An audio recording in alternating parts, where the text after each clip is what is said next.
To the faithful. Touchdown! San Francisco! To Dub Nation. Steph Curry from downtown again! And to those who bleed orange and black. It is out of here! Good morning. This is Murph and Marcus. Brian Murphy and Marcus the Waterboy Boucher. Streaming live at twitch.tv/The Sports Leader. Sponsored by Bigelow Tea. Grab a mug and tea proudly. Oh, happy Monday morning, everybody. Let's go. Let's crush this week with an enthusiasm unknown to mankind. Let's go Jim Harbaugh on Monday, July 13, 2026, because we're getting closer and closer to the NFL, baby. Getting closer and closer to the 49ers. I believe the rookies report this weekend. And I believe 2 weeks from today, there's a rumor we may be in Santa Clara. I don't know. Does that mean we're leaving those Giants in the dust? How can we do that after they took 3 out of 4 from the Colorado Rockies? Should have been 4 out of 4 Friday night. No good. We got ourselves a draft welcoming a local boy into the orange and black. And we got ourselves a home run derby tonight. Wait for it. On Netflix. Last time we had the Giants affiliated with anything on Netflix, it all went sideways. So, good weekend, restful weekend, fun weekend. Marcus, the water boy, Boucher. Here he is, ready to go on a Monday morning. Good morning, brother. Murph, a jam-packed Monday morning heading into the All-Star break. Giants win 3 out of 4. Got to celebrate with SpongeBob and Patrick down at Oracle Park yesterday. And you said it. Jackson Flora is a San Francisco Giant. I like to start the show by giving you credit, myself credit, and our conversation with Zach Manassian a couple weeks ago credit. Just, you're welcome, everybody. You know, you tune in to the Murph and Marcus show. You see us on the YouTube. You see how handsome we are.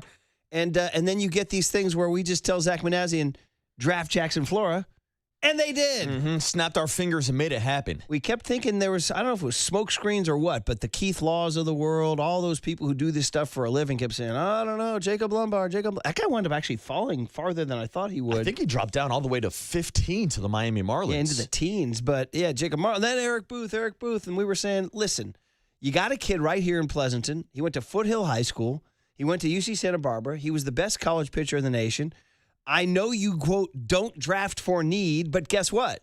You can draft for need in this case because you got a chance to get the top right-handed arm there, and we've seen what happens when they draft certain arms in the top 10, like Madison Bumgarner and Tim Lincecum. No pressure, Jackson Flora. But anyway, listen, is he a Paul Skeens, Jacob Mizorowski? I mean, on paper, no, but we'll see. He'll develop. There's a lot to like. He's 6'5". He's got a ton of personality. He had unbelievable numbers in college. He could move pretty fast as a ready-made college pitcher. All the reasons that you and I liked him in the first place. All the reasons why we told Zach Manassian and the Giants to draft his kid. Murph, you're absolutely right. There were a ton of smoke screens. Everybody's like, you got to draft best player available. And I kept thinking to myself, what if he is the best player available at number 4 overall? He was the only pitcher taken in the top 15 of this year's draft class, and the Giants invested heavily overall, even beyond Jackson Flora with the number 1 overall pick. Murph, 12 of their 20 overall draft picks were used on pitchers, so there is definitely a game plan going to this draft, and I love the fact that they kicked it off with a top 5 pick with Jackson Flora. Yeah, in fact, you want to even just go one more down. The 29th pick, a high schooler from South Carolina named Carson Bolamon, a lefty who comes with crazy numbers. And he was like the ace of the Team USA 18U team. You know what's interesting? He's also, by the way, just a quick note as I'm looking at the sheet here, Jackson Flora 6'5", Carson Bolamon 6'4". Yeah, we'll be a lot of big looking pitchers. Good walking through airport lobbies, right? Absolutely, and I love that pick as well. Murph, 29 overall, was one of the top high school pitchers in the country. 2-time Gatorade Player of the Year down in South Carolina. This seems like a kid that has a bunch of potential, so 2 top picks, 2 of the top arms in the entire draft. And what's interesting to me is he's already had the internal brace. Now, this is like your territory because you had Tommy John surgery in 2013, 13? Something Yes, 2013. Damn, 13 like that? years ago had Tommy John the surgery. technology from 2013 to now. Yeah, well, 13 years ago, there was not an internal brace surgery. And I remember talking a lot about this with guys like Brock Purdy, who went the same route. Yeah. Shohei Ohtani recently had the internal brace surgery, came back throwing harder than ever. So it seems like an advance when it comes to the recovery. And it's kind of part of the checklist with pitchers now. You'll see it as young as middle school, little league, high school guys. Like a lot of these guys are having these type of surgeries. So Dr. Boucher, we're giving a preview of the 9:55 a.m. Stanford Healthcare Report. Can you walk in with the stethoscope and the clipboard? Once again, is there anything more terrifying than the door opens and says, "Hi, my name is Dr. Boucher"? Yeah, it's a scary sight. And it's Marcus with a stethoscope, a clipboard, and an ass-eating grin. Yeah, where the hell did this guy get his degree from, huh? But what is, I hate to put you on the spot here, and you can pass on this if you want, but what is the internal brace? It's basically just like a simplified measure of the Tommy John surgery. I couldn't get into the exact details. Like I'll tell you, Tommy John, they took a ligament out of my wrist, put it into my elbow. I can tell you about the recovery and that kind of stuff. Because I didn't experience the internal brace surgery, I can't give you an absolute answer. But it's something I don't mind because, like I said, you see a lot of kids go through these type of surgeries. And Carson Bowman is one of these guys where, or Bowman, I got to figure out how Bowman? Bowman. We'll figure out how to say his name. But I also want to figure out the type of pitcher that he can develop to. He's a guy where a lot of the scouting reports said if he was a guy that's at 95, 96, he would be a top 5, top 10 pick potentially. Sits low 90s, but is still young. Can maybe add some of that velocity on post-internal brace surgery. Listen, so we're all happy. It's a local kid. And spoiler alert, not to steal Walt's thunder, but I think we're going to have the kid on today. How about that? Ooh, let's go. How about that? So the rest of the weekend was, did you get out there? I went out on Sunday for SpongeBob and Nickelodeon Day. How was SpongeBob Day? SpongeBob was awesome, and there was my guy Patrick. Hey, SpongeBob, and the actual voice from Patrick did were you the literally starting like lineup. chuckling when you heard like all Yeah, that? I mean, it was entertaining. They mixed it up and made it creative. They had like one of those kids do like the beat the freeze like race on the warning track. They had a kid with a pizza box from the legendary SpongeBob pizza delivering episode, and he had to run across and deliver the pizza in time. They had a bunch of gimmicks. Patrick Starr came out and sang the 7th inning stretch. Oh my gosh! So as a 90s 2000 Nickelodeon kid, it definitely played to some of the nostalgia factors for me. Was there a giveaway? Oh, yeah, there was a SpongeBob hat that they gave away. Oh, did you get one? I did not get one Oh, because I man. got in with my credentials, so I did not walk through the gates. Usually they give us the giveaways and we promote them on the YouTube. Don't tell me the Giants are like mad at us. Oh, maybe, yeah, maybe they've deactivated our giveaways. Oh, man. Yeah. Just in time for us to miss the SpongeBob hat. Couldn't we have delayed our beef with them by a week? I know. I wanted the SpongeBob I hat. wanted that dude. SpongeBob hat. I will be in Seattle Friday. I would have worn my SpongeBob hat to the game on Friday, where I think Logan Webb is set to start, if I'm reading the beat writers correctly, although he's off to Philadelphia to be at the All-Star game. Now, he did tell Shayna Rubin of the Chronicle and other beat writers that he's unlikely to pitch. He said something about, listen, I pitched in the World Baseball Classic. He said, I got hurt. I missed a month. He goes, I guess he's going to tell National League manager Dave Roberts, bro, break glass in case of emergency, but I'm not looking to pitch too much. But and instead, it'll be Christopher Sanchez on the hill for Philly tomorrow night. But that's before the Home Run Derby tonight on Netflix. Do you have strong feelings about Netflix carrying the Home Run Derby? I don't love the fact that it's on Netflix. I mean, look, we bitch and complain about this with essentially every sports now. Like we do it with NFL and jumping around from Prime to all these other different streaming services. Is the Niner-Ram game on Netflix? There's a good possibility. Is it? I couldn't I'll tell look you it up. where any game is now. Oh, yeah, I know, right? But like Seriously. getting back to my big point, it's like I was frustrated Sunday morning trying to find Major League Baseball's draft. I was like, is it on Peacock? Is it on NBC? Apparently the first 10 picks were on NBC. Then they flipped over to Peacock. Then you start looking for the Futures game. Maybe it's on Peacock. Now the All-Star game is going to be on Netflix maybe, or is it just a home run just derby? the Home Run Derby. This is what I'm talking about. It's so confusing. I know. And yes, Niners-Rams Week 1, Netflix. See, I feel like Jason Kidd trying to figure out where all these games are. Because it was confusion. There is a lot of confusion. Imagine, you're a young man who can navigate these things. Imagine being a little older, standing there with the remote control. Oh, I bet. Going, where's Howard Cosell and Keith Jackson on Monday Night Baseball, man? Where's my, So anyway. So many streaming services. Yeah, Niners-Rams, Netflix. Don't bring out the freaking dancers again. Don't bring out the dancers. Because the dancers, you know what? Ever since the dancers showed up at Oracle, things haven't gone very well. It's been all bad. I'm still looking to break out of the funk that those dancers on the cable car brought me. Because Because it's been all bad, unless you consider taking 3 or 4 from the Rockies a good thing. Well, it's better than losing 3 or 4 to the Colorado Rockies. Remember I told you, hey, the Giants play 7 of their last 10 against the Rockies, and then we joked, yeah, the Rockies are saying we play 7 of our last 10 against the Giants. And you know when it's all said and done? 4-3. So really, like, nothing. Picked up 1 game on the Rockies. Woohoo. Like you said, better than losing a game to the Rockies, I guess. There was flashes over the weekend. Trevor McDonald. T-Mac, nice little bounce back outing yesterday. Saturday, you had a little JT Brubaker save, I guess. I'll take that. Casey Schmidt home run, number 18 Schmidt, or 19 now in the year? Yeah. Friday pissed me off, though, extraordinarily, because I was actually watching the game. Had a little moment with a glass of wine. I'm like, let's go watch the Giants win this game. But it's 2-1, and out comes Caleb Killian on the mound. And I'm saying to my team, I'm like, he's not a closer. No disrespect. I'm sure he's a great guy. And he's in the bigs. He's in the show. God bless him. Just we all have our roles in life. Like my role is to never shut up, right? That's all I do is talk all my life. Drives people crazy. But people said, hey, what if Murph had to be quiet for an hour? I'd be like, no, that's not his role. That's a bad role. He can't do that, right? If he could ever stuff a sock in it for an hour, right? But I can't do that. Caleb Killian, his role, he's not a major league closer right now. Why did the Giants tell him he's their closer? Great question. I'm here to tell you that when the Rockies saw him on the mound, they're like, oh, we're going to go win this game. Well, and they did. Saying the answer is probably because they didn't have a closer coming into the season. So that's why they told him that he's going to be the closer. So it's been an S show all season long. This is now, their 8th blown save now, or should I say blown game after the 8th inning, the stat I saw 12 blown saves, but the stat I have for you here, buddy, is something special. Let me give it to you. It's that they have now blown games in the 9th inning and wound up losing, because sometimes you can blow a lead in the 9th and still win. But they've now blown a 9th inning lead and lost the game 8 times this season. That's the most. This is according to OptaStats, the most by any team before the All-Star break in MLB history since the All-Star game was invented in 1933. The most by any team before the All-Star break in MLB history. We're in the memory-making business. Yeah. This is not analytically complex. Get a blank and closer. This is not freaking calculus, bro.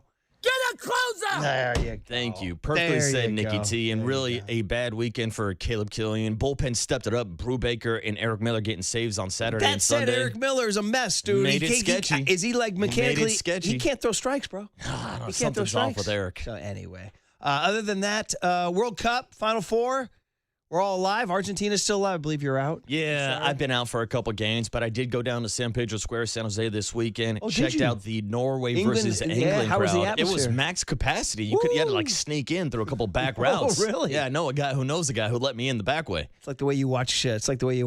Games. Yeah, that's before FIFA took away all my streams as well. So hung out down in San Jose, met up with my brother, some of the boys, had some beers. Get down there? Yeah, definitely a fun vibe, fun atmosphere. More England or Norway fans? I'd say probably more England fans. Like, there was more maybe like vocal majority or more like rude chants going on with the Norway crowd. But once that final buzzer went off in extra time, and then Marcus, did you could say, hear it. Today's gonna be the day that they throw it back to you. No, I know the somehow. I know the lyrics. I don't believe that anybody feels the way I do about you now. Listen, it's good. They do a good job. And all the roads are leading the way of blinding. I used to play that in the jukebox at Martin Max all the time in the late 90s, to the point where the bartenders would be like, bro, stop playing Wonderwall. I don't know. It used to hit with my pints. But now that it's England's song, it's the enemy's song. Yeah. I can't embrace it. I don't love it too much. And I left San Pedro Square and went down to a bar called The Brit, which was a mistake. Oh, Britannia Arms? Because it was filled with nothing but Brits. Were they singing this? Were they singing it? Actually, they weren't singing it by the time I got there after the game, but listen, they got it going on. They're singing it loud and proud. I am the biggest Argentina fan in the world on Wednesday at noon, not just because I have them in the pool, but I want England out. I want England out. Makes sense. Well, Murph, if we are going to bring up Oasis and the Gallagher brothers in the first segment, there they were Saturday night watching one of the most disappointing main events in UFC history, back in their boy Conor McGregor. They were in the crowd on Saturday in Vegas. McGregor's weekend peaked When he sang this. Yeah. That's when his week That was the peaked. highlight of yeah. McGregor's weekend. He said, baby, well, you're going to be the one to save me. Come on, sing with me. Come on, shut up, McGregor. McGregor needed to be saved. What a waste, right? Yeah, I mean, gets hurt in less than 10 seconds into the match. Yeah. So much for a 5-year Were you comeback. just like laughing out loud? Oh, or yeah. what? I'm like, what is this 37-year-old dude trying to come out with a flying switch kick to start the fight? Then, really, it didn't even turn into a fight. It was over within 69 seconds. Did you buy into the theory that he looked different even leaving the locker room? There was a lot of people who had conspiracies about maybe him being injured before the fight even You're started. a conspiracy guy. I do love myself a good conspiracy, but I would think that Conor wouldn't be stupid enough to show up with a blown knee and then try to start the fight with that flying switch kick. Like, that's not the strategy to take if you are injured. I just think it was kind of a freak fluke incident and really ruined what was a great UFC 329 card. All right. Well, that was all part of the weekend. Final four, France, Spain, Tuesday at noon. England, Argentina, Wednesday at noon. It's pretty great Final Four, though. I mean, it is what you want. It's the four best teams in the world, the four best sides in the world. Plus, we didn't even mention that the Giants drafted Barry Bonds' nephew. How about that? When I saw the Peyton Bonds list, I was like, oh, that's funny. A Bonds. Ha ha. That can't be.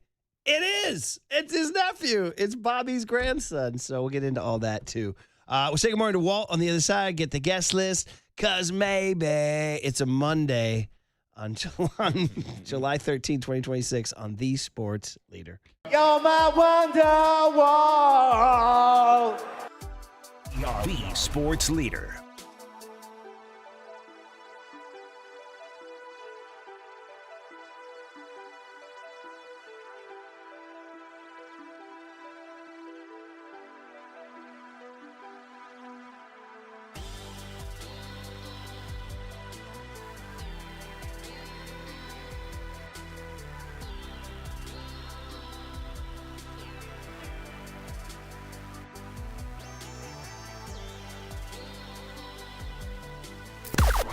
Now, from the O'Donnell Financial Group Sports Desk. Learn more at odfigroup.com. O'Donnell Financial Group, because planning is a process, not a product. The Giants took 3 out of 4 in their final series against the Colorado Rockies before the All-Star break. They also used 3 of their first 4 picks on pitchers this weekend in the Major League Baseball draft. 808 KMBR, how are you feeling about the Giants at the All-Star break? And how are you feeling about the Giants selecting top pitching prospect Jackson Flora with the number 4 overall pick?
And now it's time for the Protect Your Assets Business and Technology Report with me, David Hollander.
Now back to Murph and Marcus on the Sports Leader. Streaming live on thesportsleader.com and KNBR. The Sports Leader app. Murph and Marcus is sponsored by Bigelow Tea. Grab a mug and tea proudly. Now the pitch is swung on at a high drive into deep left center field, way back there. Goodbye! A three-run homer for Casey Schmidt. That's the one they've been waiting for. 4-1 Giants. Hey, one of the highlights of the weekend, Casey Schmidt hitting a 3-run bomb. They needed it. That game against the Rockies was 1-1, and it was just like, come on, Giants, what's going to happen? What's going to happen? And sure enough, Casey Schmidt delivered the goods with a 3-run tank. Part of a very, very strong first half for Casey Schmidt. And when Shohei Ohtani tapped out of the All-Star game with a knee injury, I guess, I don't know. Are there too many guys tapping out? You got Cam Schlittler tapping out. You got Shohei Ohtani tapping out. You got Zach Wheeler saying, blank you disrespected me. Denying the invite. So there was a chance that they could go to Casey Schmidt. And, you know, they went to a 26-year-old St. Louis Cardinal named Ivan Herrera, who's a catcher DH. And he's hitting, let's see the numbers. He's hitting 249 with 11 bombs, 40 ribs. How's he get in over Casey Schmidt? It's a great question. And I don't have an answer for that. Free Casey, I would say right there. Casey has played well enough at 5 or 6 different positions this year. Has hit home runs at each of those positions. 19 bombs on the year, a career year for Casey Schmidt. He could have been and probably should have been the replacement All-Star. Tony V compared him to Ben Zobrist, the 2016 World Series MVP. Of course, that's Tony's Cubs showing there. He's an old Cubs guy. And he dropped in his little rant. He goes, yeah, of course, he won World Series MVP. I'm like, I forgot that. I forgot that Ben Zobrist won World Series MVP. If you had asked me who was the 2016 Cubs World Series MVP, I would have said Chris Bryant, or didn't David Ross hit a big bomb for him in that thing? Yeah, I would have guessed Kyle Schwarber maybe. Rizzo. Yeah. Somebody like that. Yeah, but it was Zobrist would have been pretty far down the list. Yeah. And so anyway, so good job, Casey Schmidt. And then last night, the big knock from Willie Adames. I should say yesterday afternoon, the big knock from Willie Adames after my guy, Grant McCray, is back. I've always had a little thing for Grant McCray, man, because I don't know, man. It's like the cut of his jib. I love the way he roams center field. I feel like he's an outstanding defensive center fielder. And then on the paths. Now, listen, they've had prospects come up who can run before. Everybody remembers Darren Ford from 2010. But, this guy's a homegrown guy, draft pick, the whole deal. And, the strikeouts. They've been a bugaboo. And he's been, knocking on the door in AAA. But with Barracoto going down, with the strained oblique, Jonah Cox going down too, they need to bring up a guy. And they brought up Grant McCray, and they brought him in yesterday to pinch run in a first and third situation. Instant results. If you missed it, he took off on the first pitch, had a great jump, and caused the Rockies catcher to wing it into center field, which let the go-ahead run come home. He goes all the way to third, and then Adames singles him in. Giants win 3-1. Grant McCray creating a little bit of chaos. And look, that's been a problem with the Giants all season long. They've been towards the bottom of the rankings in total stolen bags as a team, which is why a guy like Jonah Cox made the leap from Double-A, skipped Triple-A, went all the way to the major league level just to bring in some speed. But with him being hurt, I was pleasantly surprised to see Grant McCray back in the lineup, or should I say, at least being used as a pinch runner, fourth outfielder, late-game defensive replacement. They used him Friday night, too, which led to one of the weirdest sequences you'll see in a while. A sinking liner hit by should-be all-star Casey Schmidt that looked like it might have been caught. It was really close, but the problem was the ump closest to Grant McCray didn't make a call. Nobody knew what to do. Mm-hmm. And the first base umpire actually made a call. Then there was some confusion after that. They had to meet and review everything. Bumped up each of the runners one bag after it was rolled a base hit instead of the Rockies getting a double play, which is kind of how it played out with that ball not being catched. Yeah, well, listen, then Barksdale with the balk on Saturday with Tyler Malley, and Tony V got his money. Tony V got tossed. Tony got tossed on Saturday. I love it. But that whole umpire crew had a terrible week. Lance Barksdale and the crew. I think Tony V might have. I think Barksdale's retiring, and he was like, "Why don't you hasten your retirement?" He's like, "Why don't you take a powder?" Yeah, I guess when it's Giants and Rockies, Major League Baseball is not sending their best. Dude, seriously, yeah. We got the Giants and Rockies equivalent of umps. I think I heard this weekend Dave Fleming said like in the fourth inning, like, "Oh, they finally have four umpires." Like a guy showed up late. I was in my car all day Saturday. Shout out the Oakland Junior Giants League. We do league visits. When you're on the board of the Giants Community Fund, one of the best things we do. I talk about this every summer. Was we visit leagues. We want to see the kids. You got to get on the dirt and see the kids. So Saturday morning I was over at Carter Gilmore Field, dude, behind the Coliseum. I got to tell you guys, it's on 66th in Oakland, down past the Coliseum. Bro, I ain't going to lie. Now listen, I'm a 49ers guy. I'm a Giants guy. I got off the exit on 66, and I literally, in my car by myself at 9 in the morning on a Saturday morning, in my car, I went, oh, man. Oh. I felt it. I was like. You got some of those pangs. Oh, I did. I was like, oh, man. Damn. I had a full minute in my car at a stoplight just staring at the Coliseum going, damn. Yeah. Look at that. Just sitting there. Now, I will say, without the A's being in town, I'm sure you got off that exit a lot quicker than you did a couple years ago for the Bay Bridge series. Oh, dude, remember when Flem was giving like play-by-play of you getting to the stadium? To the fifth inning. And then you show up, and there's you and Rory sitting in the crowd with a live play-by-play on NBC Sports Bay Area. Javi was riffing on my face, and then the kid in that Rory was eating something, and Javi was riffing on that, and then Brandon Crawford grounded into a double play, and they cut to me, and then Copes had the great idea to throw the Curb Your Enthusiasm music on it. That's a good bit. Because I had gone 5. I got in the game in the 5th inning. I was totally a broken man. I was staring straight ahead. Crawford grounded into a double play, and they cut to me. Boom, boom, boom. It was brilliant use of digital. But anyway, I got to tell you guys, man, seeing the Coliseum, I got all the feels. Yeah. Well, I covered the A's for 2 years, and I covered the Raiders for a season too. But I mean, that doesn't compare to people who spent their lives out there and doing their thing. But anyway, the point is I was in the car a lot. And shout out the Junior Giants League out in Oakland. They're doing great. Those kids were awesome, man. It was thriving. It's fantastic. Nice little diamond there, Carter Gilmore Field there.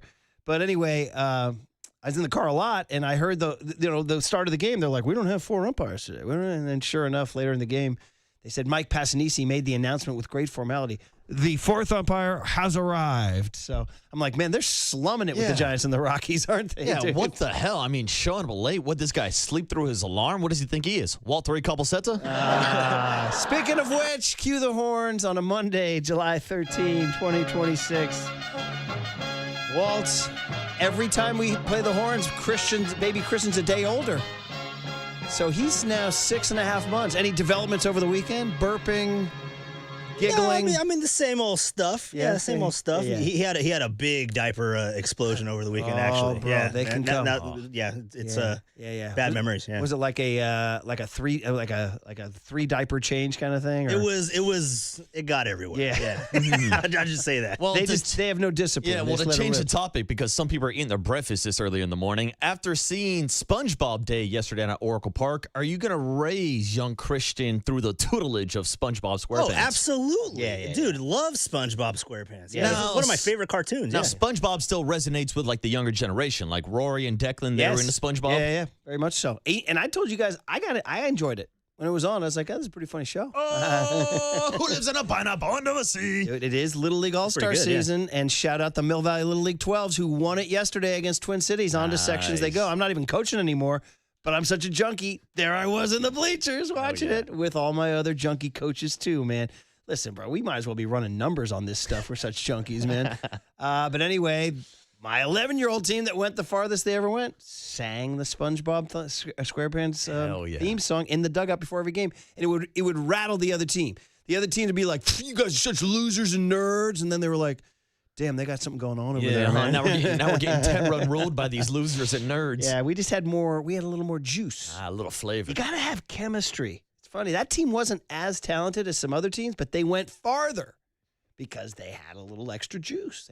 They had that SpongeBob You gotta juice. have that SpongeBob juice, man. That bikini bottom bump. Yeah. Right? There you go. By the way, the guest list is sponsored by El Cerrito Honda. More than just a car dealership. We are family. What you got, Walt? All right, so let's go ahead and get on into it. Hums and Bums 650. Can't wait. Oh, The tradition. Your weekday doesn't start. until Tradition Hums and continues. Bums. What do we got this week? You going hums? I got home babies. I'm going bums. Let's go. I'm salty.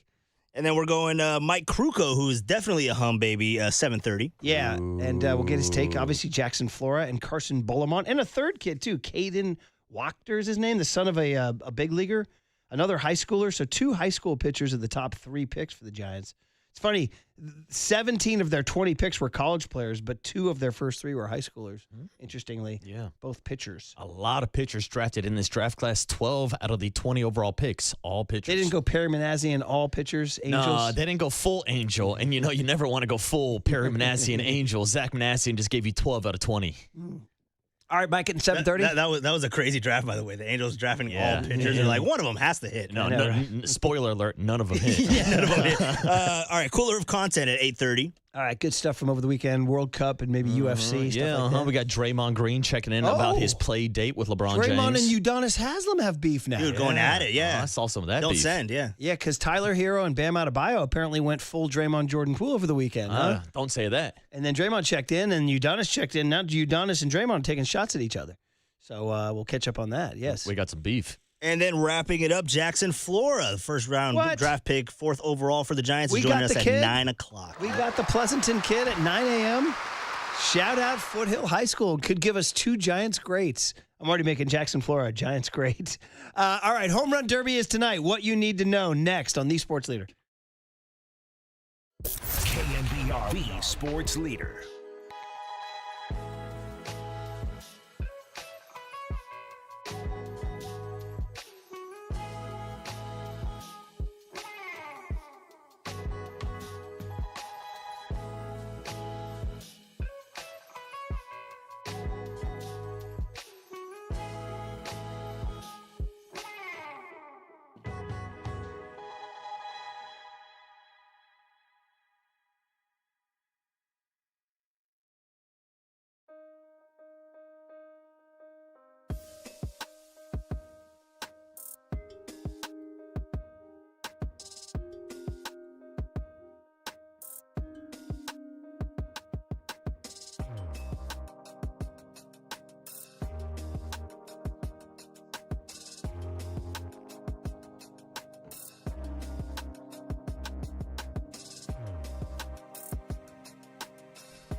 Hey, Provident Credit Union with some advice. Sometimes the best savings strategy is the simplest one. That's why Provident Credit Union's Pick a Term certificates are worth a look.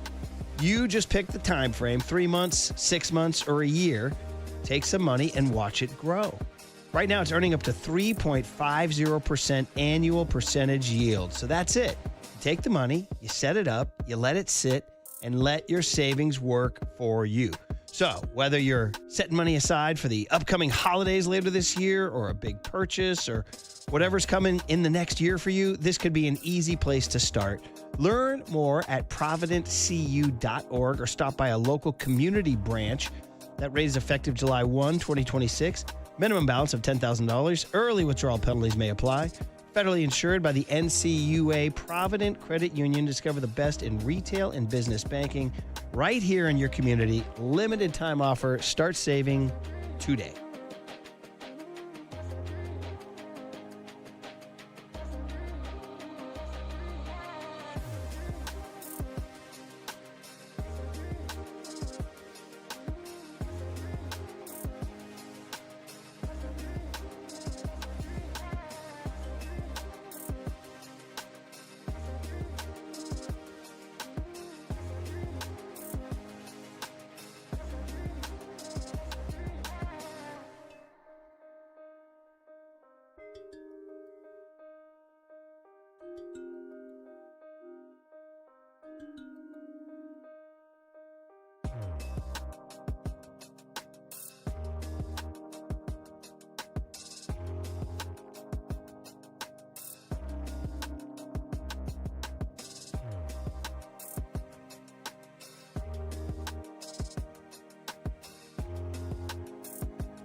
Now back to Murph and Marcus on the Sports Leader. Streaming live on thesportsleader.com and KNBR. The Sports Leader app. Murph and Marcus is sponsored by Bigelow Tea. Grab a mug and tea proudly.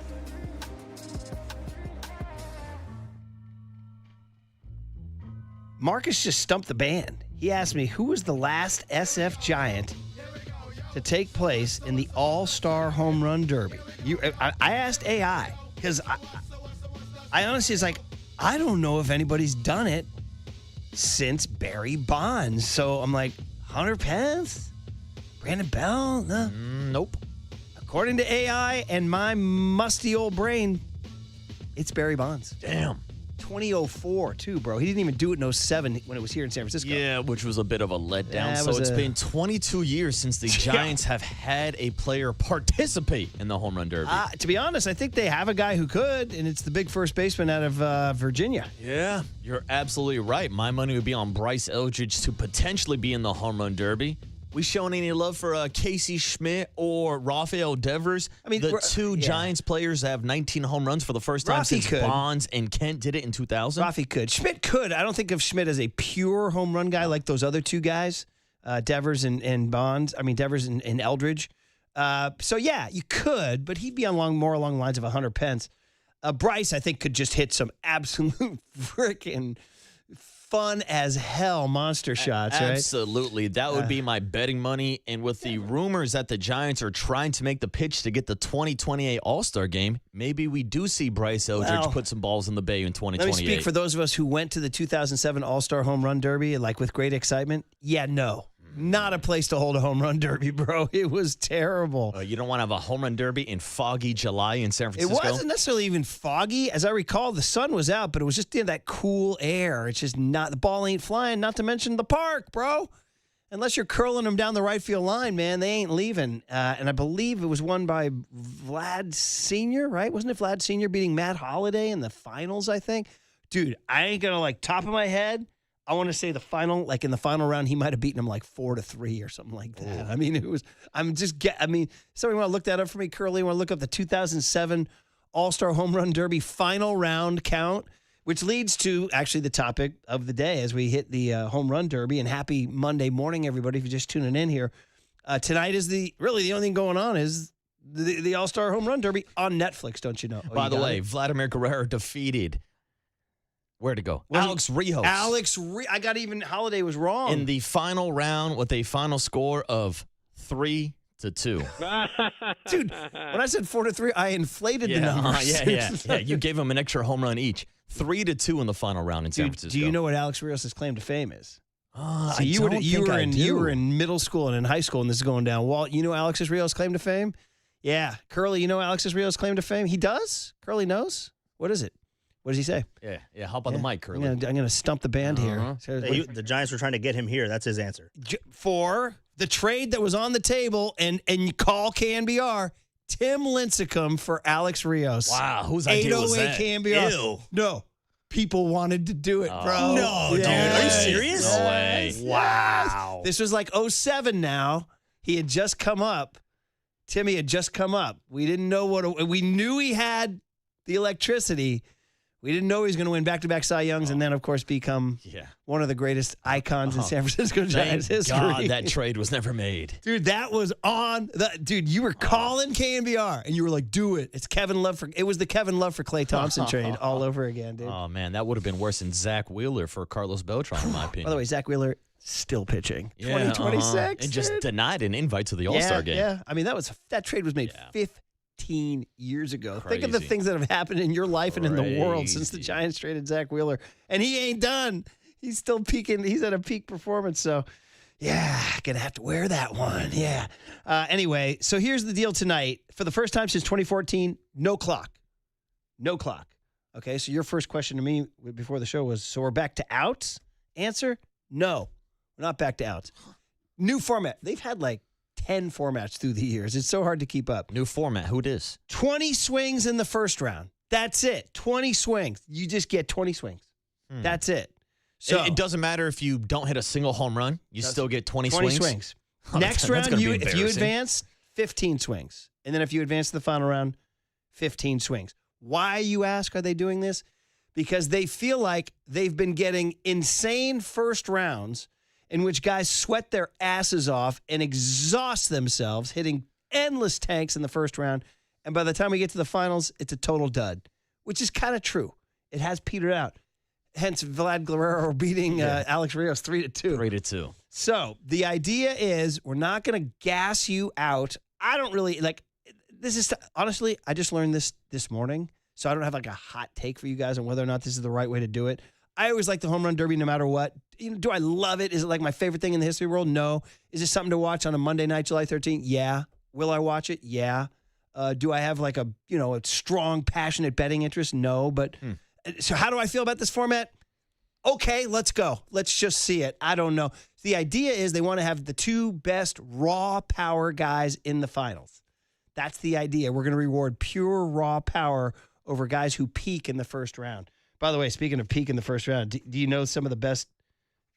Do you guys remember who has the best first round of all time? Was it Josh Hamilton? I would have said that. Yankee but Stadium? The answer is no. Josh Hamilton was for a while. Yeah. Do you guys remember 3 years ago? Julio Rodriguez hit 41 bombs. Yeah, but like even then you have to throw an asterisk on it because I believe that was the timed rounds versus the old school 10-out round, right? Yeah, because they've been doing it since 2014. Yeah, so they've been doing the time, which I don't know. I'm actually more of a fan of the old school 10-outs situation. Yeah. Like I'd prefer probably to have 10 outs over 20 swings. Those took too long, though. Yeah, but I liked it when a guy got hot with 9 outs. Like, it made it more interesting. And you hit a home run, you earn another pitch. I'll be honest, I'll disagree with you on this one. I thought the clock entry in 2014 made it more exciting. Because it was like, oh, he's got 30 seconds. He's got to hit two. It got kind of exciting. Yeah, it made it a little bit more exciting with a bit of a shot clock, or should I say a swing clock. But also, it made it more chaotic where you didn't really get to enjoy the home runs. No, that's for sure. There were so many times where they were cutting back to a guy taking another hack before the ball would even drop. And then it was chaos, and you got kids on the field getting hit by line drives and fly balls, and nobody's paying attention. Yeah. Like, it got a little too chaotic. No, you are right about that. In fact, it was absolute joke. You had never saw the home runs. Like, that became the common complaint. Like, wait, it's the home run derby. We can't even see the home run. Because as soon as the guy swings, the next pitch is on its way. I'm just watching hacks at this point. So this, maybe we're going to come in tomorrow morning saying, best home run derby ever. I solved it. Or we're going to be like, searching for another one. So do you care? Here are the 8 that you need to see. Okay, from the Tampa Bay Rays, Junior Caminero. Junior. Now, this guy is ridiculous. Junior can swing. This guy is ridiculous. From the St. Louis Cardinals, Jordan Walker. That was a prospect who took a little bit of time to find his way. A little bit of a late bloomer having a great season. From the Kansas City Royals, Jack Caglione. Jack Caglione, Mr. Italian himself, drafted a couple years ago out of Florida as a two-way player. One of the better top hitting power prospects in the game. Here you go. Hometown boy. It's in Philly.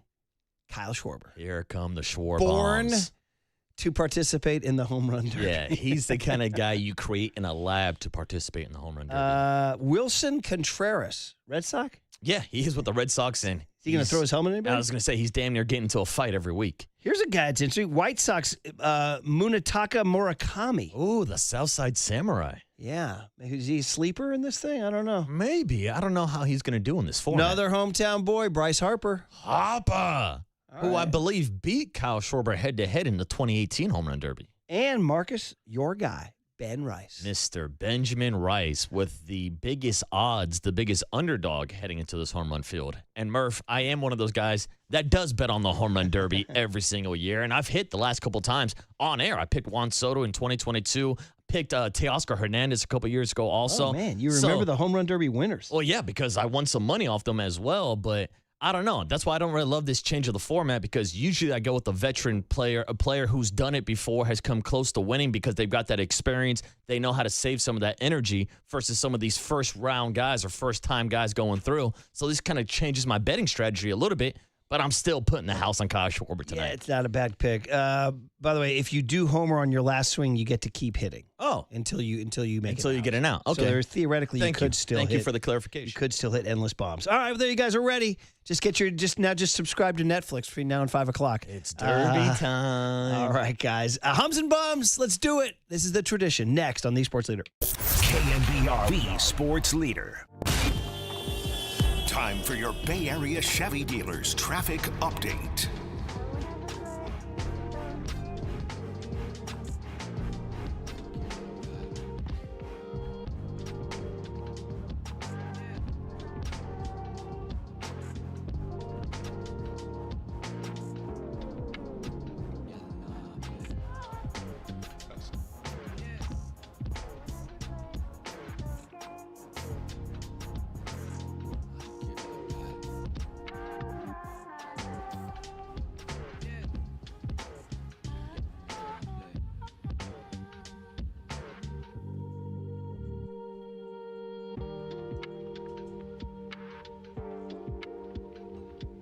Talk about Amici's and the weeknight special. So it's Monday. We're in the grind, right? We're in the grind. But you have a home run derby tonight, and you have a chance to go to Amici's for a dine-in special, because every weekday, Monday through Thursday, Amici's has something special for you to encourage you to come on into the beautiful restaurants, sit down, nice big screen TVs.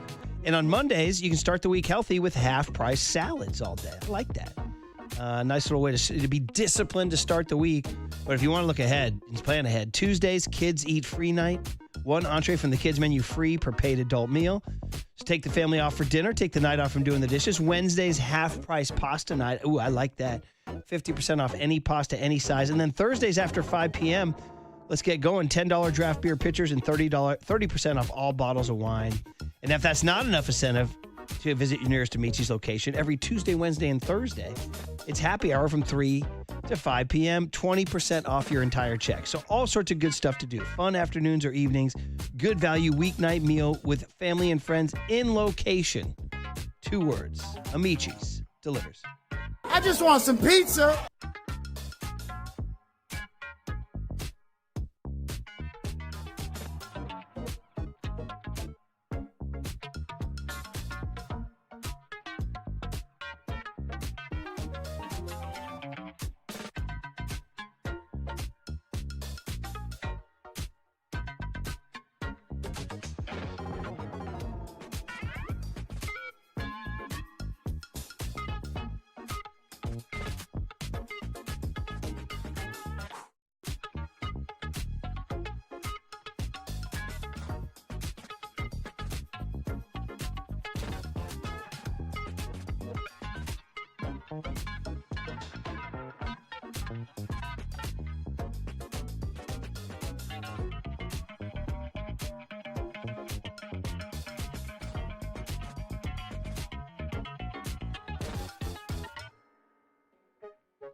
Now, it's time for KNBR's Opening Bell Report. Sponsored by Protect Your Assets with David Hollander. Concerned inflation will ruin your dream retirement? Learn more. Listen to David's show every Saturday morning or call 1-866-PROTECT.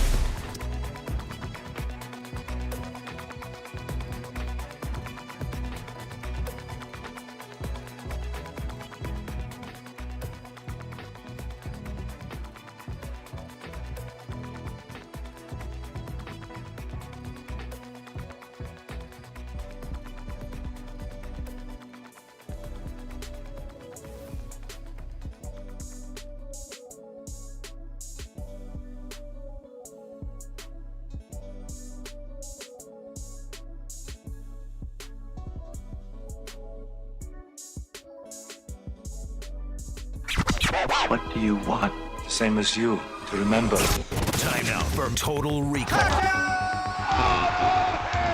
San Francisco! Adios, Canucks!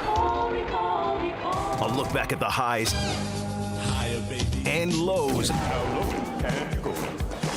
of the weekend in sports. Get ready for a surprise!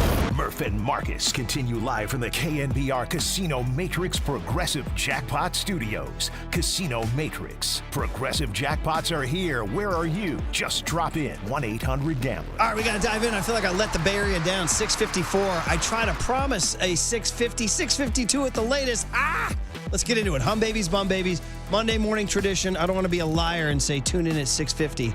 Marcus, you have the Hum Babies Dive right in. Oh, all right, Murph. Let's get after it quick because I'm on the clock with the Hum Babies this morning. Right after the Giants were on the clock this weekend with the number 4 overall pick in the 2026 Major League Baseball draft. So our first Hum Baby, I'd like to extend our arms right here from the Murph and Marcus Show, who maybe had an influence on this draft pick, to Jackson, Florida, the hometown Bay Area kid out of Foothill High School, the same high school as Brandon Crawford, was drafted at a UC Santa Barbara with the number 4 overall pick, the top college pitcher in the entire draft, has an arsenal with a mid-90s fastball that can get up to triple digits, has a variation on his slider, slurve, sweeper combination with a kick changeup as well. Spoiler alert, he's going to join us this morning at 9 a.m. to give us the full scouting report, but I wanted to make Jackson, Florida, the number 4 overall pick, our first official Hum Baby.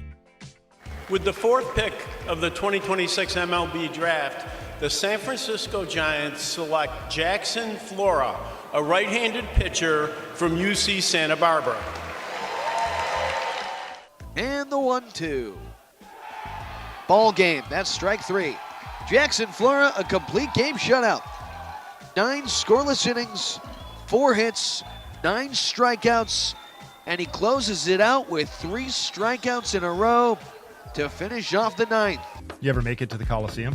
Oh, yeah, once or twice. For a monster truck jam. Yeah, that was pretty cool. That was sound of Jackson, Florida, a couple weeks ago on Dallas Braden's podcast talking about the Oakland Coliseum, but he's actually a San Francisco Giant fan, born and raised out here in Pleasanton, California. Local kid, Murph, we got our wish. Jackson, Florida, number 4 overall. Welcome to the San Francisco Giants. Yeah, we literally told Zach Manassian to take him. Then we heard all the pundits saying they were going to lean towards a position player, and they kept talking about this kid, Jacob Lombard, the shortstop who comes from a baseball family who, interestingly, fell all the way down to 14 by the Miami Marlins. Now, I don't know. Maybe they got a steal. The guy who was taken right after Jackson was an outfielder from LSU named Derek Curiel. So he is the next pitcher wasn't taken until 19. That's how clear a guy named Liam Peterson from Florida went to the Guardians. But that's how clear he was as the guy. Listen, 6'5", you said it. Fastball mid to upper 90s, slider, changeup, makeup, athleticism. Let's go. Did I read he's already the top pitching prospect in the farm system? That would not surprise me at all. He is. So that's how, listen, with all due respect to the Tugboat Wilkinsons of the world and the Carson Wisenhunts of the world, this guy right now is their top pitching prospect. Yeah, probably leapfrogs a guy like Keener Martinez as well. And this is a Giants organization that is desperate for pitching. We talked about that all last week. They spent 12 of their first 20 draft picks on pitchers in this draft. Also want to give a shout out to Carson Bolemon, one of the top high school pitchers in the nation. The Giants selected him with number 29 overall, the pick they got in the Patrick Bailey trade. So the Giants investing heavily in pitching. 3 of their first 4 draft picks, and their 4th draft pick is a member of the Bonds family, Peyton Bonds out of Rutgers. So a cool story there with a legacy pick, bringing a Bonds family member back to the Bay, Murph. Dude, like I said, I was following the first few picks, and then you start to fall off when you get past kind of 3, 4, 5.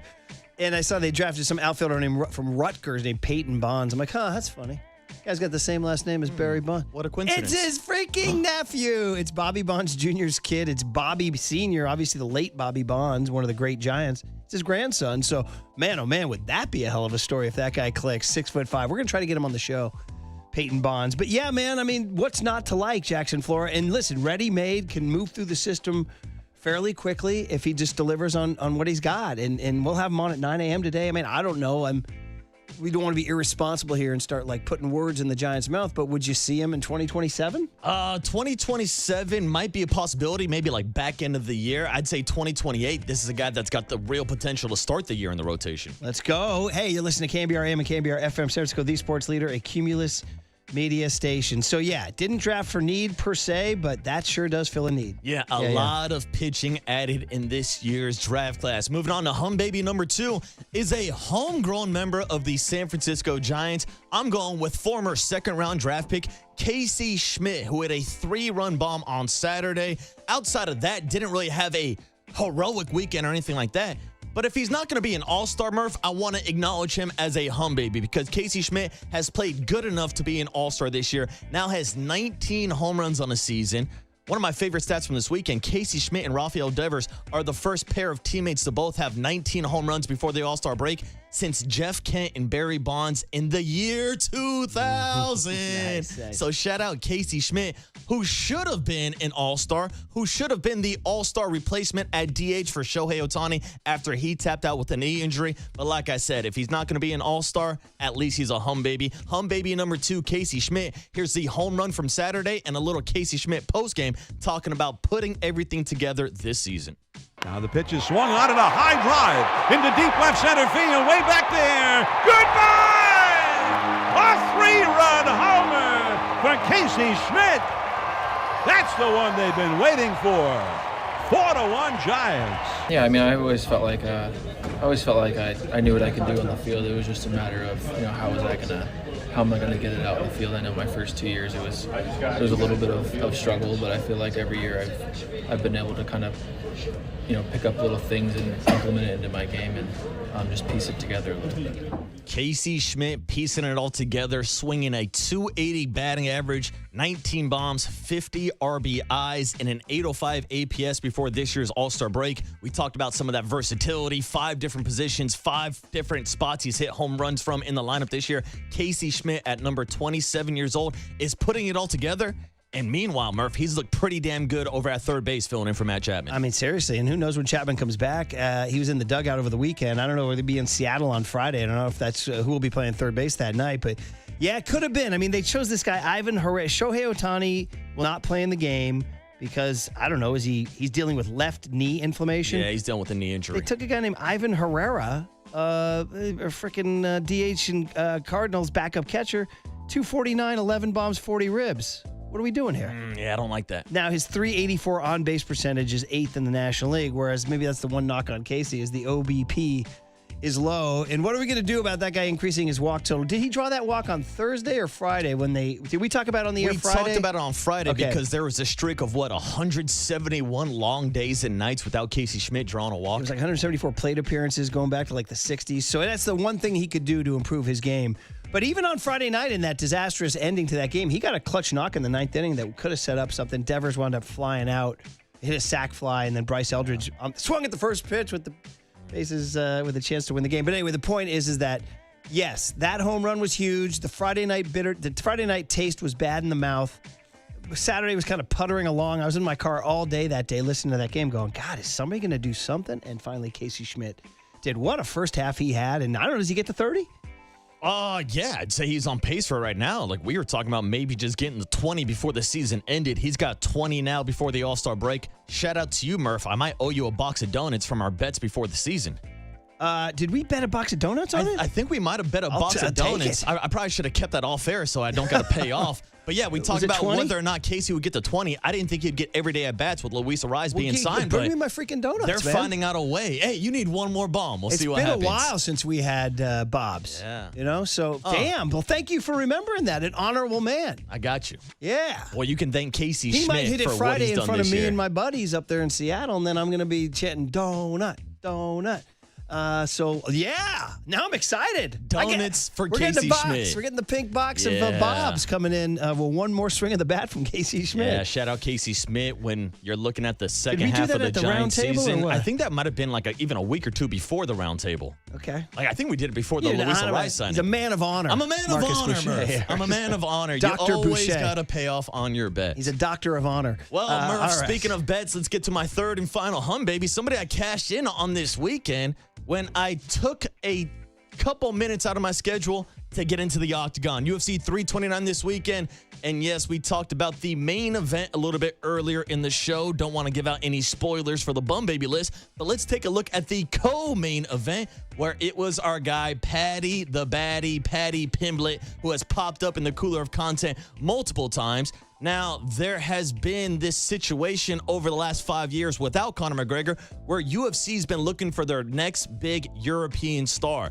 Now, it almost felt like the Patty hype train got derailed after his last loss to Justin Gaethje. Justin Gaethje just went on to become world champion, taking out Ilia Topuria at UFC 250 at the White House. So Patty the Batty, bouncing back off his first loss in the UFC, was an underdog coming into this fight against Benoit Saint Denis. Well, don't tell that to the bookmakers. Don't tell that to the waterboy Bobby Boucher. I threw down a couple shekels on Patty the Batty this weekend, and he got a first-round finish with a sick Darce choke in less than 60 seconds. This might be the submission of the year. And then, of course, Patty the Batty is always great on the microphone. Here are the highlights from Patty, taking over the crowd, taking over the atmosphere, and maybe taking over the title as the face of the UFC with his first-round submission victory this weekend at UFC 329. His neck is severely compromised here. He's in trouble. He's in real trouble. Deep, deep trouble. He's going to go out. He's going to go out. Look at the position of Patty's legs. Crisscross the set. And that'll do it. Out. Patty Pimblett. Patty the Batty. Submits Benoit Saint Denis to sleep. Fantastic. Oh, Patty the Batty. Fantastic. What now? Am I finished? Who wants it next? You know, I'll beat Ilia up. I'll rematch Justin. I'll fight Conor or Max next. I don't give a Give me anyone, and I'll punch the head in. Patty the Batty puts BDS to sleep in the first round co-main event. Stole the show, even leading up to the fight. It seemed like he was getting a louder pop and a louder cheer from the audience than even Conor McGregor on Saturday. Did you say Benoit Saint Denis? Yes, Frenchman. Wow, Denis, what a name! yeah, What a name! And then did you say a sick Darce choke? Yeah, dude, had a deep Darce choke. I'm learning. Threw up the I'm legs learning, over the back too. Almost looked like a triangle choke on top of the Darce choke. What's a Darce choke? A Darce choke is like kind of like a guillotine. Are you familiar with a guillotine? Well, I mean, is it the headlock? You mean? Like kind of like a front headlock. All right, And I'm learning. Yeah, submitted him and put him to sleep. Left the man sleepless in the cage on That'll Saturday. teach Benoit Saint Denis. Yeah, All right, well there you go. I don't buddy. give a All right, there you go. I'm looking at the clock. Hum Babies, you want to wrap them up there, buddy? Your Hum three? Babies from the weekend. Patty the Batty still in the show at UFC 329 this weekend. Casey Schmidt, after being snubbed as an all-star replacement, goes deep for his 19th home run of the season. And then Jackson Flora and the entire San Francisco Giants 2026 draft class that was heavily loaded on pitchers. All right, we're delivering the goods. The Hum Babies are in. Now you got to find some losers. I'm looking at the clock. We'll take a break. We'll take a quick break, come back, and bum it up. Who are the Bum Babies next on The Sports Leader? You ever make it to the Coliseum? Oh, yeah, once or twice. For a monster truck jam. Yeah, that was pretty cool. KNBR, the sports leader.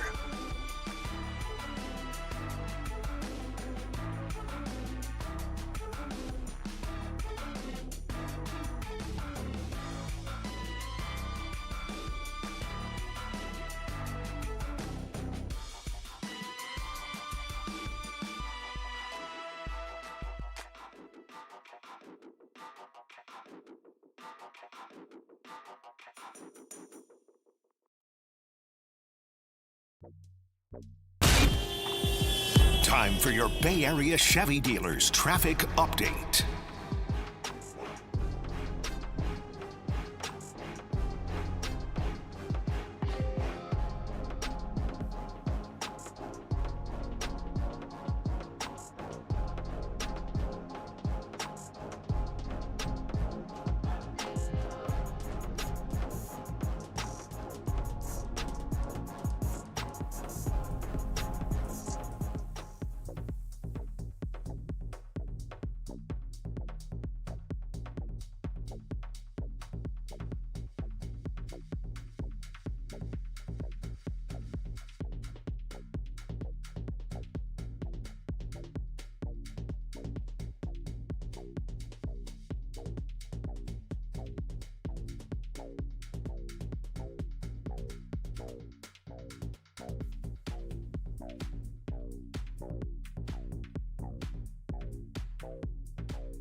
All right, time to talk to our good friend Steve Moskowitz. He's our tax attorney, and Steve's going to help you with all things taxes, including the ERC, the Employee Retention Credit. Steve, how can you help everybody? What you got? A lot of ways. First of all, a lot of your listeners have been waiting literally for years for their money. They're wondering if they're ever going to get it. And they're worried because twice before Congress carved out pieces of IRC not to give away. So we don't want that to happen. Well, right now, that's still good law. And you're entitled to a big chunk of interest because you've been waiting for so long. But we got to get the money.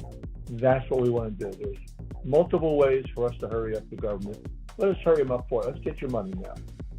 Or you get a letter from the IRS. You don't qualify. No ERC for you. Wrong. A lot of those letters are just wrong. We have to appeal them and get your money. Or the government wants the money back. They're auditing you. The bottom line is anything to do with the ERC. You just didn't get the money. They said you're not entitled to it, or they're going to do an audit. We have a lot of experience. We want to take care of you. We have a free consultation. The only thing you have to do is pick up your phone and say, hey, Steve, I want my ERC money now. That's what you do. You call him. That's tax attorney Steve Moskowitz. He's my tax attorney, and he should be your tax attorney. Give him a call at 888-TAX-DEAL, 888-TAX-DEAL, or go online to moskowitzllp.com.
And now it's time for the Protect Your Assets Business and Technology Report with me, David Hollander.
Now back to Murph and Marcus on the Sports Leader. Streaming live on thesportsleader.com and KNBR. The Sports Leader app. Murph and Marcus is sponsored by Bigelow Tea. Grab a mug and tea proudly. Oh, the tradition. Hum babies, bum babies. You set your frickin' clock to it. Both your actual clock and your internal soul clock to the hum babies and the bum babies. Marcus glazing Jackson Flora and the Giants draft class. Casey Schmidt's Saturday home run for giving the Giants a win. And Patty the Batty. Oh, Patty the Batty. Right. Oh, Patty the Batty. Let's bomb it up. For every winner, there's a loser. For every sunny day, there's a rainy day. And I'm going to Friday night. And I'm going back to the problem that has plagued the Giants from day one, the back end of the bullpen, and not having a closer. What, you think 3 out of 4 from the Rockies is like bum baby free? Friday night reminded us of the entire bum baby of the first half, the Giants bullpen, and the lack of a closer. So it's 2-1 on Friday night, and on comes Caleb Killian. Now listen, somehow this guy was just named closer by the Giants. I'm riffing here, but I imagine one day he was sitting at his locker. It's a nice clubhouse, you know. They got a nice clubhouse, carpeted, catered, the whole deal. And he's just sitting on his stool looking at his phone, you know, maybe reading some stuff, some texts from home or something. And Tony V or Justin Message walks up to him and taps him on the shoulder and goes, hey, you're our closer. He's like, oh, who, me? Me? One of those things where you're like looking over your shoulder like, wait, you talking to somebody else, you know? It's the scene in Little Giants where they say, we're going to give the ball to Johnny. And Johnny goes, wait, I'm Johnny. You're going to give the ball to me? I mean, honestly, nobody. He's like, I didn't ask for this. I was a minor league invite to spring training, right? Yeah. So anyway, he's not a closer. At least not yet. Maybe one day. But I just knew the moment he towed the slab Friday, I'm like, this is a loss. Sure enough, base hit, walk. And then, dude, Jake McCarthy laid down. Dude, Jake McCarthy had enough of that guy. That guy was freaking Babe Ruth and Shohei Ohtani had a baby. His name was Jake McCarthy. My God. He laid down a beauty of a bunt. And then freaking Karros, dude, son of a Dodger. Base hit, and there it goes. There it goes. Lead blown, game lost. I don't even care what happened in the bottom of the ninth. So according to OptaStats, the Giants have now blown a ninth-inning lead and lost the game 8 times this season. Lost the game 8 times this season. That's the most by any team before the All-Star break in MLB history. Isn't that crazy? Isn't that crazy? So, yeah, the Giants so bullpen. Crazy, it's true. It stinks. And by that point in time, I was like, what's going to happen the rest of the weekend? I mean, thank God they won on Saturday and Sunday to salvage a semblance of pride. But Bum Baby, number 1, Caleb Killian Friday night, and the Giants not having a closer. Here's the pitch. Swing and a soft ground ball up the middle. Base hit. He broke his bat, and that's going to put the Rockies ahead. Moniak scores from third. Johnston comes around from second. He also scores. McCarthy goes to third. And for Killian, it's Coors Field all over again. He has not been able to retire anybody. But this one's at sea level. Plenty of drama, plenty of ups and downs. You go 2-1 in the inning. You know, you'd rather have a lead than not have a lead, but it'd be nice to have a little bigger cushion.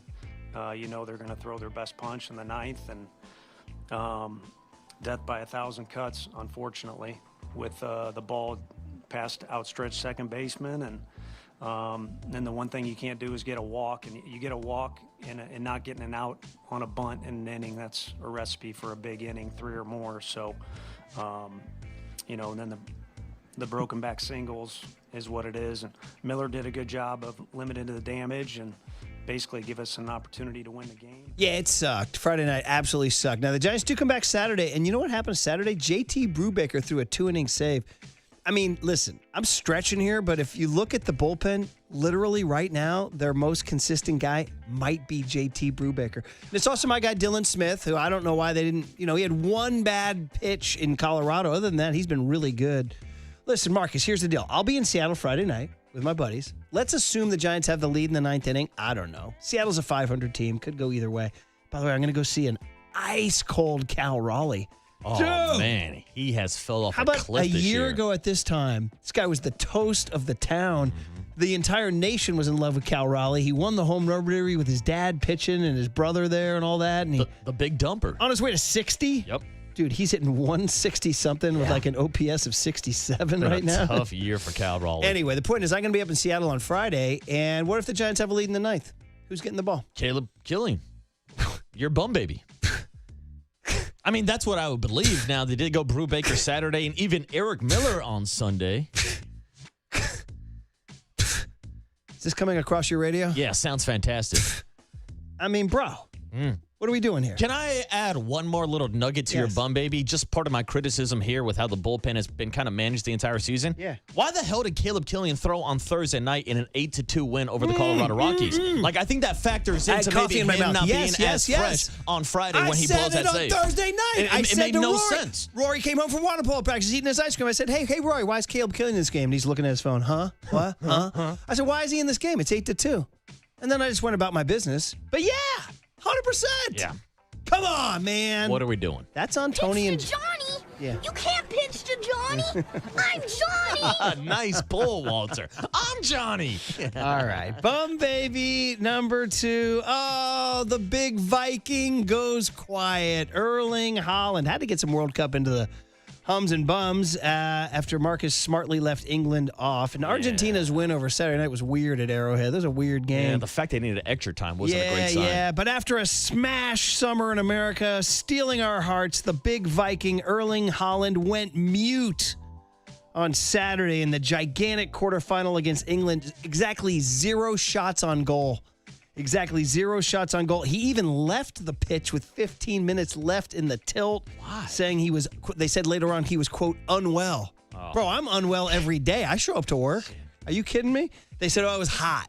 Well, guess what? It's cold in Daly City. I'm still showing up to work. Dude, that's almost softer than Pulisic pulling himself from the game. No more rowing. Roo. No. Roo. No, instead we got so maybe.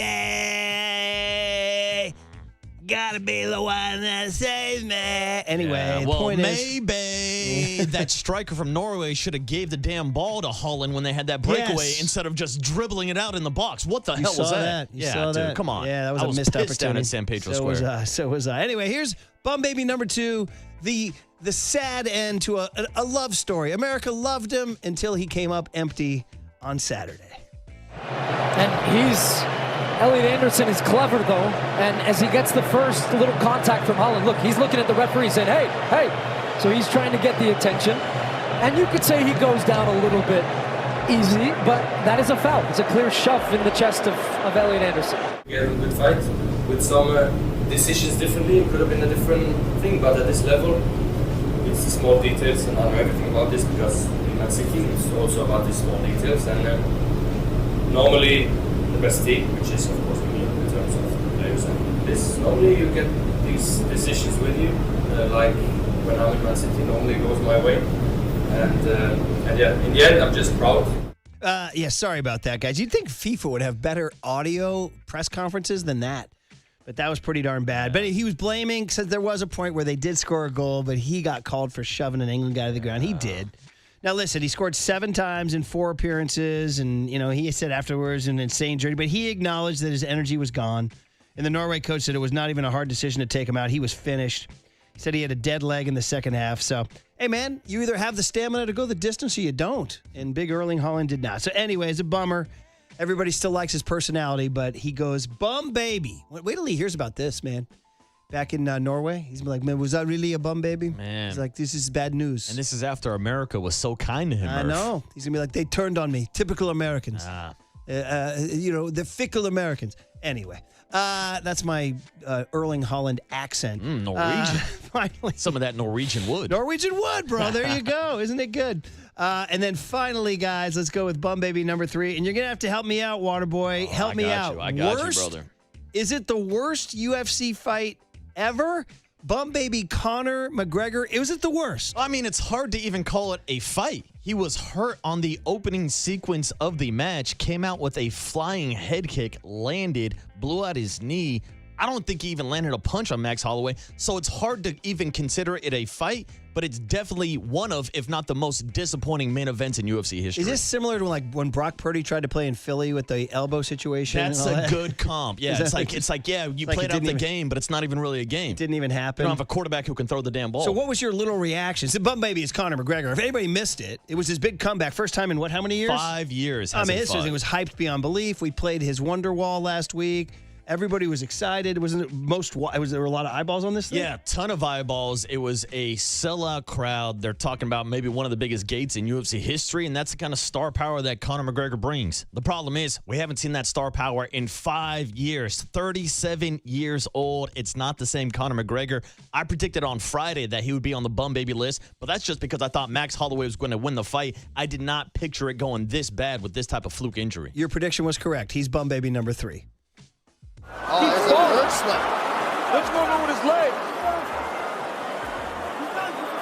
Holloway's looking at the referee because he feels as though McGregor maybe is injured. Mike Beltran says keep working. Oh, man. It's so weird that he just keeps falling every time like that. Yeah, not good. Every time he throws. Like there's something wrong with his leg. And that's that leg. It's the leg that he broke. Oh, and now look, that's going to do it. Oh, my goodness. What is going on? About as anticlimactic an end as there could be. McGregor's injured. There's some injury he's dealing with. I had the man weak in the knees, I guess. So I just hope he's good. This guy's kids is front row, you know. I don't want to see him take unnecessary damage. Like, man, come on. Like, you call this. He was done. Ref, stop the fight. He doesn't want to fight. The first time he's on the ground, I was punching him. He's like, fight. Fight. I was like, okay. That's why I backed up. I said, stand up there. He just kind of grabbed his leg, you know, and he screamed. He said, ah. And I was telling the ref, come on, bro. Like, I ain't trying to beat up a wounded dog. It just didn't seem like the same Conor. Like I said, I have people, you know, I keep people weak in their knees. All jokes aside, you guys making me a terrible person. What the hell? I might poke fun and tease him here and there, but that's just part of the fight game. As a person, he's an animal, and I got nothing but respect and love for him. All right, that was Max Holloway. Hawaiian, you hear the Hawaiian accent there. Great Max sound Holloway. there from Max Holloway. Yeah, those are good sound bites. Those guys give good sound, that's for sure. Had him weak in the knees. I had him weak in the knees. Yeah, there you go. Yeah, and now there's a bunch of conspiracy theories about whether or not he was hurt before the fight or not. I don't know if I'm truly buying into that, but either way you want to slice it, it was a disappointing performance from Conor McGregor. There you go. That's why he got to Bum Baby number 3. There you go, rounding out the Bum Babies. That's Conor McGregor laying an egg in 69 seconds. Erling Haaland going quiet and whiffing for Norway on Saturday against England, leaving us to sing Wonderwall. And the Caleb Killian closer situation on Friday night. What are we doing here? What are we doing here? Yes, Murph. And those hums and bums were sponsored by Redwood Credit Union. For you, for community, for 75 years. Join RCU today at redwoodcu.org. All right, so there were hums, Casey Schmidt and Jackson Flora, and those will probably be things we talk about with Mike Krukow next on The Sports Leader. I had the man weak in the knees, I guess, so. KNBR, the Sports Leader.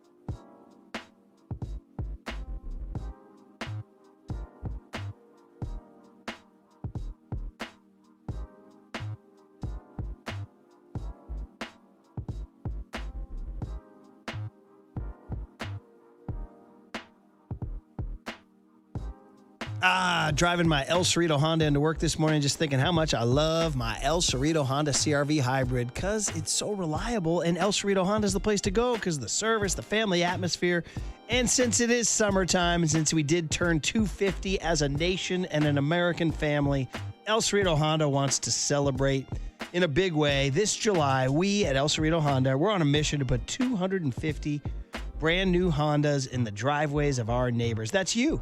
That's you. 250 families, 250 fresh starts to honor 250 years of America. So go join the party. Come find the selection you want and the service you trust from a team that's been part of this Bay Area community for years. Help us hit 250, and then you reap the rewards by getting a great El Cerrito Honda hybrid, right? Visit elcerritohonda.com to start perusing, or take the San Pablo exit right off of 80. It's the official address is 11755 San Pablo Avenue. So you can find it easily, though, and then you'll be happy. Sharif and the crew over there with that family atmosphere. So ElCerritoHonda.com at any hour of the day. And when you're there, make sure to tell them you heard about it on the Leader, on KMBR, on the YouTube, that your boy Murph sent you. El Cerrito Honda. We are more than just a car dealership. We're family.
Now back to Murph and Marcus on the Sports Leader. Streaming live on thesportsleader.com and KNBR. The Sports Leader app. Murph and Marcus is sponsored by Bigelow Tea. Grab a mug and tea proudly.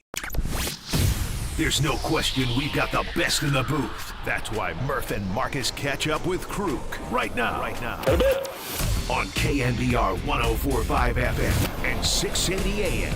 All right, we love our Mondays, Wednesdays, and Fridays with Mike Krukow. We are at a break. Now, it's not the exact mathematical point. 81 games would be that. The Giants played 96, so they're past the mathematical point, but this is still the symbolic halfway point in the season. And it's time to talk about all the pluses and minuses with Mike Krukow, plus some draft picks over the weekend, too. So on the UMA guest line, Mike, happy All-Star Week. Hope you get to enjoy some relaxing time up in the High Sierras with the family. How you doing, Mike? Hey, morning, Mike. Yeah, good. And we are planning some get-togethers with the family. It's going to be fun. The first one's going to be tonight, watching Home Run Derby and the All-Star Game. It's just a great break, and it's a great I think it's just a great advertisement for baseball. Everybody gets excited about it. All-Star games are fun. They mean a lot. But the Home Run Derby now has got some sting to it. I like watching it. Yeah, it's going to be on Netflix with a new format, 20 swings instead of timing, and we'll see how it goes. We'll all watch and enjoy because it's the only thing on tonight. We'll enjoy it. All right, Mike, so before we get into the specifics of taking 3 or 4 from the Rockies, big picture. Like I said, it's not the mathematical halfway point, but it's the symbolic halfway point. 41-55, nightmare start in terms of the wins and losses. Where are you mentally, physically with this Giants team? What are you seeing? What's the direction going into Friday night in Seattle? Well, number one, I mean, their bullpen still has to be fine, and you get glimpses of positivity, but overall, it's been performing way below what everybody expected it would.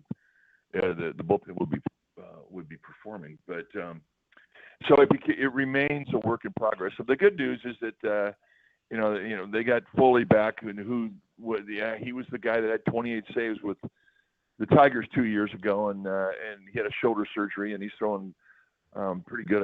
I guess his velocity's back up to the high 90s again. So he got activated yesterday. He didn't get in the game, but he's activated. He's in the bullpen now.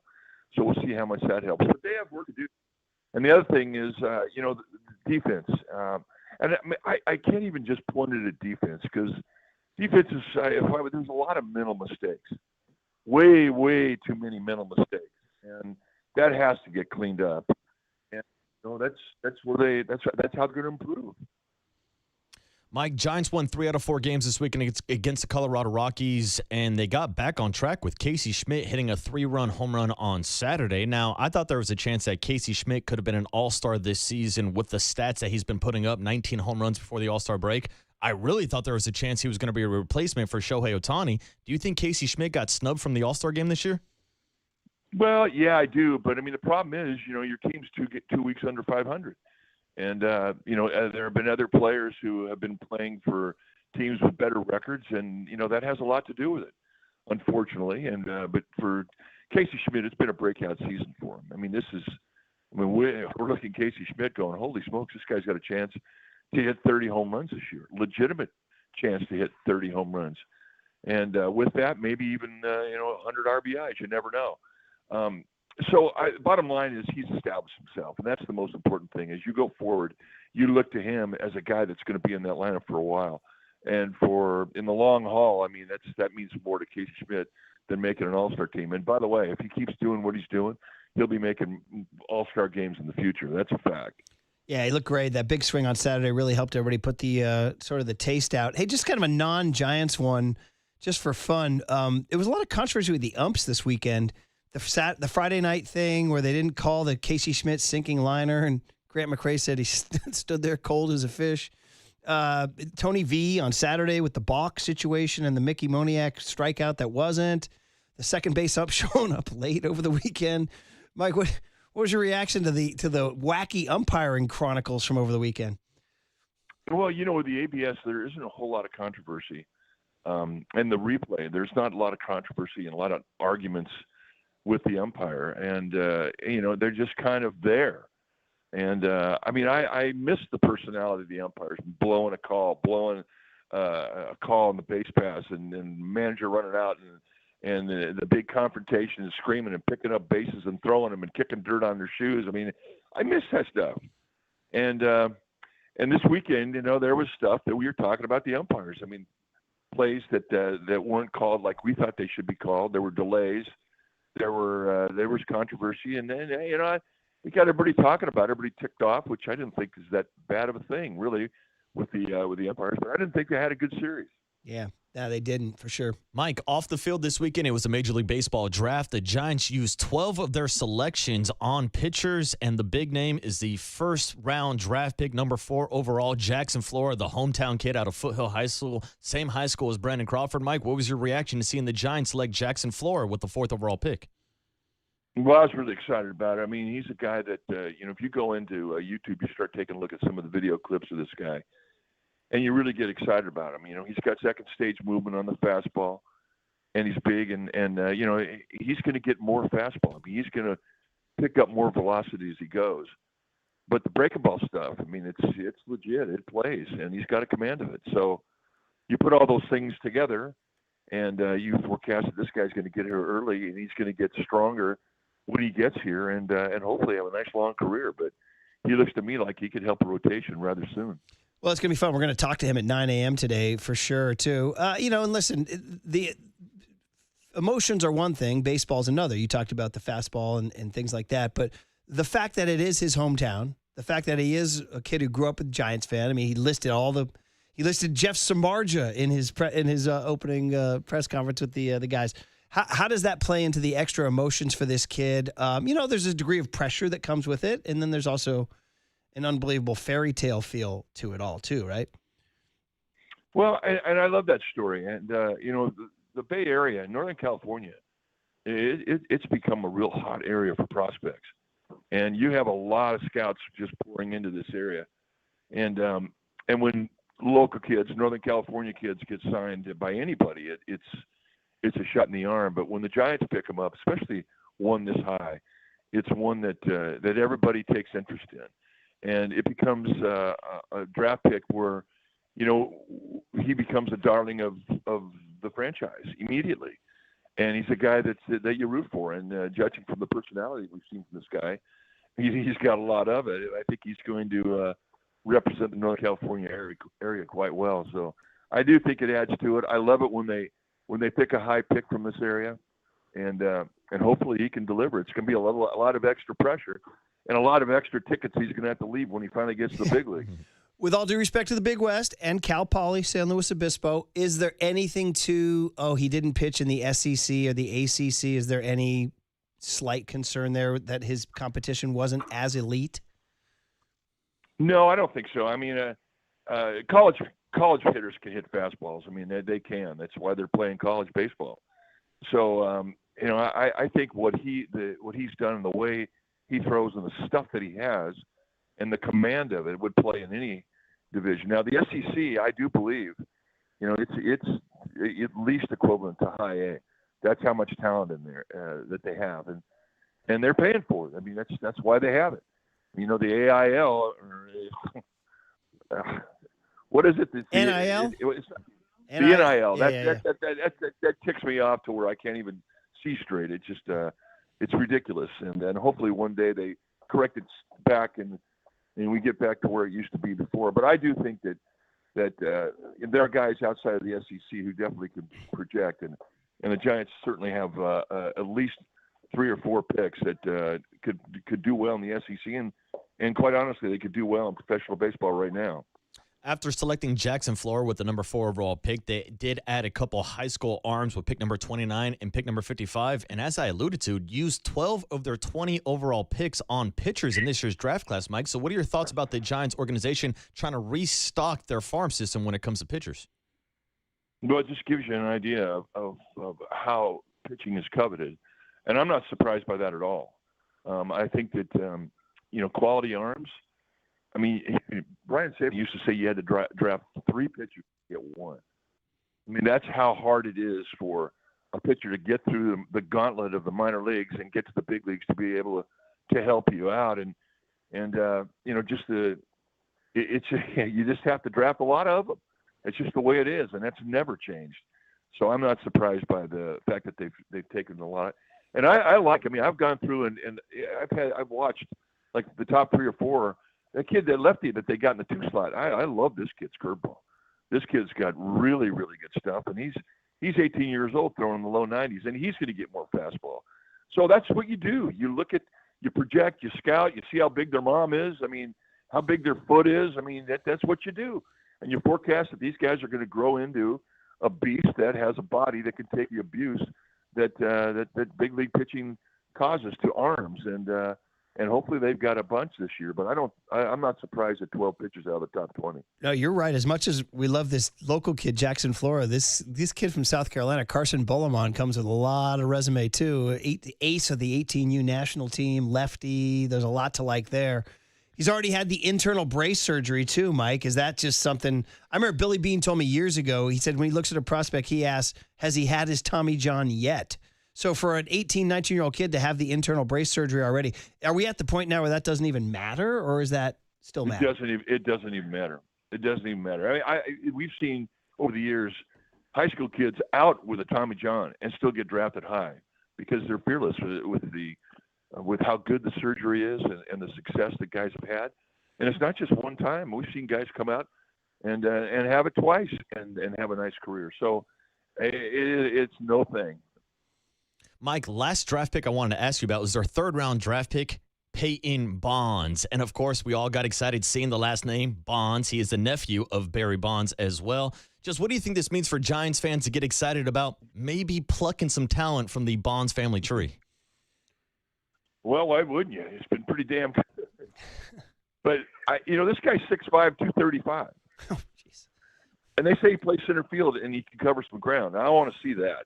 A guy that big, and I mean that'd be like Dale Murphy playing center field, and we all know what Dale Murphy did. He had a pretty good career. In fact, I think he should be a Hall of Famer. So I hope the same thing happens to Peyton Bonds.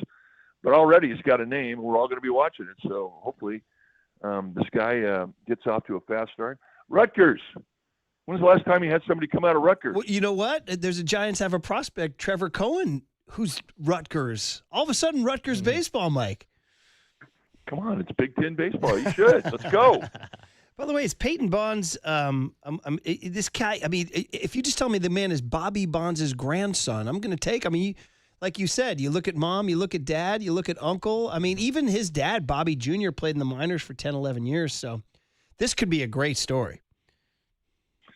Well, I mean, that's the thing about it. You never know. It's just such a crapshoot when you get everybody assembled and they start their career and they start in rookie league and A-ball and whatnot. I mean, there's a lot of guys in the Giants organization right now that I'm really excited about. And we haven't been talking about that for a long time. I mean, there was a decade that they just were kind of dry. And it was right after the 2014 World Championship. So it's really good to see athleticism and power, both with arms and with bats, and it really forecasts a nice future for the Giants as we go forward. Yeah, speaking of the future, Mike, sorry to jump in, Murph. Yeah. We saw this weekend at the Futures game, Dakota Jordan had a nice double. Gavin Keelan got some action as well. Both those guys are going to be promoted up to Double-A, and there's also a roster move with Bo Davidson now moving up to the Triple-A level. How much of the second half of the season do you think is maybe about strengthening your organization and maybe getting some of these guys opportunities with the big league club? I think that's what it's all about. I think that you need to find out what you have. And if that means that you're going to bring a lot of guys up to get a first look, so be it. And I think that what we have seen already has been pretty incredible with the development of Casey Schmidt and Bryce Eldridge. I want to see some more arms as we go forth, because there are some down there that are raw but pretty explosive. And I want to see those. I mean, this is the time. I mean, the season has not gone the way that you wanted it to go. And there is need in the bullpen, and there is opportunity in the bullpen. So why not bring young guys who have great stuff, see how they play? And I mean, and I think Giants fans are excited about that. I mean, they're excited about Eldridge and Casey Schmidt and the development of Elliot Ramos, who now looks like, he's a guy who's going to make big contribution the rest of his career. His strength is, he's reached his full strength. And now, I mean, he's exciting. So I want to see more of that from the Giants organization. And then, Mike, finally, tonight is the Home Run Derby, as you mentioned. You will watch it, have some fun, 5 o'clock on Netflix. And Marcus was asking earlier today, when's the last Giant? And we looked it up. It hasn't been Barry Bonds in 2004, Peyton's uncle. So we're like, yo, that's crazy. So is it time for the return of a Giant to the Home Run Derby? And we're nominating Bryce Eldridge. I know Rafi's good, too, but I think, can you imagine Bryce Eldridge in the Home Run Derby and the absolute titanic shots he would hit? Well, I mean, he's 21. Let him get his full strength, and he'll be in there a lot. And but the guy who's really ready for it now, I think. And I'm bypassing Casey Schmidt's 19 home runs, but Elliot Ramos has got strength that is hard to describe, and I think he could put on a show. I mean, we watch it in batting practice daily. I mean, and he hits stuff to right field. Well, he's got the ref. Who's the only guy to put it in McCovey Cove from the right side? Yeah. Well, and that includes batting practice. That's not just games. That's of all time. Every swing taken in this ballpark. He's the only guy who's ever done it. And I think he could do it every time he steps in that box. So I think he would be a great guy someday to have in that tournament. Okay. Elliot Ramos, put him on the list, too. All right, well, enjoy the Home Run Derby. By the time we talk to you Wednesday, we'll have that and the All-Star Game to talk about. So enjoy the break, Mike. We'll talk Wednesday. Had a bit. Mike Krukow every Monday, Wednesday, and Friday. Yeah, Ramos. We blew past him. No respect for Ramos. Yeah. By the way, I'm watching my Peyton Bonds highlights. He's a right-handed hitter. Yeah. Isn't that odd? And he's a big boy. Although Mike's right. His grandpa was a right-handed hitter, too. Does he stick his elbow over the plate? He doesn't. Like his Uncle Bobby did? He doesn't. I tell you, you look at highlights of anybody, they can look good. The guy looks good. But it's highlights. No, you can find highlights of me when I look good. String together your best segments, too. You know what I mean? Exactly. All right, guys. Well, listen, the big hit is here. Let's go baseball at this point in time because, listen, we're going to start turning the clock towards football pretty soon. Don't wait, all right? It's coming. And LeBron, we're still waiting. But right now, where you guys are at in terms of the Jackson, Florida draft pick, do you love it? Do you love Peyton Bonds? Do you love this left-handed pitcher coming out? Is there anything about taking 3 of the 4 from the Rockies that gives you hope? 808-KMBR is the phone number. 415-808-5627 is the Golden State Lumber and Showroom text line on The Sports Leader. KMBR, The Sports Leader.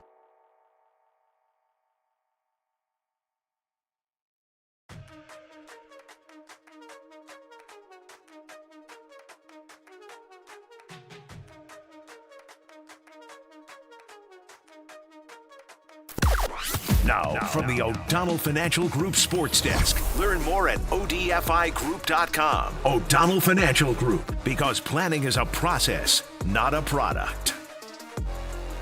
Tonight is the Home Run Derby in Philadelphia. But Murph and I were discussing earlier this morning, how come the Giants haven't had a participant since Barry Bonds in 2004. You just heard our conversation with Mike Krukow. He nominated Elliot Ramos. We both said Bryce Eldridge. Maybe a Casey Schmidt, maybe a Rafael Devers, 808 KMBR. Who should be the next Giant to represent the organization in the Home Run Derby?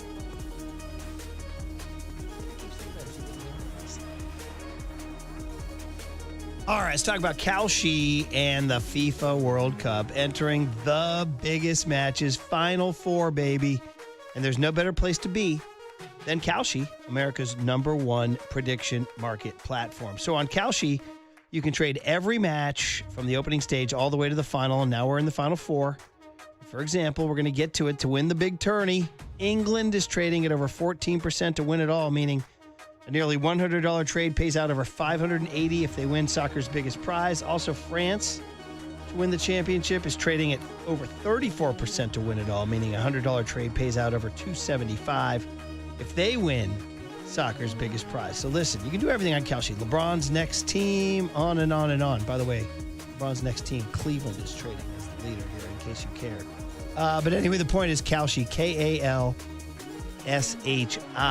and it's Trade the Beautiful Game at Kalshi. By the way, you're trading against peers in a live market. You can buy in and out of your position. So for a limited time, download the Kalshi app and use the code MURPH, M-U-R-P-H, to get $10 when you trade 10. Like I said, Kalshi, Kalshi.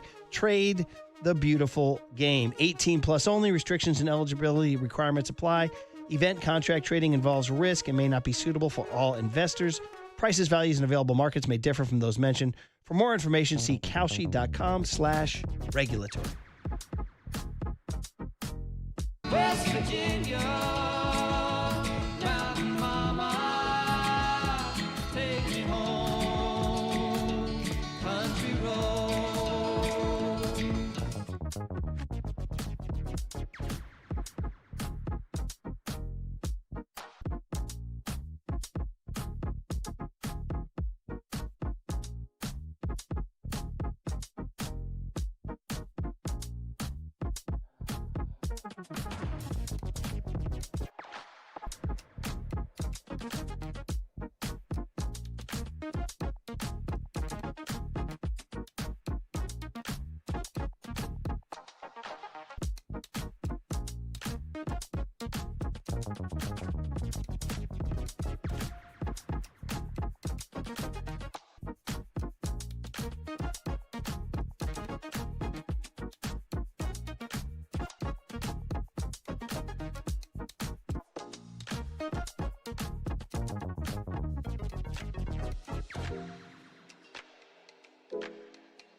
is The Big Hit. Sponsored by Benjamin Moore Paints. Experience the Benjamin Moore retail difference at our independently owned authorized retailers today or at benjaminmoore.com. Murph and Marcus continue live from the Casino Matrix Progressive Jackpot Studios. Casino Matrix. Progressive jackpots are here. Where are you? Just drop in. 1-800-GAMBLER.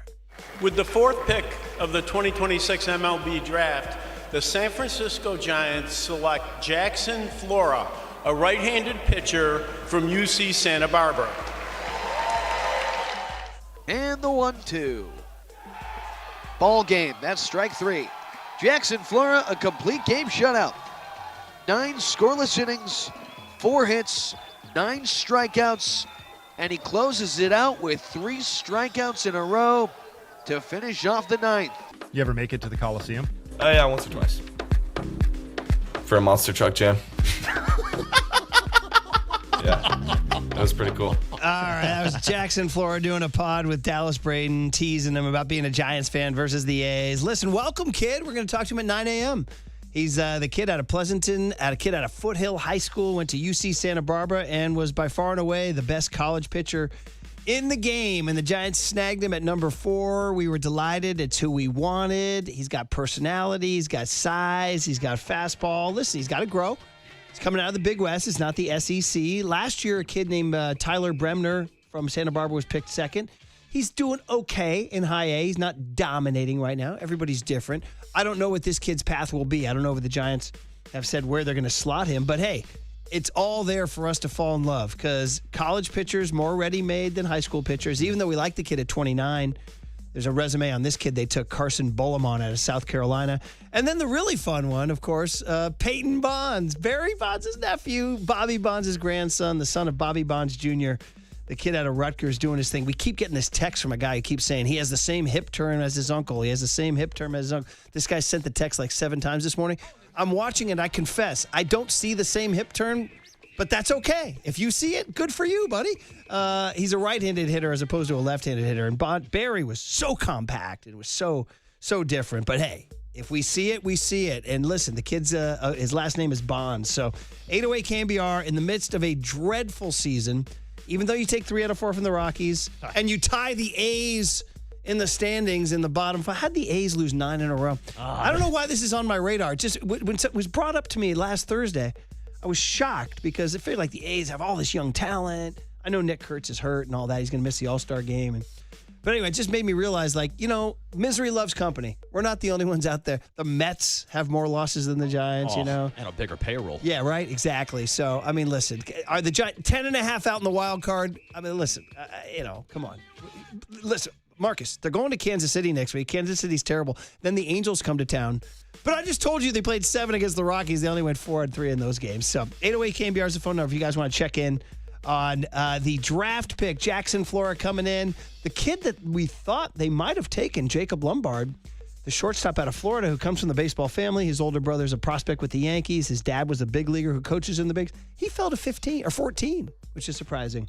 I mean, he's still a top 15 pick in the majors, but we thought the Giants might have taken him at 4. Yeah, because there was a lot of smoke and mirrors about the Giants being linked to multiple high school prospects, why I think big picture, I was celebrating on Saturday and Sunday just seeing them invest this amount of draft capital in their pitchers because this is a farm system that is depleted of pitching right now, and all their best prospects are middle infielders. So to take a step back and answer your question about why both the San Francisco Giants and the Oakland, Sacramento, Las Vegas A's are 41 and 55, it's because they don't have pitching. And I'd say the A's might be in a worse spot as an organization because they do not have Logan Webb, who's going to the All-Star game, leading their staff. But beyond Logan Webb, the Giants don't have a lot of options moving forward. Yeah, there's some hope that Carson Whisenhunt or Blade Tidwell or some of these guys can figure it out. But Jackson Flora has a high ceiling. He was the best pitcher in college baseball last year, top 5 in strikeouts, top 5s in innings pitched. So he's a guy that I think is going to get fast-tracked throughout this system. Not sure if they're going to start him in San Jose or maybe even Double-A, but this is a guy that could be in the rotation within the next 2 seasons. He's got that type of stuff, can get his fastball up nearly to triple digits, has a slider and also a sweeper. He'll vary the speed and the shape sizes of those pitches. So I'm hyped about Jackson Flora. That's where we start, Murph, because this is the draft pick that both you and I wanted. This This is the draft pick that we told Zach Manassian to draft when we had him on the show a couple weeks ago. So I love the fact that they took the best pitcher in the draft. He was the only pitcher taken in the entire top 15. So it shows you the separation between him and the next couple of pitchers in the draft. But even getting down to a guy like Carson Boleman as well, he's one of the top high school pitching prospects in baseball. So as much as we talked about not drafting for need, Buster Posey, Zach Manassian, and Michael Holmes drafted for needs with pitchers overall. 20, or should I say 12 of their 20 selections all on the bump, and it started with their first 3 picks of the draft, drafting and bringing in a lot of pitching prospects. Somebody actually texted in and say, just for by way of comparison, how's last year's number 1 pick? It was a high school shortstop named Eli Willits by the Washington Nationals, and he is currently an A-ball. And he is hitting 300 with a 918 OPS, but he's an A-ball. But he's also 18 years old. He was 17. That's the difference is, like the guy Tyler Bremner was, who I said was drafted by the at number 2 last year. Is not, not killing it. And everybody's different. He's currently in high A, and he's got a 4.24 ERA. With a 1.38 whip. Now, I don't know. That's a UC Santa Barbara guy who was drafted 2nd last year. So it's a fair comp. Yeah, everybody's different. We'll see how this kid does. I don't know where the Giants are going to slot him, but we're thrilled because of the story possibility. Now, we said number 4, you're going to get a, quote, franchise-altering pick. Is Jackson Flora a franchise-altering guy? I mean, I don't know other than, the guy who was taken after him was an outfielder from LSU and then on and on. I don't know how many franchise-altering. You don't know about these. We say this every year about Major League Baseball drafts, is that you don't know how these guys are going to turn out. Mike Trout was like the 25th pick or something like that, right? I mean, you can go on and on and on with numbers. Brandon Crawford was a 4th rounder, We can go on and on and on with who hits and who doesn't. But I mean, top of your head, when Randy Wynn got the 4th pick last year, they said, hey, we got a franchise-altering pick. Is Jackson Flora going to be that guy? Hey, kid. No pressure. Yeah. Right? No pressure at all. And he's playing for his hometown team, grew up a Giants fan, so this is a great storyline already. And look, Murph, he's been one of the best storylines in college baseball for the last season plus. Like, he's been the number 1 guy on our radar. He's the guy that we've been talking about the most. So also, after telling Zach Manassian to draft him with the number 4 overall pick, it feels like we're going to get some of the blame if it doesn't work out. Honestly, bro. You are listening to KMBR AM and KMBR FM San Francisco, the sports leader, a Cumulus media station. 808 KMBR is the phone number here. 310 says, bring in Matt Cain as a special advisor to this kid here. 510, this is Stan Tim says, yes, he's just checking in. Yes, there you go. 916 says, there are reports that the Giants weren't that high on Flora. Can we look into that? What do you mean they weren't that high on him? They took him 4th. Well, I think it's because all the mock drafts came out and said the Giants were interested in a high school shortstop. They're going in this direction, but that could have been smoke and mirrors just to throw other teams off the scent, because as early as Saturday morning, there were rumors about maybe Jackson Flora going in the top 3. 925 says, I saw Flora pitch when I was at Cal Poly. He can spin the ball, and the sweeper's a great pitch. There's a lot of development to go. He's probably a 2028 ETA. Command is fringe. We'll need to add pitches to get that chase, but I love the pick. 418 says, Murph, son of a Dodger rolled off your tongue. Kind of like you say son of a Dodger every time the Giants have a 9th inning mound visit. When did I say son of a Dodger? Matt Kemp? You were talking about Karros. Oh, yeah. Son of a Dodger. Yeah, Yeah. Well, the Giants did draft a nephew of a Dodger. Matt Kemp. Yeah, Matt Kemp's nephew was also drafted by the Giants this weekend. Who's always had a weird affinity for San Francisco.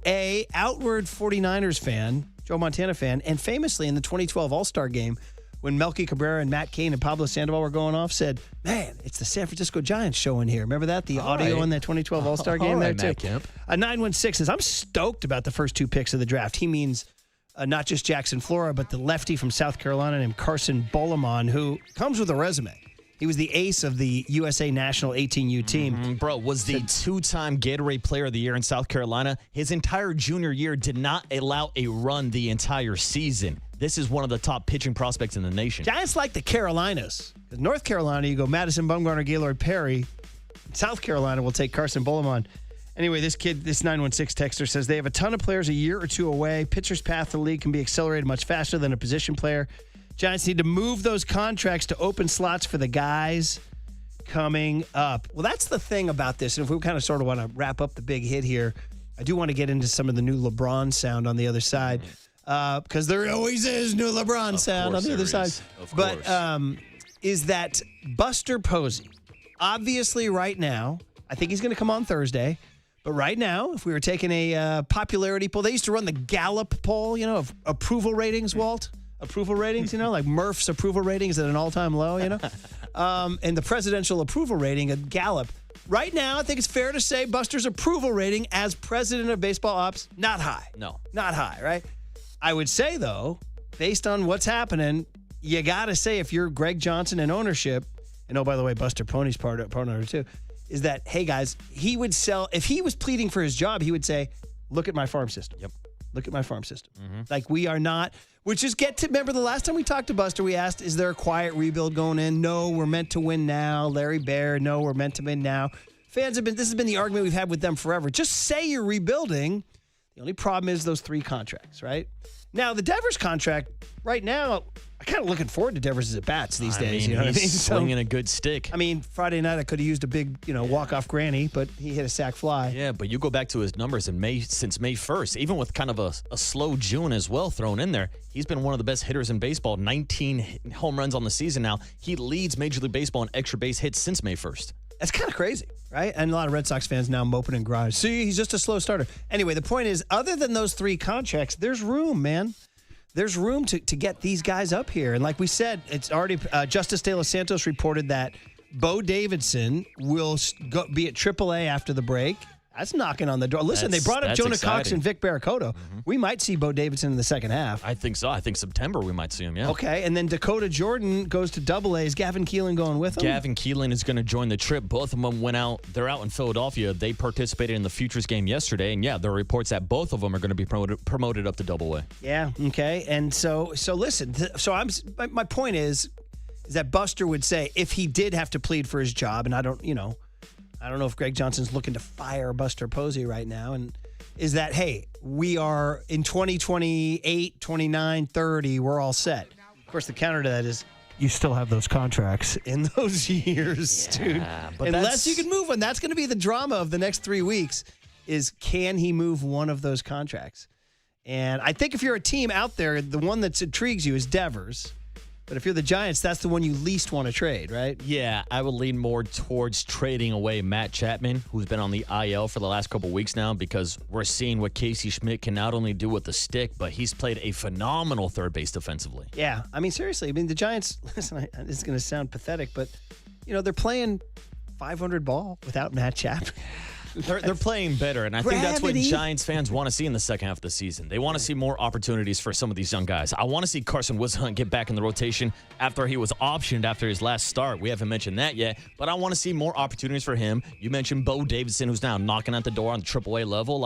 This is Buster's plan, in my opinion, if you are going to give him credit, even outside of the draft and getting Jackson Flora this year at the number 4 overall pick. You look at the top 2 international signings back-to-back years, Joshua Gonzalez and Luis Hernandez. We've mentioned guys like Johnny Level, Gavin Keelan, Trevor Cohen. It seems like they're building up through the farm system. And if it matters to you, Baseball America just had them ranked as the 10th best farm system in baseball, something that we were not saying 2, 3, 4, 5 years ago. No, and if I hate to just, be that optimistic guy, insert laugh track here. They're 6-5 in July. Thank you. Thank you very much. They've got a winning record. I set that up for you there, buddy. And I'll be there in Seattle Friday night to see if they can. I think Logan Webb's set to start. And that's a 7:10. Yeah, sounds like Webby might skip the All-Star game or skip participating, should I say, pitching in the All-Star game. That was the last unless word. There's a case of emergency, I guess. Yeah, that was the last word. Well, that's all right. This time Logan can get drunk and not have to deal with that hangover and not have an SU performance like he did last year. Oh, my God. By the way, it's time to bring up the mystery of the Tim Lincecum Yankee Stadium All-Star game. Where's the Netflix? Where's the 30 for 30 on that? Yeah, I need behind the scenes on that one. That's one of those ones where you're like, wait, what? Where is he? He's no-showed? Nobody's ever aired that story because Timmy's a man of mystery. We love Timmy. We're not doing anything to diminish his. People are spotting him out in Bernal Heights in the Excelsior, walking his dog.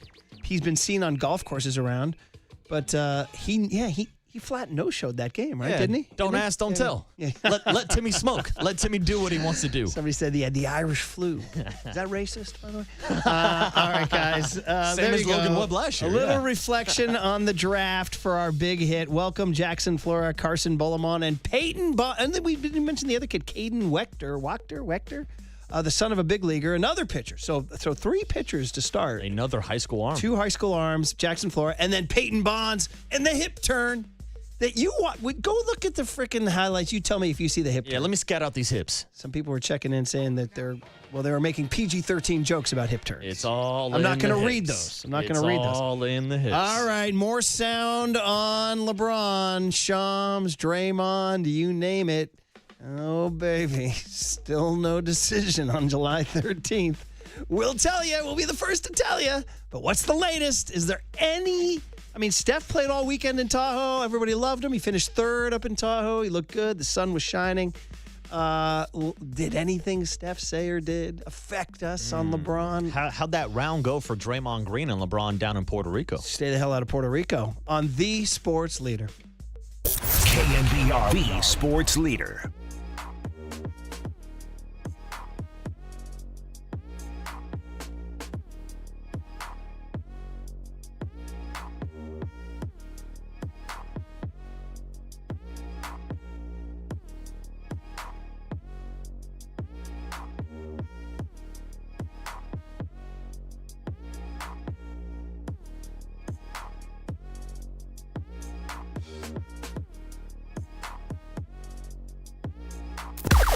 Now, from the O'Donnell Financial Group Sports Desk. Learn more at odfigroup.com. O'Donnell Financial Group, because planning is a process, not a product. The Giants selected Jackson Flora 4th overall in the 2026 Major League Draft. Stay tuned. He joins the show this morning in about 45 minutes at 9 a.m. What do you want to ask the new top pitching prospect in the Giants farm system? 808 KNBR is the number if you want to give us a call, shoot us a text, or check in on the YouTube chat.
And now it's time for the Protect Your Assets Business and Technology Report with me, David Hollander.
Now back to Murph and Marcus on The Sports Leader. Streaming live on thesportsleader.com and KNBR. The Sports Leader app. Murph and Marcus is sponsored by Bigelow Tea. Grab a mug and tea proudly. I haven't heard any chatter or talk about him joining LeBron anywhere. I think they're really close friends, and I'm sure Draymond is doing everything he can to recruit LeBron James to the Warriors. I think that is 100% what is going on here.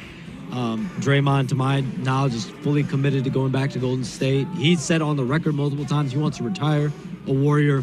I think whether he's going back on the same option deal that he had, the 1 year around $27 million, or a potential 2 or 3 year deal at a smaller number, I think both of those are much more likely options for him. Yeah, I mean, I think poor Shams had to answer to Waterboy's crazy ass theory from Friday that Draymond was going to the Cavs. I was like, what? Were you just trying to stir it up Friday? Oh, that's exactly what I was trying to do. Yeah. I was trying to provoke, and look at me. Stirring the needle so much that Shams is now had to respond. He's now responding to me and my allegations on 50,000 Did they literally watts. say to him? There's a report out of San Francisco that this guy Waterboy is really stirring the pot here with this LeBron recruiting Draymond to Cleveland. No, Draymond is a lifer for the Warriors for sure, and they went to Puerto Rico to play golf. And as Shams said, no, Draymond's not going to Cleveland. He's trying to get LeBron to Chase Center, and here we are, Monday, July 13th. No movement. Or as the old Saturday Night Live crowd would say, General Francisimo Franco still dead. That's a deep, deep pull for all y'all. You can put it down for what we all learned today. So do you think this is the week that LeBron's going to make an announcement? Can I do any more noises into the mic? Yeah, you've been doing a lot of noises this morning. I mean, are you kidding? He's going to, just milk and milk. When does he have to? What's the deadline? That's a great There's question. no deadline. And you're right. He's been milking this soap opera for a couple weeks now, but knowing how media savvy LeBron James is, it would make sense the day after the All-Star game, Wednesday or Thursday this week, when there's absolutely nothing going on in sports, he would be the number one topic. So maybe that plays into Le Ego, where he makes an announcement this week. Le Ego. Let go my Le Ego. You guys Lego? Lego my Eggo? Oh, yeah, dude. I used to crush those waffles. Yeah, I love an Eggo I used to go waffle. through boxes of time. I mean, honestly, is there anything possibly at all bad about a Lego waffle? I mean, it's easy. It's simple. Or You Eggo, throw it in pardon throw it in the toaster, you're good to go. Yeah. Would you even do the blueberry? Yeah, I'd mix in blueberry every once in a while. I'd go with these small cinnamon ones too, like the little 4-pack. Oh, yeah. Don't know those. Now I'm going off the grid. Walter's giving me a thumbs up. He knows what I'm talking about. We're talking waffles. Yeah. Give me an egg. Put a toaster in here right now. Give me some Eggos. Yeah, Lego my Eggo. Lego my Eggo. I can't believe you guys know that. I thought that was from my generation. Oh, no, dude. Like I said, I used to crush waffles growing up. All right. Like Pat Murphy, the Brewers manager, who has one in his back pocket. Oh, that's a pancake pocket, isn't it? Oh, is that a pancake? Yeah, he's more of a pancake guy. Okay, Shout out to mini pancakes as well. Yeah, I got to say, I married a gal. She makes the best pancakes going. She is the pancake queen. Yeah, don't sleep on a good pancake. A lovely Candace. Although I've said this on the air many times, there is some marital friction, so to speak, pause, about waffles versus pancakes. 808 KNBR. Check with Candace. She's like, outwardly anti-waffle. You can't be anti-waffle. I know. Trust me. You can be pro-pancake, but you can't be anti-waffle. I get miffed. I get a little miffed. You can imagine, right? No, How do you not like a waffle? You telling me? Tell me about it. I mean, and I love waffles too. So it's like a kind of a sore spot because she'd rather make the pancake, which is great.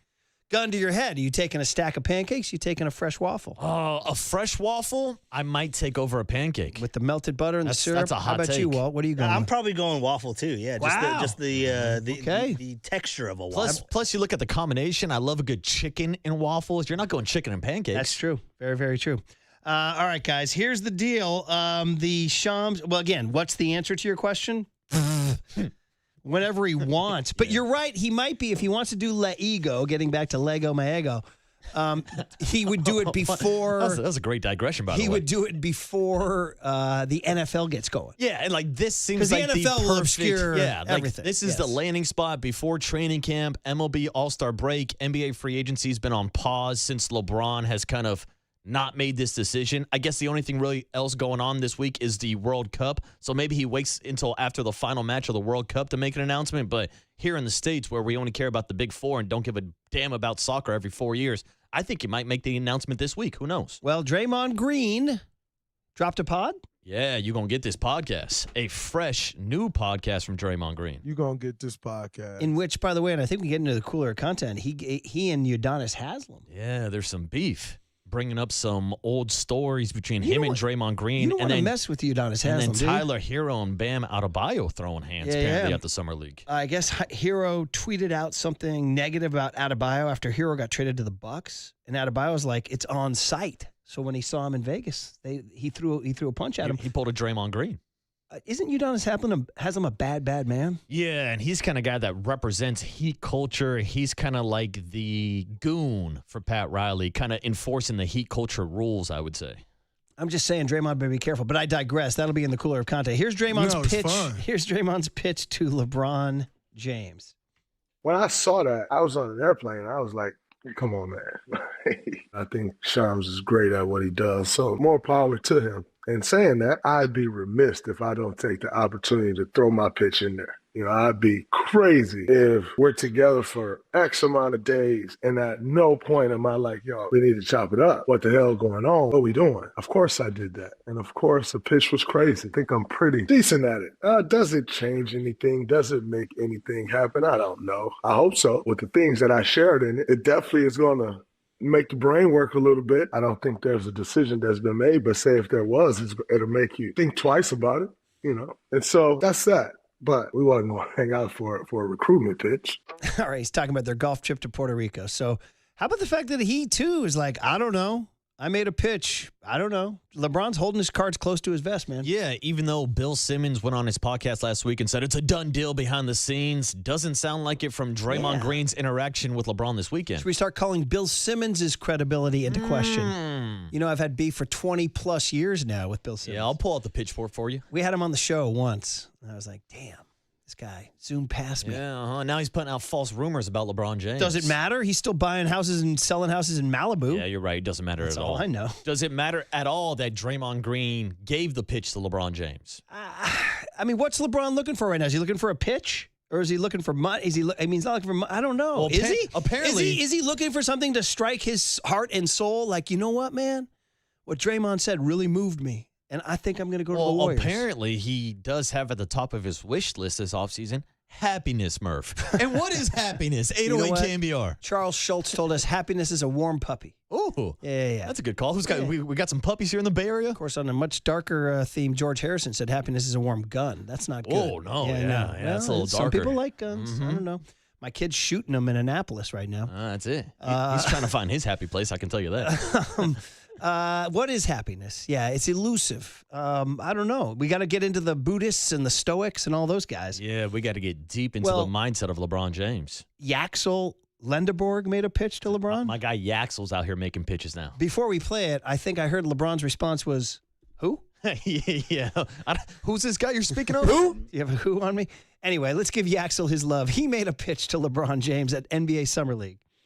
My pitch is, man, I know you don't like rookies that much, man, but I'm not the average rookie, you know. And I would love to learn under you, man. So I mean, if you're looking to play with one of the greatest shooter of all time, and a close friend of yours, Draymond, it'll be great to come to Warriors, and we'll be glad to have you, you know. Yeah, he's going to be like, man, you know what? I was going to go to Cleveland, and then Yaxel spoke. Yeah, I started thinking about those triple Yaxels in the corner.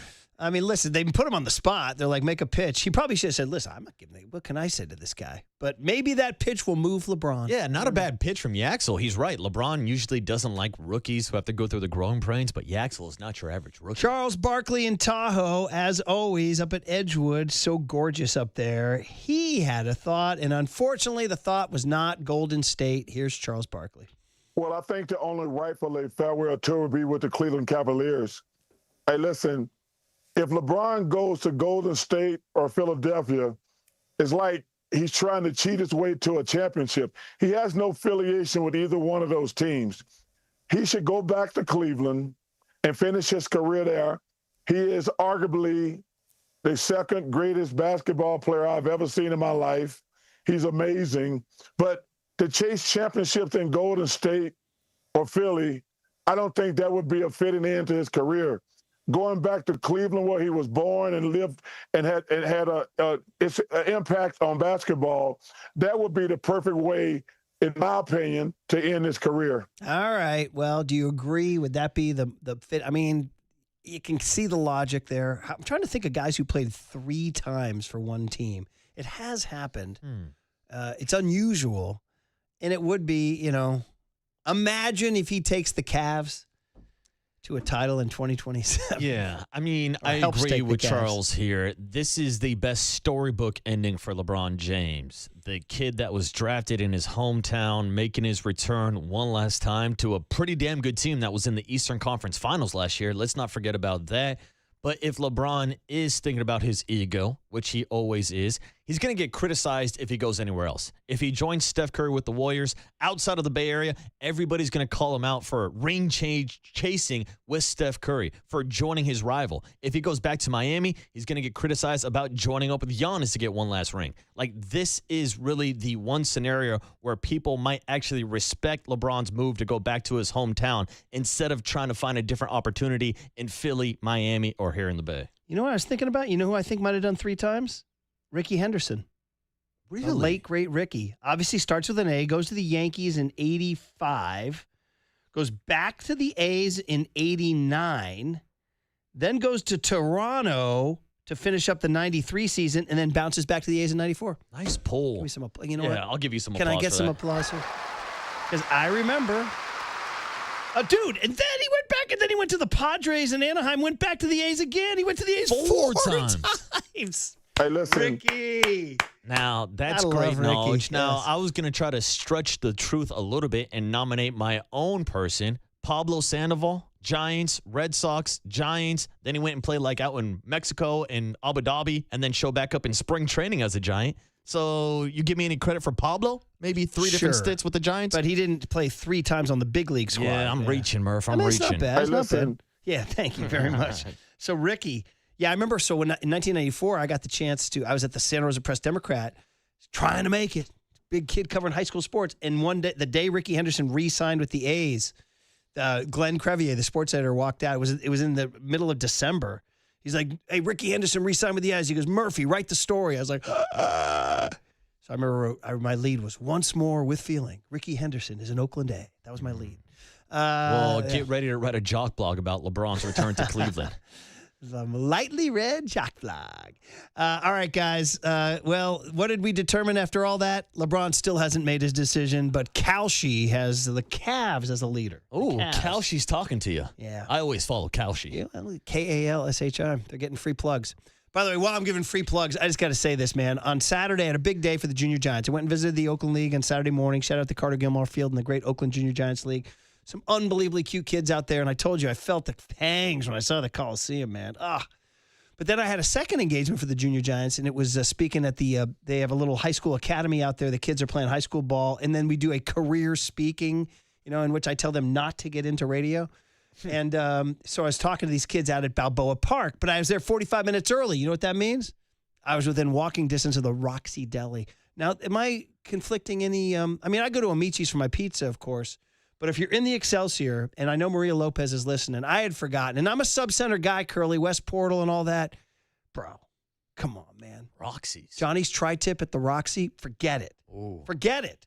I was like, it's over. It's the best. So I was a sub-center guy. Curly turned me on to it. There's nothing wrong with being the second best sandwich place in San Francisco. Oh, why not? You can get a tri-tip down at Roxy's. I haven't been to Deli Board where you have. Oh, Deli Board's delicious. It is delicious. A little pricey for a sandwich, but a pretty good damn sandwich. By the way, these days, I got the junior Johnny's. It was freaking gigantic. The junior. 6 inches. That's what she ordered. Yeah, that definitely is giant, Murph. That's the biggest sandwich I've ever seen. Anyway, point is I'm just giving a free freaking plug. Oh, dude, I love a good tri-tip.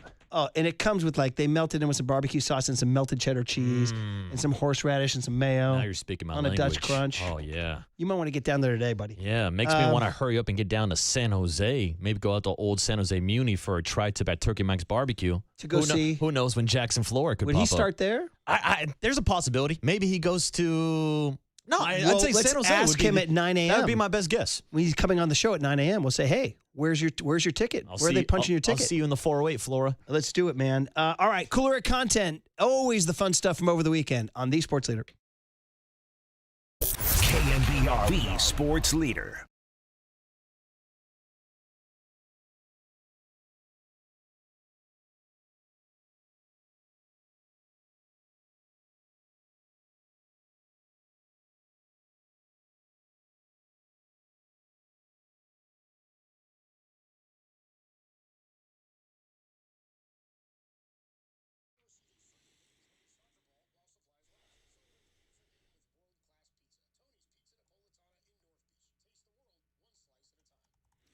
All right, let's do it. River Island, summertime. Yeah, it hits different at summer when you're living on the water at River Islands. And that's what you can do at River Islands in Lathrop. You're not just watching the seasons go by when you live there. You're out on the lakes. You're kayaking. You're fishing on a Tuesday morning. You're walking miles of scenic trails as the sun comes up. So River Islands is a community built around the outdoors, where the water and the trails are not amenities you drive to. They're right outside your door.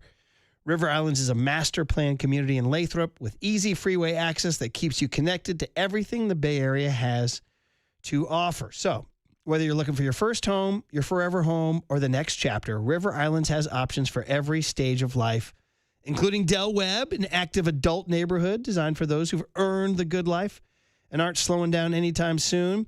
With healthcare, a restaurant, and amphitheater all on the horizon, there's a real sense that something special is being built here.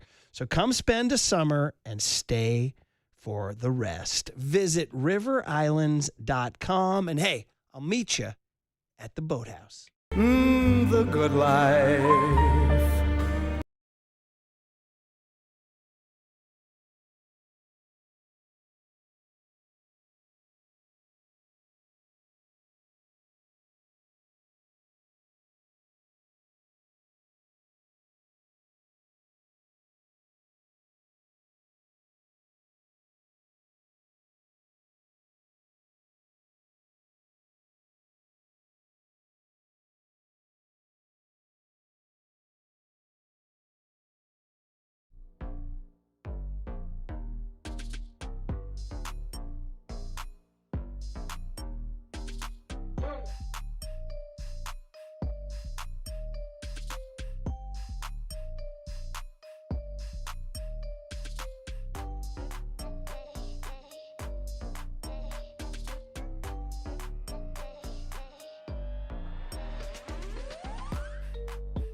right, everyone. Chill. This is the cooler He's bitten a cooler. of content. Cornucapacious of joyful news. We might be on to something. Murph and Marcus is sponsored by Bigelow Tea. Grab a mug and tea proudly.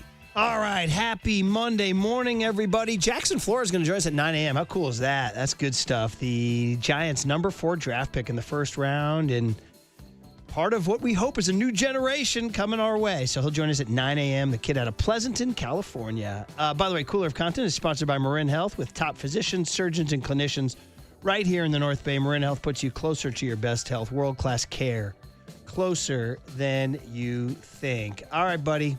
There's some good stuff out there. You were at the SpongeBob game, right? Yes, I was. I wasn't going to miss SpongeBob at the ballpark for anything, Murph. Okay, Patrick Starr. Are you a Patrick guy? Hey, SpongeBob. So everybody does a Patrick impression? Yeah, that's probably the best one I got. Who's the name of the guy? We got to give him credit here. The actual voice actor, I'm not sure, but he was live in person at the ballpark yesterday. It is Bill Fagerbakke. What's up, Bill? Fagerbake. Fagerbach? That's a great last name. Do you know what year SpongeBob debuted? I want to guess right around 2000. Good guess, 1999. The year 2000. That's something we taught you. That's good. 1999. So remember we played him a couple weeks ago. He was in Pittsburgh. So is there like a whole SpongeBob like MLB thing going on? Yeah, I guess it's kind of like Hello Kitty Day. Each major league club has a certain day, and I guess this weekend was time for the Giants. I think what they're doing is like your generation, they're trying to appeal to your generation. Oh, because my generation loves SpongeBob. Yeah, I would say it's even bled into your kids' generations. Yeah. I would say the 18 to 34, which is what they're going for at Major League Baseball. They want, the Major League Baseball is an old and dying sport. Well, not if you bring out SpongeBob SquarePants. Yeah, and I would say 808 KMBR, SpongeBob might be the most successful cartoon that Nickelodeon ever put out. I'm going to go ahead and say, I'll check that. I'll clear that with my buddy who worked intimately on all the shows that you did. Shout out Hey Arnold. Hey Arnold. Which I loved growing up. And my favorite, Rugrats, and also shout out Rocket Power. He worked on all these, except for the guy he worked with on Hey Arnold is the guy who founded SpongeBob. Damn. He said he was with him when he came up with the whole idea and everything. All right, well, here's Patrick Starr, Bill Fagerbakke doing the Giants lineup. Everybody from a certain generation will feel the warm fuzzies here. Check it out. And now, the starting lineup for your San Francisco Giants. Leading off, the left fielder, number 17, Elliot Ramos. Batting second, the second baseman, number 1, this guy can hit, Luis Arraez. Batting third, the third baseman, number 10, Casey Schmidt. Batting cleanup, the first baseman, number 16, Rafael Devers. Batting fifth, the right fielder, number 51, Jung-Hoo Lee.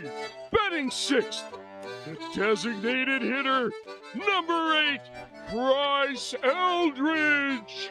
Batting seventh, the shortstop, number 2, Willie Adames.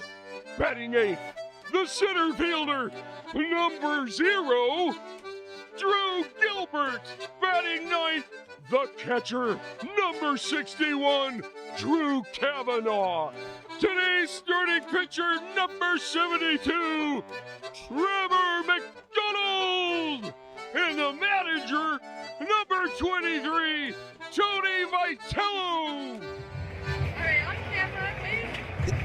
I'm dizzy. There you go. Patrick Starr, Bill Fagerbakke.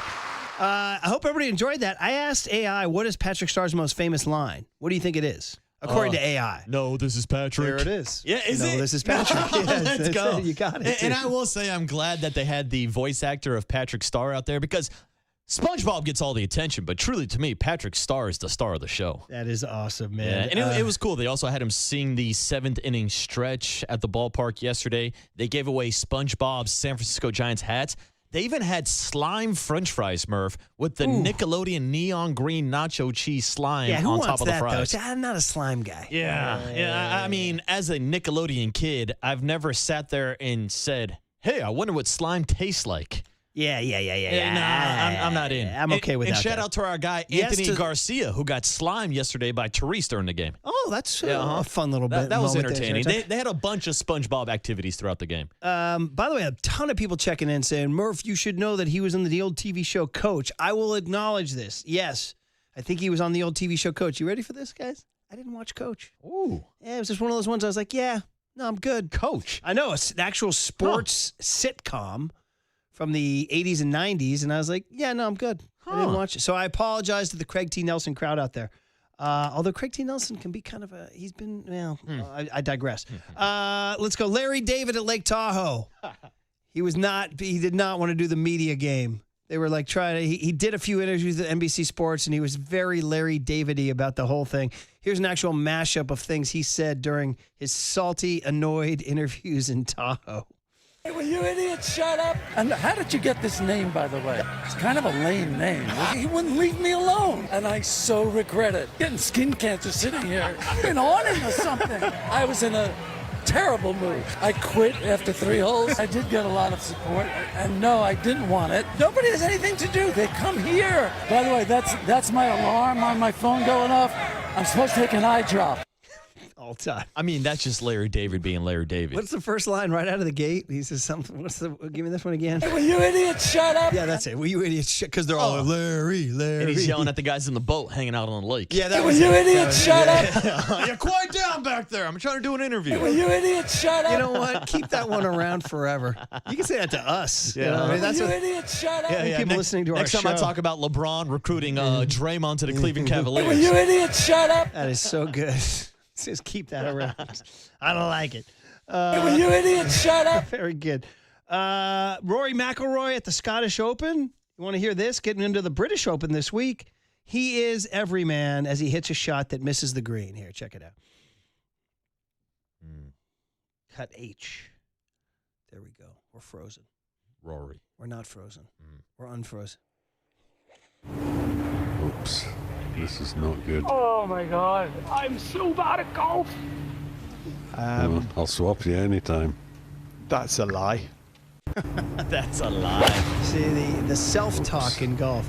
Oh, my God. By the way, the sound. What are the freaking Scottish Open microphones on steroids? That's a lie. Jesus. SWAT right there is incredible. I mean, that's the scary thing, Murph. We have the video playing on the stream right now. Like, for me, and I'd say maybe even for you, that'd actually be a pretty good shot. Oh, are you kidding me? Yeah. That's a lie. I'd be telling people about it over in the club at the 19th hole over the bar. I'm so bad at golf. I'd be like, I smoked one on 6, man. Went left to the green, but I hit it hard. So bad at golf. Yeah. Oh my God, I'm so bad at golf. That's how damn hard that game is. Do we have a little video? I'll give you a minute to cue up Dakota Jordan. So Dakota Jordan was drafted out of Mississippi State by the Giants, pretty high. Wasn't he like at least a top 4 rounds? I think he was a 4th-round draft pick, and he's one of those guys that the Giants kind of overpaid so that he would not go back to college and join the Giants organization. And Murph, he's been tearing it up ever since. And he made the Futures game, and apparently he's going to go to Double-A, and he had a 3-homer game over the weekend.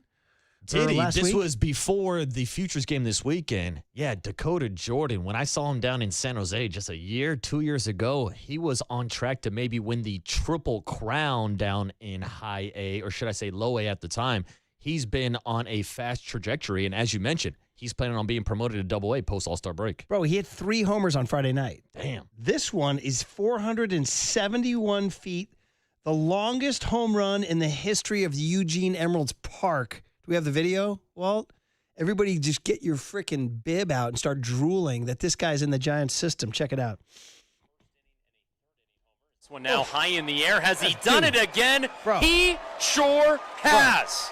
Bro. Out to the parking lot for Dakota Jordan. Dude. 471 feet, 111 miles an hour. Dude.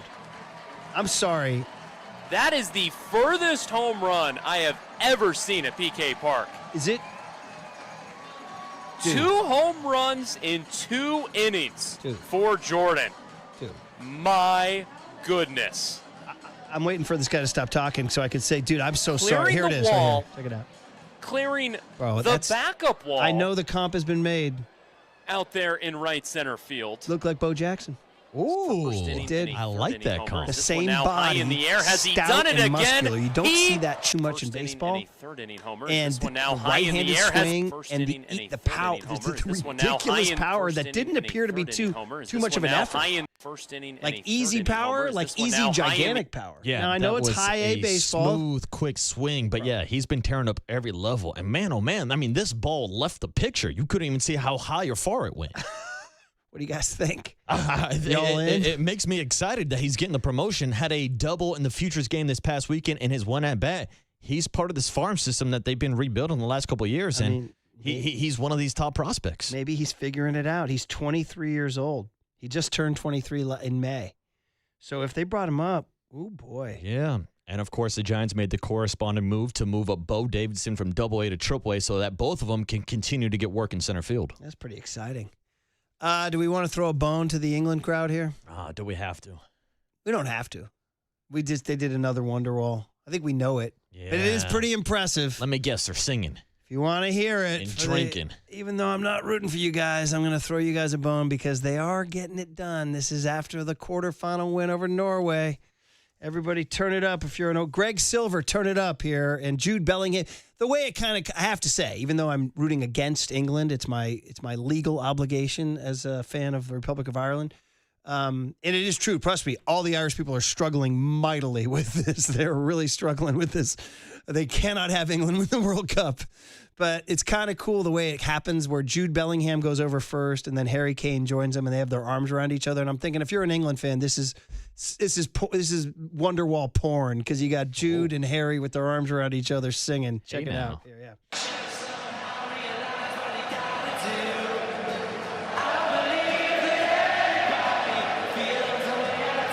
It's on video. There's Jude. Look at these two guys. It's like iconic right there, huh? Yeah. Some third guy ruins the party here.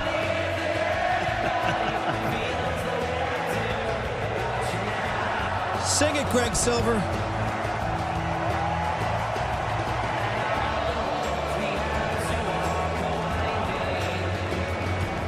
Now the whole team.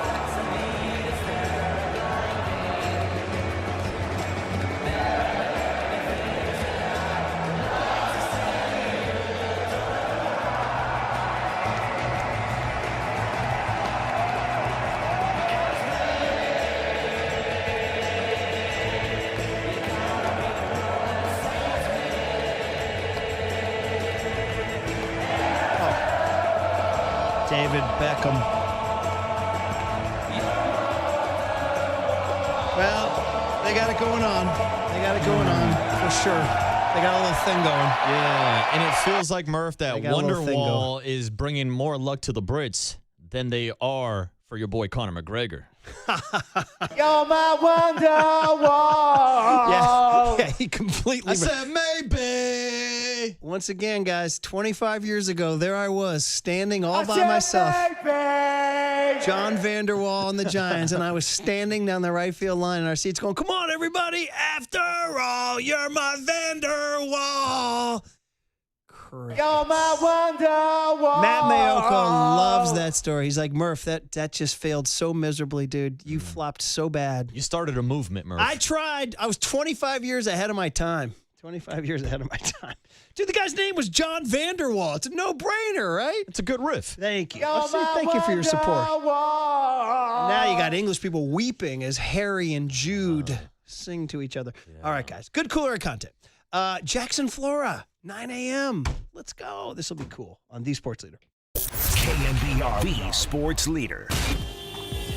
Time for your Bay Area Chevy dealers traffic update.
Listen to the sports leader anytime, anywhere. Download KNBR, the sports leader app. Murph and Marcus continue live from the Casino Matrix Progressive Jackpot Studios. Casino Matrix. Progressive jackpots are here. Where are you? Just drop in. 1-800-GAMBLER. With the fourth pick of the 2026 MLB Draft, the San Francisco Giants select Jackson Flora, a right-handed pitcher from UC Santa Barbara. And the 1-2. Ball game. That's strike 3. Jackson Flora, a complete game shutout. 9 scoreless innings, 4 hits, 9 strikeouts, and he closes it out with 3 strikeouts in a row to finish off the 9th. You ever make it to the Coliseum? Yeah, once or twice. For a monster truck jam. Yeah, that was pretty cool. Jackson Flora riffing with Dallas Braden about being more of a Giants fan than an A's fan. Yeah, I went to the Coliseum for monster trucks. All right, we'll talk to the kid. You also heard him closing out a complete game for UC Santa Barbara, UC Santa Barbara Radio. Wish we could credit the play-by-play kid. I don't know who it is. Wait, he did a what? A who? I know, A right? complete game. I've never heard of that before. You can ask the guy behind the glass about CGs. I've done more than a few This Date in Giants histories where Bill Laskew's sitting in with Greg Silver today, 10 a.m. to 2 p.m. By the way, the recently restored Greg Silver from Twitter, he got hacked. Yeah, got his Twitter account stolen. What do you do in a situation like that? It's a great question. I don't know. I have no idea. Yeah, I don't know. So that means I have to re-follow him or something? I don't know. He might have to deactivate his account. That's a good one.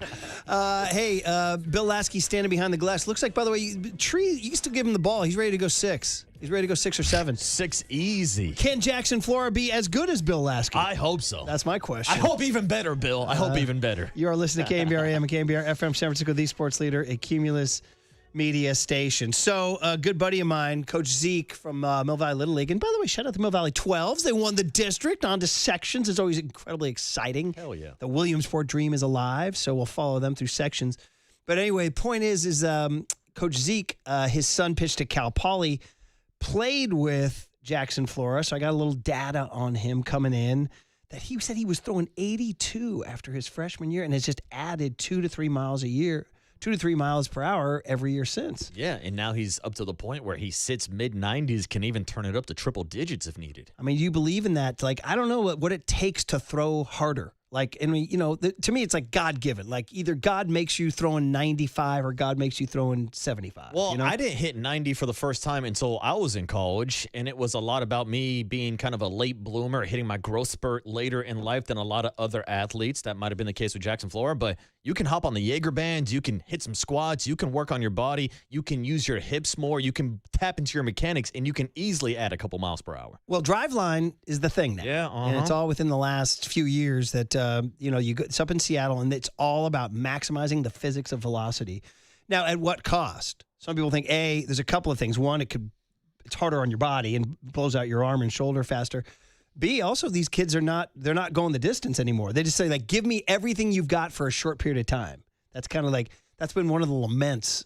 Is the call coming in right now? Is that him, the young kid? You got to love this kid checking in early. Right, and early. And Murph just one we got him. Oh, we got him.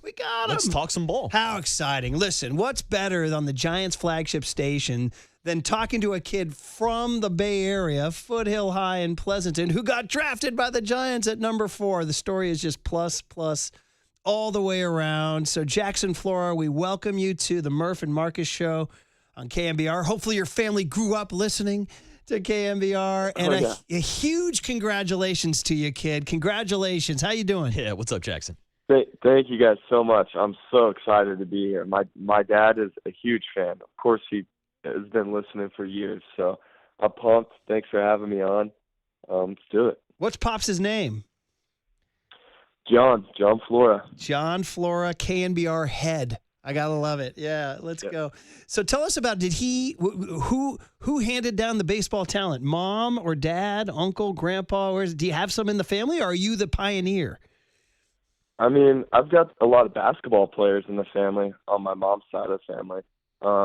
Lots of college basketball and some pro basketball players. And my dad was really my first baseball coach, so he taught me how to throw and hit and all that good stuff. So who are the Hoopers? Of both. Who are the Hoopers on your mom's side? My mom's dad. So my grandpa played basketball at St. Mary's. Nice. And then two of my uncles and one of my cousins also played at St. Mary's. And my cousin played overseas for a few years. Huge. He's coaching with the Lakers now. How's the dude? Really nice. How's the Jackson Flora hoop game? Because you're 6'5", right? You're every bit of 6'5". Yeah. Yeah, I'm pretty good. I can shoot it, and I'm athletic enough to go dunk the ball, and I'm not really allowed to play basketball anymore, so I haven't played in a while. But you can't throw it down. There's dunk in your game? Big time. Okay. Big time. Come on. Well, Jackson, we know you can throw it down. We also know you're pretty damn good at throwing the ball off the mound. Now, you're an East Bay kid, but we also heard that you grew up a Giants fan. So tell us about the origin story of you becoming a Giants fan and ultimately leading up to getting the phone call this past weekend. Yeah, I mean, ever since I could remember, I was in Giants gear. My very first baseball team in Little League, I was the Giants. I grew up going to AT&T Park and watching those guys win 3 World Series. So, you know, a lot of my best baseball memories just revolve around San Francisco and being at that stadium and playing for the Giants in Little League. So, I mean, getting that call this weekend was more than a dream come true. I still can't believe it. It's so great. Who called? Who was the phone call from? Well, my agent called me before the draft and told me what was going to happen, and then I talked to Holmes and Posey after the draft and just said what's up and how excited I was. It was awesome. Yeah. Now we know that it's every kid's dream to get that phone call saying that you've been drafted, but it's got to hit a little bit different when it's Buster Posey as the president of baseball operations calling up, right, Jackson? Yeah, I think I've never really been nervous talking to people, but that might have been one of them. And he's a pretty quiet dude. He's sometimes hard to read. Was he pretty chill? Yeah, he was awesome. You're like, are you still there, Mr. Posey? Yeah. But he's all business, man. He's all business. Well, tell us about. I'd love to hear your story because, you know, this day and age, youth baseball is such an industry. And, like, you know, there's travel ball rankings at, like, age 10 and things like that. But I was talking to a couple people who know you. Is it fair to call you, like, your progression was a little more just natural? Like, were you a phenom as a kid? Or tell us about, like, coming through high school. And I guess, ultimately, how was your recruiting? No, I was no phenom when I was a kid. That is for sure. I was very small growing up, like especially going into high school, which I think part of the reason I fell in love with baseball, just because, you know, I could still compete and be a good player and not have the size, unlike in basketball and football. So I was very small growing up, just kind of kept my head down, kept working. And then my dad would always tell me, he's like, hey, like, I grew late too. I didn't grow till I was in high school. Like, you got time. And I just trusted him. And, you know, eventually I started growing and getting taller, and I was able to kind of build off of that because I already had the skill and the mentality. And then, yeah, as I kept growing up, and then I fell in love with pitching. When I was about 16, I started pitching. I had a really good arm, and I really fell in love with it and realized that I could make my dream come true if I just keep working hard and continuing to love baseball and play for the right reasons. That just kind of took off from there. Jackson, if we had to ask you to give yourself a scouting report, how would you describe yourself as a pitcher, and what can you tell us about your arsenal? Yeah, I would just describe myself as a very aggressive and very competitive player. I'm not scared of anybody, just ready to go. I'm a winner, big-time competitor, just playing for the right reasons, playing for the name on the front of the jersey, just trying to go out there and win and help my team the best way that I can.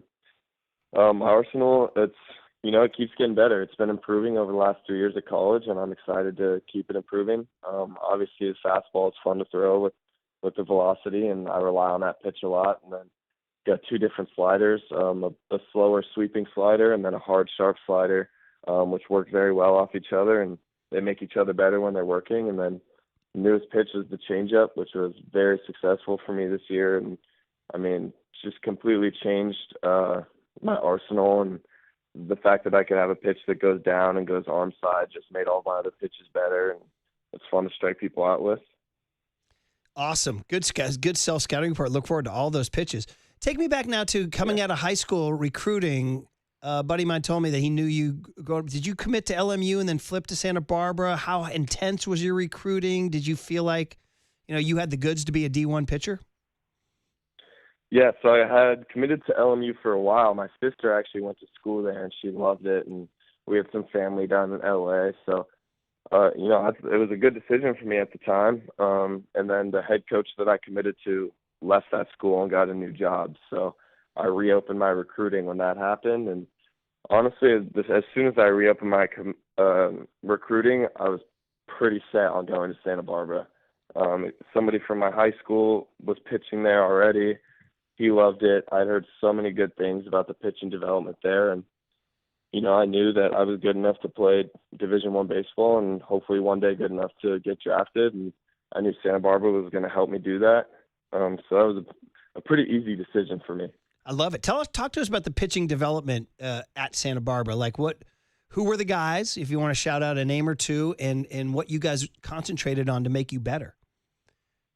Yeah, Coach Jones and Coach Teggets have been awesome. I mean, just brilliant pitching minds. They really understand the game and really know how to help pitchers individually and make somebody better at what they're already good at and then help improve them on what they're not so good at. I think the biggest thing for me was them just, teaching me how much more goes into pitching and how much more goes into baseball than just, bullpens and pitching in the game. Like how important catch play and putting on weight and your lifting routine, your weekly routine, and how important the mental side of baseball is, like things like that go into pitching that you don't really realize make you better and translate, like the stuff you do off the field that translates to you becoming a better pitcher. So I think that stuff was kind of the most important stuff that they helped me with to develop me. Jackson, taking a step back from your time at Santa Barbara and even from your time at Foothill High School, what were some of your favorite Bay Area moments growing up playing baseball, Little League teams, Summer League teams, travel teams? What were some of the teams you played for here in the Bay Area? Yeah, Cooperstown. I mean, Cooperstown was awesome. That's kind of immediately what popped into my head when you talk about travel ball. I got to go play with all of my friends and all the people I grew up playing with, and we played awesome.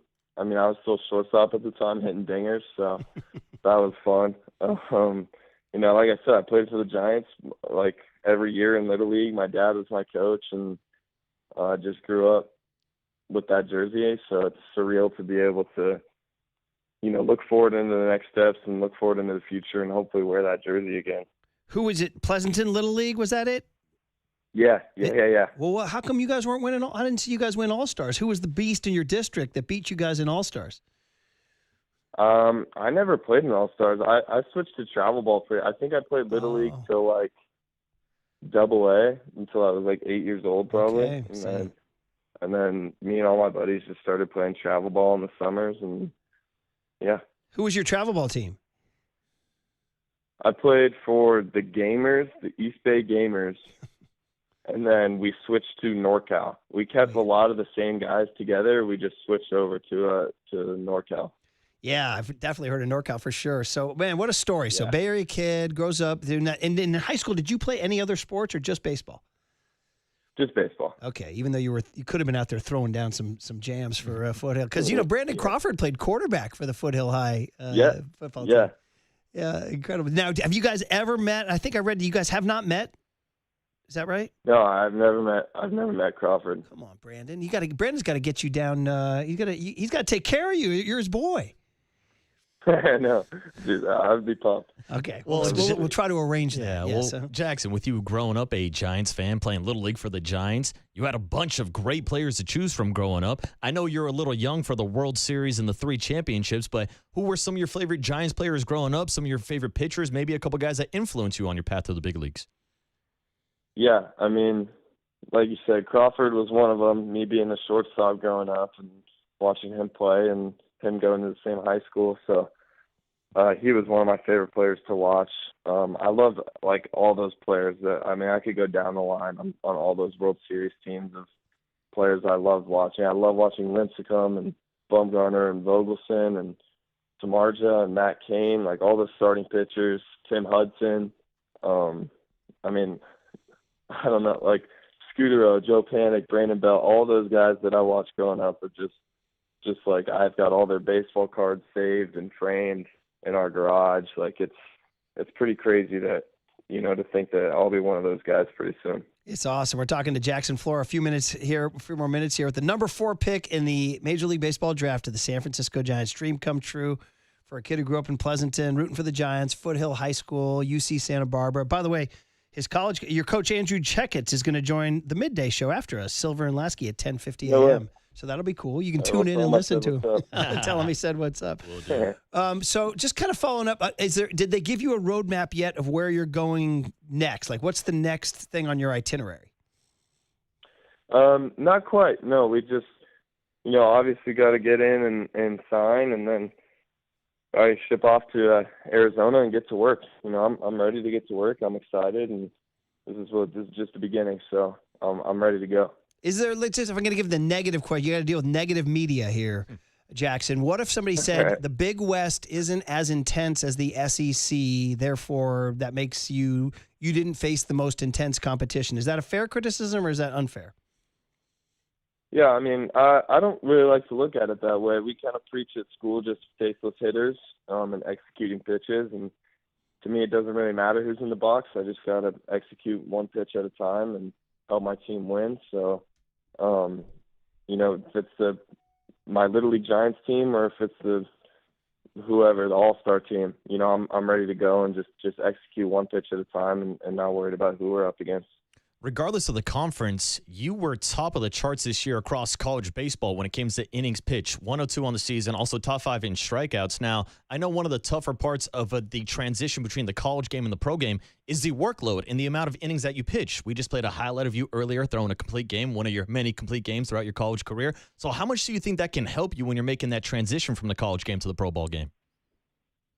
Yeah, I think that's super helpful. I think it's really important, especially as a starting pitcher, to be able to eat up those innings and help your team win week in and week out. So I think one of the biggest things for me, one of the most important things for me as a player and a person has been staying healthy. And I put a lot of time and effort and a lot of work into keeping myself healthy so that I can go out every week and help my team win. So I think as I continue to develop and get stronger and stay healthy, that I understand what it takes, and I've got a good routine that will help me, stay healthy across the course of 162 games, and then hopefully some more after that. Got to ask you, but it's definitely going to help me be ready for that workload. Yeah, sorry about that. The last one for me is like velocity. That's the word, right? Velo. How important is it to you? Is it something because we talk to Mike Krukow every Monday, Wednesday, and Friday, and he's like, there's throwing and then there's pitching, right? And so where does velocity play into you? Do you have a number you like to hit, or what's your theory on velo?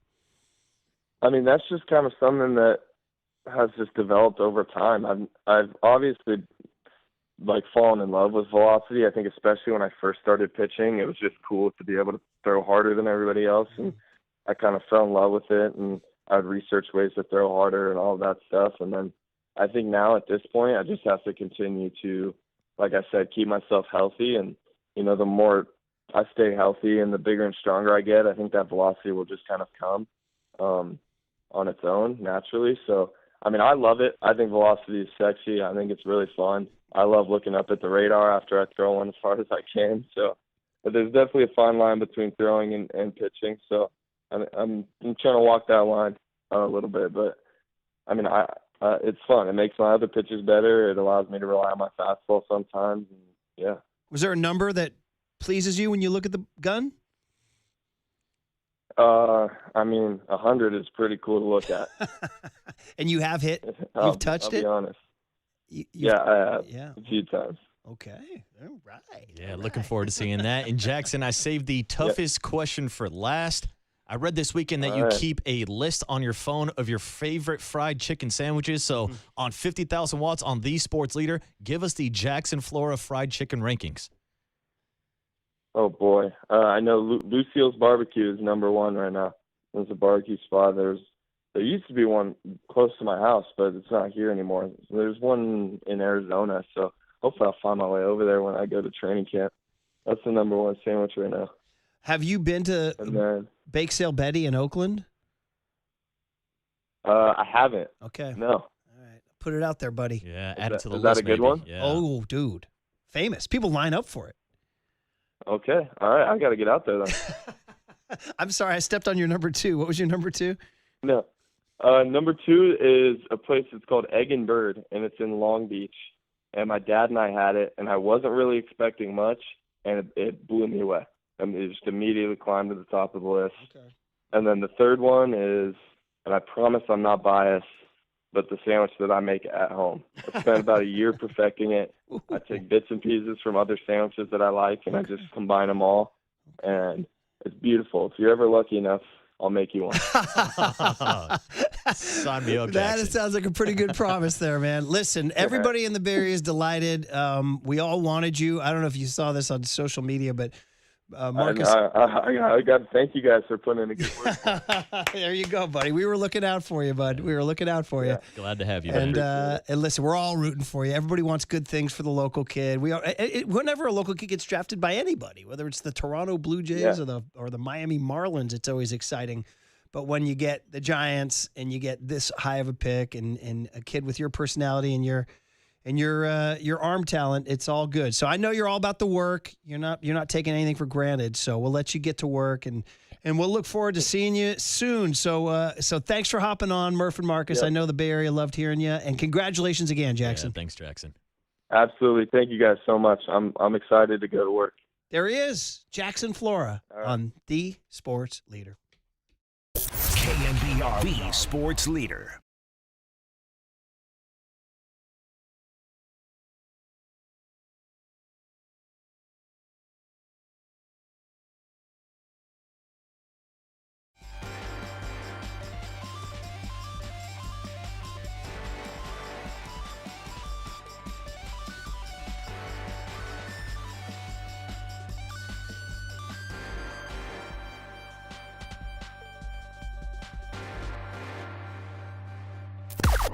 Now, from the O'Donnell Financial Group Sports Desk. Learn more at odfigroup.com. O'Donnell Financial Group, because planning is a process, not a product. Fun interview with Jackson Flora on the UMA guest line. And you heard at the end, he gave credit to Murph and Marcus for the Giants drafted him. We had an interview with Zach Manassian a couple weeks ago talking about Jackson Flora and their approach to this year's draft class. You can check out that podcast and all of our podcasts, including a conversation with Mike Kruka earlier this morning with his thoughts on Jackson Flora. And if you miss any of that conversation, it will be available later on today wherever you download your KNBR podcast.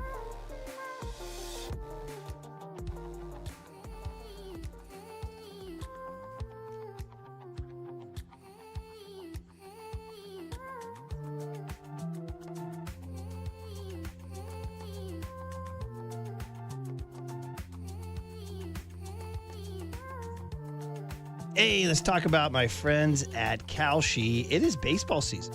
It's baseball season, and now you can trade every single game on Kalshi. For example, if you're looking for National League, favorites, how about Milwaukee trading at over 16% to win the National League, meaning a $100 trade pays out over $550. If you predict maybe New York over in the American League, they're trading at 14% to win it all, meaning a $100 trade pays out over $600 to win it all. So on Kalshi, you're trading against peers in a live market, meaning there's no house.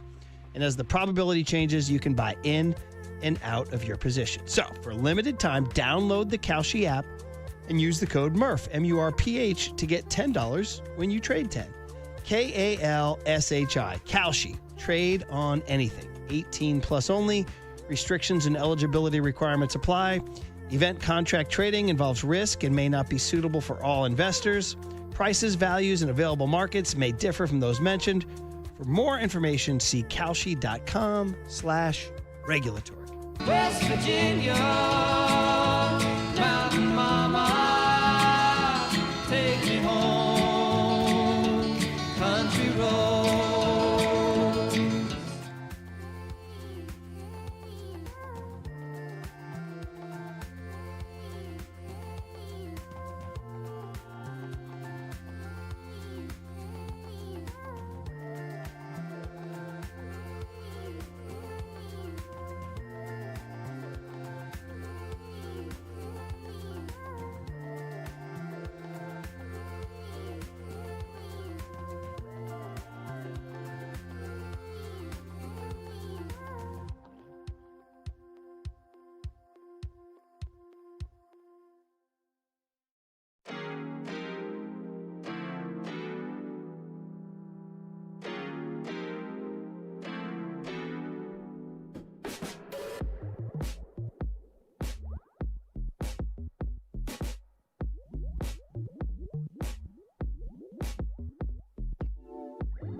And now it's time for the Protect Your Assets Business and Technology Report with me, David Hollander.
Now back to Murph and Marcus on The Sports Leader. Streaming live on thesportsleader.com and KNBR.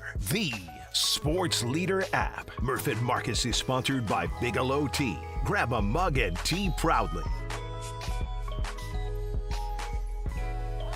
Yeah, I mean, ever since I could remember, I was in Giants gear. My very first baseball team in Little League, I was the Giants. I grew up going to AT&T Park and watching those guys win 3 World Series. So, you know, a lot of my best baseball memories just revolve around San Francisco and being at that stadium and playing for the Giants in Little League. So, I mean, getting that call this weekend was more than a dream come true. I still can't believe it. Yeah, man. Jackson, Flora definitely has the personality. Listen, these, you know, I found actually it's kind of a geographic. I found like West Coast kids, like when I was covering baseball and sports in general, NFL too, kids from the West Coast, like they're easy to talk to. Like it's like, gee, I don't know. There's something about, they're just more relaxed. They're not as edgy as East Coast people, you know, and like Barry Zito. Like, you know, I mean, I covered Barry Zito, and I'm thinking of Jason Giambi. You know, these are guys that Bay Area kids, you know, Kyle Harrison was that way too, right? Yeah, West Coast kids, Murph. Yeah. Although I will kind of retort that statement because I would say the same thing about Bryce Eldridge when he first joined our show. He was supremely confident. I'm not saying everybody from the East Coast is a D. Yeah. I'm just saying I do find that most kids who grew up in San Diego, Southern California, or the Bay Area are really easy to talk to. They just tend to be very comfortable. And this new generation too. This new generation, they're comfortable on camera. Because they do, you know, TikTok or whatever they do. A lot of these kids had to go to school on camera. Yeah. During the pandemic, yeah. So listen, the kid obviously has got it. He's got personality. He's comfortable in his own skin. It seems like, you know, it's nice that he wasn't one of these phenoms who's at age 10, 11, 12, 13 was like, you know, told, hey, you're the next Bryce Harper, you're the next whatever. He's just kind of naturally progressed to get where he got. And he kept growing, and now he's ready to go.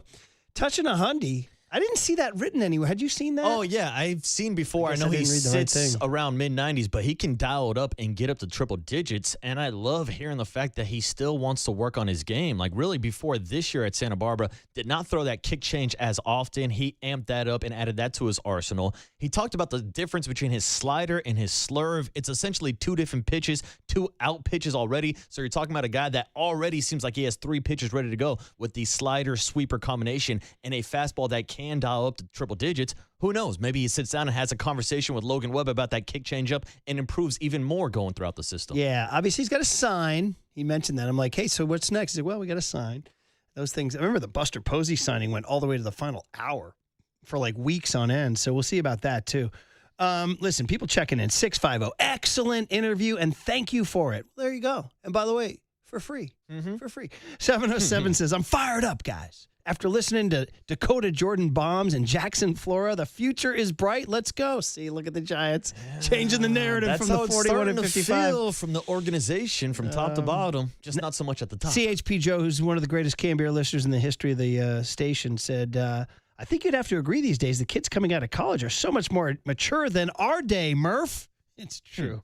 530 said, great interview. Instant fan favorite based on his chicken sandwich knowledge. You guys bake sale Betty, guys? They have it at Chase Center. And like everything, it's not the same. Like the hot dog bills from Olympic Club. Yeah, I've had it at Chase. I have not got it straight from the source in Oakland. Bake sale Betty? Yeah, I have not. But I've heard about it just through word of mouth. I'd get in line. You done it, Walt? You ever done it? I haven't. No, not yet. You're out on my way home, yeah.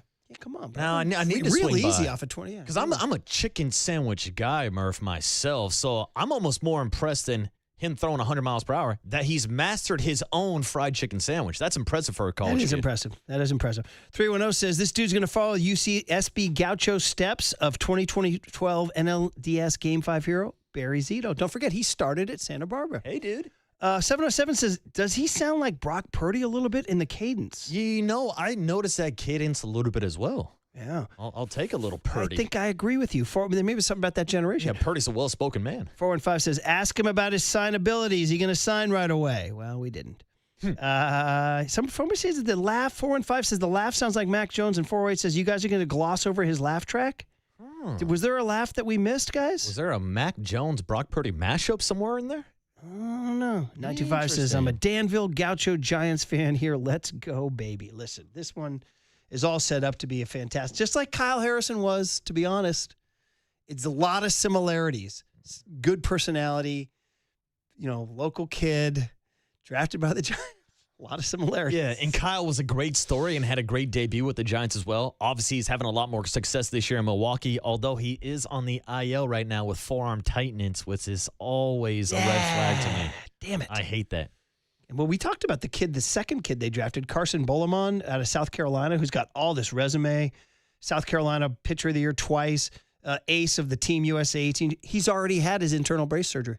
He already got it. Good. Hopefully they figured it out. I know, right? So, all right. Well, listen, that was fun, man. We really, very much enjoyed it, and it was something we were looking forward to all morning. We can continue to react to it and do that, unless you want to go back with Jackson Flora on one side, LeBron on the other. I don't know. Talk home more run Flora. derby. Do a little home run derby on the other side. We'll finish strong on the Sports Leader.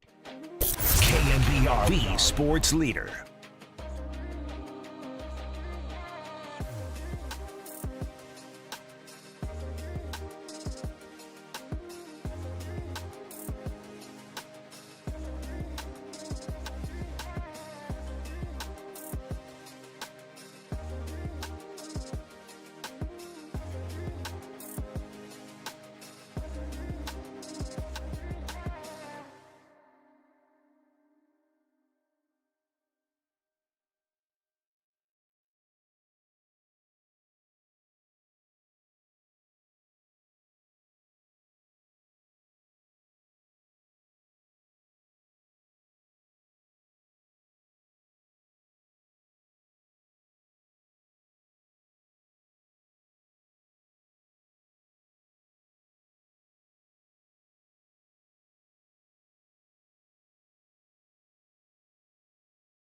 Now back to Murph and Marcus on The Sports Leader. Streaming live on thesportsleader.com and KNBR. The Sports Leader app. Murph and Marcus is sponsored by Bigelow Tea. Grab a mug and tea proudly. Do you know this, Marcus? Do you know this? I'm not sure if I do, Murph. What are we listening to this morning? This is fun. We're going to have a whole week of fun. You don't know this? No, I definitely don't. Let me get to the chorus here, Yeah, don't buddy. bore us. Get to the chorus. Don't bore. It's coming up soon. Walt, do you know this? I do not, no. Damn. It's a dead man. Come on now. Come on, guys. Ready? You're on your own for this one. I know. Seriously, you don't know it? No, I don't think I do. Dead Man's Party. Oingo frickin' boingo, bro. Oingo frickin' boingo. Danny Elfman, the front man for Oingo Boingo, who not only dominated the early 80s with tracks like Dead Man's Party, that's just absolutely making your day right here. Dead Man's Party was a hit in 1985. And Oingo Boingo was a band out of L.A. that was known almost more for their name than anything else. Their name, Oingo Boingo. It's a hell of a name. Danny Elfman then burst out and became a movie composer and has done a ton of movie soundtracks. Like Beetlejuice and Edward Scissorhands and Batman and Pee-wee's Big Adventure and Charlie and the Chocolate Factory and Big Fish and Nightmare Before Christmas. Okay. Well, guess what? He's coming around, and we got 2 tickets. 2 tickets. To see Danny Elfman Saturday, October 3rd at the Masonic. So we're going to do this all week. Play some Boingo all week. Maybe play some of his movie themes. But I'd like to keep it on the Boingo tip. And I just want to clarify, this is Danny Elfman and not Danny Emmerman. I'm just curious if you know the distinction. Very good. I don't Very good. know the distinction. Well, the distinction is Danny Elfman, the legend, the man from Boingo and the man who's written all those movie scores, is coming to the Masonic. 2 tickets to see Danny Elfman Saturday, October 3rd at the Masonic. Call Curly right now. Call number 10, 415-896-KNBR. 2 tickets to see Danny Elfman at the Masonic on October 3rd. Prize furnished by Live Nation. Find the official rules at thesportsleader.com. We're doing this all week. LiveNation.com. If you can't buy them, maybe hit a little Weird Science. A little Only a Lad, perhaps, later on. I like Weird Science. And then any of those movies themes that he did. So that's kind of fun, man. Larry Kruger checked in, said he's crushed that you guys don't know Dead Man's Party. Yeah. Larry Kruger has declared it a banger. Keep Sorry, it going. Larry. Keep it Sorry. going. This is for Krug. Yeah, this one did not make the playlist. Will it going to? No, it's probably not. 831 says, I need these tickets. The Dead Man's Party crowd's coming out on the text line. I was not familiar with their game. They're going nuts. Weird Science. All right. We'll be doing it all week, by the way. We'll be here all week. This is day one. If you want your Elfman tickets, listen to us between 7 and 10 a.m. Spoiler alert, we seem to always do it in the last half hour of the show. Don't tell anybody. All right, guys. More follow-up on the Jackson Flora interview there. Kid came across really, really well. And, we were just talking about, we didn't throw it to him, but like the path that he would take. I mean, realistically, you might want to see this guy 2028? Yeah, realistically, I don't know why you would start him anywhere lower than low A San Jose. He might even skip San Jose and go straight up to Eugene. Now, for my personal preference, I would love to see him pitch down in San Jose before he starts that journey, but this is a kid that was the best college pitcher in the country last year, 21 years old, was top 3 in innings pitched, top 5 in strikeouts. Like, he has stuff ready to go already. I think he's on the fast track. Maybe as soon as a late September 2027 call-up. I'm saying 2028. This kid has a chance to be in the rotation if everything goes as planned. Marcus, I saw a report that said he's already the top pitching prospect in the Giants system. I believe it.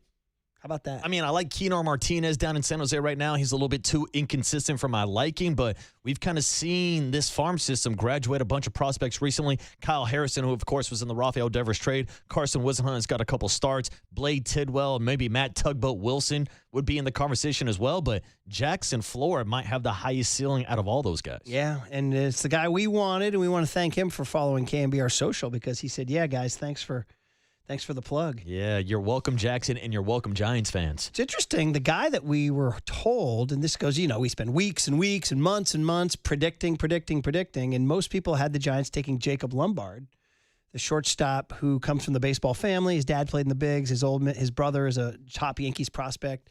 And we were starting to get used to that idea. Okay, he's an athlete, he's a shortstop. But he fell to 14. Yeah. It's kind of interesting. And then the other guy, Eric Booth, he did go shortly after Jackson. I think the very next pick he might have went. The next pick was a LSU outfielder that nobody talked about, Jackson Curiel. Yeah. But Booth went, 6, 7, something 8? like that. Yeah, right around that range. He went right after. Went pretty quick. So, and listen, we're delighted. It's the one we both wanted. He's got the frame, he's got the velo, he's got the story, and the Giants need starting pitching. The other one that's just undeniable is freaking Peyton Bonds. If anybody missed this, because I know not everybody's hawking the draft, you're watching the World Cup or whatever you're doing your thing, that the Giants drafted a third-round outfielder from Rutgers named Peyton Bonds. And I was like, oh, that's funny. Guy's got the same last name as Barry. It's his freaking nephew. I had none idea. Had you heard any chatter on this guy? No, not really at all. So I was surprised to see his name pop up in the third round. Did you think the same? What was your reaction? Well, my instant reaction was like, Bonds? Who's this guy relating to? And then you start hearing about the family tree. And look, this happens a lot in Major League Baseball. I know Andy Pettit's kid just got drafted by the Yankees. The Brewers just selected CeCe Sabathia. I think the Angels even drafted Tim Salmon's kid. But those are all like 15, 16, 17th round picks. This is a third-round pick that you're investing in. Big boy, 6'5", 230, can play center field. So we'll see if any of those bloodlines trickle down from Bobby and Barry all the way down to Peyton. His dad is Bobby Jr., who played, I think, 10, 11 years in the Giants minor leagues. Couldn't quite crack it. Still a big deal to play minor league baseball. His uncle, of course, is Barry, the gifted one. And his grandpa's freaking Bobby. The late, great Bobby Bonds, who, man, anytime we do with this state in Giants history, you go back and look at Bobby Bonds' career, man. It was incredible.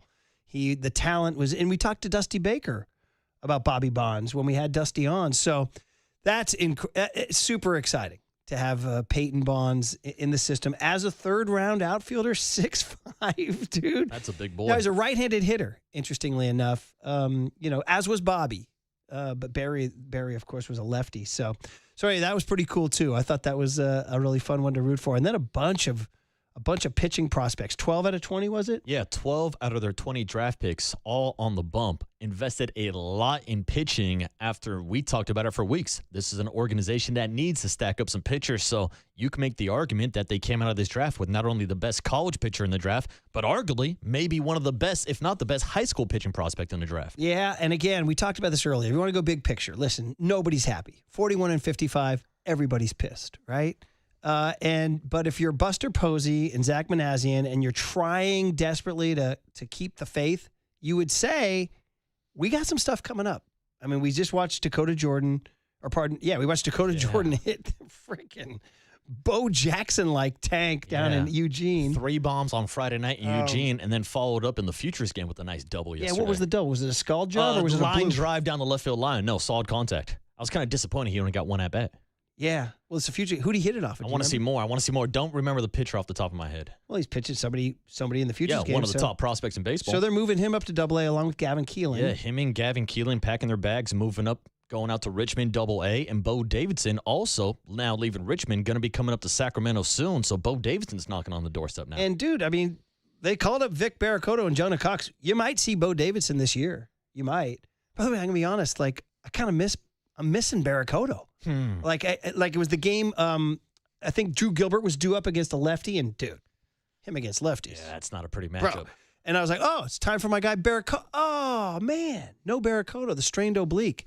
Because Walt, I am a Vic Barracoto guy. That we do know. One of our astute listeners said after we posted the Jackson Flora social media with us calling the pick to Zach Manassian, some guy said, you need a new soundbite saying, I'm a Jackson Flora guy. We are Jackson Flora guys. Walt, as you know, we're Vic Barracoto guys. He's searching. All right. Just like you were searching for Barracoto. I'm a Vic Barracoto guy. There you go. One last thought Thank for you very you much. on the farm system and the draft overall and the Giants investing so much in pitching. We talked about Carson Boleman, the second pick, number 29 overall, one of the top high school pitchers in the nation. They got that draft pick because they traded away Patrick Bailey. Something that stood out to me, Giants did not draft a single catcher in this draft. I thought maybe they would replenish at that position after moving on from a guy like Patrick Bailey. It's interesting. Not one. Not I a thought they had single one. catcher. No, all infielders, outfielders, and 12 of the 20 were pitchers. What are we saying here? Interesting. We going Susak? It sounds like they're Where's set my up guy with Susak? And Kavanaugh. Sounds like Susak's got a chance to be back Friday, first game after the All-Star break. I hope he's been working on his pop time. That guy stole on. I saw Jake McCarthy stole on. They got to figure out that. On Drew Kavanaugh yesterday, pretty easy. By the way, Jake McCarthy must chill. Guy was all over the frickin' place this weekend. You got dude. to chill. And I think I heard Dave Fleming saying on the radio is a guy that he was a former Diamondback. Yeah, remember that sounds familiar. And he's like, the Giants could have gotten him this year. They could have got a lot of guys. Yeah. By the way, where are you with just circling back on Gilbert for just a second? Because I was like looking at him. He got a big knock yesterday. I got to give him credit. He came through with a clutch 2-out RBI single by staying within himself and just shooting it the other way. I mean, Willie Adames is going to drive me to the end of my wits. I know he has 3 hits yesterday. 3 hits and a nice knock yesterday. He just refuses, and Kruko said it too. When Mike said it, I was shouting at the TV. Yes, he just refuses to take swing out. He just never tries to use the whole field. He's always swinging for the fences, which, and Gilbert, to his credit, came up in a big situation and got a knock by just staying within himself and shooting it the other way, which, every time I see the other teams do that, why can't we do more of that? Susak does it, I believe, nicely. But anyway, I was looking at Drew Gilbert, and I was looking at his numbers, and I was like, yeah. But then I was like, you know what? Is he Gregor Blanco? Is he Gregor Blanco? No, he's a baby right now. He's not there. But you know what? I looked up Blanco, 2012 season, almost identical numbers to what Gilbert's putting up. Really? Yeah. It was like Blanco did in 2015 wound up having kind of a breakout offensive season. But in 2012, when he was a backup outfielder on the field, in critical times, making catches in freaking perfect games for Matt Cain, his OPS was like 670 or something like that. And that's kind of what Gilbert's is. Yeah, and it seems like, I don't know the exact It was splits 676. He there. hit 244 with a 676. Yeah, well, that's where I'm at with Drew Gilbert. I don't mind seeing him again in the lineup against righties because against righties this year, he's got a 789 OPS and a 270 batting average. I mean, do we maybe give too much shade to him? Should we give him a little more love? Do you like him defensively? I mean, he's pretty good. I do like him defensively, but when you have these numbers that are so bad, he's batting .036 this year against lefties. The roster construction is poor because they don't have any options. With Cox and Barracoto on the aisle, they have no other right-handed options in the outfield. Which means maybe Bo Davidson might be showing up in a stadium near you soon. So as much as I do like some parts of Drew Gilbert's game, until he proves against lefty, he's really nothing more than a fourth outfielder or a platoon guy in the system. Yeah. I agree. But the problem was he had to play against a lefty because the Rockies brought in a lefty, and I was like, well, it's time to flip out Gilbert. I was like, bro, you have no options. You're out of options, my friend. So anyway, I just wanted to throw that out there. Because there's nothing like hot Drew Gilbert takes at 9:47 in the morning. People want to talk about Chili Goober. They're like, LeBron, Drew Gilbert versus lefties. Let's talk about this stuff here. Only on the Murph and Marcus show. I know, exactly. Hey, sometimes conversational roads take you a funny way. And by the way, the Boingo crowd came strong on the text line. What a crowd. Strong, including KNBR heads who say, don't forget Tommy T, Tom Tolbert, was an open and proud Boingo head. They said he will be at the Elfman show at the Masonic. So people are saying, shout out the KNBR Historical Almanac of a Tom Tolbert. A lot of people checking in on Back to School. Rodney Dangerfield featured Dead Man's Party. And a lot of people saying, damn, give me those tickets. Those guys are my guys. So it's going to be a popular giveaway this week. Yeah, who needs to talk Drew Gilbert when we got Danny Elfman? Exactly. So Steve in Dublin won the tickets. He beat all y'all to the Elfman Ducats. All right, enjoy the dead man's party. You and Walt had no idea you were walking into an Elfman party. Absolutely. Neither did Curly. I had no idea. I remember them playing the US Festival in 1982 or 83, and I remember I had a Babe Ruth baseball game, and I remember the kid on our team who was a rocker. He was like into give me a AC/DC, Judas Priest. Van Halen? Yeah, Halen, Priest, the whole scene, DC, yeah. And I remember we were warming up down. I just remember him going, because we were talking about the US Festival, and he's like, oh, yeah, the US Festival. Like, we're going to go see freaking Oingo Boingo, dude. He was like a long-hair metalhead. He was just disgusted by the idea of The Oingo US Boingo, Festival. dude. So I'll never forget that. I remember thinking, oh, yeah, the metal crowd doesn't F with Oingo Boingo. You're telling me preschool dad Peter's not down with Oingo Boingo? Hey, preschool dad Peter, send me your thoughts on Boingo, I need bro. the review. He may come burn our building down for just giving away these tickets. All right, we'll find out what we learned on the other side on the Sports Leader. KNBR, the Sports Leader. Time for your Bay Area Chevy dealers traffic update.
Listen to the sports leader anytime, anywhere. Download KNBR, the sports leader app. Murph and Marcus continue live from the Casino Matrix Progressive Jackpot Studios. Casino Matrix. Progressive jackpots are here. Where are you? Just drop in. 1-800-GAMBLER. All right, Home Run Derby tonight on Netflix. The new format yet again.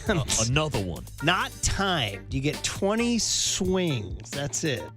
See how many you hit. And then 50, excuse me, I belched. And then 15 swings. It's supposed to reward pure raw power instead of going out like a thoroughbred and hitting 41 in the first round like Julio Rodriguez and then being exhausted for the rest of the night. So we shall see. You like Schwarbaum in Philly? Yeah, I'll be throwing down a couple dollars and cents on Kyle Schwarber today. Makes too much sense. One of the best power hitters in baseball in Philadelphia. Was runner-up to Bryce Harper in 2018. So second time doing a home run derby. I think Kyle Schwarber wins the derby Should today. I just create a little conflict on the show and say Junior Caminero? I would take Junior as well. He's second in the odds. Kyle Schwarber is the favorite. I'm going Schwarbaum. You're going Junior. Walter, you got a pick for tonight's derby. Who you rolling with? Who else is in it? You got Ben Rice, Jordan Bryce Walker, Harper, Jordan Walker, Jack Murakami. I'll go Murakami. I'll go Southside Samurai. Yeah, You just throwing stuff against That's the my wall. guy. That's my guy. Yeah. Okay, all right. He's going We Murakami. wanted him in Toronto. Yeah, Plus 470 odds.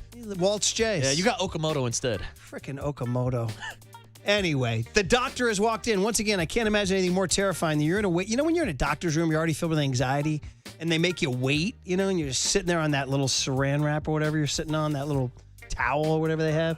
And then the door opens, and in walks and it's Dr. Boucher. Yeah. With the white coat on. It's kind of like going to the clinic before, weed was legalized. And it's like, yeah, this guy's going to say I got glaucoma just so he can prescribe me something. I just actually picture you walking in with the stethoscope and the white coat going, I'm prescribing gummies. Yeah. Well, Murph, it's time to step into my office because it is time for today's Stanford Healthcare Health Report, sponsored by Stanford Healthcare. And we were just talking about Daniel Susac in the last segment. Well, we have an update from last Friday where Daniel Susac was seen in Sacramento, hit a 3-run home run on Friday night as he's wrapping up his rehab process. He is currently on track to return to the Giants lineup this Friday night in Seattle. So expect the return of Susac while Murph will be up in Seattle watching him this weekend. And that was today's Stanford Healthcare Health Report, sponsored by Stanford Healthcare. Looking forward to it, catching a bird right after the show on Friday. All right, well, time to learn. What do we got? The ladies want to know. 20 minutes and a ham sandwich. Can I get an amen? Amen. What did Waterboy learn today? Yo, what's going on, man? Is this Murph? Boy, that intro, that voice from the distant past. Young Tone. Is he walking in any elevators lately? The ghost Dropping of Young news? Tony. All right, so what happened is that we're giving away tickets to something you didn't know about. No, not at all. Danny Elfman. Oingo Boingo. And the Boingo crowd came strong on the text lines, led by the memories of Tom Tolbert, who's, of course, doing his own pod, doing great. Will he be at the Elfman show? So you didn't know anything about Elfman or Oingo Boingo? Well, I feel like I've heard you and Paulie Mack riff on the name of the band throughout the years. I don't think Paulie's an Oingo Boingo guy. Yeah, but I feel like he just riffed on the overall name of the band. But I have no idea of their music collection. And then I catch myself because they did the song for Weird Science, and Paulie actually liked Weird Science better than I did. But the point is, a lot of people said, dude, Rodney, back to school. So you're a back to school guy, right? Oh, yeah, I'm down with back to school. Well, Rodney, there's a party scene with Robert Downey Jr. Do we have any video here? Here it is. That's not Elfman and Boingo, is it? Anyway, here it is just for the back to school crowd on video, YouTube, Twitch, and Twitter. Danny Elfman and Oingo Boingo in back to school. Check it out here. There's Downey. That sounded like you earlier. Are you going for the heavy disassociated artist thing or the ongoing blind thing? Huh? Yeah. Oh, it's the death thing. Oh, maybe this will cheer you up. Oh, do me. Oh, jeez. Shut up. You look like the poster boy for birth control. All right, Rodney. That's a hell of a scene. Good. You can knock it out there. What a collection of You characters. look like the poster boy for birth control. You got to love Rodney, man. Can't beat old Rodney Dangerfield, Dead Man's Party, and Robert Downey Jr. You got to love the 80s, buddy. Unreal. All Unreal. right, Different all right. time. What a time to be alive. Marcus learned about that, and we're giving away Elfman tickets all week, and that was sponsored by Bigelow Tea. Grab a mug NT proudly. One last thing I was going to mention. We all learned that Jackson Flora makes his own homemade fried chicken sandwich. And he said if we're lucky, we'll get one. It's chicken. It's fried chicken. We also learned I like fried chicken. He's a KMBR social media guy because he thanked us for pumping him up. Yeah, you're welcome, Jackson. To Zach Manassian. All right, Papa and Silver is next with Bill Lasky in for G-Pop. That'll be awesome. You're listening to KMBR AM and KMBR FM San Francisco, the sports leader, a Cumulus media station. Hey, will you idiots shut up? I had the man weak in the knees, I guess. So. Oh my God, I'm so about to go. I mean, getting that call this weekend was more than a dream come true. I couldn't. I still can't believe it. That's the end of the game. Greg Papa. Touchdown!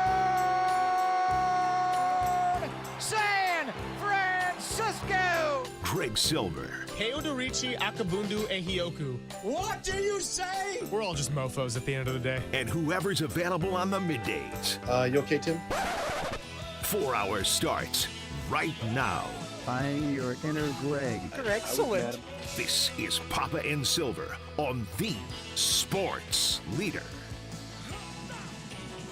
With the 4th pick of the 2026 MLB Draft, the San Francisco Giants select Jackson Flora, a right-handed pitcher from UC Santa Barbara.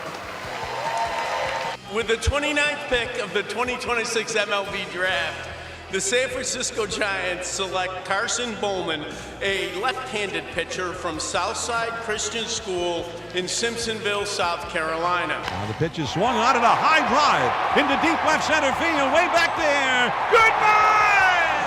A 3-run homer for Casey Schmidt. That's the one they've been waiting for. 4-1 Giants. Here's a swing, ground ball to second, over to his right. The backhand is Arise, takes his time and throws him out for the win. Miller comes in, swing, and there's a high pop-up. Shallow right, Jung-Hoo Lee is on the run into a slide, and makes the catch. How about that? Nice little 3 out of 4 against the Colorado Rockies, and we are having a happy Monday because we got to the All-Star break, 96 down, 66 to go. But I'm feeling good because I got a nice little weekend, got to do just a little bit of a recoup, and I look to my right on a Monday, and there's a guy who's one of my good friends. We're going to talk all about pitching today, so why not have the man, the myth, the legend himself, Bill Lasky, hanging out with me. Dude, what's going on? This is great. Mr. Silver, good to be here with you today. Have some fun today, next 4 hours. And you know what? Baseball has a break right now. The All-Star break and a lot of time off to get away from the game. A few of these players need to go play a round of golf, go to the beach, and start Friday against Seattle. Well, Tony Vitello said it yesterday when he was asked about if there was a lesson to take from the first 96 to implement into the home stretch. And he's like, look, I wish I could come up with some kind of creative answer, maybe even a funny one. This is just a different kind of grind. It's one that he's never done before. We've talked all about it from the beginning of the hire, that he's going from the college ranks to the pro ranks, and he's doing this just about every single day. And on top of that, it's not just physically draining for the players that are out there. If you're the manager, it's emotionally draining. When losing happens, people wear it every day. We have seen it in a lot of the storylines on and off the field. I know you deal with this every single weekend. Get the pulse of the fans. You know the clubhouse very well and a lot of the connections around there. And so let's all just take a second to get a little bit of an exhale. The trade deadline's coming up in a bit, and then the draft was this weekend. We'll talk all about that. And so this is also a good chance to just take a step back, also look at the future, and don't need to act like 3 out of 4 against the Rockies is going to be life-changing in terms of how you look at the rest of the season. But you get to feel good, stack a few wins, win a series against Colorado. Now everyone, just take a few days off, and if you're Logan Webb or Luis Ariz, go enjoy this privilege that you've been granted and earned. I think the biggest thing is when you go to these all-star games, and of course I never got to go, but you get to play and see amongst some of the other all-stars, just like when he pitched for USA. You play against some of the greats, you get to talk to them. It's a good time to have a friendship with other players that you get to know a little about what they can do, and you might just ask them a few questions to get a little bit of, a tidbit of more knowledge for pitching. He talked to Paul Skeens a lot, and you talk about a grip, a different touch and feel. you know what? You might come up with something different. And that's what the All-Star Game's about, to talk to other players, talk to superstar players. And a friendship's always good, because look what Robbie Ray did with Screwball. You know, he learned a changeup, and now he's throwing a sinker. So you're adding pitches, but that's what the good makeup of good pitchers do. You can add on, work with other pitchers. I was really surprised Trevor McDonald threw a couple different pitches yesterday. But the more pitches you have, it works. And the more you can show the opposing hitters, it gives them a thought coming into that box, more than just, hey, he's a 2-pitch pitcher. And I thought that's what happened in that Toronto game with McDonald.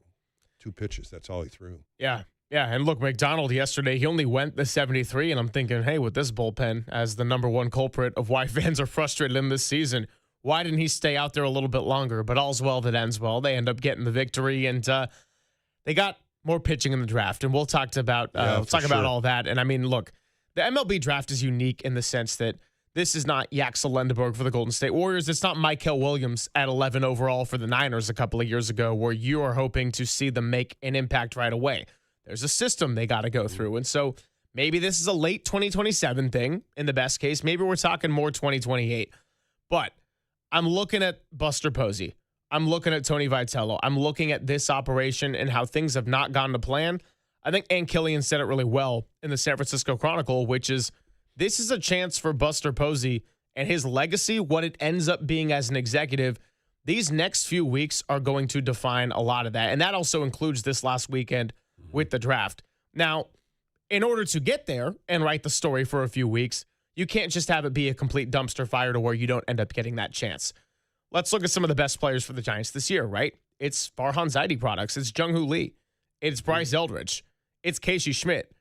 And we can give Farhan credit for finding those guys, but ultimately he's not the one calling the shots anymore because he didn't deliver enough to where he get to stick around and keep his job. So for Buster and Tony, I think there is something to be said where you can look at some of this hope now that you're seeing with the season. You can look into the future and say, hey, maybe ultimately they are defined by this next era, and everybody's favorite or least favorite word, I guess, around here with a rebuild, going into those forbidden territories. Maybe this is also something that they're meant to lead a little bit more, but you can't be 41-55. You can't be at a pace of going, wins into the high 60s and 70s and doing that for so long to where you think, let's just all buy each other 3 years. That's just not how this business works. You're absolutely right. And I think one of the biggest questions when you see this team coming out of spring training, I always say there's two sides to a coin. The top side that you believe this team could have won, the top side that you look at, always say, look at the baseball cards and this is what you're getting out of the player. But you never look on the bottom side of that coin when it fails. And there's no question Buster Posey was looking at that top of the coin, Greg, saying, these guys can play. This is why I'm picking them. This is why I'm spending this money, because there are professional players and their ability to do this year in and year out, it shows it. But when you look on the other side of that coin and it doesn't happen, then what? What's your outcome? What's your secondary thought? We'll talk about the bullpen, but I think that's where the question comes in. You put a lot of knowledge into Walker being your closer, but you didn't have a backup plan. And I think that's what's happened this first half. A lot of the firsts that you think are going to succeed didn't happen. And that's why you're looking at this record going, how are you going to change this? And then you take it to the other side of the veterans, right? Well, Rafael Devers, let's look at everything May 1st and beyond. He's hitting like an all-star. I think he has the most extra base hits in all of baseball since May started.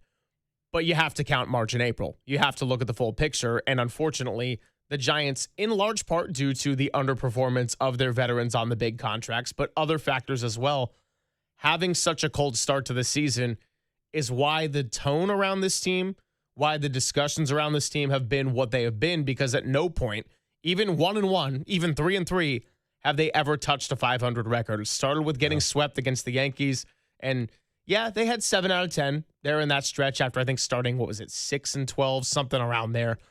And they turned it around a little bit with that road trip that ended with the crazy wins in Washington and everything. Eric Miller and the FUs in Cincinnati, seeing a little bit of that fire.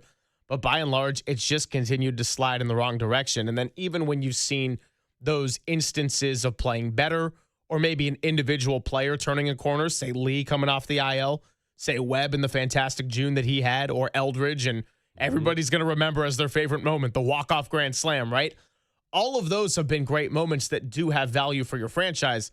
But in terms of how it's turned the season around, well, more or less they've been a 500 team even when those bright spots have shown. And the problem is you can't be a 500 team, not just if we're talking about 81 and 81 pace.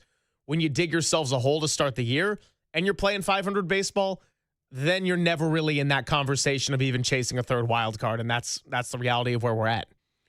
And I think when you're looking at this first half, there's been more losing streaks than winning streaks. The longest they've had is a 3-game winning streak. Yep. You've seen 4-game losing streaks. You even saw a 5-game losing streak. And they just couldn't muscle enough to break those losing streaks. And I think when you look at a team as the Giants are, you want to see them run. You want to see it. And you look at the schedule, and your mindset is when they did win all the time, you're like, okay, here's a time in the schedule where they can go win 6 out of 8. Or they could go on a run. Just like what they did. They beat the Braves. They beat the Athletics. A great homestand. They're 4-2. And they go to Arizona. They lose the first 2. They go to Colorado, and they blow a game. And you're like, what is going on here? Yeah. The NL West isn't that difficult. The Dodgers are so far ahead. Everybody else is really a 500 team or less. And then they come home, and then the Toronto Blue Jays, the first 2 games were miserable. And they finally win one, and then you're like, okay, maybe this is going to work. And the 4-game series against Colorado, like you said, they win 3 out of 4. You're happy because they won 3 out of 4, but it's shifting into the second part of the season where they play Seattle, Kansas City, the Angels, and then you look in that calendar again, Greg, and you're like, here we go. You could maybe get a nice win streak here coming off the All-Star break. But sure enough, this team seems to always take that idea, and it's a difficult time to even win a game to yet win a series of games. They make it really hard to play the schedule game because not only have they done pretty well against the Dodgers, by and large this year, we're also talking about losing a couple of series to Colorado, and that's where you can't get too caught into that because the Giants, if anything, unfortunately, they've been the get-right team for a lot of teams on their schedule. So we're going to have a blast today. 808-KMBR, 415-808-5627. The man, the myth, the legend, Bill Lasky is with me. We're talking all about my gaucho, Jackson Flora, number 4 overall pick. That was some great news on Saturday morning as the Giants are looking toward their future. And I will also tell you about the contest we got coming up. Something we do every Monday, but starting to be more and more every show. In honor of Sir Charles Barkley, I give you 2 words. I'll tell you what that is as well when we come on back on the Sports Leader.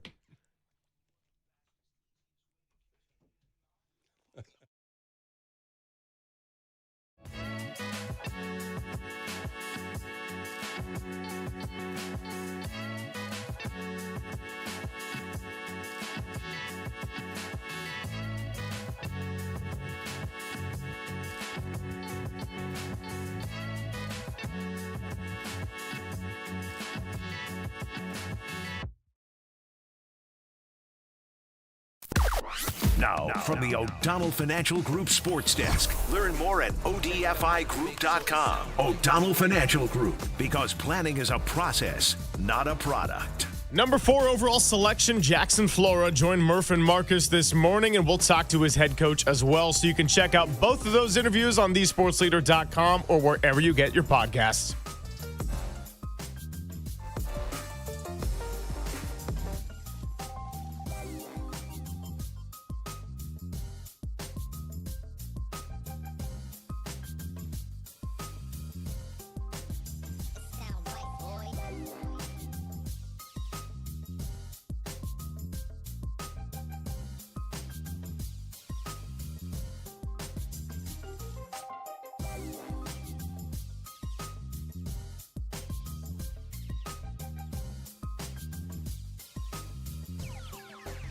It sound right, boys.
sound right, boys.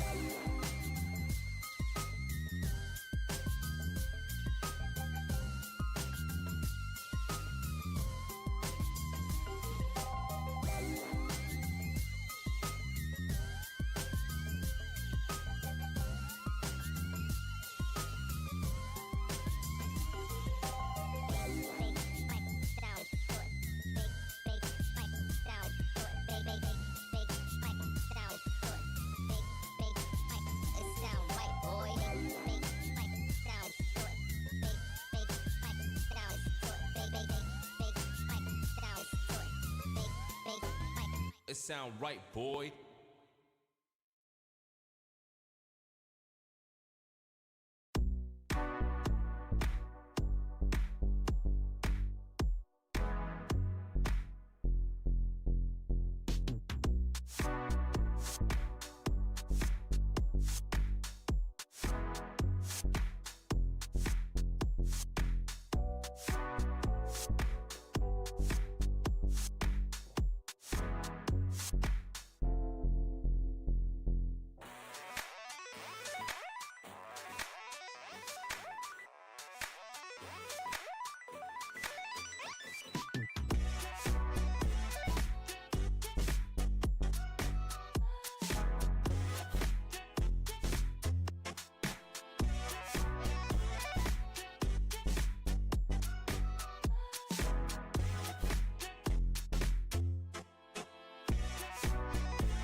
Now back to Greg Papa and Greg Silver on KNBR, the sports leader. Happy Monday. Going to be with you. Greg Silver, Bill Lasky hanging out from 10 to 2. This is going to be quite a fun show, and we're going to talk all things pitching, all things San Francisco Giants. We have made it into the All-Star break. Little home run derby going on tonight. We'll talk to Susan Slusser later about the Futures game. She is in Philadelphia, so she will join us at 1:30. And then coming up before the end of the hour, UC Santa Barbara head coach Andrew Checketts. Yeah, I'm feeling pretty good about those Gauchos. And Jackson Flora, that 4th overall selection, was on with Murph and Marcus earlier this morning. So you can check out that whole interview on thesportsleader.com and the podcast page. And certainly you can catch us with Andrew Checketts coming up in about a half an hour. I'll also tell you that we are sponsored by Redwood Credit Union, for you, for community, for 75 years. Join RCU today at redwoodcu.org. I will also tell you about the contest because I joked with Bill, we're going to be talking 4 hours of soccer today. All right, we're not going to go and do that. But what we will do is at the very least talk about the contest. We are giving away more Bay FC tickets, and it's the first ever hip-hop night here going down at PayPal Park Wednesday, July 29th, 7 p.m., as Bay FC takes on Gotham FC. Pull up early for an exclusive poster giveaway, then go dumb with the Bay Area legend Mr. Fab at halftime, a fan favorite for a reason. The themed evening will also come to life with a classic, lowriders, breakdancing, live DJs, and more. Add in world-class soccer, great food, summer vibes, and you've got a match day you won't want to miss. Be there. Tickets available now at bayfc.com. So when I have to do this, I will tell you.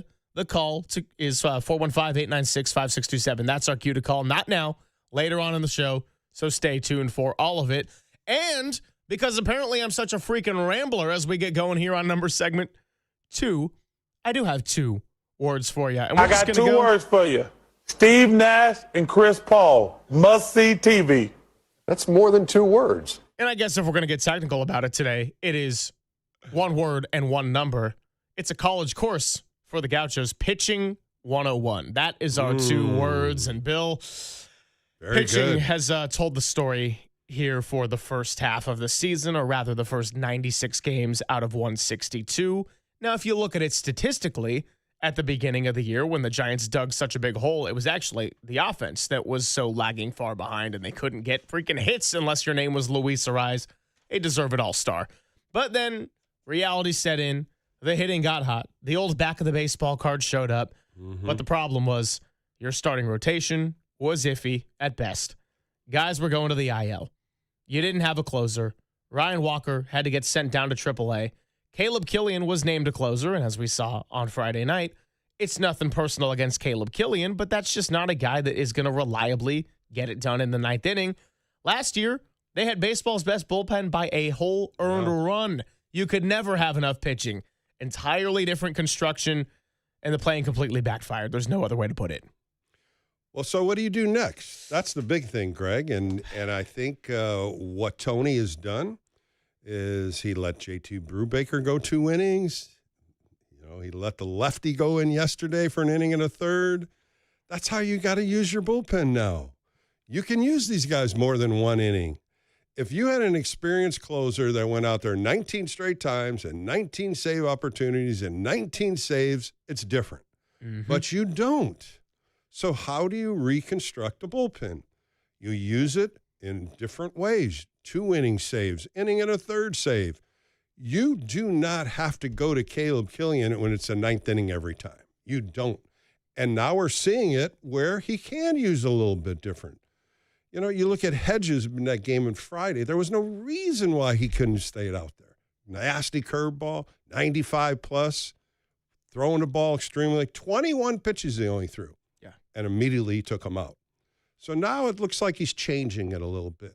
And I think that's what they're going to have to do the second half. There shouldn't be a word closer down there. It should be bullpen. When you're pitching well, you're staying in, and maybe you make a change. Yesterday, you and I talked about McDonald coming out for 7 innings. He was spot on. And you went to Keaton Wynn. Yeah. It was a good move. And I think some of that was keeping a positive attitude in McDonald's head. His last game against Toronto, not so good. The game before that against Arizona, outstanding. So I think moving forward, same thing with Malley, you got to give him a little positive nugget to move on with, to show a little blueprint of how you were successful. How did you get those guys out? And I think that's what he's doing, and let's see what he does when they go to Seattle on Friday. Well, McDonald, to your point, he only went 73 pitches yesterday, but he has also been one of those starters where, as a younger pitcher in this rotation, fully earned his spot, but he's had his ups and downs as a young guy, and he's been the type of pitcher where when he starts losing it a little bit, you could see the fatigue setting in some of the later innings. You wonder, are they keeping him out there too long, or should they let him try to stick this out? Well, I always go back to the home series against Arizona when they got swept by the Diamondbacks for the second time in a week and a half. McDonald was doing pretty well. He was getting out of jams, and that was also the one where they had the horrendous base running between Hector Borg sending Adames and then also Luis Ariz getting picked off at second. There were a lot of different issues in that one. But I'm sitting there, and I'm watching it with the guys, with JD, Marcus, Walter Copes, and kind of think, maybe McDonald should get taken out of this game. Well, guess what happens? He probably did get left in a batter or two too long, but then Matt Gage came in, and immediately there was an error when he couldn't scoop up the ball, and then that led to the final run. That was a go-ahead, and it all just kind of crumbled from there. And so with Tony Vitello in particular, him making this jump from college to major leagues, I think the biggest question for anybody was going to be managing a major league bullpen. And why do we fixate on that so much here? Well, because Bruce Bochy, who was the best at it, is a big part of why they got 3 World Series. And I know everyone's going to say, what about 2016? All right, we all get greedy, right, with certain things. When I talk about bullpen management, it's hard because on one hand, Vitello has not been perfect in that regard. I'm not going to say it's all been excellent. There are times where Matt Gage is still out there for 51 pitches. I'm like, what are we doing? Goes to the IL. Keaton Wynn went 3 straight days when Logan Webb was like, it's kind of up to you if you throw me out there for the end. Like, there's just been a lot of weirdness. Then you can also look at the other side of that, though, and say, well, hey, go back to everything you said. They don't have a closer. They don't have an 18 for 19 save or a 19 for 19 save kind of guy. And so in order to manage a bullpen, you also have to have those pieces That's where it just gets really confusing to evaluate for a lot of listeners and fans. The inexperience of the pitching staff and how he's managed it is the big question mark. Same thing with starting pitchers. You saw him take Logan Webb out of the game. And then Logan at the end, well, it was up to him. I didn't know if I should have stayed in or not. But then the next game, he walks out there and he's talking to him. He's like, I'm staying. Yeah, I don't want to get out of this game. So, there is management and there's communication. And I think that's a clue right there that Tony's going to have to do a little more of that. If Robbie Ray stays on, we don't know what's going to happen in his trade market. He's another one. Do you go out there and talk to him? Hell yeah, you go out and talk to him. You can always go out to a pitcher, and Frank Robinson did this to me. Don McMahon, a pitching coach, would come out there and look right at you. If you looked them right in the eye and said, I got this, they're going to leave you in. But if you look away and you're like, oh, yeah, I got it, as a secondary thought, then they pull you. And I think that's what he has to learn about his pitching staff. Same thing before a game. When he goes to the bullpen, say, you good today? Yeah, I'm good today, Skip. Well, you threw yesterday. I'm still good today. So you're taking that opinion from a pitcher and saying, okay, he can pitch today, but where do you put him? And I think that's the management he's going to do now. You and I talked about this with Caleb Killian. He comes in Friday or Thursday in a big game, 8-2 lead, and he goes into the game with no reason to. And then he's right back in there Friday, and his curveball wasn't snapping like it was. And you start looking at numbers, and when he comes in the second game, and his earned run average is almost twice or maybe 3 times as much. You should know that. You should understand that when certain guys can do that and can't. More education. I think that's what he's learning on the job. Yeah, and so when you talk about the education part of it, what do you evaluate as someone that is really well connected in the clubhouse where people have also told us, hey, look, they also have a lot of experienced voices around. Dusty Baker is a part of the organization. Bruce Bochy is a part of the organization in an advisory role. It's not like everybody is just doing this for the first time. Jace Tingler, the bench coach, you can think about your own opinion in terms of what he did in San Diego, but he's been a major league manager before. Of course, Ron Washington, Ron Wotus, Gary Pettis, there are guys around. But then you also look at, hey, the ones that are ultimately calling the shots and going to be responsible for the construction and the management for this team. That's a first-time position for Buster Posey as the PBO, and it's a first-time role in this capacity for Tony Vitello. If you're looking at it in that way, Bill, how would you say, how much falls on the youth, rather? How much falls on the inexperience in the sense of they're getting paid the big bucks to be the ones calling the shots, but they also have these resources at their disposal that they can lean on. At what point is it worth going to it versus when it's just too many cooks in the kitchen and you're getting too many voices in your head overthinking everything? And I think that's what's happening. They're not going knocking on those doors yet. They may go in and ask Bruce Bochy a question or ask Dusty Baker. Dusty and Bruce aren't going to go right into Tony's office every game and say, you should have done this, you should have done that. That's not their style, and that's not their knowledge. I think what has to happen is Tony reaches out to them and asks them. Now, will Tony do that? Most likely they have. But there's a lot of things that Tony is trying to grasp by himself, trying to understand. He's a baseball lifer. He's not married. He's in love with baseball. This guy goes 7 days, 24 hours. No question. That's the type of guy he is. And there's a lot of great baseball coaches and managers that are like that. We're going to talk one from the Gauchos. He's married to baseball. Yeah. But sometimes you got to learn the game and ask questions to understand what you don't know. And I'm hoping that Tony's going to start doing that a little bit more. So many great knowledge of players you talked about. Ron Washington standing next to him. Bringing Gary Pettis in, coaching third base. You said it earlier. You don't want to know the coaches' names. You don't even want him to know who's out there. But, boy, he is really refined coaching third base. Outstanding. So there are things that you can reach out to and talk to, but there's also a time where you have to take it by yourself and say, this is what I want to do. And maybe he's doing a little of that too much. Maybe he needs a little more help. Well, I said this to Tim a little bit earlier. In fact, Tim, I let Bill in on the list that we had growing for the season. If you hear about X, it's not good news for the Giants. Yaz, Dom Smith, Randy Rodriguez, you know the whole deal. How about the names of base running coaches? Have we heard Gary Pettis be talked about since he was brought over and hired, like other than his legacy and what he's done in the league? Not really. You know what that means? Means he's done a pretty good job. Mm-hmm. Yeah. Well, that's the same way we always talk about umpires. Do you come to a game to watch an umpire? No. Do you watch the umpires during the game? Well, yeah. But most of the time, you're there to watch the game of baseball. And if you're a good umpire, Ed Monty used to say this all the time. If you're a good umpire, they don't want to know who's on the field because you're making the good calls and you're making the questionable calls. By the way, how about the weirdness of Friday night where it's totally strange. It made me also appreciate for a moment that the ABS challenge system hasn't eliminated any kind of drama, but it's taken a lot of things away because instead of a Kyle Schwarber blow up on a bad strike 3 call, if there's a challenge available, he can just tap his helmet. They can solve it right then and there. So umpires have been a lot more disciplined. The strike zones are tightened. And then on top of that, players, when they feel like they've been wronged, have some agency in that situation. That one was so bizarre with Schmidt's base hit when you don't think he catches it in real time. At least I didn't.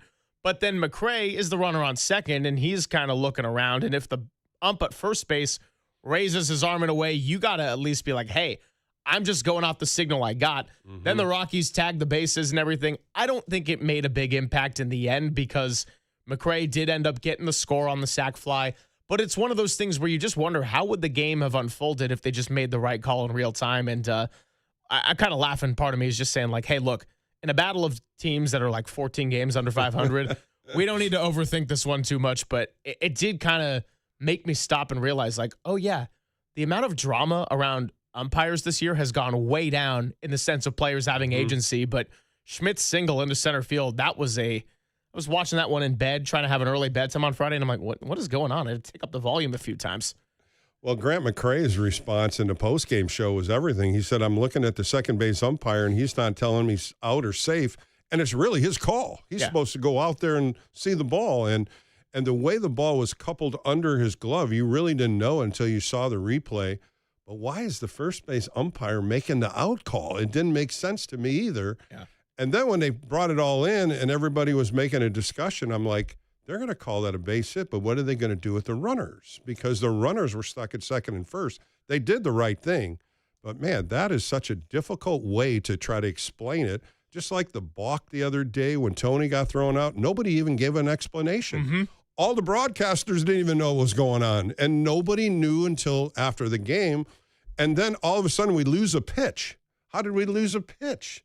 So it's frustrating. Even at the big league level, there is some downside with umpires. They're trying to clean it up better with the ABS. I know you and I have talked about why isn't there more strategy in the ABS? Elliot Ramos calling an ABS on the first pitch of the game made no sense to me. There are times when you're like, why did you do that?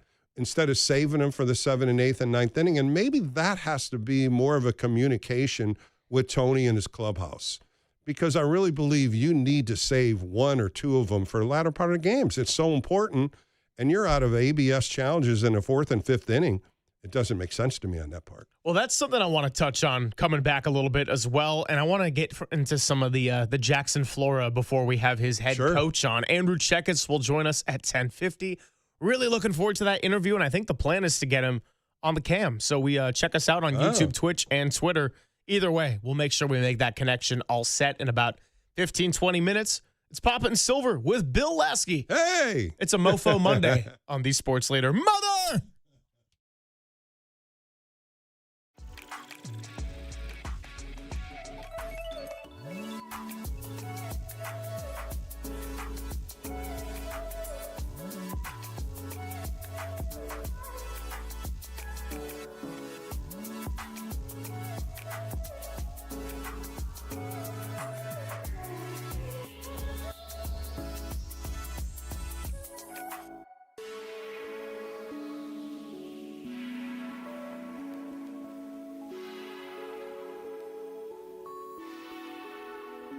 I keep joking about all the soccer talk we're going to do with Bill, but guess what? The DraftKings app is live in all 50 states. That means you too, California. The World Cup is down to its final matches, 4 to go, because, there's still a third-place game that you could bet on. 1 trophy, 1 champion. DraftKings got you covered for every single game. And the app is live in California, so if you're catching any kickoff at any time, be in on every minute, every match, every moment, all in one app. Right here in California, the world's biggest stage is in the palm of your hand. So new customers, and there's still time to be one of those. Sign up with the code TheSportsLeader. Spend $5 to get $200 in total rewards over 21 days. That's code TheSportsLeader, all caps, all one word. In partnership with DraftKings, the crown is yours. Event trading offered by DraftKings Predictions, a CFTC-registered introducing broker. Trading involves risk of loss. Market availability varies. Eligibility restrictions apply. $50 every 7 days via click-to-claim issued in non-withdrawable predictions dollars that expire in 1 year. Ends July 19th. Terms dkng.co/predictions promo.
Papa and Silver continues.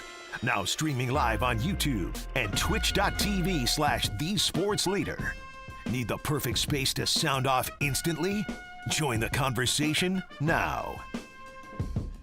It's a little Flora fever. Jackson Flora, number 4 overall pick, and the Giants didn't stop there, loading up on pitching. How about the 0.17 ERA? The Patrick Bailey trade is now complete if we're talking about multiple first-round picks. And look, it's not often you're going to get a pick as high as number 4. Now, sometimes they haven't panned out. Sometimes we're talking about a Matt Williams and a Buster Posey type of pan out. So that's all the hope that we got going on right now.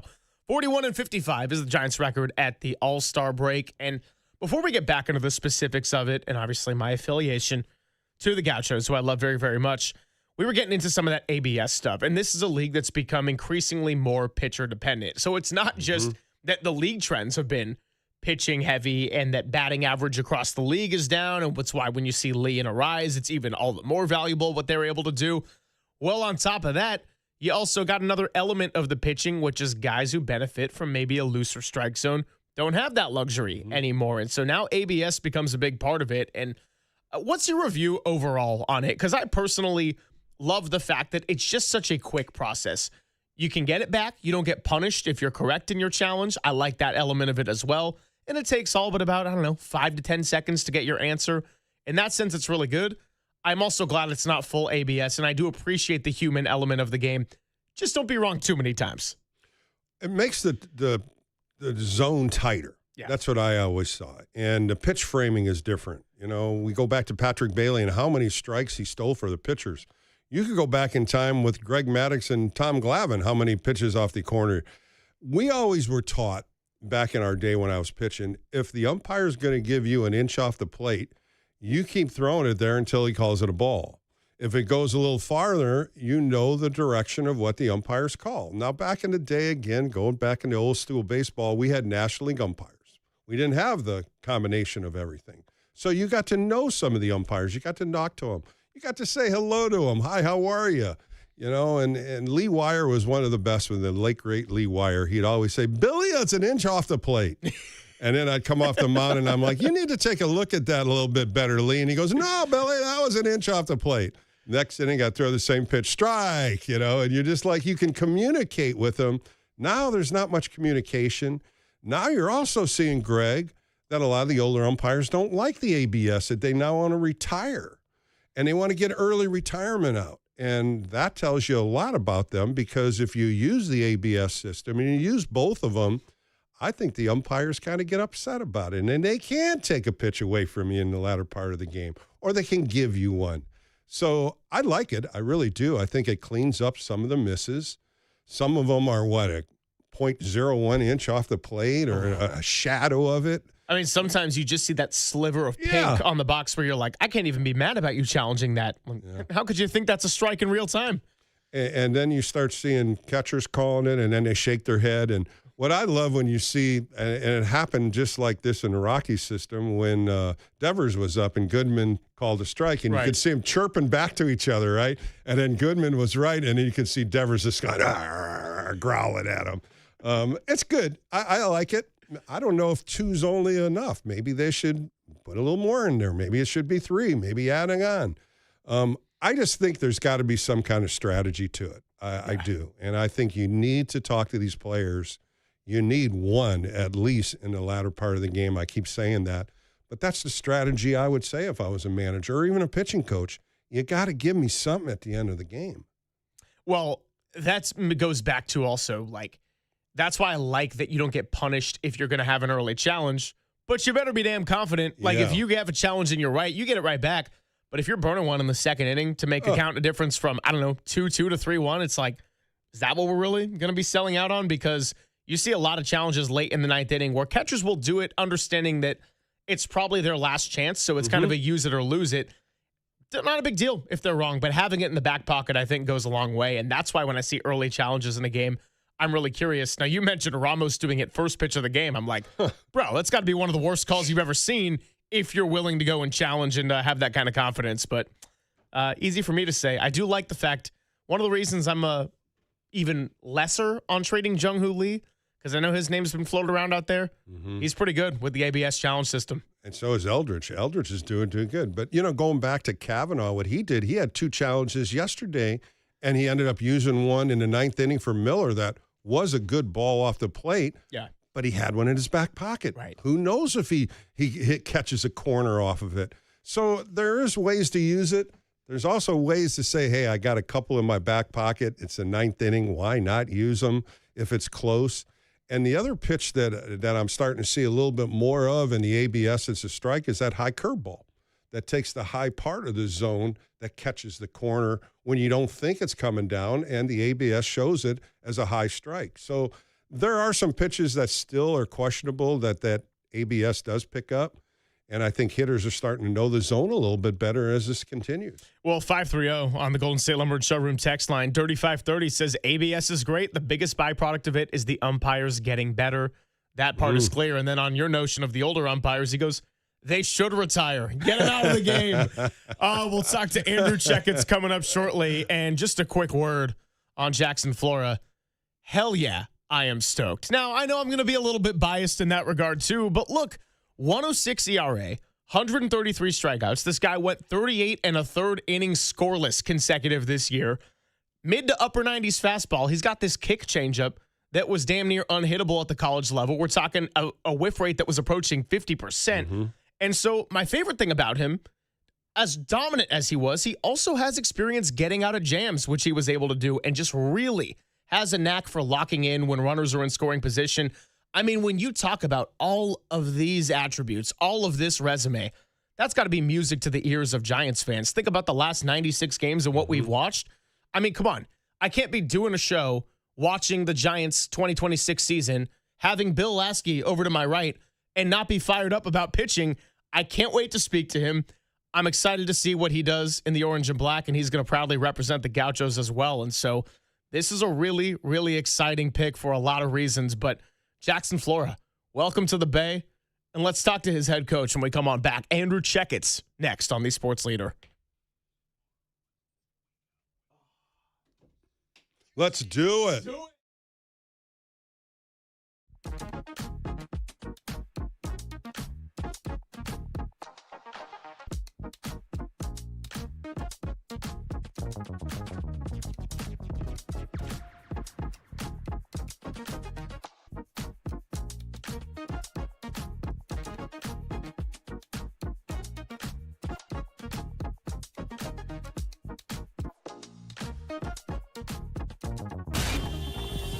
Time for your Bay Area Chevy dealers traffic update.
Papa and Silver now continues live from the KNBR Casino Matrix Progressive Jackpot Studios. Casino Matrix. Progressive jackpots are here. Where are you? Just drop in. Please play responsibly. 1-800-GAMBLER. With the fourth pick of the 2026 MLB Draft, the San Francisco Giants select Jackson Flora, a right-handed pitcher from UC Santa Barbara. And the 1-2. Ball game. That's strike three. Jackson Flora, a complete game shutout. 9 scoreless innings, 4 hits, 9 strikeouts, and he closes it out with 3 strikeouts in a row to finish off the 9th. You ever make it to the Coliseum? Oh yeah, once or twice. For a monster truck jam. Yeah, that was pretty cool. The announcement, the talent, and the personality of a Jackson Flora selected number 4 overall this Saturday, and we got Gaucho fever here in the Bay Area, although for yours truly, that's every single day. Greg Silver, Bill Lasky with you, and it is our pleasure to be joined by the man who was his head coach and has turned UCSB into somewhat of an MLB pipeline. Guy knows a thing or two about pitching, and we're talking to Andrew Checketts on the UMA guest line as well as our video stream. Coach, what's going on? Really appreciate you joining us. How are you? Thanks for having me on. Go Gauchos. Gauchos, always a little Olay. Let's just start with Jackson himself. I mean, look, this is you have no shortage of recent pitching prospects that have made their way into the draft, now into the bigs. Great to follow Michael McGreevy's career as someone that was a classmate of mine over at UCSB. But what are the Giants getting in terms of the full package? Not just the talent, but also the mental side of pitching and the personality that we saw with the humor on Dallas Braden's podcast. Just give us the full Jackson Flora rundown and why people in the Bay Area should be excited to get this local kid on a homecoming. He's a super athlete, unbelievably competitive, wants to win in everything he does. Occasionally he'll take it over the line, like when he wanted to fight one of our coaches in spike ball this fall, which is a true story. I thought I was going to have to separate the two of them in the championship game of a spike ball tournament during some team building. So, yeah, he's ultra competitive. Obviously has the talent. Really good kid, good human. I knew he was a good talker. I didn't realize the media game was going to be as good as it has been that I've seen at the end. He kind of shut that stuff down during the season and focused on talking with his arm. But since the season got over, he's been making the rounds, and I've been impressed with his A+ media game. Andrew, Bill Lasky here. Congratulations again on having one of your top pitchers get drafted. We always talk about velocity. He has the velocity.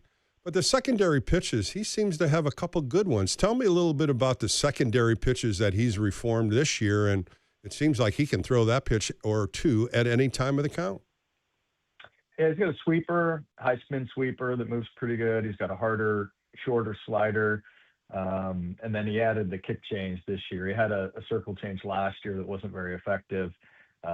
Picked up the kick change, worked on it really hard, and that became his highest swing and miss pitch. Really changed his offerings to left-handers. The results against left-handed hitters significantly improved. So that was a game changer for him. He threw it right-handed against right-handers. He threw it against left-handers. Almost a split action to it. Super hard, heavy depth to it. And it was a new pitch, so there were some times where he lost some feel for it. I think it's going to continue to improve and get better as he throws it more. Talking to head coach Andrew Checketts of the UCSB Gauchos on the UMA guest line, as well as our stream today. I mean, 38 and a third scoreless innings. Come on. Like, what are we talking about here? Chasing longtime records this season for Flora. And so one of the things that I was so impressed just watching from afar is that you can look at a lot of the statistics. Despite how dominant he was, he also had this uncanny ability to lock in and pitch out of jams when runners were in scoring position. Just talk a little bit about how he was able to focus on the batter and also be aware of the situation around him, to where even though he was the top pitcher in all of college, he also had to deal with some adversity and was able to kind of accomplish both dominance and uphill battles at the same time. Yeah, I mean, throwing on Friday nights is different. It was his first year doing that. Typically you're going toe to toe against somebody else's ace, and now you've got less runs that are being scored for you. So he had a lot of tight games that he had to pitch in went 12-0, and I think we won almost every game that he threw in. So yeah, he was able to handle traffic. Some of that comes back to being a high leverage reliever as a freshman. His first year and a half in the program, and throwing in that role. So he had to come into tight situations and big games early on in his career. So sometimes when he dug himself his own hole, he had experience in those moments. So it's the real deal. It's a special athlete. The Giants are getting a really good one. Andrew, I want to go back in time with you. You pitched at Florida and Oregon State. You got drafted by the Red Sox. You didn't play much. You didn't pitch much in the minor leagues, and you kind of made a move to be a head coach. You were assistant coach a couple of years. What made you put the glove down and become a coach? I wasn't good enough. Yeah, the game told me I wasn't good enough. There's just not a high demand for short right-handed, 80-mile-an-hour throwing right-handers that are injury prone. So, and the Red Sox figured that out pretty quick. So, and then I tried to go play some indie ball, and a 7 ERA got me out of the game there. And so, I got an earlier jump on coaching than maybe I would like to, but I got an early start and was really fortunate to be in some good programs around really good head coaches so that I was able to learn from. Well, you made a great decision in 2011 to make your way over to Goleta, Isla Vista, Santa Barbara area. But what was it like for you as an Oregon State Beaver to go over to Oregon and have to put that rivalry aside and build up that program? Yeah, I had some friends that didn't talk to me for a while. So, the first time we played the Civil War, and it was in Portland, and I can't remember, there must have been 8,000 or 9,000 people there. I made the first mound trip, and I got booed like crazy by the Beaver fans, and they'd heckle me, and so they let me have it pretty good. But it was fun to be up there and compete against Coach Casey, work for Coach Horton, be in that environment. It was a great opportunity to learn and grow, and so really fortunate for that experience and time. Andrew, 4-time Big West champion, and a lot of teams are knocking on your door also to see if they could recruit you to come to their school. I know USC was knocking on your door. What makes it so great for you to stay where you are? I feel lucky to have the opportunity to live where I live.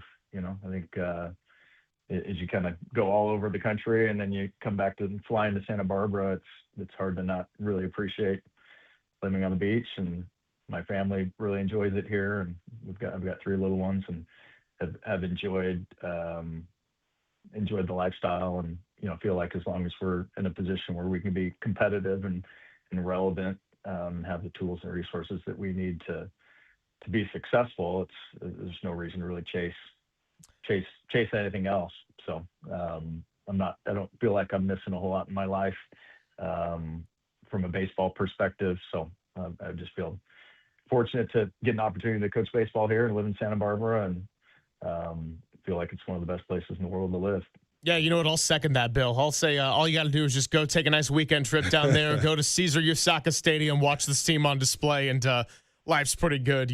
Something as a coach that I've been so impressed with in your tenure, Andrew, is how you've been able to manage pitchers and understand that the league is leaning a little bit more toward pitchers, and now we also see velocity going up, but also sometimes injuries cropping up early in different players' career. Like, it's not just has he had Tommy John, sometimes it's has he had Tommy John yet? And it could be so hard when you're in the middle of a season competing for something bigger to try to really push your athletes. But I think you've really towed that line of managing your young and talented arms without taking it to where it's going to be risking it for all just to get one win. And so just talk about you and your coaching staff's philosophy when it comes to wanting the best and having that long-term vision for your players while also keeping that full competitive spirit to have a really successful program in the short term. Yeah, that's a great question. I think there's a balance to that. We have an obligation to our players to do everything we can to keep them healthy, so they can't develop and improve and get better if they're hurt. Nobody's perfect at that. I would say that we've been perfect at that, but you're trying to, take all the current and relevant, most up-to-date information that you can get that allows them to improve and get better and try and protect them. The training methods have changed and evolved over the years. You're seeing more velocity. Velocity is, those high stress throws, create more risk. So that's where you see some of the injuries. So trying to monitor their volume and their volume of throwing during the week and balance out the amount of touches and that they need to improve and get better, and then also have some discipline, in game when you want to pull them out. I think depth on your pitching staff really helps there when you can get to a point where you're comfortable with your bullpen. And I tell those guys that in the recruiting process of, hey, if you want to go somewhere and be the only good pitcher on the staff and you're 115 pitches in, you're staying in the game, because there's nobody else in the bullpen that's as good as you are tired, versus you go somewhere where there's other good pitchers around you. It's a lot easier to build a real staff and bring in a high leverage reliever. And so, in Jackson's case and even Tyler Brenner's case, like those guys threw out of our bullpen early in the career. So you got, the first pitchers taken in the draft throwing in the bullpen, when Mike Gutierrez or Matt Ager, Ryan Gallagher, who are some of our other guys that were starters on those staffs, were fatigued. You feel a lot more comfortable going to those guys in the 7th or 8th inning. So trying to really develop an entire staff, I think is arm insurance for those high level prospects, so you feel comfortable and get them out of the game, and then just having the discipline when you get into the postseason to not be tempted to throw those guys multiple times. So some of those conversations about Jackson throwing multiple times in a regional setting are fairly comical to me. So he got one shot at it and made the most of it when he had his shot. Andrew, going back to Jackson Flora, what do you think is going to be his biggest step jumping into pro ball, starting every 5th day, different range of athletes, different range of hitters? What do you think his challenge is going to be now being a professional pitcher?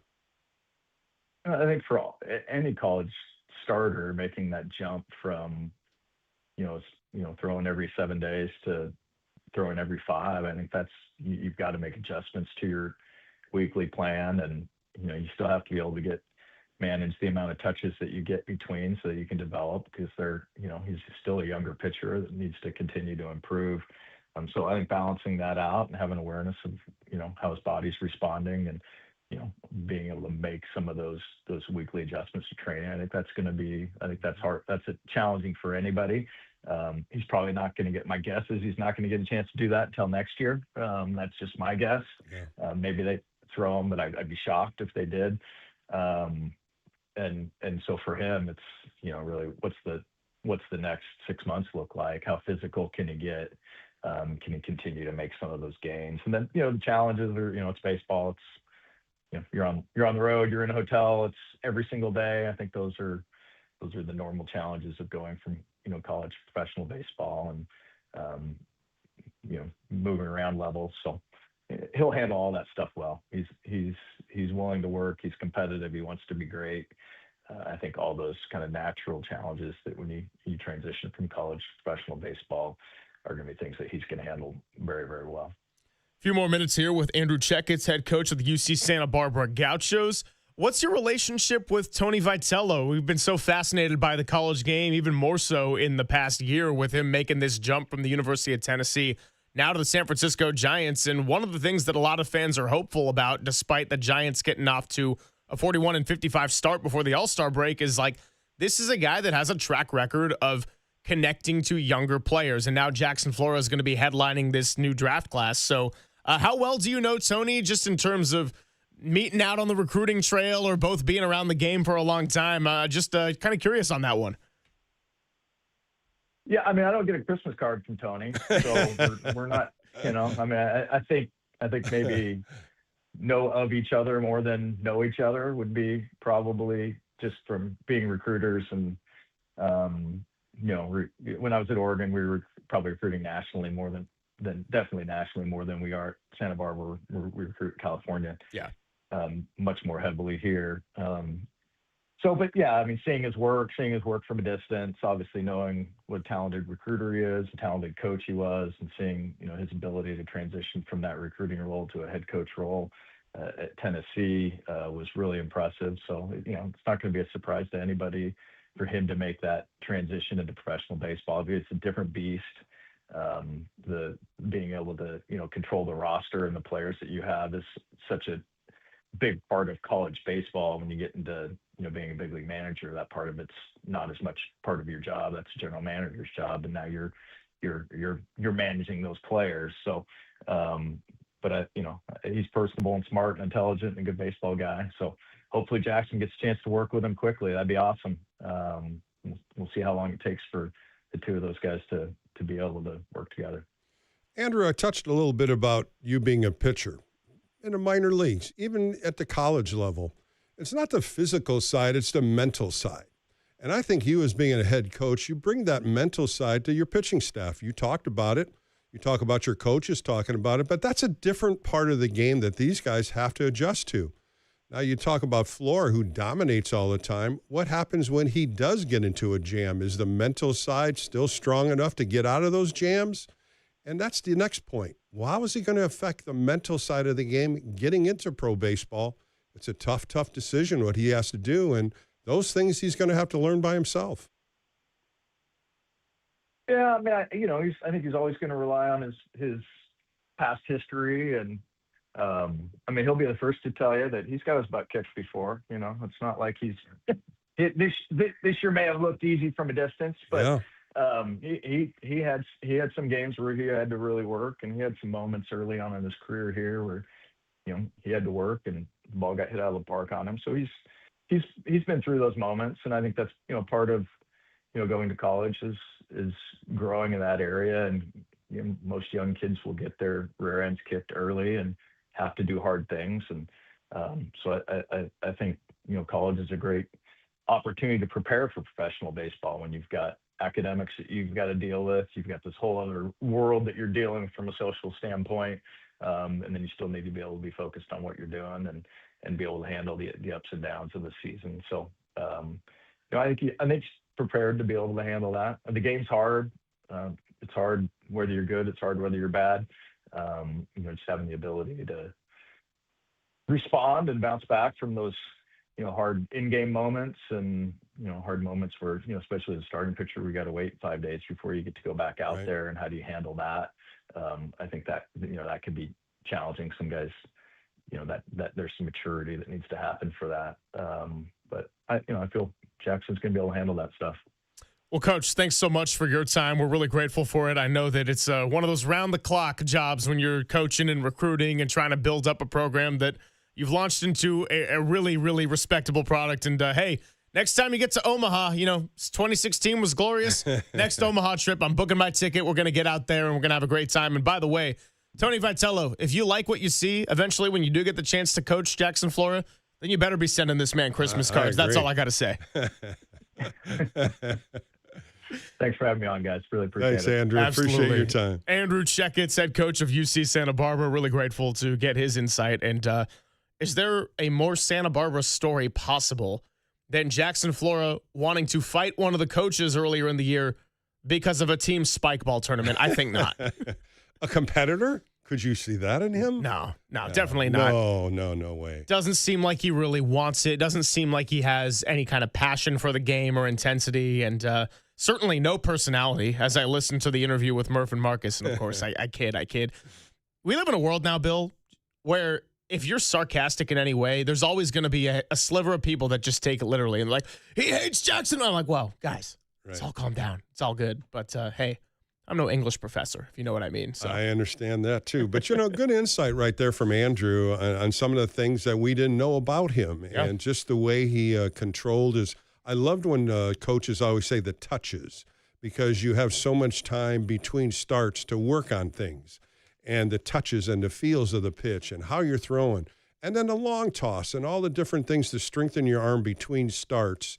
The mental side, I really wanted to hear what he had to say because – as dominant as he's been, Greg, you're going to have some games where you can't get out of the first and second inning, and that's going to show the mental side of him. And I liked what he said. There was times when he got his butt kicked, and you had to go right back out there in the next inning and figure it out. And I think that's going to be a big foundation that he's going to have coming from the college game to the pro game. Well, let's wrap up some of the topics from this interview when we come on back and do a little bit of a recap. Got some really good insight and never got to watch him pitch in person. Can't wait to go and meet him in person, talk all things Santa Barbara and much more. But this is also a Foothill High School kid. He's a Bay Area kid. He's come from the same institution as one Brandon Crawford. And so, got to say, he made a way better choice for a university, though. Sorry, Murph. Sorry about all that. It's Papa and Silver. Bill Lasky hanging out with us.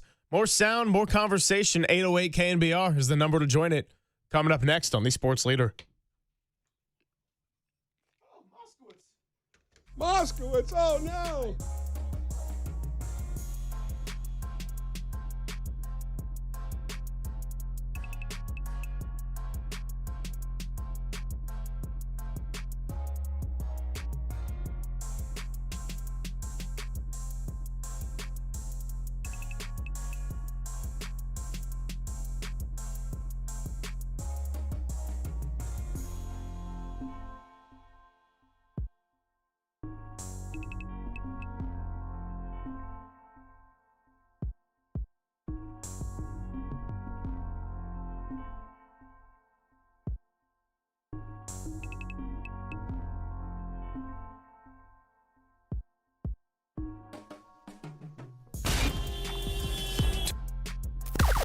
Now, from the O'Donnell Financial Group Sports Desk. Learn more at odfigroup.com. O'Donnell Financial Group, because planning is a process, not a product.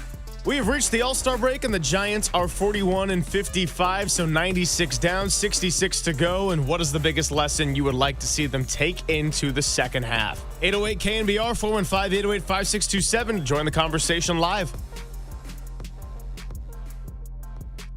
Steve Moskowitz on a Monday, founder and tax attorney at Moskowitz LLP, and he does the best work in the business for the sports leaders. Steve, what do you got for us on the ERC as we get going on All-Star Week? Employee retention credit. This was a pandemic program where the federal government was giving away money to small businesses. You have a number of listeners that are still waiting for their money years later. And what happened was there was a lot of fraud in the program. The government did an investigation and they stopped paying for a while. And there's all these paper returns just sitting in the IRS. I'm concerned that the government might say, they can save some money by doing away with the program or cutting out parts. Twice before they've cut out parts. However, right now, it's still good law. You're still entitled to money plus a big chunk of interest. There's multiple ways for us to hurry the government up. Let us do that for you. And some people have gotten letters, nastygrams from the IRS saying, you don't qualify, no ERC for you. Wrong. A lot of those letters are wrong. We need to appeal them and get you your money. Or the government wants the money back they gave you with an audit. That's the big three. One, you didn't get the money. Two, they say you're not entitled to it. Or three, the audit. We have a lot of experience here. We want to help you. We want to get you your money. We have a free consultation. The only thing you have to do is just pick up the phone and say, hey, Steve, I want my ERC money now. Steve Moskowitz, give him a call at 1-888-TAX-DEAL, and you can get your ERC money today, 1-888-TAX-DEAL, or you can also go online to MoskowitzLLP.com.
This is Papa and Silver on KNBR, the sports leader.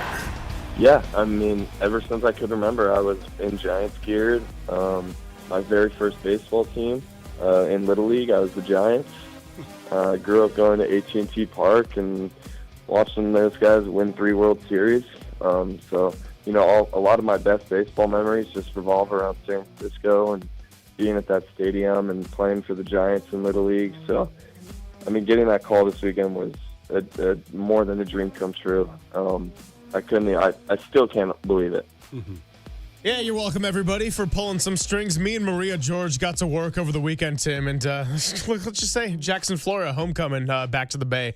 I wish I could take some credit, but it was cool to catch up with his college coach, and that right there was Jackson Flora himself, who was on with Murph and Marcus earlier this morning, talking about the dream come true for a homecoming.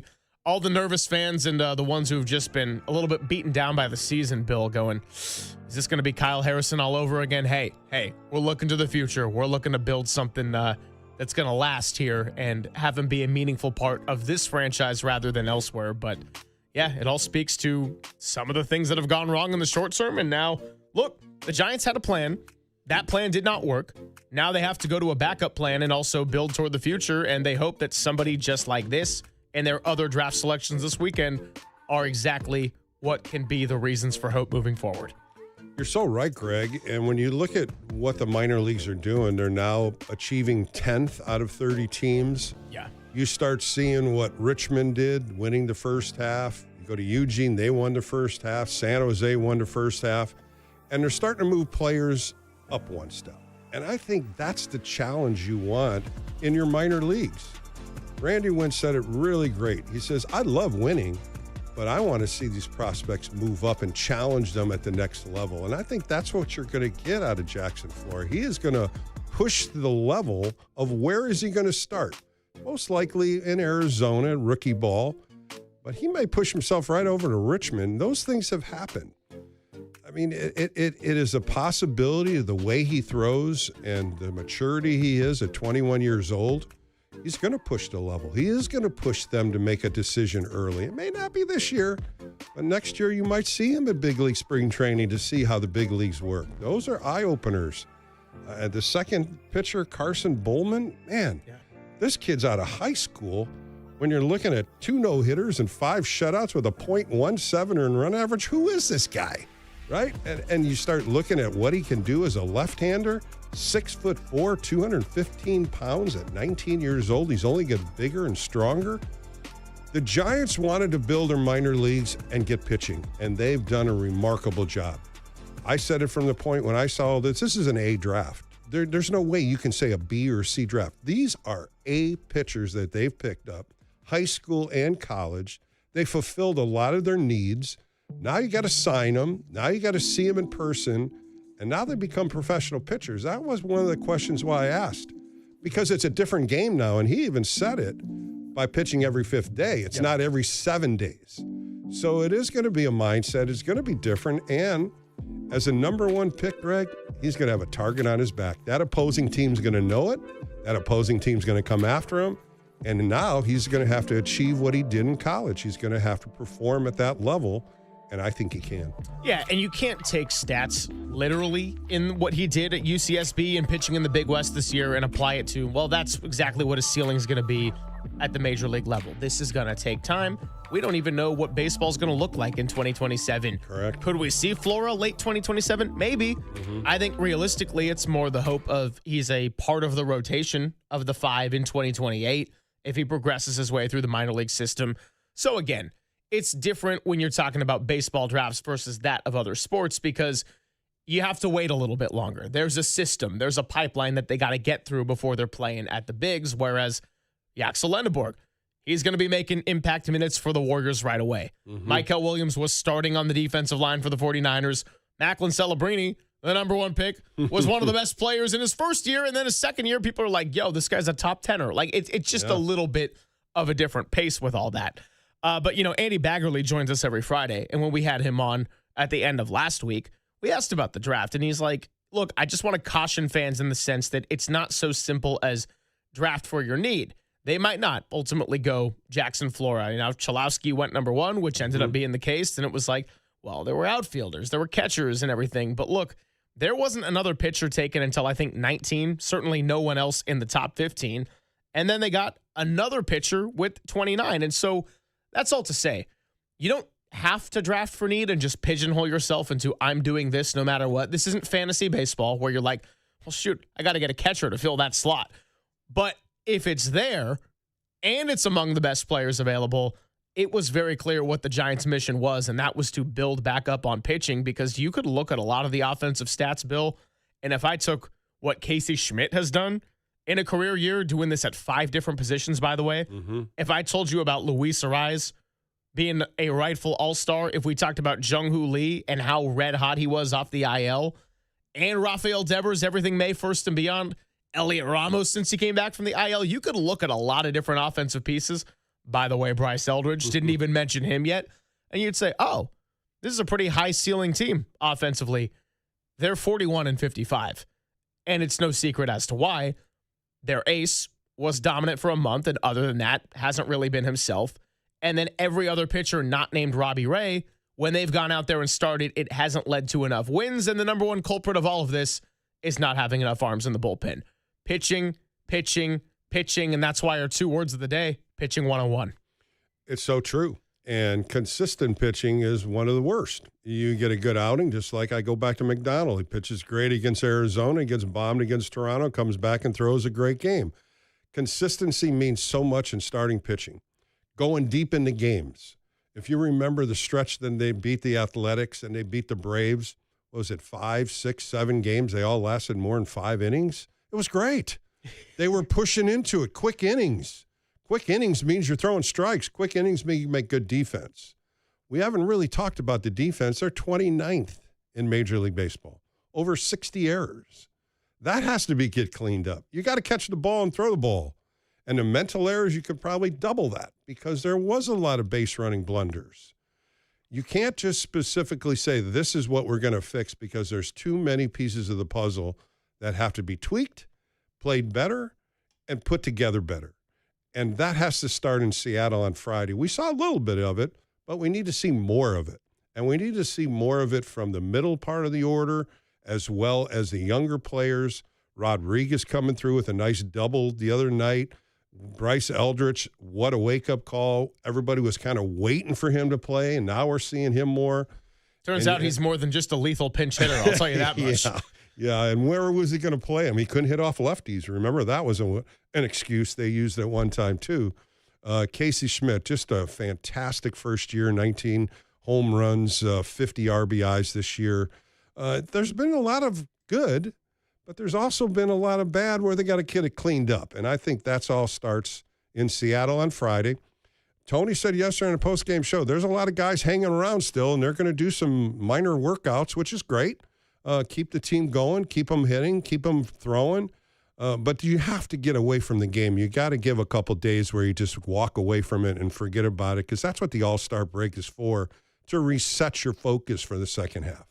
You know, I was talking to my good friend and former sports director at Santa Barbara, Max Kelton, in the package that we played for Jackson Flora in that introduction, that middle call of one of his highlights, that was his voice. And so he's still down there calling games. And we've been catching up this weekend with all that pick and was just trying to pick his brain a little bit more on the intel. That's where he was telling me about the ability for someone like Flora to navigate through jams. I thought, oh, good. I don't want a guy that was just sheer dominant wire to wire because the Giants are always getting in these jams, Bill. I mean, like we were joking about different relievers. And look, Eric Miller, wildly talented arm, but Tim's brought this up before. You look at the whip, it's like, oh, first guy always gets on base with 4 balls. Like, you got to find a way to work with runners in scoring position. Says he's a super smart dude, tremendous pitch ability to work around batters. And, I mean, when he gets ahead in the count, which in this last year at Santa Barbara was very often, that's when a batter could really get in trouble. So it's going to be a learning curve. We're not going to see him right away, but there are a lot of reasons to be excited. And beyond just him of being looked at as the number 4 overall pick, a franchise-altering savior, they made sure to continue digging into that, in addition to getting an outfielder named Bonds. Don't think we can have those kind of expectations, but sure would be nice if he has a little bit of something from his uncle. Well, if he doesn't, he will, because, you know, Barry's going to be working with him if he hasn't already. Just watching his swing path, watching him run in center field, the defense was pristine.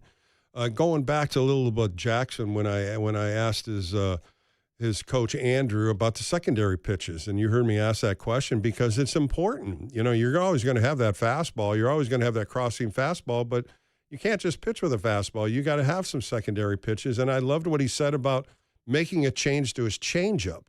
You have to have a changeup anywhere in the minor leagues and the big leagues, and to refine it is even better. And I loved what he said about this. It's not just a slider or a sweeper, it's a changeup. Yeah. And that tells me a lot about the courage that he has throwing it, learning about it, and we go back to feeling it. That is just embedded in the pitcher's brain, and that's going to make him be a better pitcher. We got a couple of calls waiting at 808 KNBR. Mike and Scarecrow, we will get to you coming up in this next segment. It's a short break, so hang tight. 415-808-5627. They want to talk a little Jackson Flora, learning from major leaguers, starter versus reliever. Yeah, why not? Let's get into it next on the Sports Leader.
and Greg, Papa and Silver. This is KNBR, the sports leader.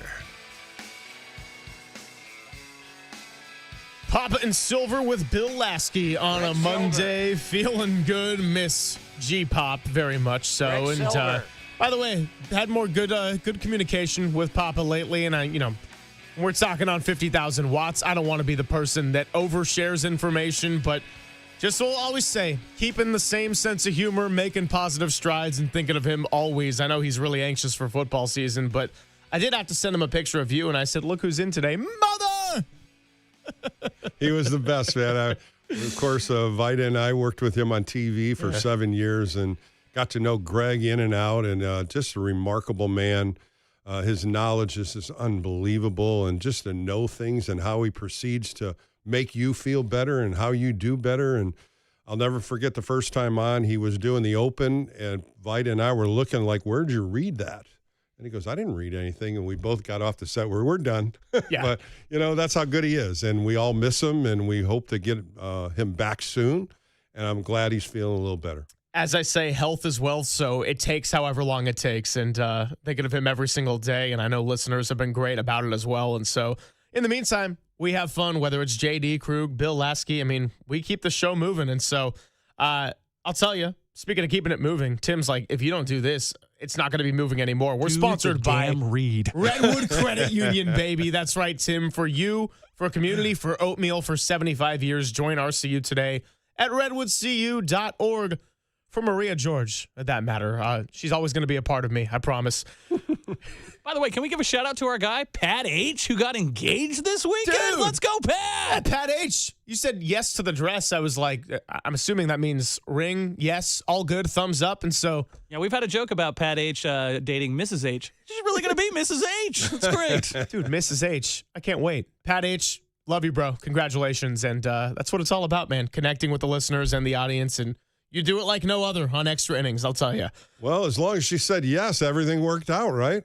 Happy wife, happy life. So I'm going to say that. Well, you're in that boat too, big boy. It's not Raffy Devers waving off Vitello. No, she said Mr. yes. Silver, we know that one coming. Let's go to Mike in Pleasanton. Wanted to weigh in on Jackson Flora, starter versus reliever. What's up, Mike? You're on the Sports Leader. Thanks for hanging out.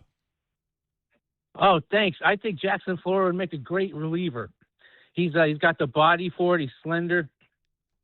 Coming out of Foothill High. I remember Brandon Crawford at Foothill High back in 2005. He was 17 years old, and he got drafted eventually out of UCLA in the 4th round. And I remember talking to John Savage at UCLA. I was like, how did Brandon Crawford get drafted in the 4th round? He's like, I have no clue. He's like, he should have been the number 1 pick in the country. And I was like, I agree. Either him or Buster Posey that year. But I also want to congratulate the Miami Marlins for getting the Stanford first baseman, the Japanese player from the superstar Ritaro Sasaki. And I was congratulate the A's for getting Roman Martin out of UCLA. The Phillies got Will Gasparino and Justin Lee. I think the Giants should get an F for this draft because they took whoever was giving them the highlight reels. The pitcher, Jackson Flora, is great, but talent-wise and stuff-wise, he's just as good as Cal Randall, who got drafted out of UCLA by the Cardinals in the 5th round, or Justin Lee by the Phillies in the 20th round. The amount of hitters that they passed up on is crazy. The Cubs got Miles Bailey. Remember that name? Remember the UCLA. Mike, let me ask you for real quick. I know that you got to draft for talent at the end of the day, but you're giving them an F when they went and attacked what is clearly the biggest need on this team? Yes, because the Angels, Perry Manassian did the same thing last year. He's like, I'm going to draft only pitching. He got fired this year. Okay, so the first guy they took this year, the Angels, Jaron Avankula out of Georgia Tech. He was at Cal eventually the year before with P.J. Matsuris, who got drafted as well out of Arizona State. He transferred out of Cal. So they really did. They also passed on the first baseman out of UCLA, Daniel Jackson. They could have had twice. He went to the Rockies. He's a catcher. So all these guys are going to be coming up. These high school pitchers that they took are going to take years to develop. And Jackson Flora, God forbid, he doesn't have an injury. And all these hitters the Giants could have had. We could have had 7 hitters. All right, Mike, we're gonna keep it moving, man. We got a few more calls, and appreciate the thought at 808 KNBR. I mean, look, any draft, you have no idea how to grade it immediately. And to be fair, that's also not to say that Jackson Flora is going to be an ace on a World Series team. We can't make that assumption right now, but it's hard for me to look at this draft. Also understanding making the Patrick Bailey trade, which sure, you gave up a great defensive catcher, but your offense was so poor, and you can't have an OPS in the 300s. They had to go and take that risk because you can only have so many hitters in the lineup that are performing that poorly. We now see what that trade finalized into. I don't have a crystal ball, Bill, of saying what the careers of these pitchers are going to be, but it's hard to look at the draft, especially with what they did at number 4, and think that that was an unproductive draft of something. Like, I'm looking at the team and what they ultimately have as the needs. They left hitters on the board, sure. We also just went through a lot of the hitters that have had either really good seasons or ridiculously hot stretches. What about the bullpen? What about the starting rotation? They said they're not going to trade Logan Webb, but you figure Robbie Ray is going to be gone, and that's been their most effective starter in terms of team wins and all that. So it's just hard for me to watch these last 96 games and take in what the Giants did with the draft this weekend and say, yeah, that was an all-around failure. They didn't know what they were doing. No, this is the opportunity for Buster Posey, Zach Manassian, Tony Vitello, anyone who's going to be a future building block of what this team's going to be good, to try to look at who could be a part of the next good Giants team. I think the foundation is what you want. Yeah. And the foundation is what they did. This is what we need in the minor leagues. Look at all the young talent they have, even in rookie ball, and then coming up to San Jose, Eugene, and you're starting to move talent up in each division, which only tells you what's lacking. You're not seeing too many pitchers move up. You're seeing fielders, catchers, infielders, outfielders. And I'm sorry, I don't agree with Mike at all. It's not an F, absolutely not. But if you listen to what Mike's saying, he's talking about all the other teams that he thinks did a better move. But let's look at the overall draft. Let's look at every player that was selected, and you could go down from high school and college kids, and they all have one thing in talent. They have talent on the mound, and this is what they needed, and this is what they're going to do. And you're still going to get a handful of guys that are going to sign as free agents that you didn't get drafted. Yeah. So I think what the Giants did is the appropriate thing to do.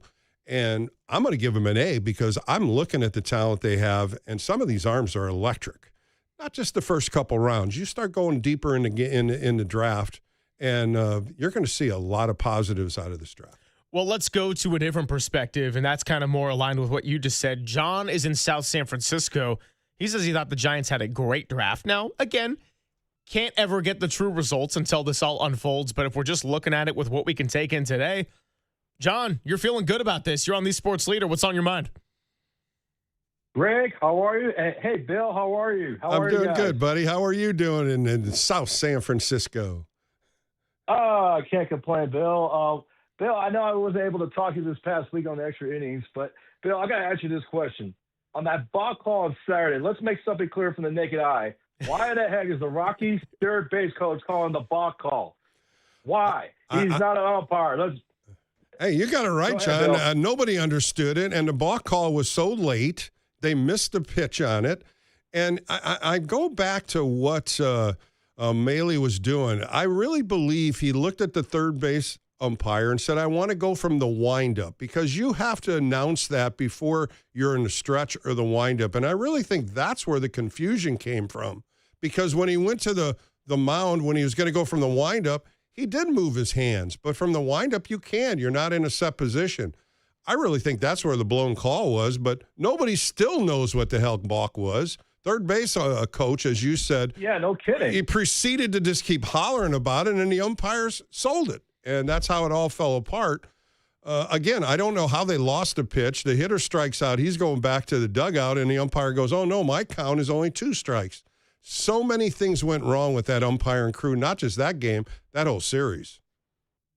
What is Lance Barksdale thinking? What is he thinking at all, fellas? I think you just said it. What is he thinking? I mean, geez, Louise, did he turn into Tim McClellan or Angel Hernandez out there? Oh, my God, Louise. John, you know the game too well, buddy. John, absolutely, Bill. All right. Appreciate the call, John. Thanks for hanging out with us. And yeah, man, I mean, yeah, I guess it was a little bit less about feeling good on the draft and more the very bizarre box situation. I know we didn't even get into that one. There was the umpire situation Friday night where Grant McRae, you're damned if you do, you're damned if you don't on running. And the first base umpire, who's not the one closest to the play, is like, guess we're going to call that one out. And I was like, guys, what Not is a the good season right weekend now? for the umpires. Let's put it that way. Not a good weekend too for many the umpires. flaws. As I like to say, and this is the only World Cup comment I will make with all the officiating and the video reviews. I don't know about you, but I tune in to watch video assisted referees. There you go. You know what we used to call them? Wannabe athletes. That's why they became umpires. We'll continue with your calls next. Scarecrow in Sac wants to weigh in on Jackson Flora, so we'll keep that conversation moving. And then we'll get to some stories of the weekend a little bit later on. We got to get into some of Bill's greatest brawls that he ever witnessed after Bam Adebayo and Tyler Hero went at it in Summer League. Now ex-teammates, oh man, weekend, got to keep up with a little bit of everything. The tradition, all right, not quite, Tim. Poppin' Silver with Bill Lasky on the Sports Leader.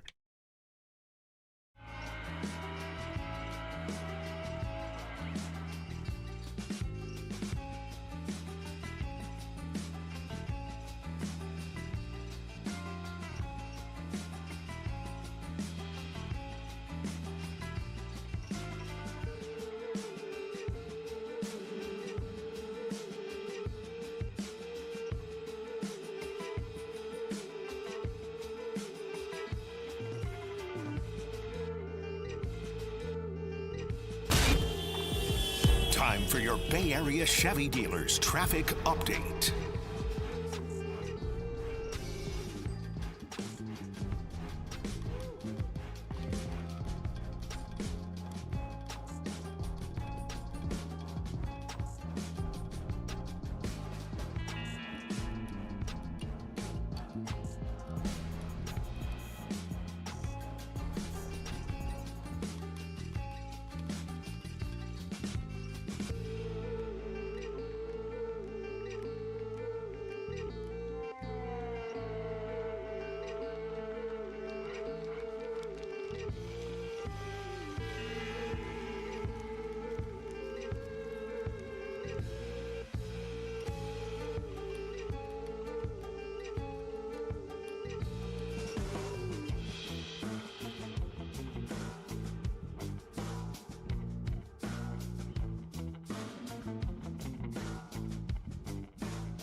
Papa and Silver now continues live from the KNBR Casino Matrix Progressive Jackpot Studios. Casino Matrix. Progressive jackpots are here. Where are you? Just drop in.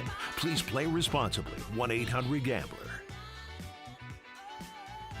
Oh, yeah. Let's do a little moving our feet on a Monday. Papa and Silver. Bill Lasky hanging out with us. We got Krug hanging in tomorrow through Friday during a nice little all-star week. 49er rookies are going to be reporting awfully soon. And, hey, man, we're just enjoying a little bit of July. I mean, pretty nice day, all things considered, Daly City. Dude, last week, I'm just like first full week back after doing a little bit of travel. Then we had the 4th of July holiday, so I hadn't done the full 5-day stretch.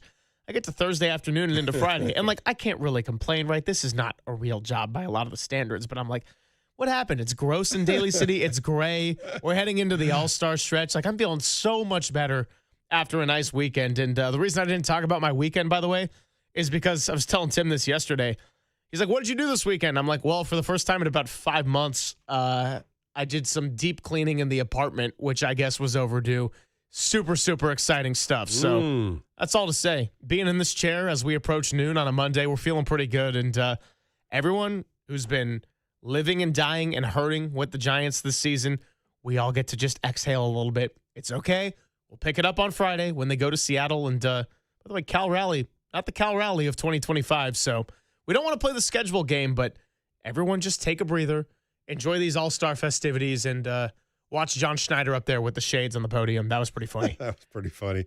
Well, 2-game win streak. You got to look at that on the opposite side, right? 2-game win streak going into Seattle, then going to Kansas City, then the Angels coming to town. So you're looking at the next 9 games. And like I said earlier, you start looking at the schedule and you go, could they get a win streak here? Is it possible? Maybe.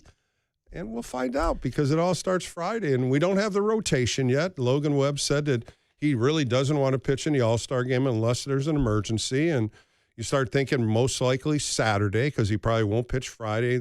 A lot of travel right now for Arise and Webb when you're thinking about San Francisco to Philadelphia all the way to Seattle. That's a lot of miles on the plane. But when you're doing a little private jet back and forth, it's not that bad. But in the long run, both of those guys deserve to be in that All-Star game. And, of course, Casey Schmidt's the other one that's missing. Yeah, no question. And, I mean, look, I'm not saying Logan Webb shouldn't have been an all-star, but thinking about Schmidt and what he did over the weekend, I'm like, I would have liked to see him get that opportunity, understanding that we saw it day to day. Not only has he had a career year, but the positional versatility. I mean, imagine if he was not having this good of a year, then it'd be like, what do you do if you're Tony Vitello? And the lineup would have looked even worse. And before all these other guys really joined the party and started getting hot, Casey Schmidt was their best player along with Luis Arise. And so I would have liked to see that for his own individual story.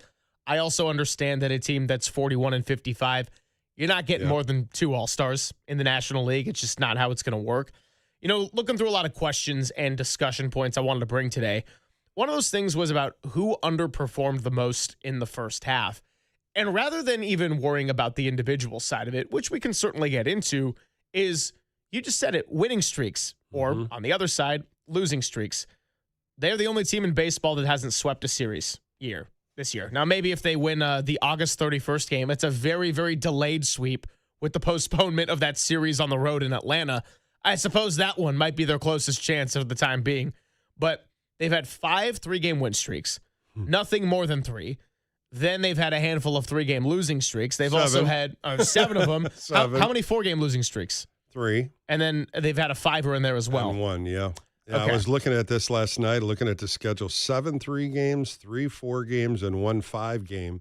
And as you mentioned, only 5 3-game win streaks, and nothing more than that. They've had opportunities to get to 4, but all of a sudden it failed. So you have to look at that and how can I get out of this? How can I get a winning streak going? Well, it starts with starting pitching. It starts with early runs. It starts with better defense. All the things you keep talking about. But it has to work internally. It has to work starting in that clubhouse. Logan Webb was on the post game yesterday, and I did this on Extra Innings. We played it. And he says, yeah, we are disappointing. Our team is disappointed as well as all the fan base. But there has been teams coming out of the All-Star break that have 10 games or less to get into the playoffs. We're seeing that too. But it all starts with everybody working together. Everybody's got to get better. You got to get better in the position you're playing. You talk about underachievers, you got to look at Willie Adames, and I'll call him out. Yeah. Willie Adames was 5 for 33 coming into yesterday's game. He gets 3 hits. That can't happen. He's got to get better. The uppercut's got to get better. He's got to drive the ball more. You look at Jung-Hoo Lee, an 18-game hitting streak, and the last couple of weeks he hasn't hit the ball well. And those are those peaks and valleys that you go through in a season, but somehow you got to make it even. Somehow you got to make it stable where you're comfortable in what you're doing. Get a base hit. Get advance a runner. Those are all things that they have to get better with. I mean, yeah, in terms of who's underperformed the most, we could go up and down, but really it's the fact that there are just too many flaws on this roster where when one area has performed where you're thinking it's going to be enough for a win, well, then all of a sudden you're not going to get the performance you need from the bullpen. Or maybe the pitching shows out really well, but guess what? You get 1 or 2 hit and the starter goes 8 innings because you're not working counts. It's never all coalesced at the same time. We talked about the fact they haven't swept. I feel like there's a good 5 or 6 times where it's like, hey, they had a real shot to maybe hit a sweep in the end of it if they just were able to finish the deal. I mean, the A's, talk about a team that's really had a downturn. They're also 41-55 at the break. And, you know, JD and I doing the shows were like, has any team played worse against the Giants this year than the A's? I don't know about that. And they have they've had some injuries and everything as well. And obviously playing in that ballpark makes it nice and offense friendly. But that's a team where I'm thinking, hey, they're finally going to do it. And then Killian goes out there, and it's the same story we were talking about earlier, where it's like, yeah, it's probably not a consistent 9th-inning guy. And then when he gets out there, sometimes it feels like a couple of guys get on, and he gets left out there a little bit too long because this coaching staff, desperate to find some kind of defined roles, has decided, hey, when Keaton Wynn went to the IL, Caleb Killian's our closer. Well, that means you're going to use him in the 9th. Sometimes he's got it. It also means you're just going to throw him out there in the 9th when clearly he doesn't. And typically it's on the back-to-back days. I don't have the exact numbers in front of me, but you told me earlier, you're like, go and look at the splits of Killian pitching not on a back-to-back versus when he's going on a second consecutive day. It's their numbers are truthful, no question. And you talked about Keaton Wynn. I go back to the Cub game with Crow Armstrong coming up to plate and nobody helping this young pitcher in a situation that he's never been on. You got to look at the youth of these guys. There isn't much experience down there. Sure, you know, Brubaker's down there, Hedges, but they played other teams, of course. Brubaker was with the Yankees. Hedges has been with the Guardians. They have some experience, but they don't have closers' experience. We talked about this earlier in the show. Use different people in different scenarios. Give them more than 1 inning. You got more arms down there. You know, you start looking at some other pitchers that could do it. I just think that's what he has to do the second half, Greg. It's not one guy that's your closer. Use multiple people in different positions and use your bullpen and just like a puppet. A puppeteer is using this guy here, using this guy there, and then divide it up. I mean, Keaton Wynn, first 2 guys up, he walks a guy, boom. Good move. I thought it was good move. Use your 3-hitter minimum to move your bullpen. Maneuver it. And I wish they'd get these arms up a little earlier than how they've been doing it. Sometimes you're seeing guys are out there for a long time and they still haven't got a guy up. And you're like, why isn't somebody up at least tossing? And back in my day, you had guys, as soon as somebody got into a fire, first and second, boom, somebody was warming up. And I'll tell you this too, Greg, as a starting pitcher, especially a Candlestick, you hear that ball popping in a bullpen, all of a sudden you put an alarm on yourself going, I better get somebody out or I'm going to be out of this game.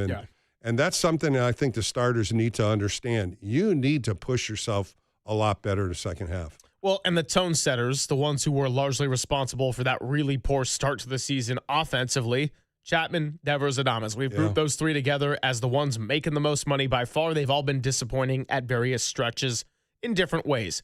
Where do you stand in terms of the big 3? I mean, look, they all figure to be really difficult to trade for different reasons. I would think that Devers with that contract makes it unlikely, but he also would be the one, based on how he's performed starting May 1st, that would be the one where theoretically a team would want to go and get that kind of bat, even if he's had instances of looking like a brat or he waved off Tony Vitello, whatever. Clearly, that's the bat you want in the lineup.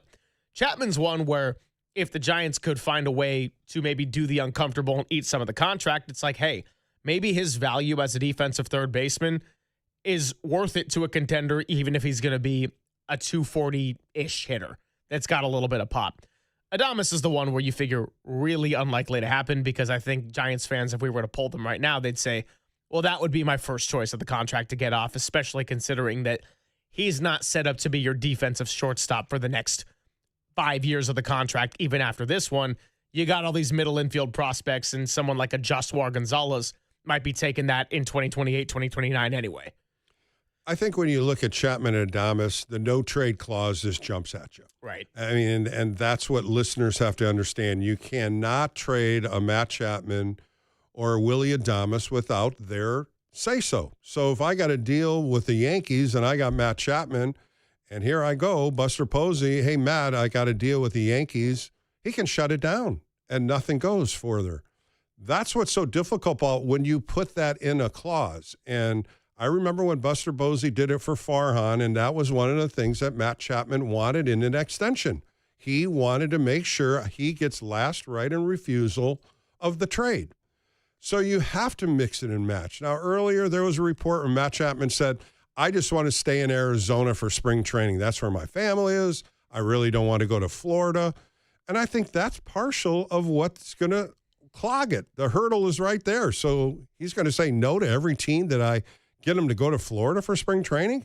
So then you got to start talking to him. He also said he hasn't had a conversation with Buster Posey at all about trades yet. So I think a lot of it is and if ors. I keep bringing all those three words up, but it's true.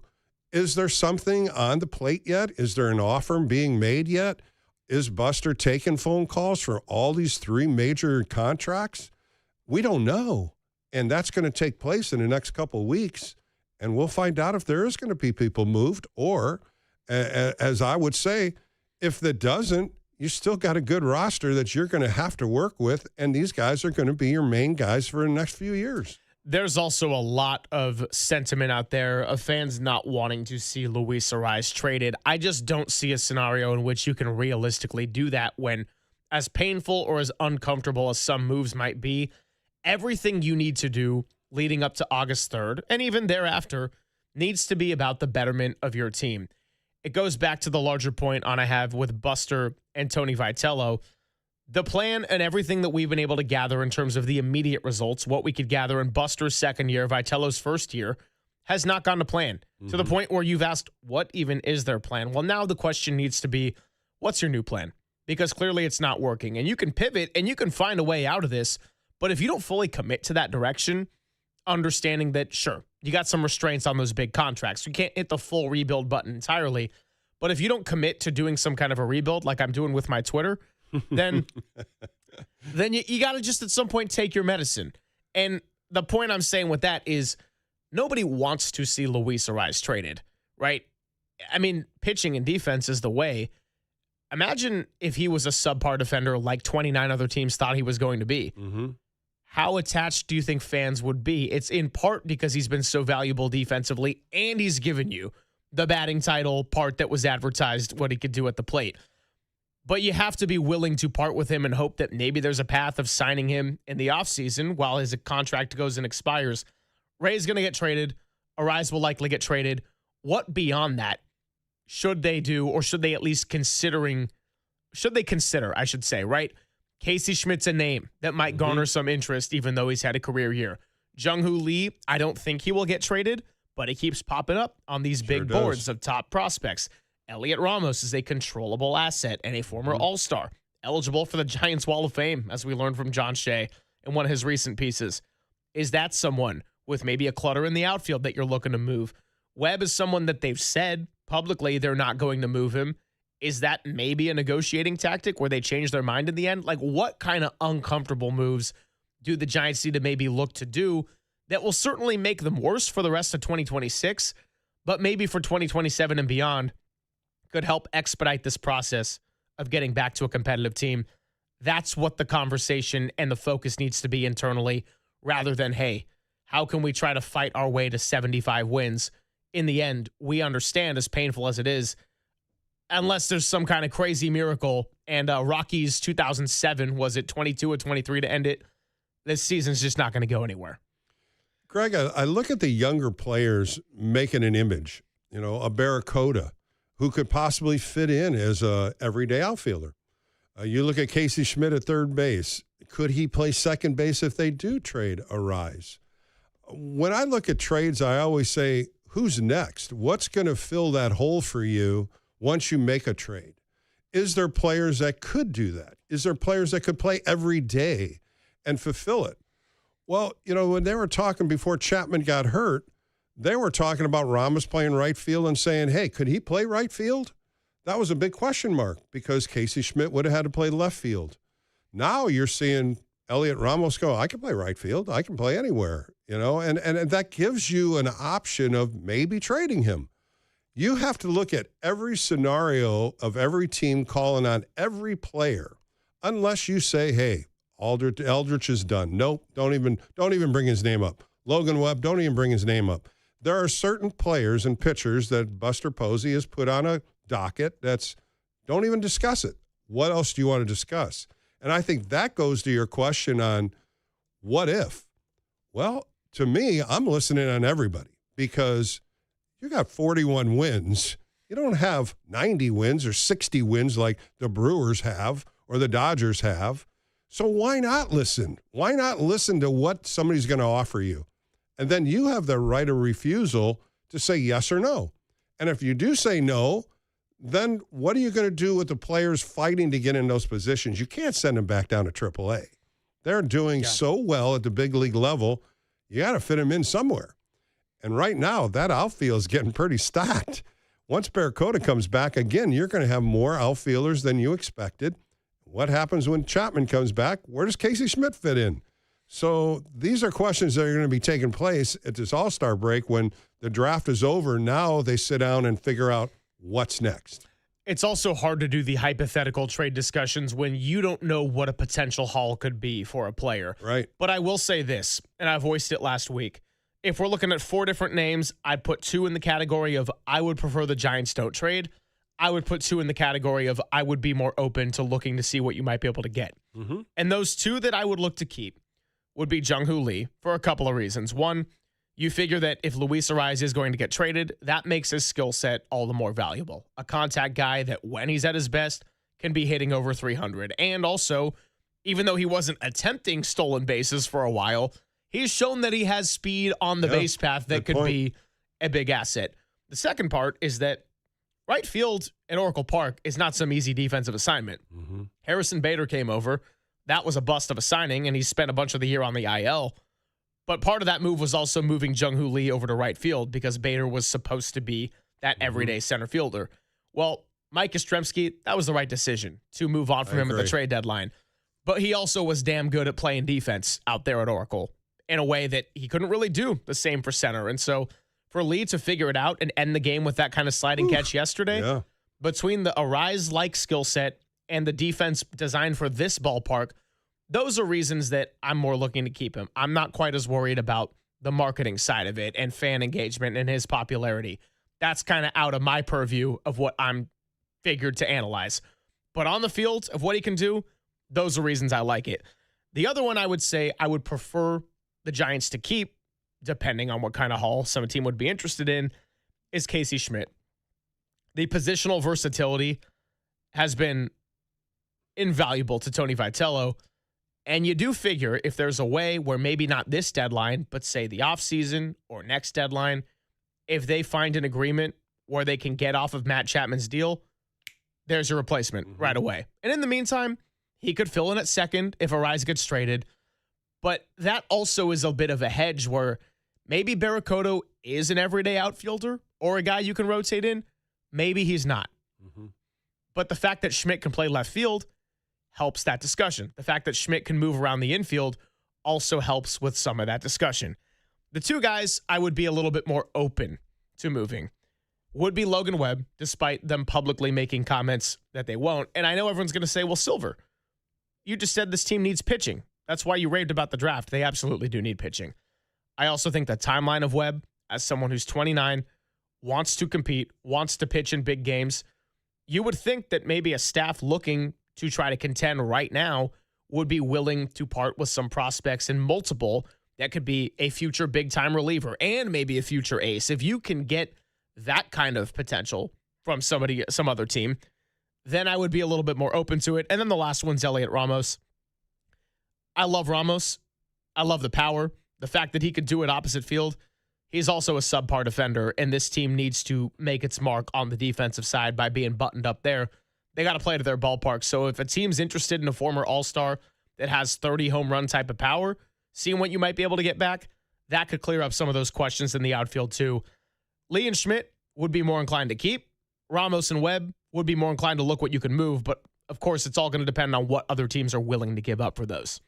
There's no question. I think, and you just said it when you said, what if you get 3 or 4 top prospects? What if you build your minor leagues with some quality AAA guys that could be into big leagues the next year? There's a lot of teams that need starting pitching. That's why I'm surprised Robbie Ray hasn't been moved yet. And you keep putting him out here for audition after audition. His last 5 starts have been pretty damn good. He was 4-0 going into his last start. Got a little trouble in the 6th inning, started aiming the ball, walked 3 guys, but he's still that arm that the White Sox could need, the Braves could need. You hear all these teams that are looking for starting pitching, and I loved what you said about Logan Webb. If somebody's going to bring me a boatload of players, I got to think about it. Even though we know Logan Webb's kind of the voice in the locker room, the clubhouse leader. He's been here. He wants to stay here. Signed a nice extension, making $90 million. He's that type of guy that you don't want to give up. But, boy, when you start hearing offers, what you're going to get, how are you not going to understand, and how are you not going to think about it? So I like what you're saying. I look at Robbie Ray and Luis Ariz as most likely because their contracts are at the end of the year. I'm like you. You know, you don't want to see Luis Ariz get traded, but on the business side of it, that's the guy that most likely will. 808 KNBR. Should the San Francisco Giants be more open to uncomfortable trades that might also be unpopular in the short term to try to better themselves and maximize what could be 2027 and beyond? It's Greg Silver, Bill Lasky hanging out with you. We'll take your calls, read some texts, and a good one from 209 that I want to get to when we come on back. It's Papa and Silver on the Sports Leader.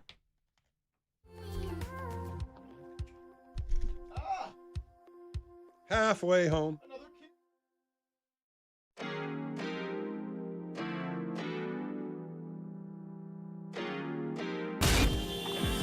Time for your Bay Area Chevy dealers traffic update.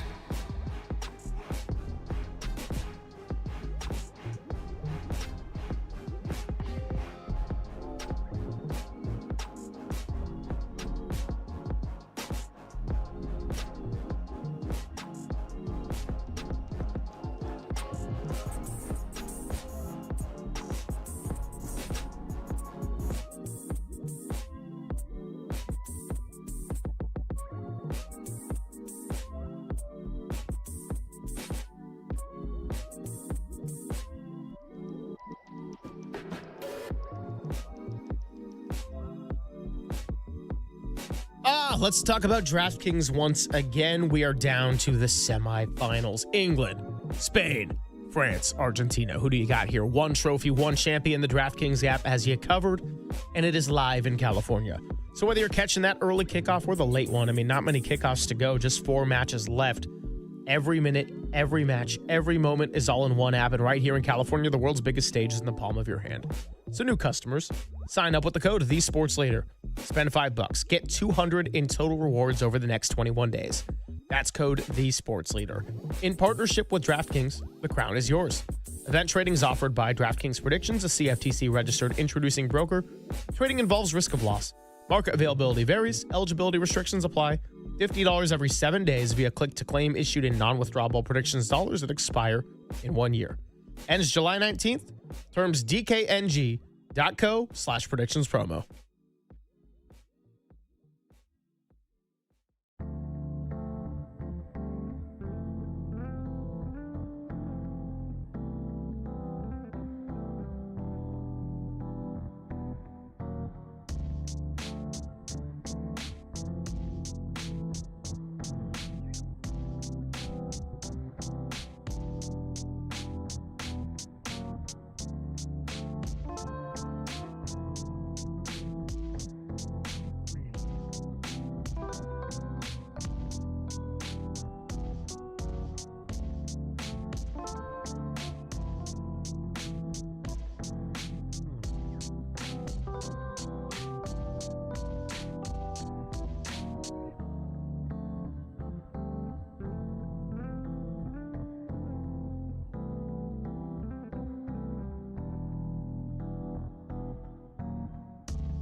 And now it's time for the Protect Your Assets Business and Technology Report with me, David Hollander.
Now back to Greg Papa and Greg Silver on KNBR, the sports leader.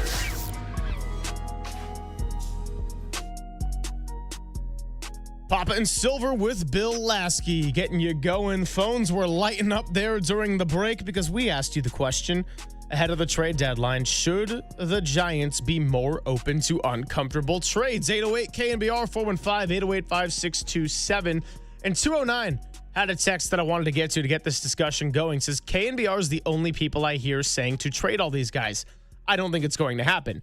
Now, I'm not saying they should trade everybody, and I also don't believe it's going to happen, say, in the case of somebody like a Logan Webb. My point is, should they be more open-minded to the information that we have received? And we're kind of starting that discussion. I don't know if they should do a full-blown fire sale. I could totally see it backfiring if they traded somebody like a Casey Schmidt. But everything has to be on the table when you're 41 and 55. And we don't need to ask the question, Bill. Should they trade Robbie Ray? Yeah, it's an obvious one. They can't give him the qualifying offer. He's been traded 4 times. Other teams need starting pitching. Yeah. Luis Ariz is one of those where you would love to keep him, but you just got too many holes. We're asking about the less obvious, perhaps more uncomfortable ones of, what about Ramos? What about Schmidt? What about Jung-Hoo Lee? Would they change their mind on Logan Webb? And that's where we want to hear from the listeners out there. 808-KMBR, 415-808-5627. Let's go to Bruce in Palo Alto. Wants to talk about Ariz and says there's much more value to extend him. Yeah, a lot of fans have been clamoring about this one. What's up, Bruce? You're on the Sports Leader. Yeah, I guess what makes me uncomfortable is hearing KNBR talking so much about trading Ariz. And I want to talk about he and Adames, and there's a connection. Yeah. Look, you don't get a whole lot at a trade deadline with an expiring contract of a second baseman, and I love him, and I want to talk about why I want to keep him. You get a lot in return if you have a ace or a number 2, a reliever that's a lockdown, or a power hitter. And so consequently, he has more value to the Giants for this reason. He is the epitome of the kind of player that you want your minor league players to model their game after. And he's Hispanic. A lot of these young infielders are going to come up that are Hispanic. And the man is a wizard with a bat. And this is a ballpark that needs players like Luis Ariz. They don't need to go after this holy grail of the great power hitter. They need gap-to-gap guys. And Luis Ariz, is, like I say, I think a perfect example of a model of the kind of player you want on this team. Now, the other thing I want to say is about Adames. I may have come in late. Maybe you talked about he is somebody that you'd like to see traded. I know I would, and I'll tell you why. Casey Schmidt can easily move into the shortstop position now if they're lucky to trade Adames, or next spring if they're able to trade Adames in the winter and pay down some of that contract. Because I don't see Chapman giving up his no-trade clause, and if he did, he'd be asking for money to do it. And the Giants ownership already are going to have a hard time paying down contracts. Do you really think that they're going to want to give him some extra bucks in order to move?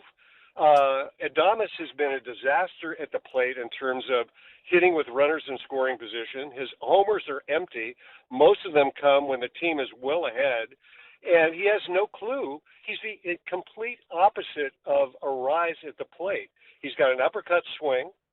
He doesn't go with the pitch. He's everything the Giants are preaching against. So let me get, Bill, your take and yours, Greg, about or Derek, about what you think of those thoughts. I'm Derek with hair, Bruce. I am Greg. Thank you for the call. We appreciate it, man. Bruce in Palo Alto. I'll let you take this one first, my friend. I need a mic on. Oh, we got to have the mic on quick. There you go. Bang. I've spoken to Bruce before in extra inning postgame show. He really evaluates players extremely well, and I think his point is who's going to fill in second base? Casey Schmidt is not a shortstop. When Bruce was saying he could fill in, he's not a shortstop. He doesn't have the range for shortstop. Second base, I even question second base. He's more of a third baseman. So I think the logic thing is to try to move Matt Chapman. I think every fan wants Ariz to be here. He's everything that you wanted. 119 hits, second in batting average, a 3-time batting champion. The defense that he has done under Ron Washington has made him an elite second baseman. But when you look on the business side of it, Greg, the business side of it is he's on a 1-year contract for $12 million. He's already told John Shea, I would love to take an extension. You got to feel it out, though. It's not like you're going to dangle him out there. Hey, we're trying to trade him. But there's teams that need second baseman. Tampa Bay is one that's already inquiring. The Yankees, of course, will if they can get rid of Chisholm. I mean, there's so many different things that have to line up. Yeah. And it's not just one name. Hey, we're going to trade for him. There's so much evaluation on, your physical nature. Where is he at? How old is he? Speed. Is there any injuries? There's so much to do before you make a trade that fans don't understand. But in the long run, right now, this All-Star break, this is what your front office is doing. And they're taking bids, they're listening to everything. And I say, why not? Why not listen to every possible thing 29 other teams could offer you? I mean, going back to his point on Adames first. I mean, yeah, that's the one that the Giants would love to get off of. I think a lot of Giants fans would say of the big three, that would be the one that has the least value to them, and thus probably the one that's going to be the hardest to trade. Oh, and by the way, he's got a no-trade clause, so correct. I get that. I agree with you. Casey Schmidt's not your long-term answer as a replacement at shortstop, and you got all these middle infield prospects that figure to be that as such coming up soon. On the Arise front, I don't want to see the Giants trade Luis Arise. He's been my favorite guy to watch the entire season. I think we all got conned into believing he couldn't defend, and I'm watching him turn double plays left and right. He's got range. I'm like, what is this wizard Ron Washington doing? You would hope that his relationship with somebody like Wash would be enough of a reason to maybe get him in the offseason, but you have to be willing to accept at 41 and 55, where it's not going to be much different by the time you get to the trade deadline. You have to be willing to accept that you might not be able to get him back, hoping you can do so, but you got to get something in return, because the worst thing that could happen is what we saw with Rodon or Blake Snell, or go up and down the list of guys where you didn't get something for somebody while you could have. Arise is a phenomenal player. I love watching him. Fans have every right to want to see him stick around with this roster, but he alone isn't going to turn around the season to where you're chasing a World Series ring. You have to be willing to accept the consequences of moving off from him. I think the fan base loves Luis Arise. We hear that all the time. I hear it on my show. You guys hear it all the time. It's totally there. Everything that he just said was totally right. He hits with a base hit mentality, not a I'm going to go deep. But yet, he's that type of guy that's going to get you a few players. It's sad to say it, but that's the business side of the game that a lot of fans don't understand. There's a business side, and there's a side that's, hey, I like this guy, we're going to keep him. But right now, Buster Posey's in a corner, and he's got to make something different. He's got to make some of these players get traded. When you look at trades, Greg, and you always see this, the top-tier teams are always looking at the bottom-tier teams and what could make a good deal. What could I get for this guy? What could make my pitching staff better? What could I get? I had a caller said, well, why don't you trade Matt Chapman and get a closer? Do you really think somebody's going to give you a closer? They're trying to strengthen their team, not weaken their team. Right. So most of the time, you're going to get prospects or guys, and I said it, give me a couple of guys in AAA that are throwing 100 miles an hour. Give me something that I can look at for next year or the following year that's going to enlighten this trade. That's the tough part of making trades. That's what's great about the game of baseball, man. We still got more calls to get to. I see Anthony, Pete, Carlos, David. Hang tight, everyone. We're going to stay on the clock. I'm going to be well-behaved. 808 KMBR, 415-808-5627. We will continue with this next. Should the Giants be more open to uncomfortable trades beyond just Ray and Arise? It's Pop It and Silver with Bill Lasky on the Sports Leader.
Papa and Silver continues.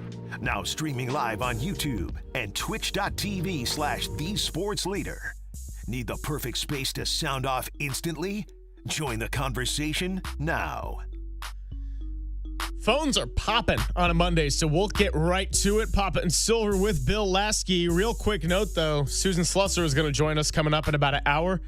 During media sessions here in Philly, Luis Ariz says he doesn't want to be traded, but he says if it happens, he only wants to go somewhere he would play second base, which makes sense.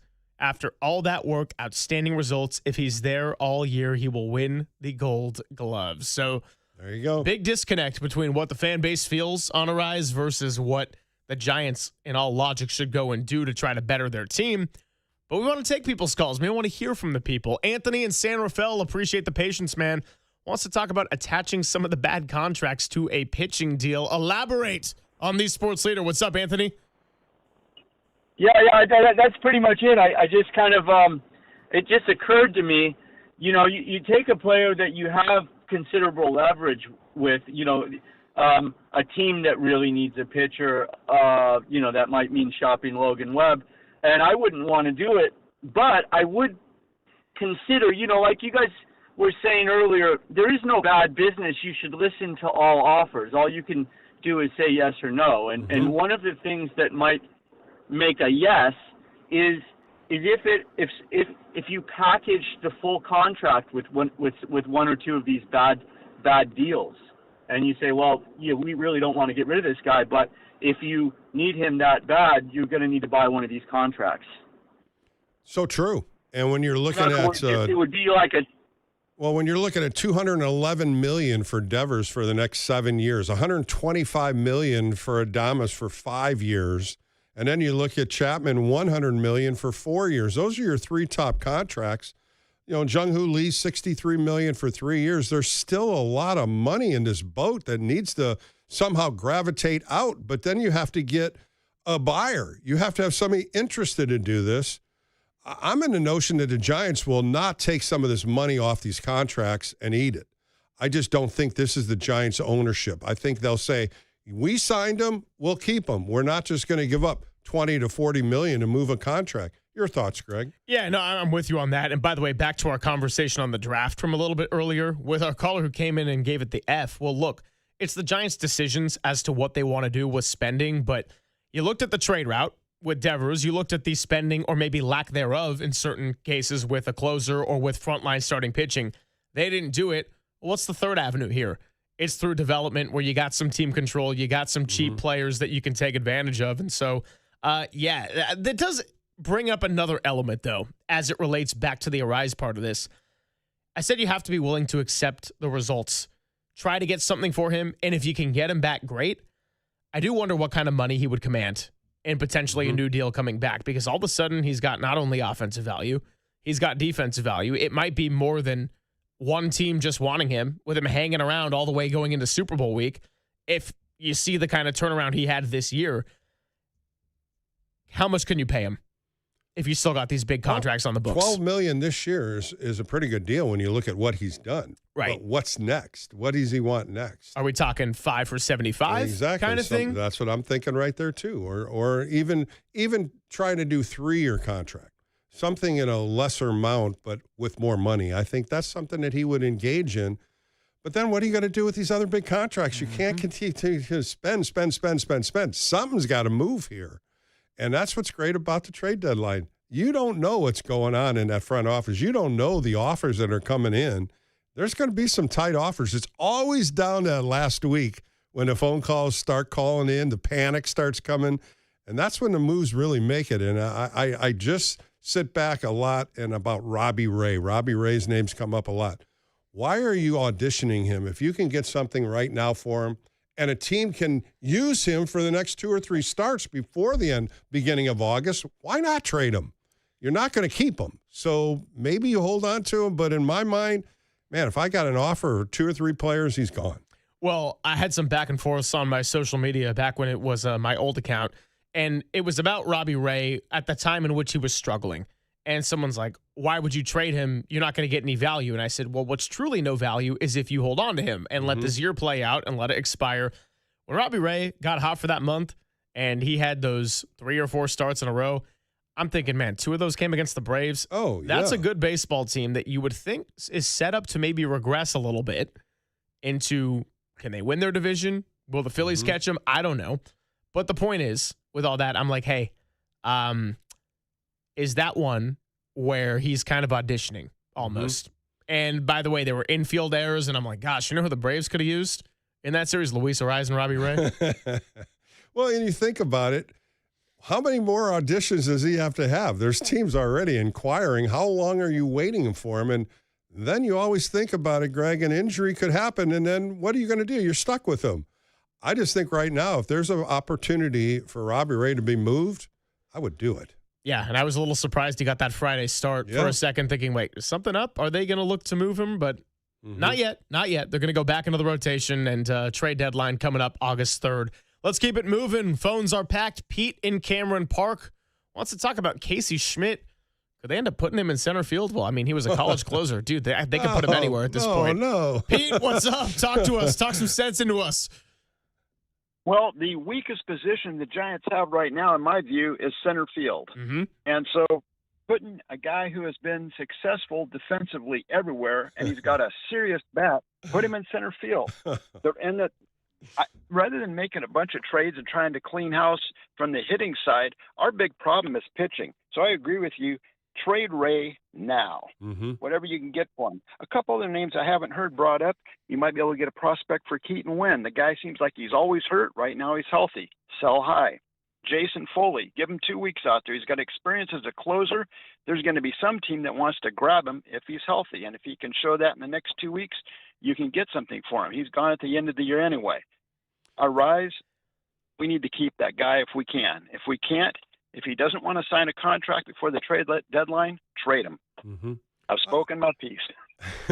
Hey, appreciate it, Pete. I agree everything except putting Casey Schmidt in center field. I just don't see that. I know he's a great defender, a multi-player that can play other positions. That's a different animal at Oracle Park. Center field's huge. We've seen Jung-Hoo Lee do it. That's what I was going to say. You have Lee available at your disposal. And you also had Ramos play center field a couple years ago. I don't see Schmidt going out there. I think the best possible way to do it is try to trade Matt Chapman and keep Casey Schmidt right at third base, lock him in, and move on from there. You hit the nail on the head where I was going. I was going to say, look, my ideal vision for Casey Schmidt is to be your third baseman if you can get off the Chapman deal. And if you can't, at least for the time being with this trade deadline, well, then maybe he fits in at second if Arise moves. Maybe you still have him at your disposal to go to left field. Yeah. We've seen him be able to function at first base, although now having Devers and Eldridge, I don't think you're going to need to see too much Casey Schmidt over there. I appreciate the versatility. It's one of the reasons why I'm a lot more bullish on keeping him than looking to move him. Casey Schmidt in center field, I mean, look, if you got to find a way to get in the bat in the lineup, I suppose so. But, Bill, I mean, I don't need to see, just because it's a fascinating thought exercise, I don't need to see the bingo card actually filled out entirely. Right. And the same thing with him playing shortstop.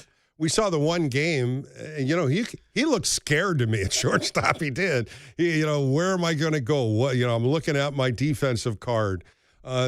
It's different at shortstop. The ball comes back at you real quick, even though third base, he's really good at it.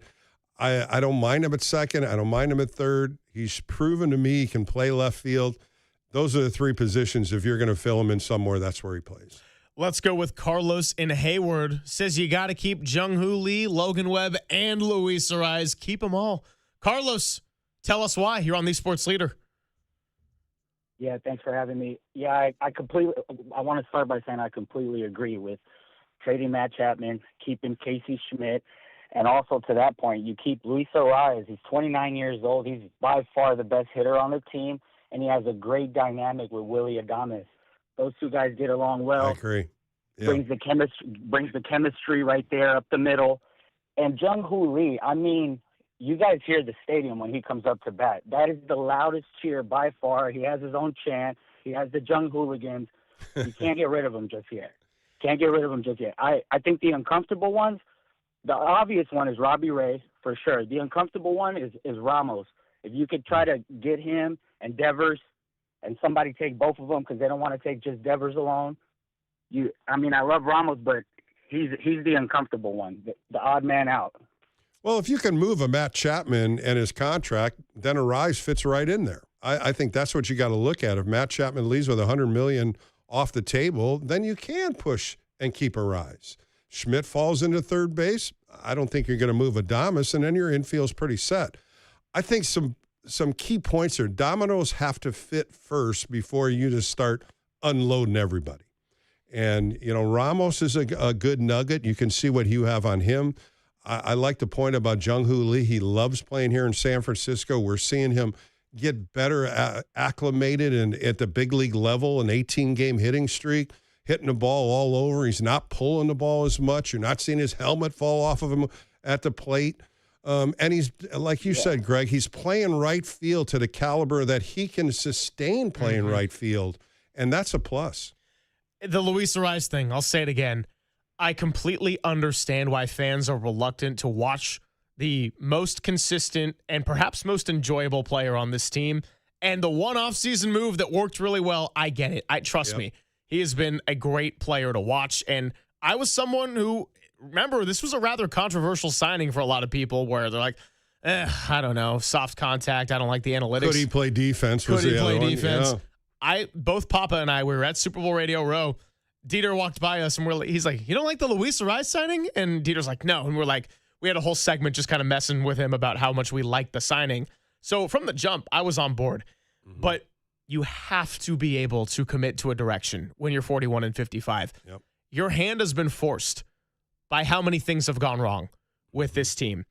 And if you're too stubborn to part ways with something that could maximize everything that could make you competitive soon as possible, then you're just going to be stuck in a cycle that you're not going to be getting out of.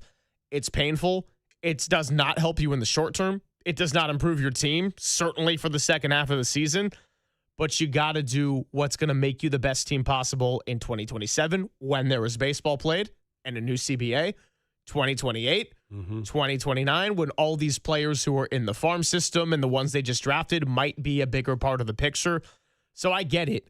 But if you're too stubborn to where you're like, no, Arise is our best player right now on a 41-55 team, and we don't want to move him, then you're just setting yourself up for some more shortcomings and disappointment, even if prospects don't necessarily pan out. Because 2026 is what it is, Bill, you have to accept that there's a risk to be taken.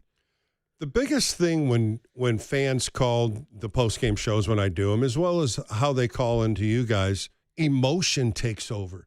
Emotion of a player, emotion of, I like this guy. He's got 119 hits. But there's a business side to this, and that's what fans got to understand. There's a business side, and you just said it, Greg. You have 41 wins.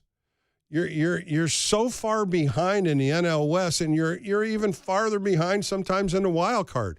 You have to take the game of business, and emotion plays a big part. You and I hear it all the time from the phone calls from a lot of fans. I don't like this. I don't like this. Why can you? You have to be better. And sometimes the better is emotional, and sometimes fans aren't going to like it.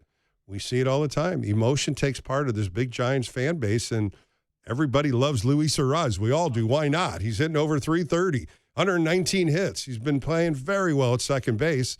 But he's that target that people want. He's that target of first-place teams that say, we can get better. This guy can be our leadoff hitter. He can hit 300 for us, and we're going to be better. So emotion is good, but the business side says, let's listen. David, Howard, Sergio, Mo, hang tight. We will continue with calls all the way up until Susan Slusser joins us at 1:30. 415-808-5627 is where you can call and text us. But 415-896 5627 is where you can call Danny Dunn to win our tickets today. Bay FC. Double D. Right now, we'll take one winner. Our 10th caller gets 2 tickets to see Bay FC take on Gotham FC at PayPal Park in San Jose, July 29th. It's furnished by Bay FC. You can find the official rules at thesportsleader.com. Double D in the back will absolutely take care of you. Double D's on a lot of work, though, Double D doing. He's a workhorse. He we know is. this. Double D was in your life before me, before Kyle Hart. By the way, Kyle Hart texting me right now. Number 1 says hello. Number 2 says, answer the question, Derek. I said, no, I'm Derek with hair. Derek's out this week. See how Kyle Hart is. Yeah. We will we'll continue with all of those. Remember, 808 KNBR is where if you want to talk to us, you dial it up. 896 KNBR is where you try to win tickets right now. More coming up on the Sports Leader.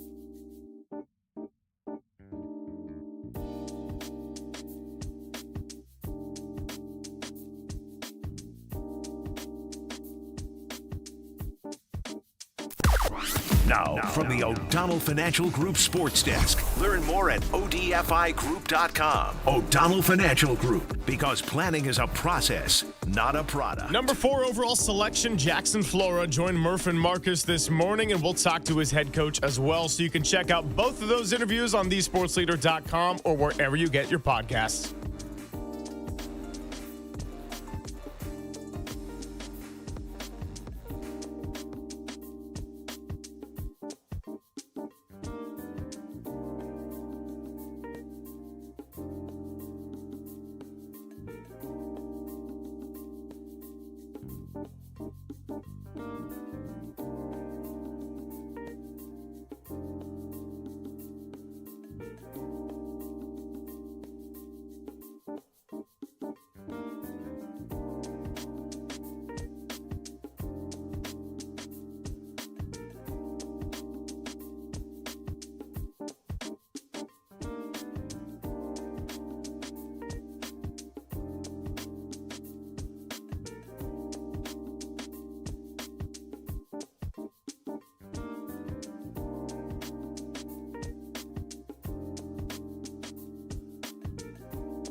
Papa and Silver now continues live from the KNBR Casino Matrix Progressive Jackpot Studios. Casino Matrix. Progressive jackpots are here. Where are you? Just drop in. Please play responsibly. 1-800-GAMBLER. Silver and Lasky with you. I love this on a Monday. We are talking all things uncomfortable because sometimes to get comfortable, you have to get uncomfortable. Hey, Tim. Also, what's up, Tim? Yeah, Tim and Danny taking care of our winner in the back. Hi. Congratulations to Mark in Davis, our contest winner to get tickets to see Bay SC taking on Mark. Gotham FC. Hell yeah, Mark. Nice job. Love the Dirty 530, the old YOLO County. Danny goes, hey, what county is Davis in again? I'm like letting Tim answer this for a sec because, he's an Aggie. And I was like, I grew up right there. And he's like, which one is it? And I go, YOLO, bro. YOLO County. So, hey, congratulations. I gotta lay up the peyote. Let's continue on the phones. David in Sonora, we appreciate your patience, my friend.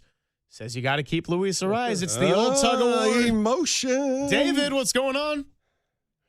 Hey, guys. Yeah. So, Bill, I respect your comments about the business side and the fact that you maybe have to lift the skirt just a little bit or whatever.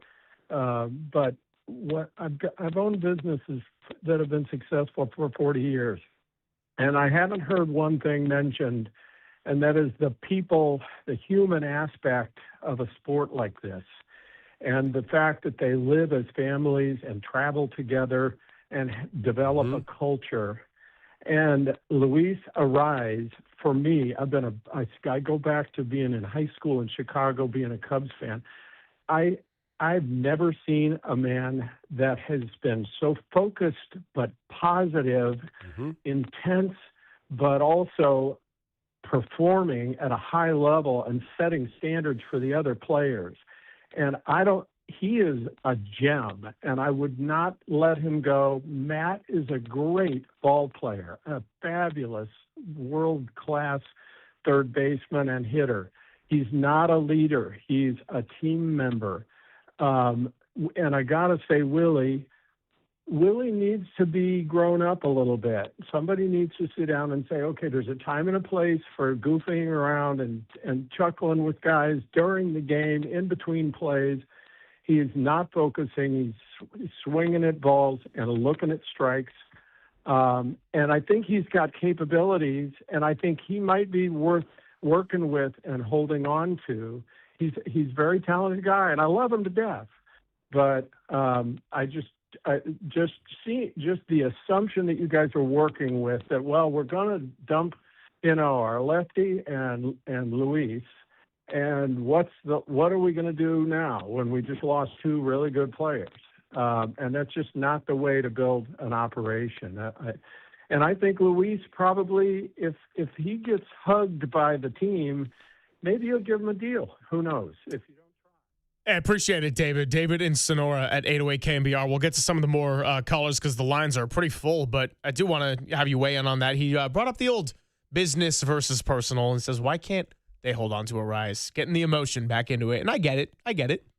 Emotion is going to take over anywhere, and that's where you like certain players. You love the player. You get his jersey. You want to be around him. You would love to see him every day. Hey, that's Luis Ariz. We all love him. There's no question about it. And he is a staple point, but he's going to demand another big contract.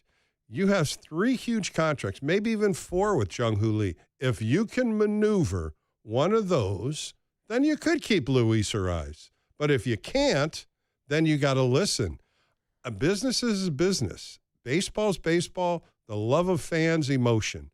There's 3 different ways you can look at this. And I understand what he's saying. Business is a part of building your foundation, building your team. I totally understand that. But you're also 41 and 55. Yeah. That is what you have to look at when you're ready to make trades. Well, and also you have to ask the question of keeping Luis Ariz past the trade deadline. What does that give you for the rest of his season? Now, you can say, well, why can't they find a way to extend him before the trade deadline? Okay, I suppose that's an avenue. If they were going to extend him, I'd much rather them have it done before the trade deadline than not at all, where you're going through an offseason. And it's like, you're right, though. They got 3 mammoth contracts, and then they got 2 pretty decent ones in terms of Webb and Lee. Not in the same quite a category, but they're not making, pennies to go out there and play baseball.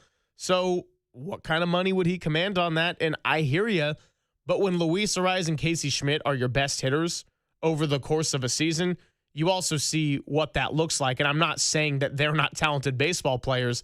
I'm just saying that you got so many other holes, particularly when it comes to the defensive and pitching side of things, that you have got to do everything you can to try to plug multiple holes, because it's not just as simple as, well, Bill, if this team had a closer, they'd be in the third wildcard spot right now. Like, I don't know. If they had last year's bullpen in the first half, then we're having a different discussion.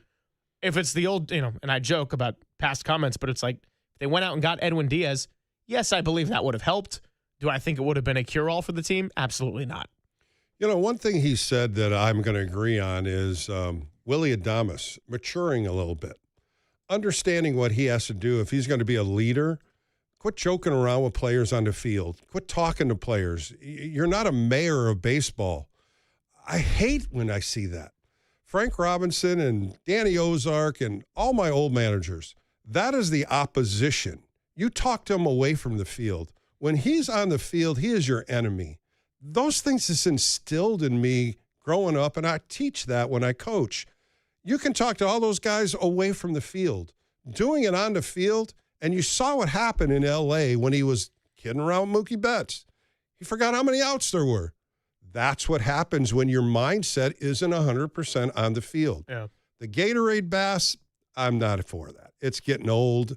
There's no reason to do it with 41 wins. I agree. Willy Adames, throw the purple out. This is an orange and black colored team. Wear your colors proud. Lavender, sure, on Tuesdays. Wear black and orange. That's the privilege of this organization. That's the heritage of this organization. And I wish somebody would tell them that.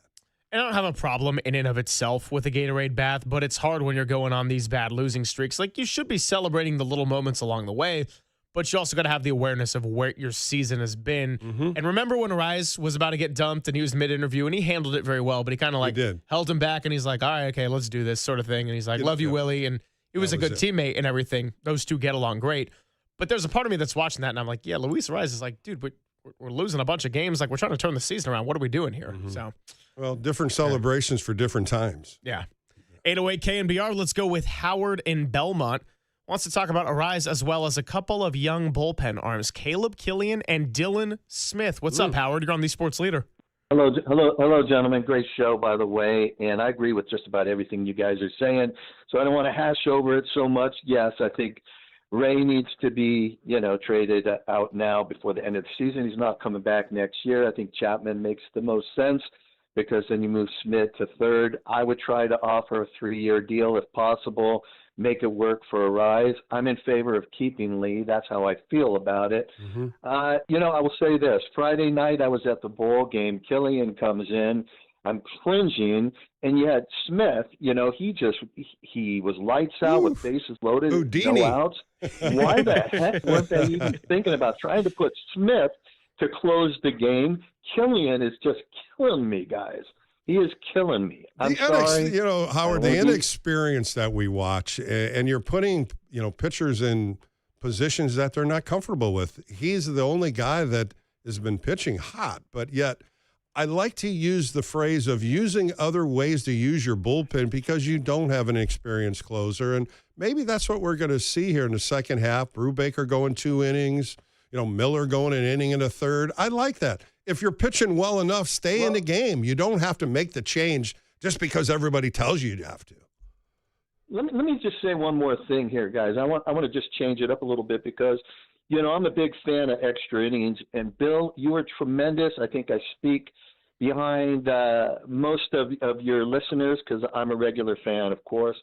I would love to see you doing color commentating. I'd love to see you more on TV. Listen, you are a pro. You have followers like myself. We believe in you. You are thanks, awesome, Howard. guy. I appreciate just telling that. You are a true pro, and I listen to your show all the time. I'm just putting it out there because you are tremendous, and you articulate. You during your interviews, you make your the people you're interviewing, you make them feel so comfortable. I've listened to all of your recent interviews. I mean, it's amazing. Well, I appreciate that, Howard. I do a lot of work into them. I think you know that. Yeah, And Howard, you should see his notebook. It's like a work of art. well, they wanted to see all my work, Howard, so I brought it in today and showed my yellow pad, my book of interviews, and my buddy next to me, Greg, said, I knew that. I worked with you. I knew exactly what you have. But there's a lot of work to it. There's a lot of homework. And, Howard, I think you hit it with a lot of the fans. My interviews, I try to make each person comfortable and understand it. And you got to keep the line moving with those interviews. And I love doing them. And I've had some good ones this year and looking forward to some new ones coming up. Real quick, your Cal Ripken interview, it was awesome. I mean, you have a way of making people feel comfortable. They're 1-2 word answer guys. You get into their childhood, their background. You make them feel comfortable. And it just makes me believe, I'm not going to mention any of the people that are doing color commentating and play-by-play and all of that, but I just think you're a natural, Bill. And I think that a lot of your fans would love to see you even step in a little bit in color commentating and even on TV. Well, you're thanks the man, again, Howard. And I'm a Thank fan, you. okay? I appreciate that shout out today, and I appreciate you talking about Extra Inning Postgame Show. I love doing them. And what's that? No, I'm just messing with you. Yeah, you were producing them, so you should know them. But thanks, Howard. Thanks again. Yeah, Howard, appreciate the call. And look, Killian and Smith, bringing up those two young guys, this is where I stand. And we haven't really talked about this much today. In terms of their individual skill set and performance, I don't look at either one and say, oh, they can't be part of the bullpen moving forward. It's clear that they're not ninth inning options. At least Smith, we haven't really seen take that much. But Eric Miller closed the game. JT Brubaker closed the game. There's not really a whole lot of defined roles in the bullpen. That doesn't mean that Caleb Killian couldn't be effective as a high leverage guy. That's still different than trying to go and pitch the ninth. And the thing with Randy Rodriguez I always come back to is fans will point to this time last year when he got knocked in the All-Star game with a big homer. Then he was deemed the closer after the trade deadline. He had a couple bumps in the road. And I just wonder how much of that was the mental side when he wasn't looking quite as sharp, how much of that was just general fatigue with the season, and then how much of it was pain in the elbow that ultimately led him to get Tommy John. I'm very curious to evaluate him when he does come back as a part of this bullpen, because I think Killian or Smith, there's a possibility they could be a meaningful part of it. It's just they don't have any clear guy that's going to go out there and claim the ninth and grab it by the horns, and that's what's a big issue so far. So let's keep it going with Sergio and Lathrop. And funny that we talk all about the bullpen and Smith and Killian because he wants to bring up defined roles. Sergio, I got 2 words for you. Defined roles. That's been a tough one to come by. What's going on, man? Oh, not much. Just slapping the brusher, doing some honeydews. We got situated. Phil, how dare you do that to me, man? Sergio, what's up, my bud, man? How you been? You're up early today. All right, what? Hey, I'm retired now. No, I got doing all these honeydews. I think about going back to work. The heck with this. Sergio, what's going on, man? Tell me a little bit about what you want to talk about. Well, bullpen is specific. I hear you guys talking about, keeping this guy, trade that guy. I don't want to go back to the same thing. And, I do agree with it. The thing is, as frustrating as you have it's been so far, right, with the bullpen I'm talking about, what I would like to see, hopefully, better consistency. I saw Miller pitching last night, or actually the last couple of games, and he's been looking okay. Well, what do you think about that, Bill? I like him. I've always liked him, but I think maybe the second half, Sergio, why don't we just drop the word closer? Why don't we just call it the bullpen and let Tony use different pieces at different times? I would love to see that. A call earlier about some of the arms. JT Brubaker's another guy that's pitched really well. Eric Hauser, another one, has pitched very well out of the bullpen. I'd like to see a couple more faces, a couple new arms thrown in those 7th and 8th and 9th innings. Why not? You do not have to have a defined closer. You do it because if you have one, that's a great thing to have. But you don't have one, so let's use a majority of them in different parts of the game, different parts of the end of a game, and use it to an advantage of pitching more than just one inning. I agree with you. Whatever works, just if you can get the job done, do it. But I'm going to throw a coulda, shoulda, woulda at you guys. So currently, the Giants are 41-55, right? Today? Yep. Yep. Now, how many blown losses have they done since after the 7th inning? 23, I counted. Right? Yeah, and they had 8 with leads going into the 9th inning, and that's the most in Major League Baseball, I believe, since the 1920s. Yeah, I was going to say, I think it's the most in Major League Baseball going into an All-Star break for any team. Yeah. So you gotta change that. You got to change the mindset. And as I said earlier, you ask every reliever before the game, how do you feel? Your arm tender, your arm sore, and everyone's going to say, I can pitch. But yet, the back-to-back games, I think, needs to be looked at a little more, Sergio. You don't need a pitcher to throw back-to-back games. I think you have enough arms that you can maneuver different pitchers in different times. And we just saw it with Brubaker for 2 innings, Miller for an inning and a third. Let's try something different the second half to try to fix it. Okay, guys. So throw those 23 blown Wow. to the 41. You end up with a 64-32 record right now. That's Call it. me crazy, but you know what? What if? Yeah, So, good point, Sergio. You're always on point, buddy. I always love talking to you. yeah. Appreciate it, All right, Sergio.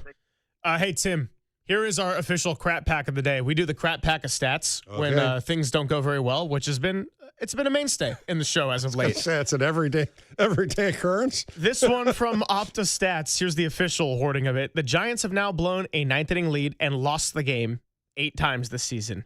That's the most by any team before the All-Star break in MLB history since the All-Star game began in 1933. So that's a stat that you don't This want is crap. because you got, Amen to that. So, Wow. hey, Mo, Ben, I see ya. Hang tight. Appreciate everyone for being patient with us. Susan Slusser will join us coming up in about 20 minutes. She is out in Philadelphia. We'll talk a little Futures game. We'll talk a little Bruce Jenkins. Shayna Rubin also wrote some good stories. Her SF Chronicle counterparts. Where do we stand on this whole notion of the Giants and perhaps doing something that's uncomfortable? We've asked people, should they go and do the uncomfortable? And a lot of the feedback has been, no, keep Luis Ariz. I want my comfort. I don't want to get uncomfortable. Emotion. Hey, Sweet Emotion by Aerosmith. That's definitely our rejoin song when we come on back. It's Papa and Silver with Bill Lasky, the Silver Linings playlist of the day on the Sports Leader. I broke my back.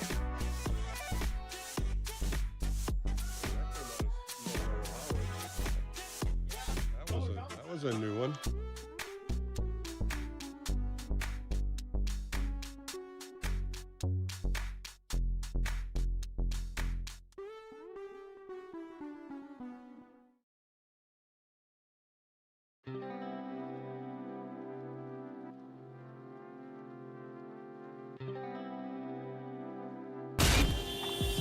Time for your Bay Area Chevy dealers traffic update.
And now it's time for the Protect Your Assets Business and Technology Report with me, David Hollander.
This is Papa and Silver on KNBR, the sports leader.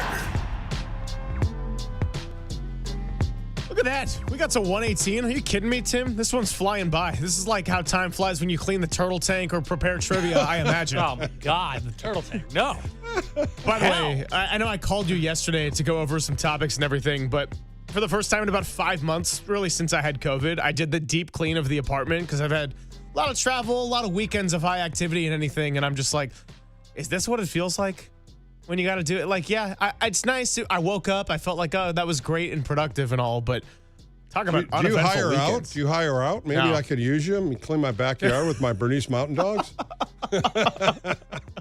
You got to get the Mountain Dogs in studio. I bet they would be Oh, very man. You camera don't want friendly. the studio tore up, man. Well- They're a year old now, Tim. They're not a puppy, so they got a little power in them now. That plant behind you might not make it through the show. No. There's a few things on the floor that would not make it. There was But a that's show okay. we were doing when Pop was in one day, and Bill is just right behind the glass. He's holding the new puppy, and I was just like, oh my gosh, first of all, surprise. Second of all, adorable. Third of all, better do it while you can, because I'll tell you what you said, 110 and 100 pounds right Yep, now? They both are. That's my two little girls. Look, you're a big, strong man with the nickname Tree. I don't think you're going to be walking in holding them anytime soon. Let's put it this way. I don't walk them at the same time. They have to go individually, and Clover will go first because she's the older dog, and then Blue will walk herself. It says hold on to the leash and let them go. Well, we got Susan Slusser joining us in about 10 minutes and want to make sure we get to all of you who have been so patient. So Mo in San Francisco wanted to talk about Rafael Devers in relation to here looking we ahead to go. the Giants. Something new. Something new. Mo, what's on your mind? Can you hear me okay? We got you loud and clear, my friend. Okay, thanks for opening up the lines, first of all, for all of us fans to vent or make our suggestions. One of the things I think that's missing in this conversation is who do you want to build around? Who are the core players that you want to build around? We're talking about trading, listening to people, the business end of it. These are for like prospects. What happens in the next 1, 2, 3 years? And is Devers part of the core? Is Rise part of the core? Is Ramos part of the core? Is Logan Webb part of the core? Who is the core that you want to? You can't just get rid of players because they have value. You have to keep some players because they represent a team that can propel the players that can propel the Giants in the next couple of years. So that's my question. Is it Jung-Ho Lee who may opt out after 2027? Fair point. That's the question I have for you, because I think that's the ingredient that's missing. Who is the core that you want to build around? That's a great question. Greg, I think it really goes back to when Buster got Devers from Boston, and everybody was looking at Bryce Eldridge going, well, that just kind of blocked him from coming into the big leagues. Now both of them are playing first base and DH. They're both playing superb first base. Devers is really playing better than we thought. Eldridge still hasn't made an error playing first base, maybe 15, 16 games. But I can understand a caller's thought pattern. What's next in 2 or 3 years? Is Devers and Eldridge going to be doing this for the next 2 or 3 years? There has to be a give and go here. And I think that position right there with Devers having so much money on his contract, over $200 million, and here's Bryce Eldridge that could be the rookie of the year. What are they going to do? Because one of them should go, but you're maybe stuck with both of them. No, and Mo asks a phenomenal question about how do you just think of it, take your attachment to an individual player or the money somebody's making aside, who do you want to build around for the next good Giants team? Now, where I stand on that, just speaking for myself, Eldridge is the obvious one. I would also say Lee and Schmidt, as that's the reasons why I said a little bit less inclined to see what you could get. But you should open up the phones. I'm not saying they're untradeable. I look at those two as hopeful building blocks for the future. Then you're thinking about, hopefully, Jackson Flora in a couple of years. Is Carson Wisenhunt a part of this? Is Trevor McDonald a part of this? I don't know. Is Landon Roop a part of this? We've seen both the up and down of him, but that's why I kind of look at the foundation for the pitching. Joshua Gonzalez, Johnny Level, Bo Davidson, Parks Harbor is really intriguing to me. Now, who's to say that all these guys end up seeing time in the major leagues, and if they end up getting moved, that's what makes the MLB trade deadline such a frenzy, because you have these different levels where it's not just trading between teams. It'd be like if the 49ers also involved their practice squad when they were making deals with other franchises. It's just a unique kind of situation. So let me ask you, Greg, where does the foundation start? Does the foundation start at the next level of players in the minor leagues, or does the foundation start with certain players on this team that, as you say, are untouchable? So where does the foundation begin with? I think that you have to look past Devers, Chapman, and Adames as thinking about that in a foundation. Now, if you end up keeping Logan Webb, he's a little bit of an older player, but not so old. He's 29. So let's say a couple years from now, if you are a more competitive team, that's 31. That's not a player that is just not going to help you all of a sudden. But I do think of it in the timeline of your Eldridges or anyone in their mid-20s. I guess Jung-Hoo Lee kind of mid to late 20s at this point. Doesn't mean that you can't get value from, say, Devers, particularly as someone who's been one of the better hitters. But you have to move past the thinking of we're trying to win and build this around Rafael Devers. That was really for the last calendar year. And I'm not saying it's entirely on him, but look at everything that's happened to this point. The plan has not unfolded in the way you want. So Devers can absolutely be a part of it, but is he your guy that you're selling out as your foundation? No. You look at guys that you hope have not reached their prime yet. A big contract to move. You still have some opportunities if it comes your way. We've talked about this before, eating money on these contracts. I don't think that's a Giants way, do you? I don't, but do you have to change the Giant way to try to make uncomfortable decisions? Yeah. That's it. Do you have to embrace a rebuild while understanding you might be stuck with some people? That's not really the Giant way either. Is that part of the uncomfortable decisions? And it opens the foundation if you do that. Let's go with one more. Ben in SoCal, really appreciate you for hanging on the line a while. Says extend Luis Arise. Yeah. We're back, baby. Run the bases. Emotion. Ben, what's going on? You're on the Sports Leader. Ben, going once, going twice? We got you. You're on, Ben. Can you hear me? We got you. Can you hear me? Yep. Yeah, Bill, I called in yesterday about the whole labor shortage or labor strike or whatever, and the fans' perspective. Understood. Yes. And so on Arise, the thing that's interesting is it was considered controversial by some people to sign him, and I think that's a lot because of his he wasn't thought of being a good defensive player at second base. But the thing for me that's interesting is that I was actually in favor of signing him. And I actually have been in favor of, I've been wanting this guy on this team in the last 2-3 years. Ever since I became aware of him, especially since he's been with the Padres, we would see him a lot. And we face him, and he'd be one of the most annoying at-bats on the opposing team. And I gosh, this guy is a pain in the butt. But I'm like, I want him on my team. And you really can't. You really can only give a handful of guys right now that can hit like him. You and I've talked about this being a professional hitter. You may have 3 or 4 guys like that. There isn't many, and you do have a couple on this team. When you look at Jung-Hoo Lee in that same position, when Jung-Hoo Lee and Luis Arise were hitting so well, those 2 guys were in the top 5. So if you do move him, those are the things you're going to miss. Those are the things that are going to be taken off your plate. I'm right with you. You and I talked about this, and you're down in South, and you got to watch him hit with the Padres. He did this so well. Now we're finding out if he gets traded, he wants to play second base, and that's going to really kind of upset him if he gets traded and he's now a DH again, or you're going to play first base. I don't know how well that's going to fit. Really appreciate the call from Ben. Great callers all around today. We're going to talk to Susan Slusser when we come on back. And then when we wrap up, we got to do a little story time. It is All-Star Week, and you do have a story about the All-Star Game. So stay tuned for all of it. Then Dirty Work with Rod Brooks coming up at 2 o'clock. It's Papa and Silver with Bill Lasky, and Susan Slusser joins us next on the Sports Leader.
Greg, Papa, and Silver. This is KNBR, the sports leader. As we approach 1:30, it is 4:32 out in the East Coast, particularly Philadelphia, Pennsylvania, where our next guest is hanging out, covering some All-Star festivities. Susan Slusser. Normally we talk to her every Tuesday, but we're like, dude, you're getting all the goods right now. We got to be the first place. I mean, we are the leader after all. So, Susan, you got Lasky. You got Silver. Yeah. You got a nice All-Star week. What's going on? How's Philly? Hey guys, it's fun. It's toasty here. It's very hot. They had the player availability essentially in the sunniest, hottest place where then you get everybody smooshed in together and lots of cameras and big camera people. So it was less than ideal, but it's always fun. All right, well, let's start with the tweet that's getting a lot of run that you put out there today, and it's been a big topic on our show for the last hour or so. During media sessions here in Philly, Luis Arraez says he doesn't want to be traded, but says if it happens, he only wants to go somewhere he would play second base. So was there any discussion from Arraez about his willingness to maybe sign an extension, and if that's something he would be interested in doing before the trade deadline? I think he would have interest in it, but look, he's been in this position before and has been traded, a couple times. He knows the deal. I think he's open to anything, but the Giants season has not gone as anyone had hoped or planned, and you got to think that plays a little bit of a role too. But I know he has mentioned that. He certainly would be willing to talk about an extension. You guys know that the only thing that really makes sense for the Giants right now, especially given their personnel, is probably to trade him because they could get a haul. Who would not want him? If you have a need, particularly at second base, he's pretty firm about that. He's your guy. Susan, Bill Lasky here. I want to go in your past a little bit because I threw a couple of things out, a couple nuggets I found about you, and a couple of boys here at KNBR did not know that. And I'm talking about your broadcasting career at Stanford when you used to do play-by-play for Stanford baseball. And you also did it all the way when they got to College World Series. What happened to that broadcasting career? Well, Bill, that's what I wanted to do when I was coming out of Stanford, but they weren't really hiring women to do that. And I also watched the guy that I did play-by-play with, David Fisher, go off to cover a minor league baseball team. I think it was Quad Cities, Iowa. Wow. And he was also like the PR guy and the morning drive time sports guy. I think he was working about 17, 18 hours a day. And it was so little. And I thought, and plus I had a job in hand before I graduated from the Sacramento Bee because I'd been stringing for them for about a year. So I thought, I like having this professional job in California where I'm already covering sports. Did you enjoy doing it? Did you enjoy broadcasting back then? I loved it. I loved talking, as you guys, I think, know. And I loved baseball. It was fantastic. Those teams were really fun. They were the Jack McDowell teams. Yeah. I just ran into Ruben Amaro here, of course, the Phillies' former GM. He was on that team. They were so much fun. A wonderful, recently departed Mark Marquis, who was just an absolute gem to deal with and a brilliant college coach and recruiter. It was really fantastic. I would not do anything differently. And I also did a lot of football, which I enjoyed. I was the football analyst because of my great experience playing. See, we know a little bit more really of Susan fun. Slusher today, Greg. I thought I brought you a nugget there. Now you can ask her all kinds. She should be doing play-by-play now. Yeah, well, I got a question, Susan. Why are we spending so much of our time talking Stanford on these airwaves? I mean, my goodness. Hey, come on now. Dave Fleming might get upset at that. Exactly. Fleming, I'll come after you. It's all fair. I'll take it. As far as this weekend in the draft, we had Andy Baggerly on Friday and got into the whole philosophy with the draft. And he's like, look, it's not just so simple as you draft for needs and plug in the holes. But the Giants did end up going pretty heavy on the pitching front. Both of their first-round picks were pitchers, and that certainly is the thing that they need the most. So just your overall evaluation, and how excited do you think they are to get Jackson Flora in particular with the number 4 pick? Yeah, he ticks so many boxes for them. The consensus best pitcher in the draft, and really they do. You can only have so many shortstops. Yes, you can. They're easy to change positions. If you can play shortstop, you can pretty much play anywhere. Yes, that is true. You could trade guys. Guys could be big trade pieces, but pitching is where they're a little bit light. We're seeing that certainly in the upper reaches. Some of that is injuries, of course, but and teams take that into account. You need a depth of pitching. And to me, this draft looks like they're addressing that, certainly in the lower levels, getting just a haul of guys. I do kind of miss the more than 20 rounds. 20 rounds is, to me, not enough. I don't like the fact that there are fewer minor league teams either. I think that does hurt pitching. Sure, you can sign all the independent guys you want, and you can go into the independent leagues, but I think fewer minor league teams and fewer guys getting opportunities in the draft does not help.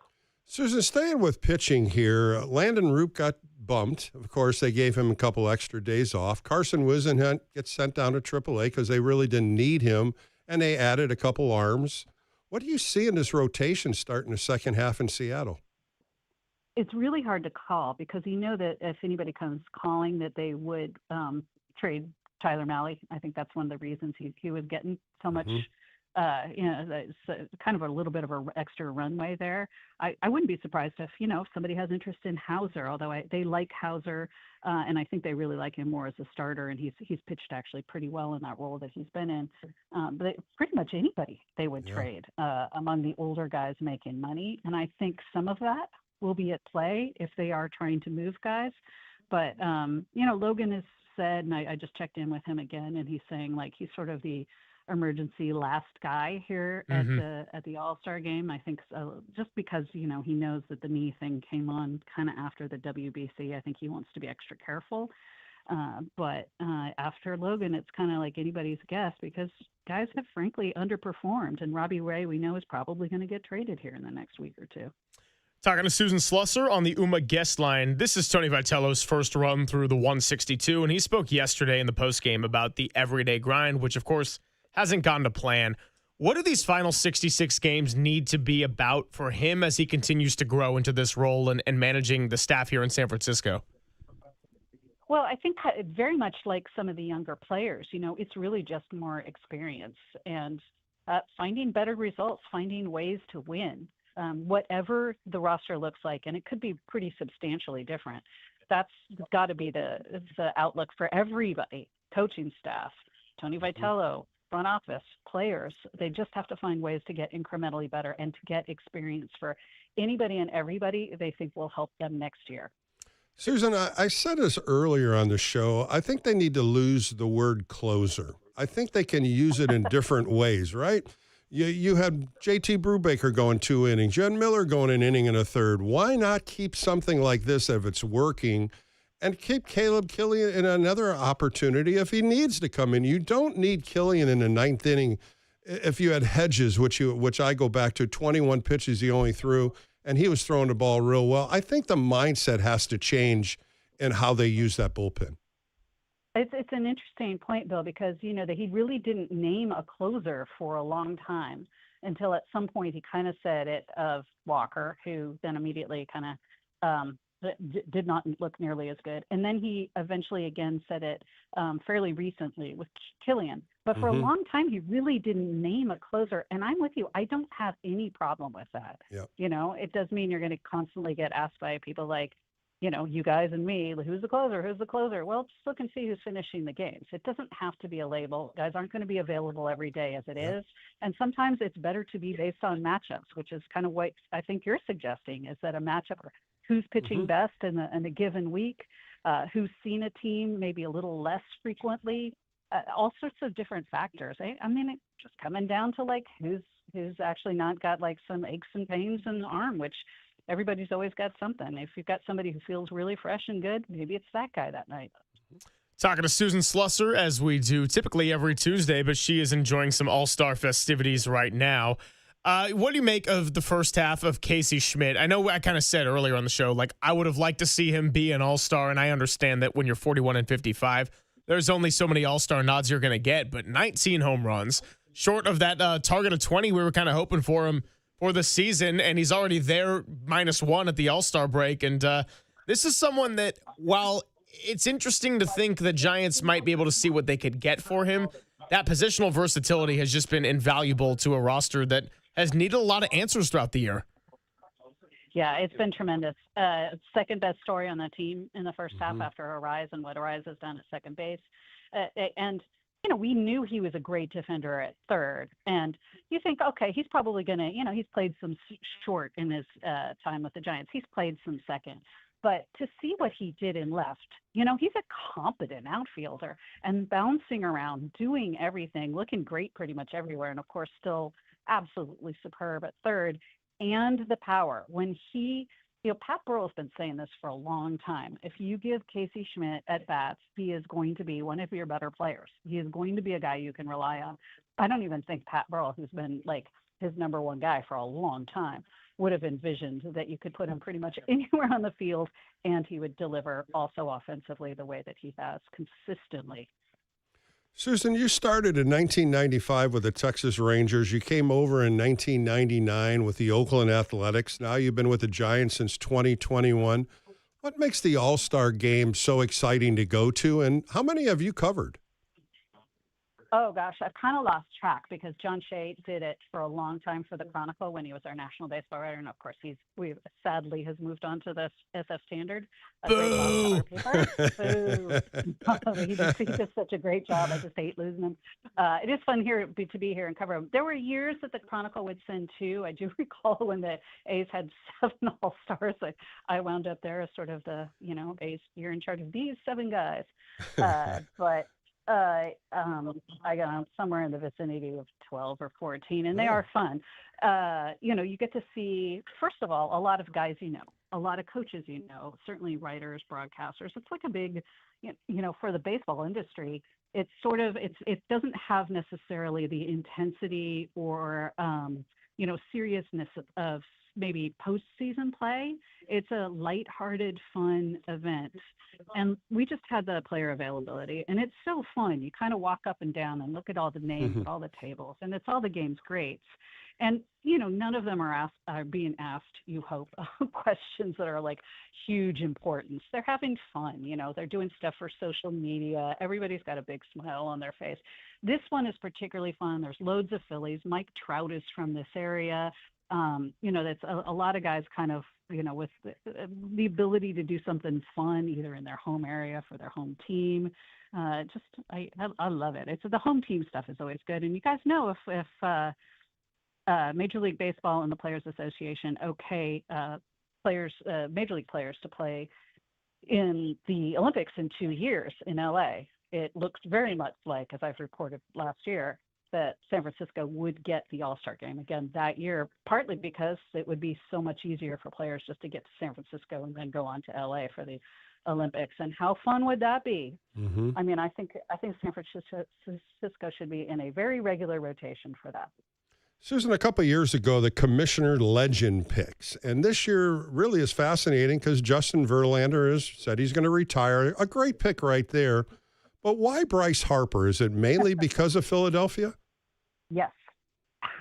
Good answer. 100% right. Look, he's undoubtedly one of the great players of his generation. And I think that was the way to get him on, which is fun. But he's also going to be a fan favorite here, of course. So I have no problem with that. I didn't look that carefully, but it's not like I feel like anybody else was being snubbed necessarily with this pick. What do you think of Justin Verlander, Susan? That was a good pick. I think that's a great thought of putting him at the highest point of an all-star game and giving him one more chance. Love it. Absolutely loved him. Just enjoyed covering him last year so much. I know it wasn't the season he wanted, but he handled it with grace. Very intelligent, very funny, really a good teammate.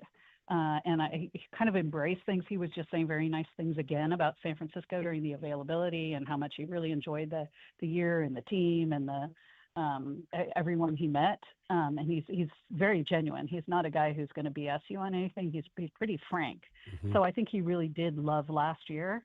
It just, the results, he was going for 300 still at that point. And of course, the Giants could never score runs for him. He still loved that year. So he was a treat to cover. And what a career. I mean, what a career. He's a first ballot Hall of Famer, obviously.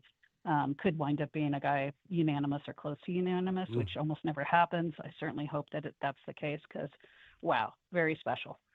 Last one for you, Susan. Look, I believe that between the draft and this stretch leading up to the trade deadline, this is so crucial that it could ultimately define a big part of Buster Posey's tenure as PBO. With that in mind, how active do you expect the front office to be in the next 3 weeks as they try to weigh all options on the table, knowing that they're 14 games under? Well, I think it'll depend certainly on other teams, but I think the Giants will be very open to trading quite a few guys, depending on the return, right? The one guy we've heard Buster rule out is Logan Webb. I would find it hard to imagine maybe Jung-Hoo Lee. The season he's had, the contract he has is reasonable. They really, really like having, maybe an in the South Korean market. I think it's very important, legitimately. So I would be surprised by that, but I think anybody else that's a veteran, anybody that's maybe getting close to some big arbitration numbers who a team expresses interest in. I'm thinking of somebody maybe like Elliot Ramos. They do have a lot of outfielders. They obviously, certainly we assume we'll trade Luis Ariz, which probably opens up a needed spot in the infield anyway. But I think, if they could move somebody like Adames or Devers or Chapman, I think they would. Adames and Chapman have no trades. Devers, that contract is massive. But I hear rumblings that there are teams that potentially could be interested in one or more of those guys. So you never know. I would be stunned, frankly, but I think they'll move anybody they can. Always good catching up with you. Enjoy Philadelphia and the All-Star festivities, and we'll connect next week after we got the Seattle series, and then they'll be in Kansas City. So you're going to be in Kansas City with the team when we talk to you next? I will be there. I will be trying to stay out of the sun, at least there. Have some good barbecue in Kansas City, Susan. For sure. Absolutely. Thanks, Susan. All right. Thanks, guys. Susan Slusser on the UMA guest line. We'll wrap things up when we come on back on the Sports Leader.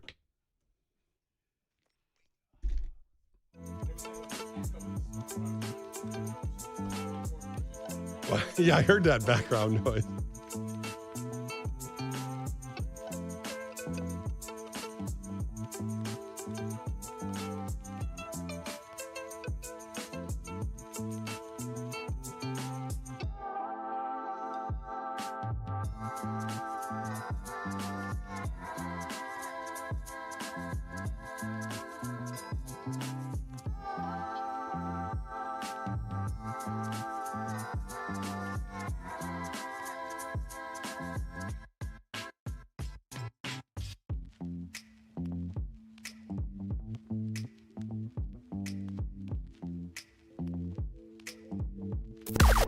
Now, from the O'Donnell Financial Group Sports Desk. Learn more at odfigroup.com. O'Donnell Financial Group, because planning is a process, not a product. We have reached the All-Star break, and the Giants are 41-55, so 96 down, 66 to go. And what is the biggest lesson you would like to see them take into the second half? 808 KNBR 415-808-5627. Join the conversation live.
now continues live from the KNBR Casino Matrix Progressive Jackpot Studios. Casino Matrix. Progressive jackpots are here. Where are you? Just drop in. Please play responsibly. 1-800-GAMBLER. About 5 minutes left, and then we'll get it over to Dirty Work. Greg Silver, Bill Lasky, Tim Webb hanging out with you.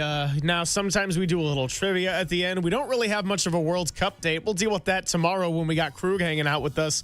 But it is All-Star Week, and once upon a time, Bill Lasky was headed to the All-Star game. It is story time here as we wrap things up. We'll make it quick. How's that? We'll make it quick. 1982, 7-4 with a 2.75 earned run average. That's going you. into the All-Star break.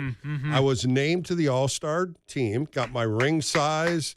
Greg Minton and I were both on the same team.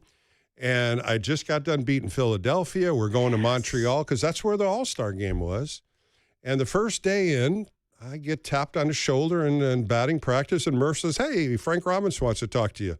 So I go into Frank's office, and Frank goes, "Hey, there's somebody who wants to talk to you, and it's Tommy Lasorda." Well, the first thing I'm thinking is Tommy's going to say, "Hey, can you give me an inning or 2 innings? You know, what can you do?" And Tommy says, "Hey, Bill, I got a favor to ask you." And I go, "What's that, Tommy?" He says, "I would like to bring Phil Niekro on as the All-Star pitcher. This is his last year. He's retiring. And you're going to make so many different All-Star games down the road. Would you let him take your spot?" And I'm looking at Frank, and I'm like, "What would you do?" And Frank's like, "No, I'm not going to say a word. This is your decision." I'm 22 years old. I'm a rookie in the big leagues. I'm having a great first half. And I'm sitting there, and I go, "Well, let me think about it, Tommy." And he says, "No, I need an answer right now." And the good old boy me says, "Go ahead. Let Phil Niekro take my spot." He pitched for another 7 years, Greg. He made 3 more All-Star games, and I never sniffed an All-Star game after that. So the good old boy, I got my ring somewhere out there. Somebody's got a collector's got it. And that was my All-Star story every year, a true story to the word. And it's just to the point of, you know what? You make that decision, you live on it, and that's what I did. All right, so takeaways. Number 1, Bill Lasky's a great human being. Number 2, he should have been less good of a human being. Exactly. And, Tim, what do we got for first half stats on Niekro, huh? I gave it to Bill and everything and closed it off. Bill could probably get a step. We're not going to talk about the second half because the second half was really good. Second half he was good. I don't care. The second half hasn't happened yet. He was 6-3 with a 3.4, and I was 7-4 with a 2.7. Oh, so 3 is higher than 2. Four complete games to his 1. Yeah, and 4 is more than 1, is what I'm getting on my simple math. If you didn't hate the Dodgers already, you should hate them now just for Bill Lasky. Because every time I hear that story, it just pisses me off more and more. I just get so angry. And there was one part of the story that you left out. It was about how your teammates reacted when you told them. Oh, my goodness. When I came out of the locker room and they heard about it, Jack Clark, Reggie Smith, even Minton, they were just in my face. They were so upset that I did that. But what was what was I supposed to do, Greg? I mean, you're sitting there, I'm 22 years old, you got Tommy Lasorda, Frank Robinson, and he's asking you to do something for him, and you're like, what do I do? Do I just say, no, I'm here now? He took care of all my parents' flights, my family flights, which was nothing, but I never got a chance to be in an All-Star game again. Well, it's always going to count in my heart in 1982. Of course. Dude. Yeah, Tim, if we're talking about reasons to hate the Dodgers even more, my recent interaction, nothing to do with an All-Star game, but so Henry Markin is a Bay Area local. He's living in L.A. now. He does all these great content videos, the ones if you've ever seen like fake Pat Spencer at his day job. That's that guy. I run into him when I'm visiting my sister for her 30th birthday a few weekends ago, and we're chatting it up, and he's like, dude, so I'm just sitting at this table. A couple fans walk by, and Dodger fans, wearing Dodger hats or whatever. And I go, oh, like you fans of the Dodgers? And obviously he's disgusted. And I'm like, no, we're just visiting LA. Just kind of, want to walk around with these. And I was like, what are we doing? It's disgusting. Okay. I'm just repulsed by it. Orange and black, baby. Orange and black. Wear it proud. And more orange and black than purple, unless we're talking about City Connect Tuesdays, I guess. Please change it.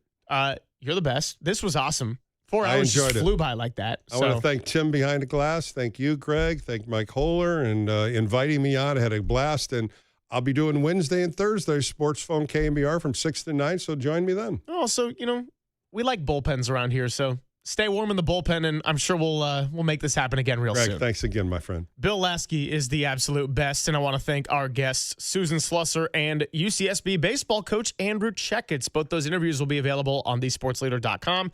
Checketts joined us on video, so go and check it out. And Jackson Flora, newest San Francisco Giant, was joining Murph and Marcus earlier. So a lot of interviews to go and get to, and it is time to hand it over to Dirty Work. Copes, Rod Brooks, Danny Dunn will take it away as you're listening to KNBR and KNBR FM San Francisco, the sports leader, a Cumulus media station, and I will continue to hunt down Maria George. Follow the new account. Okay, the fun's over. They've done the dirty work of the radio business. Anybody messes this thing up for me tonight is through. Engineering, board operating, and producing. Not only are you fired, your life is over. And now they have the microphone. What could go wrong? Nobody messes up. You understand me? Don't mess up. Adam Copeland. You wanted some sort of like hard-hitting Bob Lee journalism. You came to the wrong place. Derek Papa. Oh, boy. Okay. It's getting hot. Is it getting hot, sir? That's even worse. How are we feeling? It's getting hot? Oh, boy. It's a dirty job, but someone's got to do it. Ridiculous. Completely ridiculous. Welcome to Dirty Work. KNBR 104.5 and 680. The sports leader.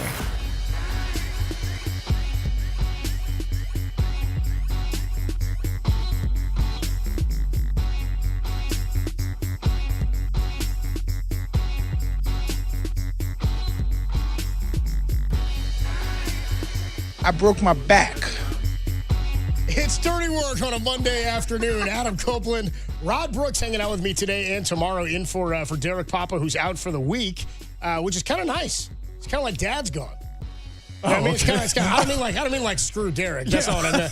Yeah, I'm glad he's out of here. I was looking for somebody. I just want to apologize for my brain instantly going to like, damn, Coach. No. Let the chopper sing, huh? No, Okay. it's sort of that feeling where like your dad tells you, he's like, hey, I'm going to be gone for a few days, and you get the house, and it's the middle of summer. Like, I got nothing going on. I'm like, got some friends over, going to barbecue, going to kick back. So the dynamic is that Derek keeps you in line? Yeah, well, dude, dude, exactly. I mean, he was the producer of the show when it was Tom and I, before he became the co-host. And he also is still like the lead producer on the show. So it is like he's in charge a little bit at times. You know what I mean? And I do what he says. He knows what he's talking about sometimes. You know what I mean? But when he's gone, I'm like, talk about whatever the hell we want. Broke my back spinal. How about broke my knee? It's spinal. How about Conor McGregor, if you blinked, you might have missed it on Saturday. You know what? I'll just come out the gate hot. Couldn't happen to a nicer person. No, dude, I felt so bad for the guy who's been accused of so many nice things. Yeah. I was stunned that in the big 2026, not only are people still sitting down to watch him fight, people are actually paying to watch him fight. Yeah. Which I say to that, bro, really? Well, like in the history of like head-to-head combat sports, this has always been a thing, right? Where guys are always going to get too old and try to make the comeback. The most successful one ever has to be Foreman, right? Or was it Ken Norton? No, is it Foreman who came back and beat? It's Foreman. It's Foreman came back and beat Norton, I think is maybe what it was. That Is sounds right? about And then right, and won the title. He's like over 50. He was over 40 for sure. Yeah, that's incredible to do that. I mean, that's one of the great comebacks of all time. But more often than not, this is how it goes. Like guys go out on their back or they hang around for too long. It's not a sport that pays a lot of guys a lot of money. Right. So they're constantly trying to get the payday. And if you're a name, why not? But like Ronda Rousey just came back and had a terrible one. Mike Tyson was out there doing. Floyd's going to come back and do another one, and he's one of the richest fighters, if not the richest of all time. Well, but the story is supposedly Floyd is broke. Oh, come on, man. How did that happen? Tim in my ear says it's true. Yeah. Why do you know that? Well, because there has been over the last 15 to 20 years photographic and video evidence of Floyd Mayweather's over-the-top extravagant spending. Yeah. Floyd Mayweather would not waste any opportunity to tell or show you how rich he was. And here's how you know he was. Go ahead. I think I know where you're going. He was walking on a dangerous line. Anytime somebody is always flashing cash at you, that's how you know that they are living dangerously. Yeah, it's like the thing with Red Fox. Why And you I got so noticed- much cash? You're Yeah. not- yeah, No, like, what do you do with all that cash? If you're a real smart, rich person, you ain't got all that cash on you, all right? You ain't got that liquid on you. Well, remember, his whole thing was everywhere he went, he had a duffel bag with $1 million Which cash is in the it. dumbest- Look what I got. There's a guy. I'm paying a guy to carry my bag of cash. If you have to show people how much money you have, then you ain't really got all that What are you much doing? money. Yeah, why do you have to do Yeah, that? yeah. So no, Floyd Mayweather was not the smartest when it comes to his finance. Yeah, for I mean, sure. but I'm with you on people paying like maybe it's a little bit different now because I didn't even it changes so frequently. It's the way like European soccer used to be. Every year it was like on a different network 10, 12 years ago. But now it's all on Peacock. I guess UFC, not Peacock, Paramount, UFC. Yeah, so like yeah, you don't yeah, have to buy the pay-per-view. Right. But the same with like the Tyson thing. Like I saw it because it was on Netflix. It was on Netflix. I wasn't paying for that. Right. I'm not going to fork over money to watch Floyd Mayweather fight Max Holloway for the second time in 13 years or Right, whatever it's right. been. But people are always gonna watch that because of the spectacle that is his name. I don't know what people wanted to see. I don't know what we thought we were going to see. I know people did not think that he was going. I mean, he blew his knee. He was going to go out like Willie 15 Lump Lump. You know, less than a commercial's length of time. Yeah, dude. He didn't have all. They were like, "Oh man, he was celibate for the first time in his training." I was like, "Man, you didn't have all that sex for nothing." Yeah, just for that. But I remember back when Mike Tyson made the first of his handful of comebacks. Yeah. To answer your question of what do people want to see, you want to see either your hero rise like a phoenix from the ashes in some way, somehow validating your fandom, or you want to see a guy you don't like go out like a chump. Yeah, I was happy with that. And we saw the latter. He went out like a chump. And the last time it was him wrapping his leg around Poirier. Dude. He just snapped his leg in half. I forgot about that. That's the last time yeah. he fought because he was like on the ground, like he couldn't even. I mean, he literally couldn't walk. And that was. I think we all kind of thought that was it, but he'll be back. I mean, he made more money off that boxing match with Floyd than he made doing anything else. Bro, I forgot that Remember he that? fought Floyd. He and Floyd. That's why I called it a boxing match. I wasn't going to call it a fight per se. It was an exhibition in the truest sense of the word. It was a boxing match, was what it was. I'm like, what? I mean, and remember they did the whole media tour. We talked about it because they were two of the best mouthpieces. But the same thing now is like nobody at their peak fights anybody at their peak. I think they're talking about doing another Floyd Pacquiao fight. I think that's what I'm like, we didn't like this the first time. Yeah. It was 6 years too late the first time. They've talked about it, and I think they floated that trial balloon to see if people were really going to get behind it, and it seems as though universally people were like, nah. Yeah, no, dude.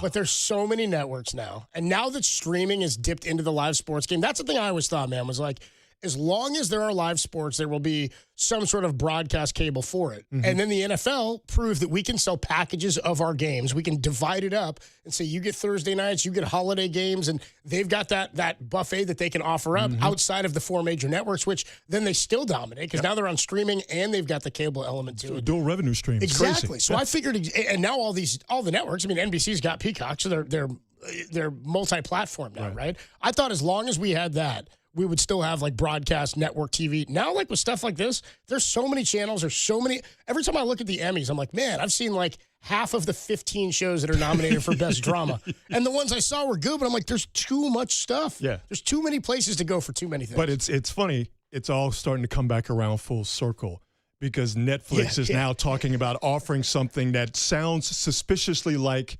cable television. Dude, it's so wild, dude. We have literally, when it comes to so broadcasting, we have literally turned ourselves into a circle where we are now back to where we started, which is, you know what? This cable thing might be the wave of the future. This. It's our fault. Absolutely. We deserve this. We did it. At first, I was pissed, and I was like, you know what? I was the problem. Yeah. I still am. Yeah. I'm like, good idea. No, not just you. We as the collective. And we're going to keep forking it over. Yes. We're going to keep doing it. They're going to keep dividing it. They're going to keep even Apple TV hosting baseball games. You're like, dude, this is nobody gives a damn about Reds Rays on a Wednesday night. Netflix with the home run derby tonight, and the way that Netflix, in my estimation, completely and totally just botched opening day with the Giants and the Yankees guarantees I will not be watching the home run derby tonight on Netflix. I can't do it. Well, I was saying this to Derek last week when we talked about this very thing, because I got to tell you, I remember talking to Tom about this. Like, Tom didn't give a damn about the derby. But it's for kids, right? Like, as an 11-year-old, 12-year-old, it was one of my favorite things. And now it's like, whatever. They've changed it. They've fixed it.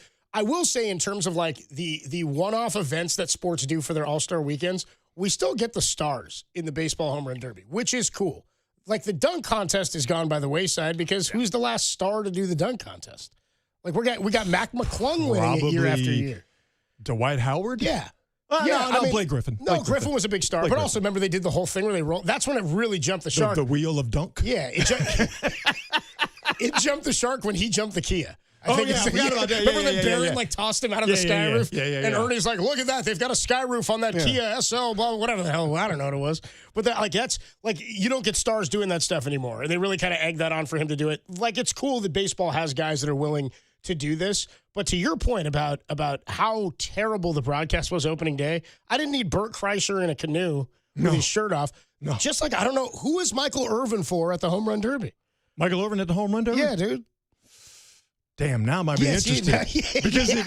Because if we get Michael Irvin, out there laughing. If he is, what's the best way for me to put this without getting sued or getting in trouble?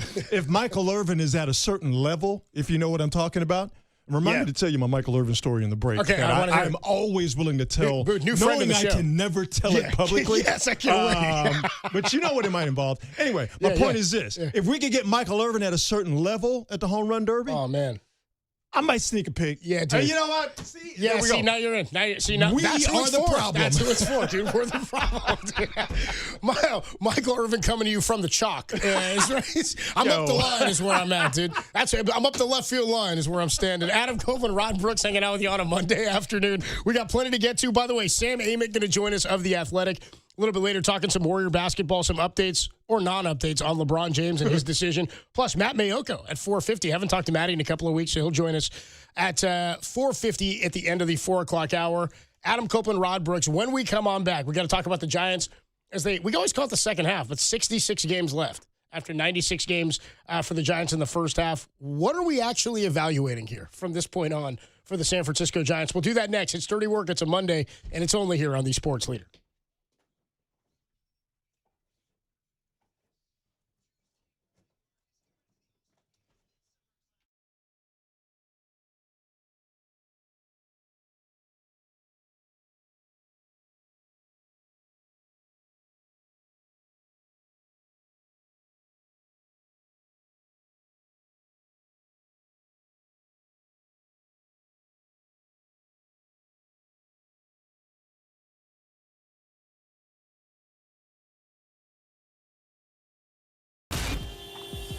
Time for your Bay Area Chevy dealers traffic update.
And now it's time for the Protect Your Assets Business and Technology Report with me, David Hollander.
You found Dirty Work with Adam Copeland and Derek Papa, where no job is too dirty, on KNBR, the sports leader. In for Depop today is Rod Brooks on the sports leader. Miller comes in, swing, and there's a high pop-up. Shallow right, Jung-Hoo Lee is on the run into a slide, and makes the catch. That was a final call from yesterday. Giants win a series as they head into the All-Star break. 41-55, 96 games in, 66 games to play. Adam Copeland, Rod Brooks hanging out with you on a Monday afternoon. No Giants baseball today, tomorrow, the next day or the day after that, then Seattle to start the second half. Boy, All-Star break came at a time when the Giants were really starting to get some momentum and propel themselves forward to a second half to remember. You know what's going to happen, too? Like, they'll come out in the second half and, like, because what's the thing is they haven't won – do they have one 4-game winning streak or no 4-game win streak? I think 3 is the most or something. They'll come out and they'll like win the first 2 out of the second half, and that'll be the 4-game win streak. Though it didn't happen, but a week from right. it'll be like really half-assed. Like it does. They have one series sweep this year. It's a 2-game series where the 3rd game got rained out, and they got to make it up later. It's like some sort of an offensive streak that carries over from one year to the next. Like yes, it is a streak, but it was broken up by 6 months of non-baseball activity. By the way, what are your thoughts on that? Just total sidebar here. When a season ends and a guy's got a hitting streak going, so you end the last day of the year with a 20-game hit streak, it starts at 20 when you pick up opening day the next season, right? Yeah. Or when you play, it's when you play again. So to me, the question has always been: should the playoffs count in a hitting streak? Ooh, because I don't know. Like I've always hated the idea of separating them as total stats in general. Well, it's not fair. That guy got to play more games. I'm like, we're punishing him because he played well in more important games. So if it's a hitting streak, though, that's one where I go, he is playing the games. They do count. Because like you could go 0 for the postseason and your hitting streak would be alive at the start of the next year. But not everyone is involved in that's the one those thing. games being played. It's a 5-game or a 7-game. It is different than the structure of the season. Yeah, I like postseason stats standing on their own. Yeah. Because the postseason is so important. Agreed. And it stands the most on its own. Exactly. Yeah. Right. I guess my one criticism of that comes when we sometimes use, like, for example, Madison Bumgarner is not going to be a Hall of Famer.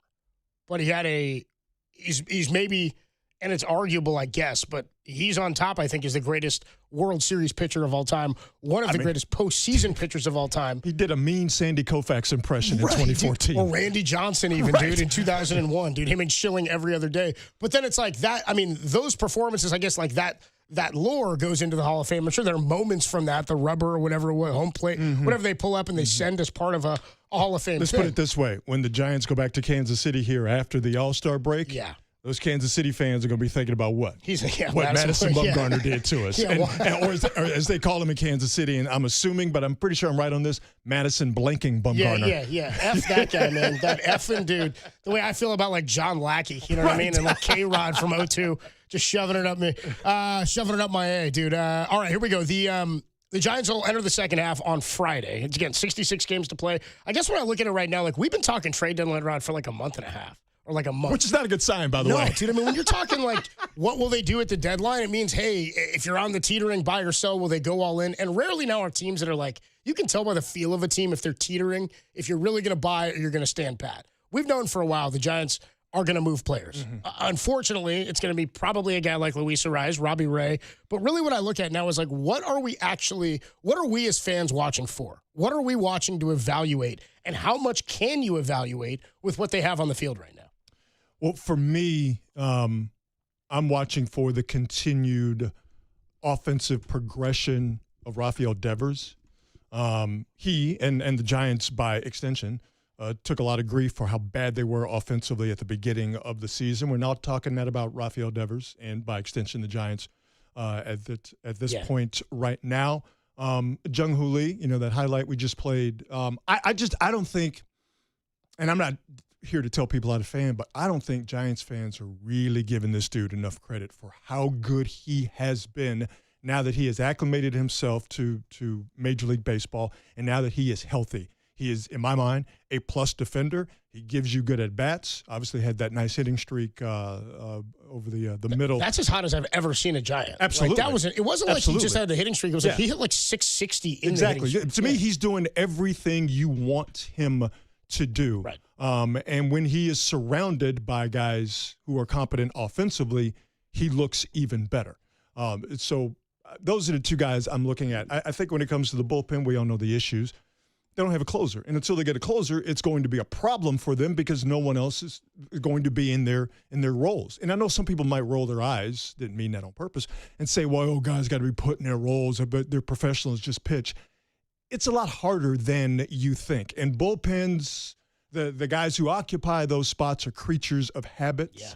They need to know what their roles are going into a game. Their role, it's hard for a guy to be effective coming out of the pen when his role is being dictated by exactly what's happening in that game. Why were the Giants' bullpens so good during the World Series years? Yes, because of the players that were coming out of the pen. Yes, because of the guy, Bruce Bochy, who was managing him. But because those core four guys had defined roles. Right. So until the Giants get a closer, which they're not going to go out and get one, so that person is going to have to be on this team, or we just have to find him in the offseason for the upcoming season next year. Until the Giants get a closer, you're going to have a bullpen where guys are in flux. Yeah, because the closer is your anchor. I mean, you back everything else everything from goes the closer. Once you know that there's a guy there to close the door for you at the end of the game. And when the opposition knows that guy exists. Then you have to build from the fifth or the sixth to that guy. And when you can shave the game down and make it a 7-inning game or a 6-inning game because you've got a lights-out bullpen, then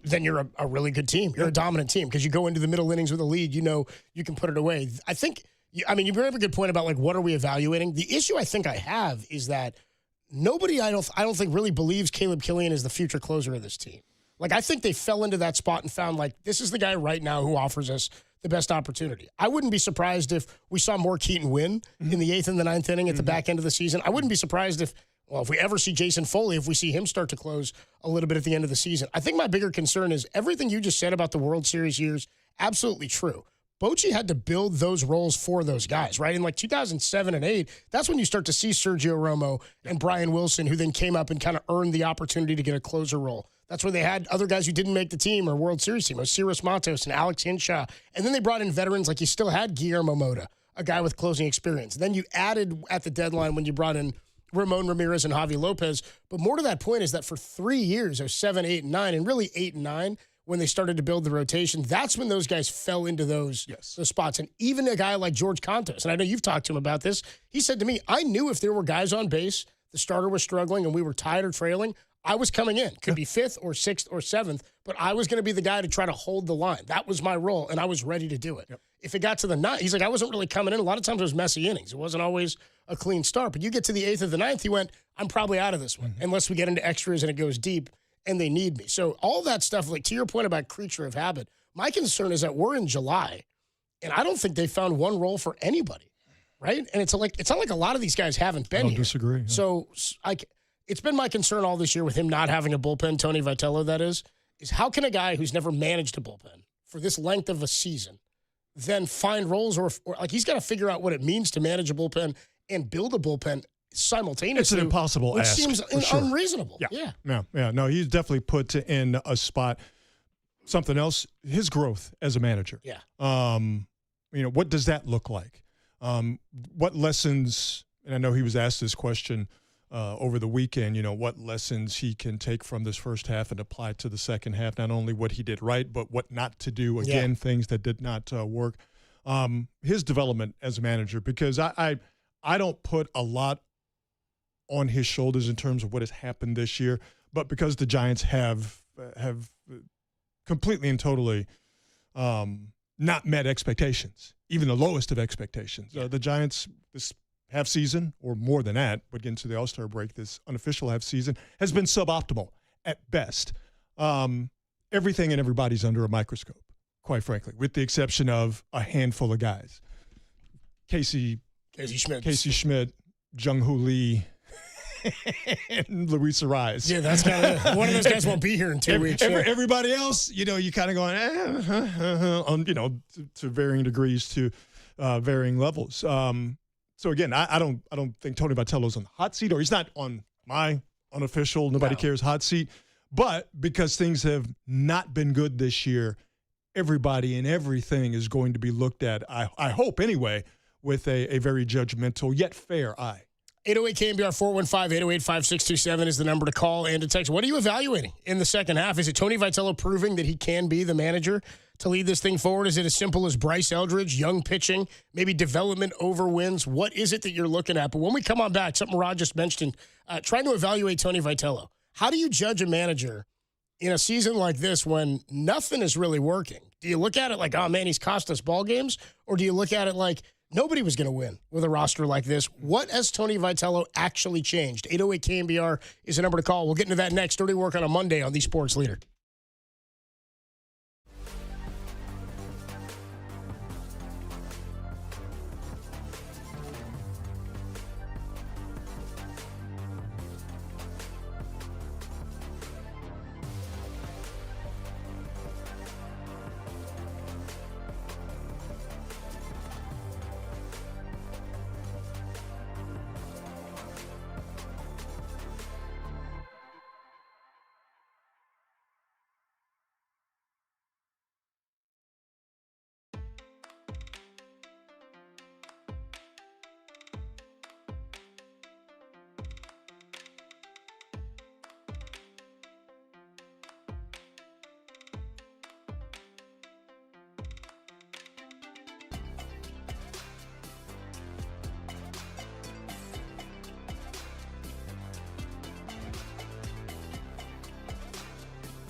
Now, back to dirty work. Adam Copeland and Derek Papa on KNBR 104.5 and 680 AM. The sports leader. In for Depop today is Rod Brooks on the sports leader. You know, you want to get your rest, but some of these guys are actually staying here because they got to put in work rehab-wise. So no main theme. We've talked a bunch about it hasn't, been ideal. Maybe the baseball gods, we've received poor fortune in the first half. Maybe some of it is our own doing. But regardless, we know we're capable of better and keep pushing ahead. And since those conversations have taken place, I think it's been good baseball. That's the voice of Giants manager Tony Vitello. That was after the game yesterday, talking about the theme for the All-Star break and how he's going to go about it and how the players are going to go about it. Some rehab, some rest. Only a couple of guys making the trip to the All-Star game. And Logan Webb may not even pitch in the All-Star game. We'll see what happens. He's not going to pitch.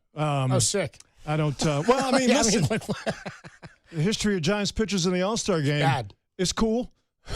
From my point of view, Randy anyway. Rodriguez got lit up last year, and then his arm blew out. No. Like Atlee Hammaker snake bit after starting one. Tim Lincecum got knocked around in one. Johnny Cueto started that one in 2016, and then the wheels fell off in the second half. Was Rick Russell, is he on that list he's from on way list. back in the day? Torched? Yeah, was that Bo Jackson? Tim Lincecum didn't even show up in New York because he was getting an IV drip. Dude. Yeah, because he wasn't feeling all that great. So, yeah. Good for him. I mean, Logan Webb, go to Philly, man, get all the love and watch a baseball game, dog. Have a good time, man. Yeah. Enjoy it. Yeah, and then Luis Ariz will be out there.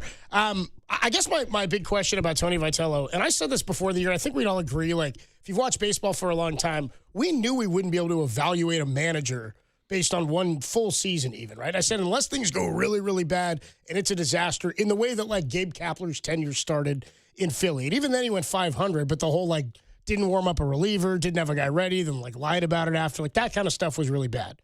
We haven't seen any of that, per se, with Tony Vitello. But I guess my question is, we thought culture was a major part of what needed to change. Yeah. From the top down, from Farhan Zaidi all the way through Bob Melvin and Gabe Kapler and whoever was at the helm. My question is, what, as a fan, feels different in a positive way? And he had a really interesting conversation or interview with Murph and Marcus last week, Vitello did, where Murph asked him, like, do you think your game or your managerial style is more geared to the younger player, to developing young guys, because of just based on his history and where he's coming from, where he's recruiting high school kids to come play college baseball?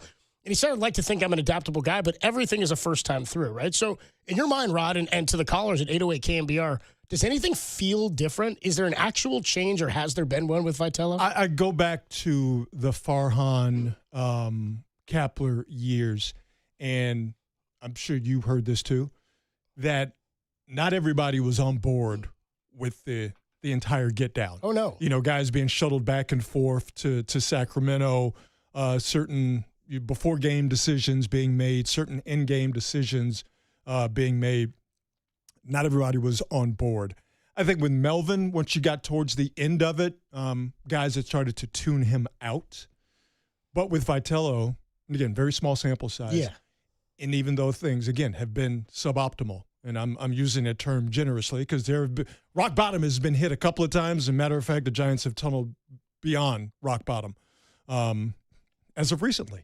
They're pretty good when they get to 16. I mean, you just think about this. The last 7 days from Sunday to Sunday, they almost got no hit. They gave up a first inning grand slam. They gave up a first inning inside the park home run. Your manager got tossed. Yep. Logan Webb had a thing. I keep going on down the list. Defense was still sloppy. Yeah. I mean, it's a whole lot of messes. I'll get to that in a second. But even though things have not been good, it seems like everyone is on the same page. Sure. And they're all about the greater good.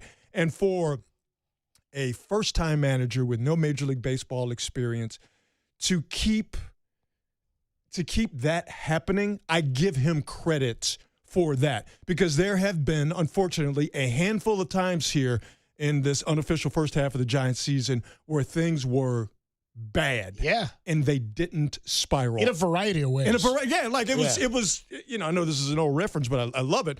Remember those old black and white videos, like guys on like a Ed Sullivan show where they were spinning the plates on the stick? Right. And by the time he would get them spinning, there'd be one over there in the corner that's wobbling about to fall. Yeah. Like that's what the first half has been like with the Giants, where you think you got the plate spinning, and the next thing you know, all of a sudden, a guy forgets how many outs there are. Right. You know? Yeah. Or there's a base running mistake over there. Or third base coach sends a guy when he shouldn't, or doesn't send a guy when he should. Bro, I forgot about that. Dude, that's what I mean. This is why I'm saying, like, is there anything I can pull out of here that I view as a positive? What you said is true. It does feel like, with as bad as things have gone, it does feel like the team has not imploded per se, right? And from I mean, even as recently as the Logan Webb thing with Jack Loader, who's sitting out there right now last week, you go to the Hector Borg thing, you go to the offensive struggles throughout the first half. There's no closer. They're getting walked off on. They go 0-6 on that road trip. There's the whole off-the-field noise of the Pride Night situation to Buster Posey's interview. Like, all that stuff is still part of the organization and is noise that the players have had to deal with. And for all of that being said, they haven't imploded as a unit. Yeah. And I'm with you on that. So, if I'm looking at things that I was going to give Vitello credit for, things I think he's probably earned credit for, players still compete. Mm-hmm. And that's something I don't think he's lost the team or that they've given up on him in any capacity. The young players appear to be pretty comfortable, even though they've been used in weird ways and some guys have had to earn their spots, like Bryce Eldridge, who's now in the lineup. I think the young players seem like they're playing pretty free. Yeah, and I think on the other side of that, the veteran players are not uncomfortable as well. Yeah. Like everybody, there seems to be, and I know this sounds goofy because the Giants are not a good baseball team, there seems to be harmony in that regard, which I'm going to give credit, obviously, to the players. But in talking about Vitello, I think he deserves a good amount of credit for that. Yeah, I don't think there's been anything spectacular with it, but I don't view like the Devers incident as he's handling the veterans incorrectly. Bro, that's about that one too. That's another one too, dude. That's you. Like, what's your Mount Rushmore of bad first half moments? There's so many that it's really hard to be like, yeah, man. I mean, I know they're what, 41-55. I know it's bad, but I'm like, there's so many things. It's not because they weren't red flags or they didn't have a certain amount of importance, but it's the sheer number of things. I forgot about the Pride Night thing. Yeah. I forgot about Borg. Dude. I forgot about getting Borg at third base multiple times. We're on the third base coach. We had Woe filling in for a minute. I'd forgotten. Oh, my God. Yeah, dude. But, and this is where Vitello, you give him credit. He gave Hector Borg a couple of chances, and he cut bait after a while. Yeah. Like he well, didn't. really Posey did, I think, too. Cause, Yeah. They were like, I don't even think it was Vitello's, because Vitello kind of, I think he gave a comment to Murph and Marcus where he was like, because Murph asked, like, how did that come about with hiring him? Because remember, for a while, we knew the names, and Sluss used to say this to us weekly. They've named the whole coaching staff, but nobody knows what role anybody has. It was like we knew that Ron Washington was here. He was going to help with the infield, but, like, is he going to be the third base coach? Was he going to hold another role? We didn't know for a long time. When they named Borg the third base coach, Vitello said he didn't really meet him until early on, and when the coaches reported and all that for camp, and he said there was a thought, because he had another role in the organization, that if they didn't give him an on-field role, he might go somewhere else. So it seemed like this was a sort of an inter-office politics move. I did not know Yeah, that. this was a whole, which made the whole So thing that look, wasn't even his boy he was sticking up for? No. Yo, man. You know what? Tony Vitello, a real one. I didn't know that. Yeah, until it got to the point where everyone's like, how did this happen? He's like, no, this ain't me. He's like, nah, dude, this ain't on me. He's like, just like the same week when Minasian went on with like MLB Network or somebody and said, oh, no, Tony makes the lineup. And he's like, oh, yeah, well, then you guys pick the third base coach.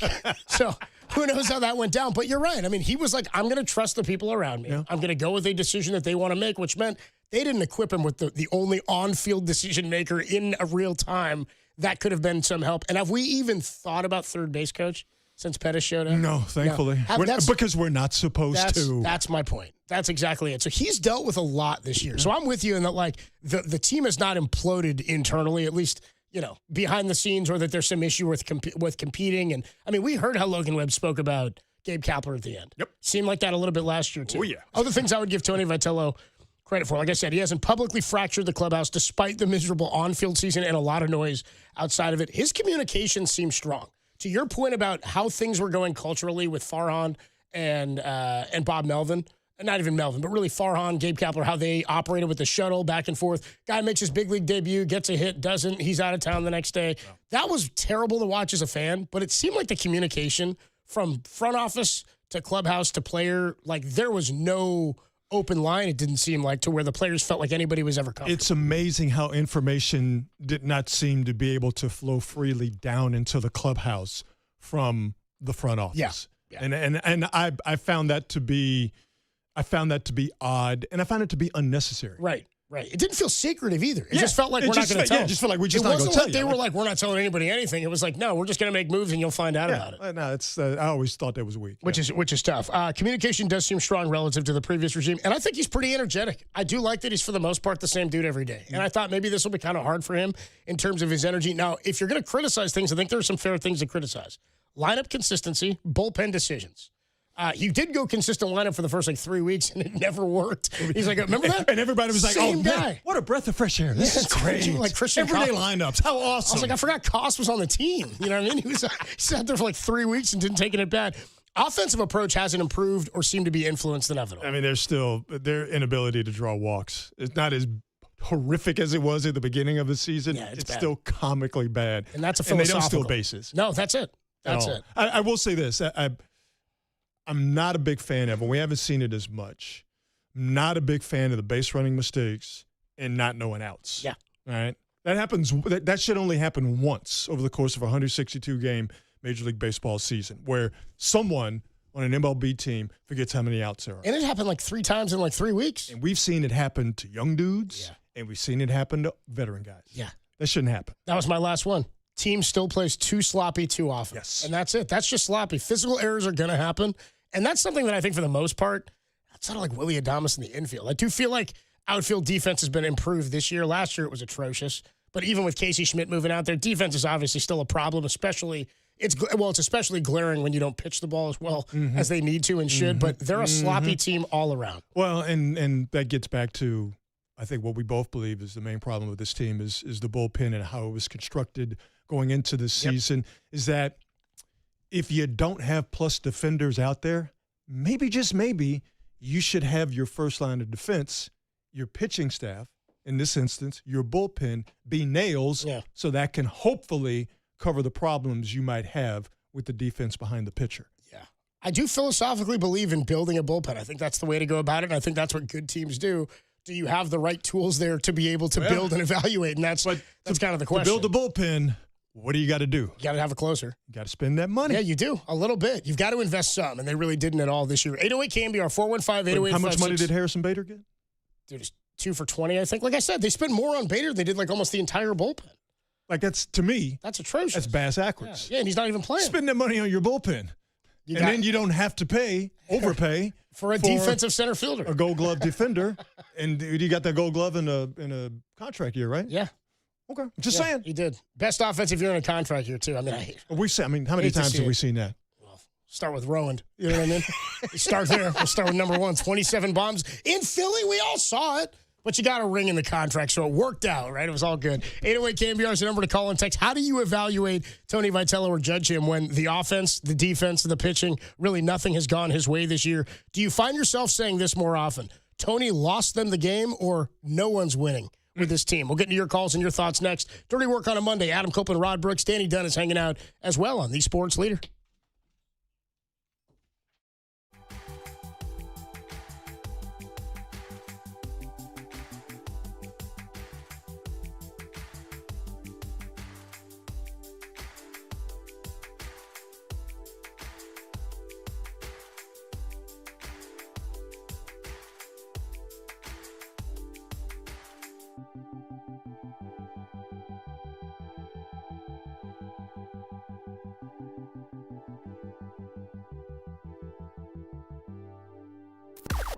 Now, from the O'Donnell Financial Group Sports Desk. Learn more at odfigroup.com. O'Donnell Financial Group, because planning is a process, not a product. The Giants took 3 of 4 from the Rockies to head into the All-Star break on a high note. What was your biggest takeaway from the first half? Let us know on the YouTube chat or give us a call at 415-808-KNBR.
Now back to dirty work. Adam Copeland and Derek Papa in the KNBR Casino Matrix Progressive Jackpot Studios. Casino Matrix Progressive Jackpots are here. Where are you? Just drop in. Please play responsibly. Call 1-800-GAMBLER. In for Depop today is Rod Brooks on the Sports Leader. Dirty work on a Monday afternoon. Adam Copeland, Rod Brooks hanging out with you. No Giants baseball for the week, as it is the All-Star break. The Home Run Derby goes down tonight, 5 o'clock on the Flicks.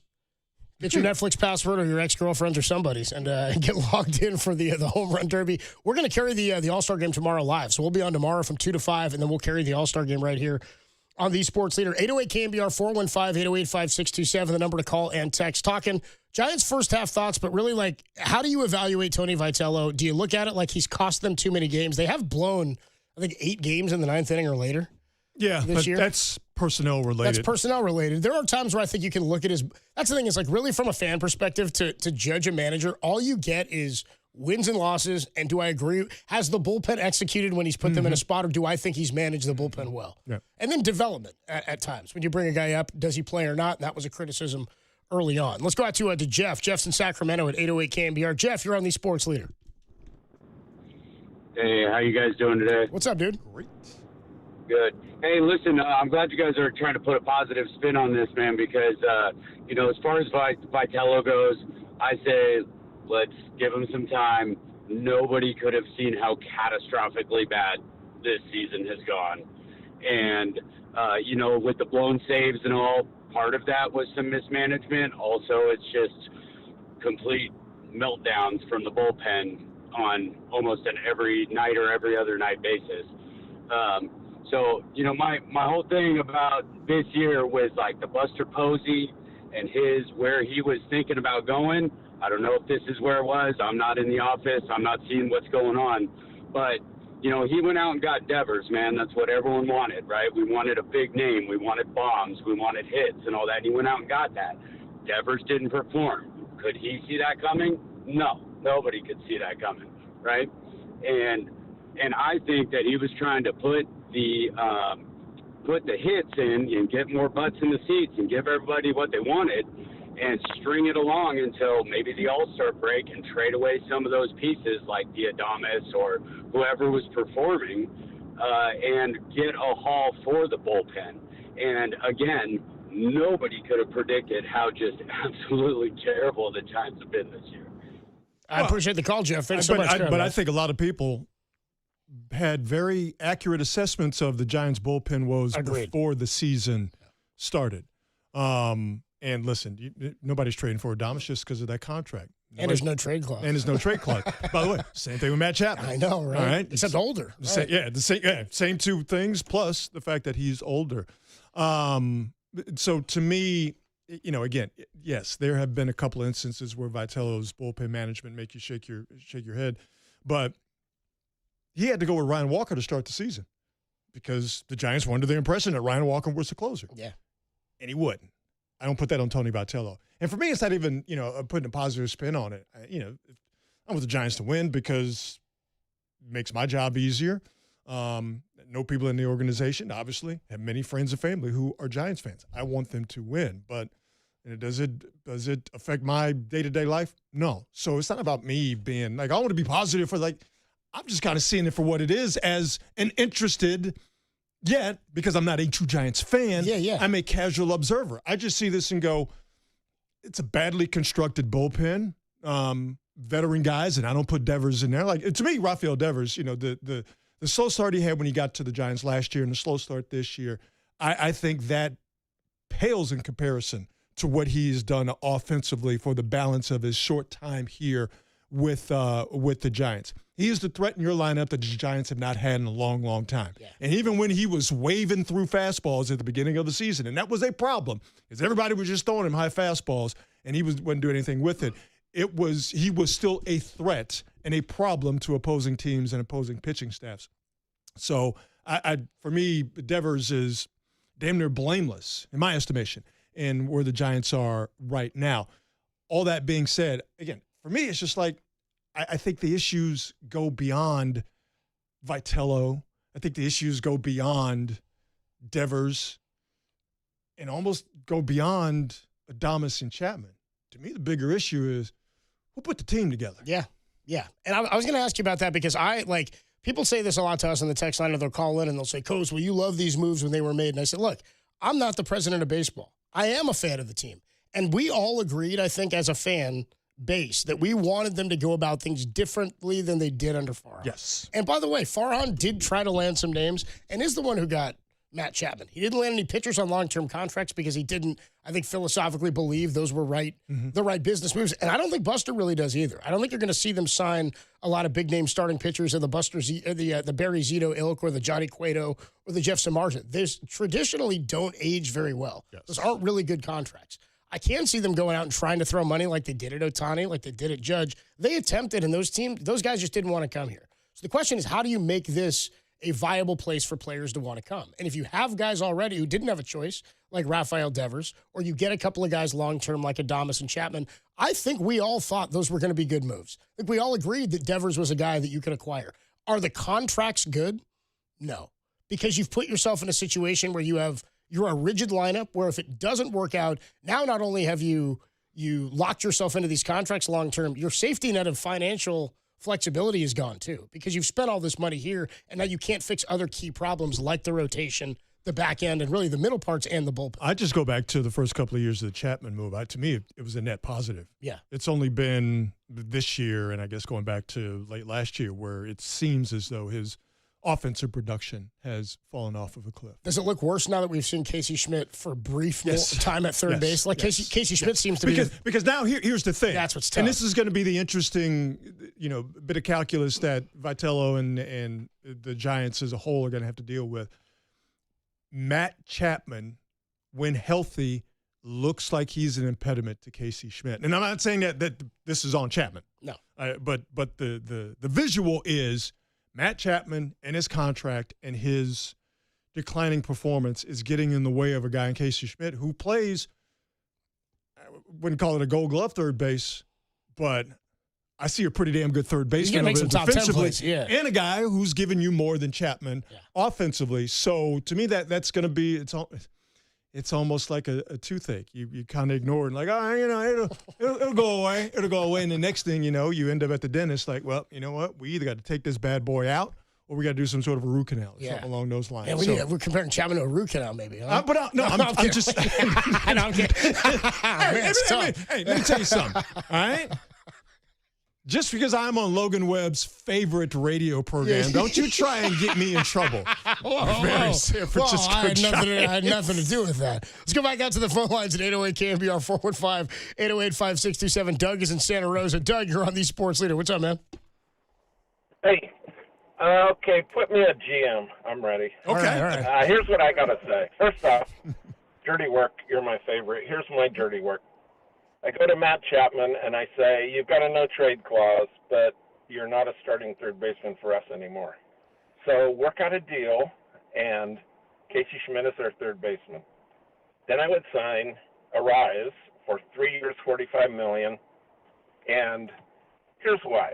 You constantly, and everybody has talked about the lineup and the configuration. Well, what do the Giants need? They need people who can hit the ball. And right now they are 4th in batting average and 27th in runs scored.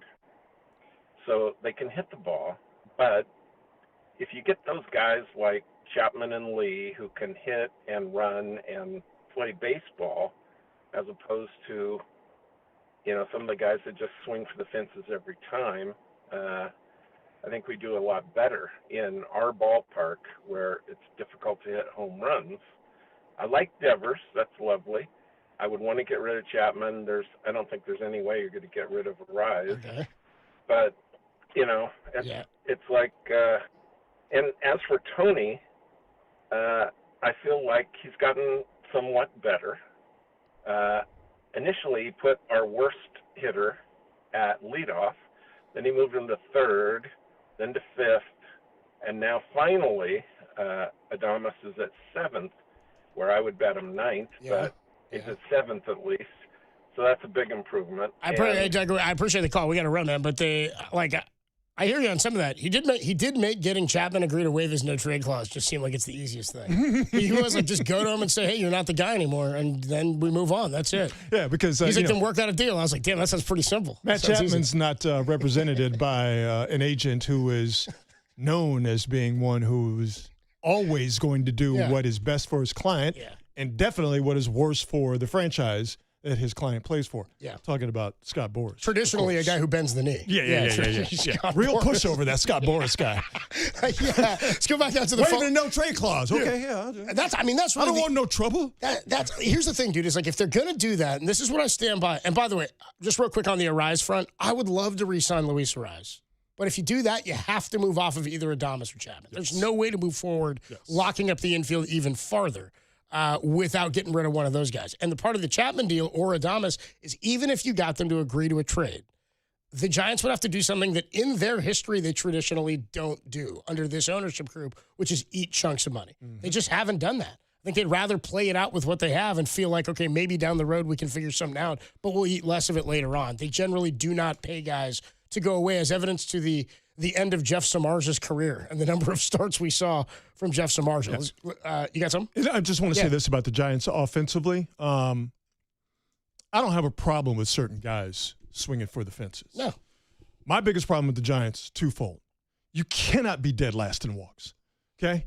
With the batting averages with the batting average collectively that the Giants have, and the guys who I think can handle the bat on this team, and it's more than a couple, for you to be dead last in all of Major League Baseball in walks is a travesty. Yeah. Because how do you make that batting average worth something?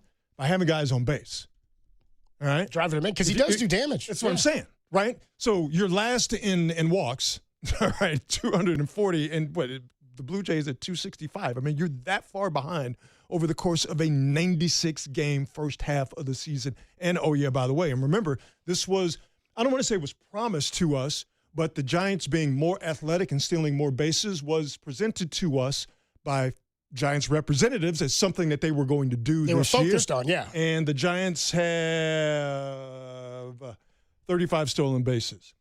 Good news is that's 28 out of 30 because the Astros and the Tigers, two go-getter teams right now are 29th and 30th respectively. Yeah. If you had more dudes on base, maybe you'd score more runs. But then you score more runs, you have a bullpen that has given up how many blown saves this year? It was like 8 in the 9th inning alone. I mean, or later that they've blown. I mean, that's what it comes down to, is that's a philosophy thing, right?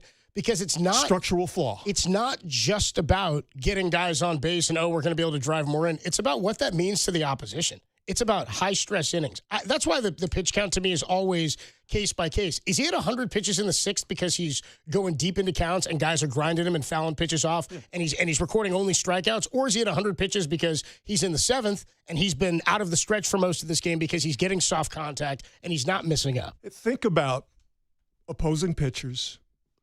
There's a guy on first for the Giants. Yeah. They don't even worry about that guy stealing a base. No. Pitching is hard enough as it is. And one of the things that makes pitching difficult when the guy's on base is you got to worry about him. I got to look over there, see if I can keep him honest. You only get only get one throw over because the second one's got to be good. Disengagements, right, yeah. Right. So you only get one throw over. So there's a lot of stress there. I got to get this ball out quickly. And okay, so now, I got to go to the slide step. I got to get this thing out quickly. Opposing pitchers facing the Giants don't have to worry about that. So then what do they have to do? Just get after the They're focusing on the batter. Yeah. So if you're making their job easier by eliminating a stolen base because you don't have the dudes or the philosophy of doing it, what have you, if the stolen base is completely and totally not a weapon, at least a threat of a weapon for the Giants, then you're making it difficult for the guy in the box who now has a pitcher that is fully concentrated on throwing the right pitch to make sure you walk back to the dugout. It's not even a threat. They're not even thinking about it. It's not even. At least give me the threat. Yeah. At least pretend. I'd rather you steal base and get thrown out. But then I think about yesterday, like this should have been on the front page of the Chronicle. Giants executed a hit and run yesterday. Yeah, they did. Yeah. Murph did like an hour and a half. I almost called my mom on the phone like, Mama, I just saw a hit and run. Yeah. She'd be like, wait, was it? Like, I'll tell you about it later. But yeah, Giants executed a hit and run. Now, I know that's not something you see. Hit and run is dead in Major League Baseball, but I'm just making my point that being active on the base pass is a good thing, especially when you happen to be deficient in other areas. Create pressure, and that's what it is, because you give away too many outs. You don't take any outs away. Right. You don't extend innings in that regard. So that's my point about if I'm going to blame Vitello for something or say he's expected to do better in this area, it's not just like team culture, because I think that's got to be, for the most part, okay. They haven't imploded. Yeah. It's about, does the game itself feel any different? And it doesn't. It kind of feels like I'm learning to manage this thing, and the ball's just been rolled out, and we'll see him go play. I don't disagree. Yeah. 808 KMBR is the number to call. We were talking about how many moments were down moments in the first half of the season that you can't even remember them all. Somebody checked in and said, don't forget about Casey Schmidt getting yelled at for not catching the ball from Matt Chapman. Well, I mean, listen, was that a down moment, or was that the beginning? Casey Schmidt's he said, okay. Yeah, his superhero origin story. Yeah, in hindsight, he was like, all right, okay. All right, let's see what happens. Blame me? Oh, you can blame me, okay, huh? all right. Let's see what happens when you hurt your abs. Who's playing third, huh? See how many plays I make over at third, huh?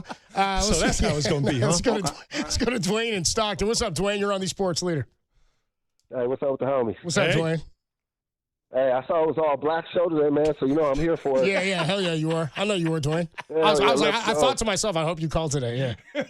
Yeah, you know what it is, Coach. I got you every time, man. Hey, listen, man, if it's cool, I want to make 3 points, man. The first is Vitello, man. He's a nice guy, but I think that might be the problem, bro. He's more of a "are you okay" type of guy. We need a "what the F is your problem" type of coach. You know what I'm okay, I hear you. Yeah, all right. You dig? I think, I try not to knock him, man, but he don't belong here, man. He can go back to Tennessee and rock the college game. I want to give you my Mount Rushmore of moments. This year? I got Adamas grab assing with bats. Mochi? Yeah, I forgot about that one. Bad. Yeah, that was a bad one. That was awful. I got the closer. I got Ryan Walker on there for sure. Yeah. I got Borg. Borg's got to be on Mount Rushmore. And then I got Adamas again, not handling business, but rushing at second base, bro. When rushing came out of that baseline like that, bro, that's a teachable moment. And Adamas didn't handle his business like a veteran, bro. So right there, I knew he was a weenie, bro. I've been done with Adamas. And I'll tell you what, man, at the end of the day, through all of it, this is how I'm thinking. The team, the players, the game, it's not even the product for the Giants organization. The product is the park. And they're cashing out, bro. And I think that's just, at the end of the day, that's the bottom line. So I just want to call in and be part of it, man. Good to talk to you again, Rod. You guys have a great day, and we'll see what we got going on in the second half as far as, what we're going to do to get better, man. Yeah. What we're going to do to get better. So, hey, love you guys. Much love, Dwayne. Talk to you soon, bro. Appreciate it. Boy, it makes a very good point. It's interesting that Adamas is on there twice. Yeah, dude, that's kind of Dwayne's thing. He's like, yeah, man. He always drops it. He's a weenie. I like that. I just like such a dismissive term. I forgot about the Mookie thing, but I think the Mookie thing and the rushing thing with Adamas goes hand in hand with the game is just different now. Yeah. These dudes are cool. All right? It's not AAU basketball, dude. They all play together when they're 12 years old. Yeah. Everybody's making good money. Everybody knows everybody. It's not like it was in the 60s, the 70s, 80s, even the 90s. The day of being a red ass against anybody that's on the opposition, you might have a personal beef with a guy or two, but just hating the uniform, that day is as dead as Napoleon. And I think with rushing in the baseline, guys ain't trying to get physical. They're not trying to bow up. So it's a different time. It's a different game, for better or for worse. With Vitello being too nice, I don't think he's too nice. I think he's handling this. Listen, if he would have decided on the Devers thing to go scorched earth, that wouldn't have been good for anybody. No. He went the right way. I think he handled it perfectly. He's in a very difficult position, and I think he's still trying to feel it out. I think it's best for him to you get more flies with honey, or bears with honey. Yeah, I think it's the bears or flies, either way. Do you want the flies? Yeah, I don't know. Do you want the bears? Yeah. I completely botched that up. But you get my point. It's like I think as a first year guy, you going at it with sort of a softer touch is a lot easier than you come in, you start yelling at dudes who have got more skin in the game and make more money than you. Nobody looks good doing that. Yeah, nobody looks good doing that at all. So I don't say that Vitello's too nice. That's not my deal. Yeah, I don't know what demeanor you need. I think you need a guy that's consistent. I don't think he's too rah-rah. I thought early in the year he had a little bit too much of that. I put too much on them, too much pressure. Seemed like he was trying to wear it a little bit too much because he didn't really know what it meant. But now I think he's in a little bit more of a groove, at least personally.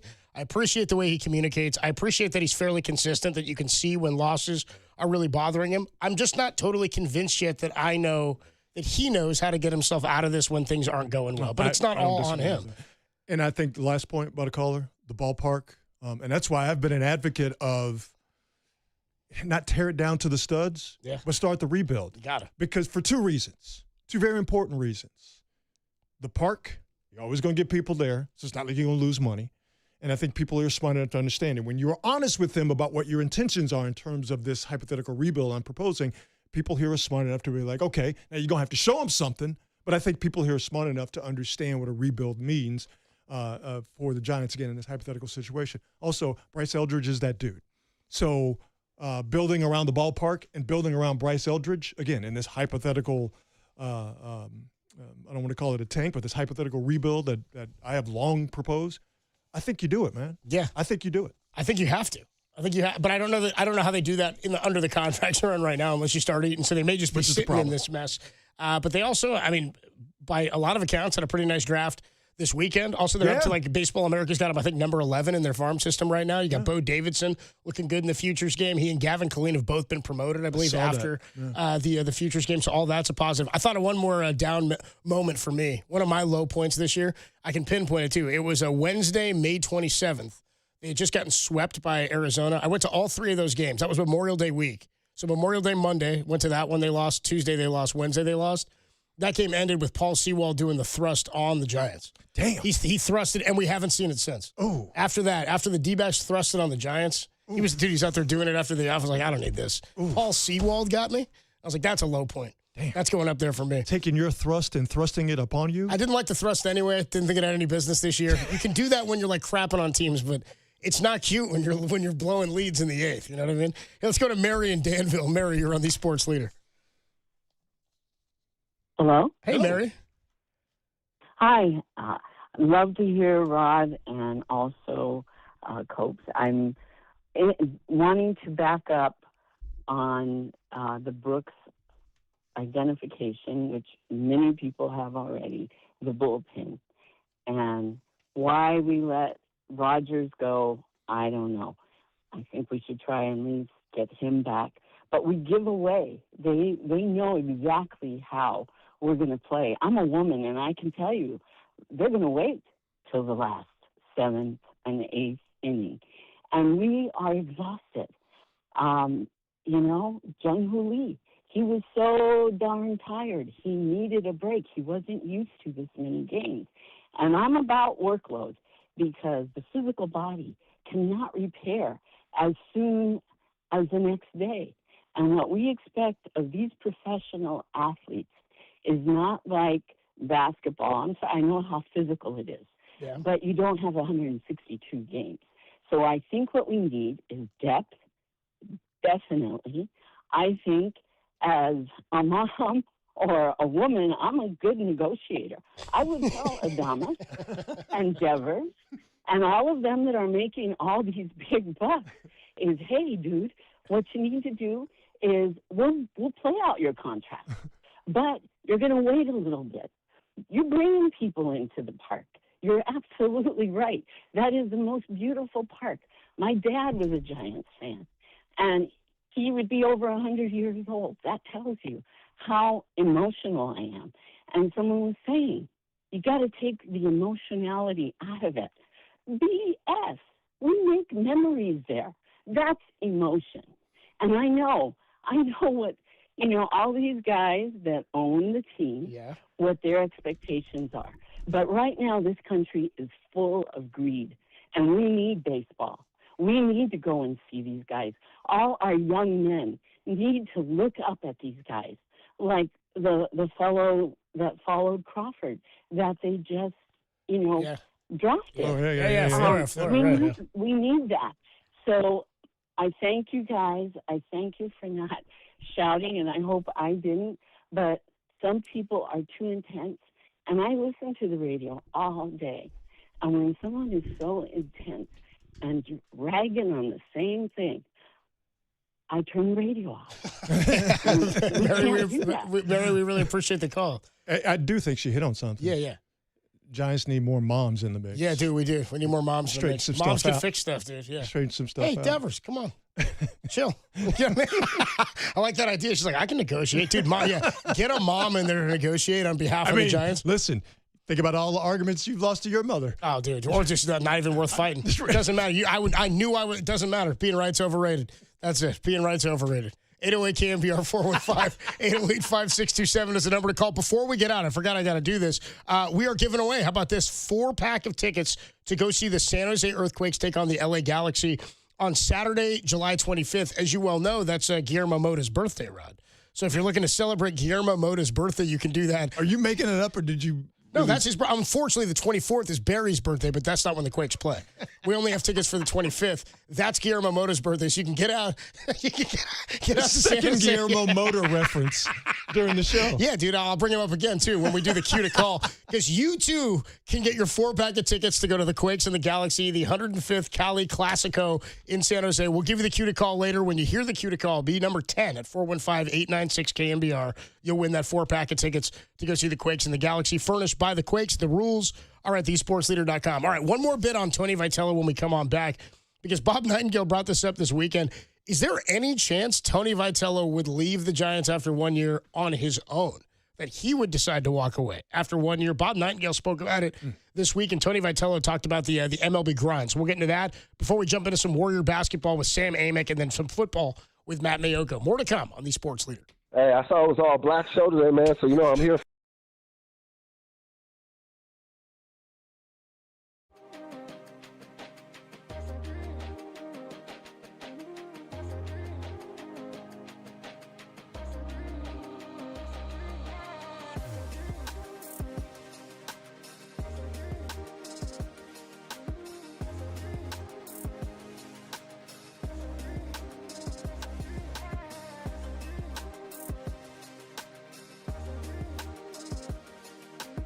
Hey, what's going on, everybody? Adam Copeland here. My good friend Steve Moskowitz is hanging out on the line. Steve, people have always got questions about the ever-changing ERC. What do we need to know today? A lot. ERC, Employee Retention Credit. This was a government program started during the pandemic to quickly get money into the hands of businesses. Now, here it is. It's years later, and a lot of your listeners are still waiting. Where's their money? Where's their money? What happened was there was a lot of fraud. The government did a big investigation, and now there's a super large glut of paper forms sitting in the IRS office. There's multiple ways for us to hurry the government up, and you're entitled to interest. So you get a big chunk of money that maybe you didn't even know about. Now, twice before, the government has sliced away pieces of the ERC, though. I don't want them to do it a third time. So let's get the money now while this is still good law. Multiple ways for us to hurry them up. Or if you got a letter from the IRS that says you don't qualify, no ERC for you. A lot of those letters are wrong. We want to appeal them and get your money. Or if you're being audited, the government wants the money back. That's the big three. One, you just didn't get the money. Two, the government says not a good claim. Or three, being we have a lot of experience. We do everything for you. We have a free consultation. The only thing you have to do is just pick up your phone and say, hey, Steve, I want my ERC money now. Steve Moskowitz can help. Just give him a call, 1-888-TAX-STEALER, or find him online at moskowitzllp.com. Time for your Bay Area Chevy dealers traffic update.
Now back to Dirty Work with Copes and Depop on 104.5 FM and 680 AM, the sports leader. In for Depop today is Rod Brooks on the sports leader.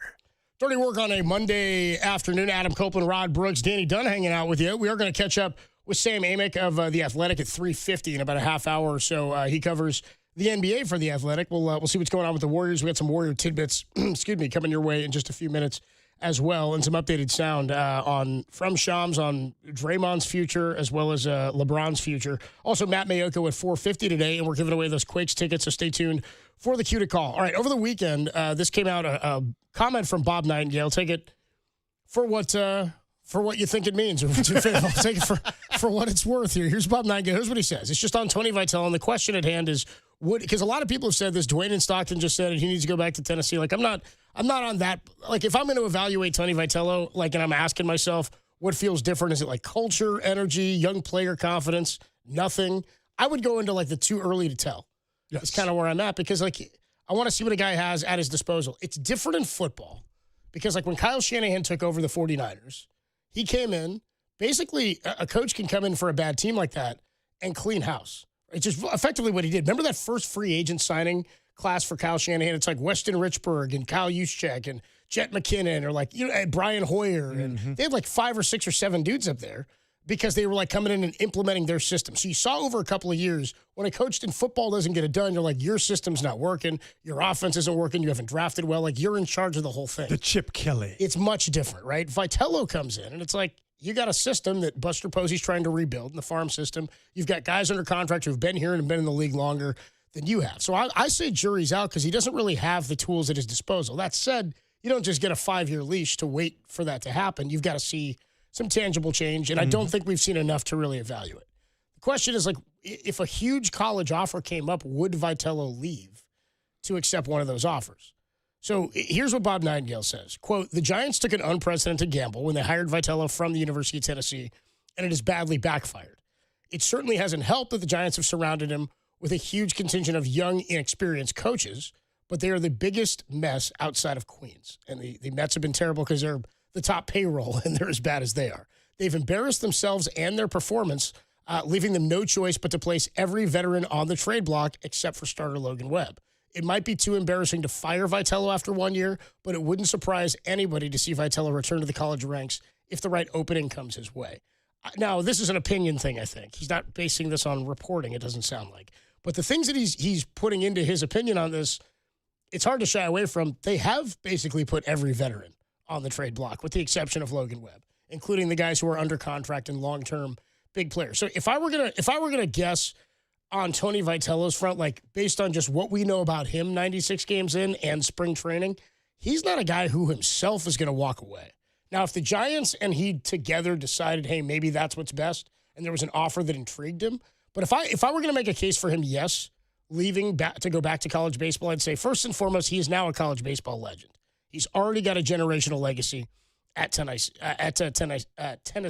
The NIL has changed the landscape of sports and college sports, and he succeeded in that area. The MLB grind is completely different, and he's made us well aware of that, and he's talked about that, and we'll play some sound. Daily losing is exhausting, plus he has more control over roster construction and his system and philosophy when he goes to a place like college. Now, the argument against him leaving is I think he's too big of a competitor, and I think competitive people usually think that they can fix it and that they can iron things out. Plus, this is a goal that he has chased, right? This is something that he really wanted, was this opportunity. Yeah. Managers almost never leave after one season. It would be a huge damage, I think, to his reputation in general. Plus, he's consistently spoken about accepting and trying to overcome this challenge. The worst Major League Baseball managerial job is still better than the best college baseball Who walks away from the bench? Job. Why would you walk away from one of the 30 best jobs in the sport? Yeah. Why would you walk away from willingly? For money. Walk away from one of the best jobs in North America? No. Why would you do that? In one of the most beautiful places. Why would you do that? No. There's no way. That's, I mean, you want to talk about being competitive. The natural competitor in you says doing that would make no sense. That's Knoxville. Nothing wrong with Knoxville, but this is Come on. Now It's the big listen, leagues. if you stick it out and you get fired, guess what? Because of Tony Vitello's college resume, he's going to get another job. Yeah. And he's going to get the pick of his jobs. Now, again, go back to what Nightingale said. Well, if a big-time college baseball job opens up, would Vitello walk away from it? Well, none of the good big-time jobs are going to open up because they've reached a level of success. So you're going to have to take a job that is going to be, I don't know if less than desirable is the way to put it, but it's going to have some flaws. Yeah. All right? Maybe you're dealing with a goofy administration. Maybe you're dealing with a roster that's not very good. Who knows? Maybe, this hypothetical team I'm talking about has lost its benefactor, has lost its NIL sugar daddy. I don't know. But what I do know is this. Not too many people walk away from jobs as the head guy in professional sports willingly. No. And I don't know what's going on in Tony Vitello's head. I'm taking a somewhat educated guess here. He ain't just going to walk away from this because it's too hard. No. He ain't just going to walk away from this because people have been too mean to him. No. All right? Come on, what are we talking about here? No. Like If he walked away, it's because it's pitched as a mutual thing. It's because the Giants themselves would be like, you know what? We think maybe we backfired or made a decision. But again, I don't know how anybody could look at it and say this was the wrong decision because of what's happened on the field because of his performance. Like, again, this is all about who put the roster together and how this roster was constructed and how really they gave him very few outlets and assets and security net to make sure some of these things didn't happen. And it's blown up in their face. So he's not going anywhere willingly. I don't think so either. By the way, you said nobody walks away from a job willingly.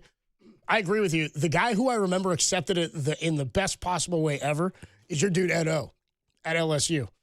I asked him, they cut that check for like $9 million or whatever. He says, what time you want me to leave? Which door you want me to leave through? And then he laughed, dude. He said to them, he was like, ah. He took his money, took his shirt off, walked out of the building, went and just drove around South Louisiana. And now where is he? Picking up women outside of various 24-hour fitnesses in South Louisiana. And where did he end back up?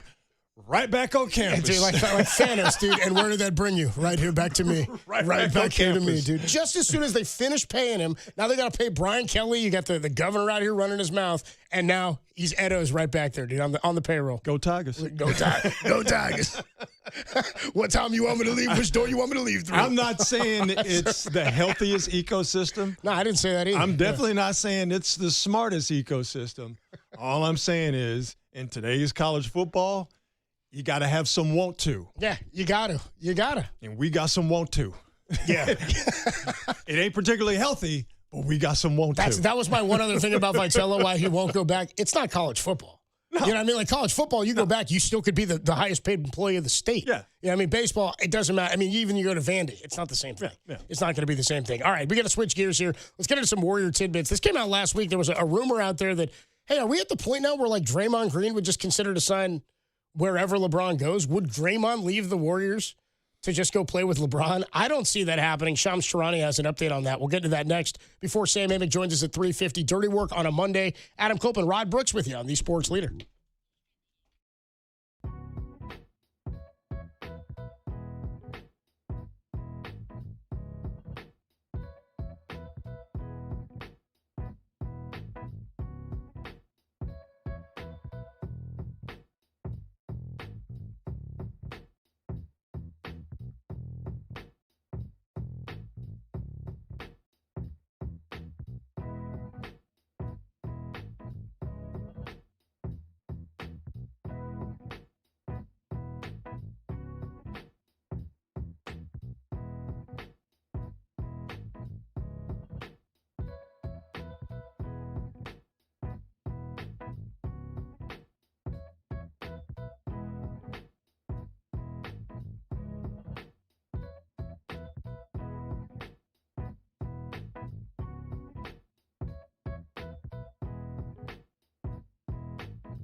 You found Dirty Work with Adam Copeland and Derek Papa, where no job is too dirty, on KNBR, the sports leader. In for Depop today is Rod Brooks on the sports leader. All right, Dirty Work on a Monday afternoon. Adam Copeland and Rod Brooks with you. Sam Amick of The Athletic is going to join us in about 15 minutes, talking some NBA offseason. A couple of Warrior tidbits here. So, real quick, just some stuff that happened over the weekend. Frank Vogel joins the Dub staff as the associate head coach. How about that? Yeah, that's tradition. Warriors, Steve Kerr's always had a good, respected former head coach. Yeah. At his side as his first assistant, going all the way back to, what was it, Alvin Gentry? Gentry was the first, yeah. Well, don't forget, I think Steve was the GM in Phoenix when Gentry was the head coach there, right? That is correct. Like, because one of my favorite moments in playoff history, a couple of back-to-back years where the Suns went head-to-head with the Lakers. That one where Nash broke his nose and all that. Yep. But at one point, I remember Kobe hit like a fadeaway turnaround baseline jumper, just a vintage Kobe shot. And it was in like a series clinching game. And as he's running back down court, Gentry calls a timeout. And he kind of smiled, and Kobe tapped him on his ass, dude. And I was like, that's it. That's just one of the coolest things I've ever seen a player do. Sorry, Coach.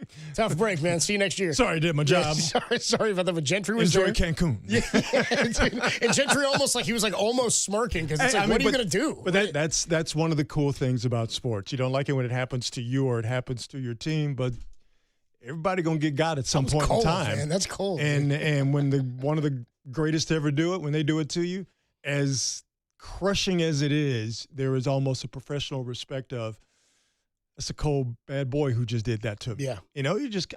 That's just the way it works. To be in that position, to have that happen, it sucks that it happens, but when you can look at it from like a 20,000-foot overview, you go, hey, man, this got done up by one of the greats. What can you do? What can you do? I'm not the first, and I'm not the last. I ain't going to be the last. No, he gets everybody. Of course this happened in this way. We just hope to have enough to try to take him down this time. So Frank Vogel joins the staff as the associate head coach. Who else was there? I mean, obviously Mike Brown. Kenny Atkinson was just there. Mike Brown. Am I missing anybody? I feel like maybe there was one other one in there at some point.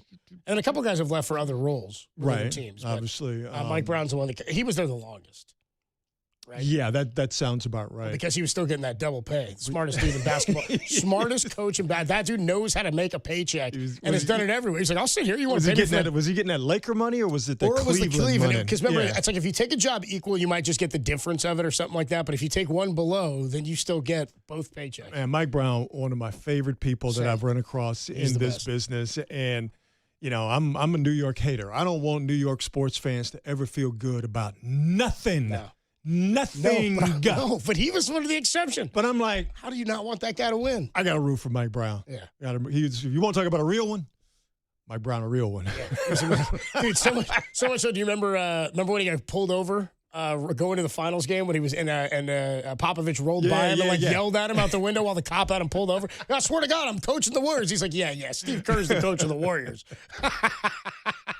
And then some other stuff here. Marcus Thompson, our buddy at The Athletic, caught up with Moses Moody over the weekend talking about the trade rumors around Moody because he's going to be out for most, if not all, of this year, and he's been brought up numerous times in trade talks.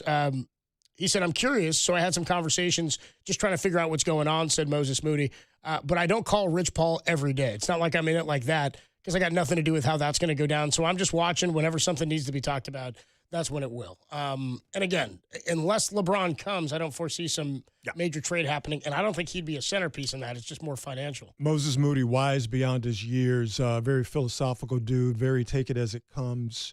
Obviously he's a competitor. Obviously he's a professional athlete. He wants the best for himself. He wants to be in the right situations. But Moses Moody, and he's got great parents, great background. He understands the business. Yeah. He understands to get down. And he's never been a guy that has gotten hyper emotional about things. And you go back and look at Moses Moody's, history. It has been rocky. It has been up and down. He's had to deal with some stuff. So I'm not surprised that he takes a very normal, even-keeled approach to something that is 100% out of his control. But even if you know it's out of your control, it still makes it. Yeah. You for a lot of people, and I think this is understandable human nature, you want to just wrestle some semblance of control. Yeah. I think he really understands that I can't trip on it because there's nothing I can do about it. But what can I do? What do I need to do? I got to get this work in rehab-wise, because ultimately getting back on the court is the most important thing, wherever that court may be. Well, and sort of to follow that up, like I'm big on, I don't like to psychoanalyze athletes, but I like to try to understand if I can, what an athlete is thinking 100%. Or feeling in a certain point. And we get to know that. But what's funny is if you look at how people, and this is true for life, if you look at how everybody treats one person or how one person affects people around them, you'll get a better scope of who that is. Mm-hmm. We know what kind of players Steve Kerr likes, and we know why he likes them. And when I say that, I'm talking specifically about younger players. And what's always been really fascinating to me is that he's one of the few guys who was drafted without tons of fanfare. Mm-hmm. He was 19 years old out of Arkansas. Went to the Final Four, I want to say, and played that here. Was in the Elite Eight here with Arkansas and Eric Musselman at the time. And he played almost immediately. And Steve Kerr has talked consistently when he would come on with Tom and I about how he's a guy where things don't faze him. You tell him, hey, I need you to sit down for a few games, or I need to try some new stuff out. You're not going to play for 8 straight games. He goes, okay, coach, whatever you need. Do you need him to play 4 minutes here? Okay, whatever you need, coach. And then you watch how he plays. And it's not just that he's a smart player. It's that he does seem wise beyond his years in terms of how he's adaptable to the game itself. Those are the guys that Steve Kerr wants to be around. And wants to play because he can trust those guys. And here's the thing: even with his shortcomings defensively, and even with his shortcomings shooting wise, he still gets on the floor, even keel, dude, because of what you just mentioned. It's that line from The Departed where he's like the Wilmer Flores for me of the Warriors. The line from The Departed where he's like, no matter what happens, my hand doesn't move. I never trip up. He doesn't seem to be fazed by too much, which is a great quality for a pro athlete, especially for a young player, because that's something that's usually learned. Because I mean, look, we're talking like, who are the young players Steve has played immediately, right?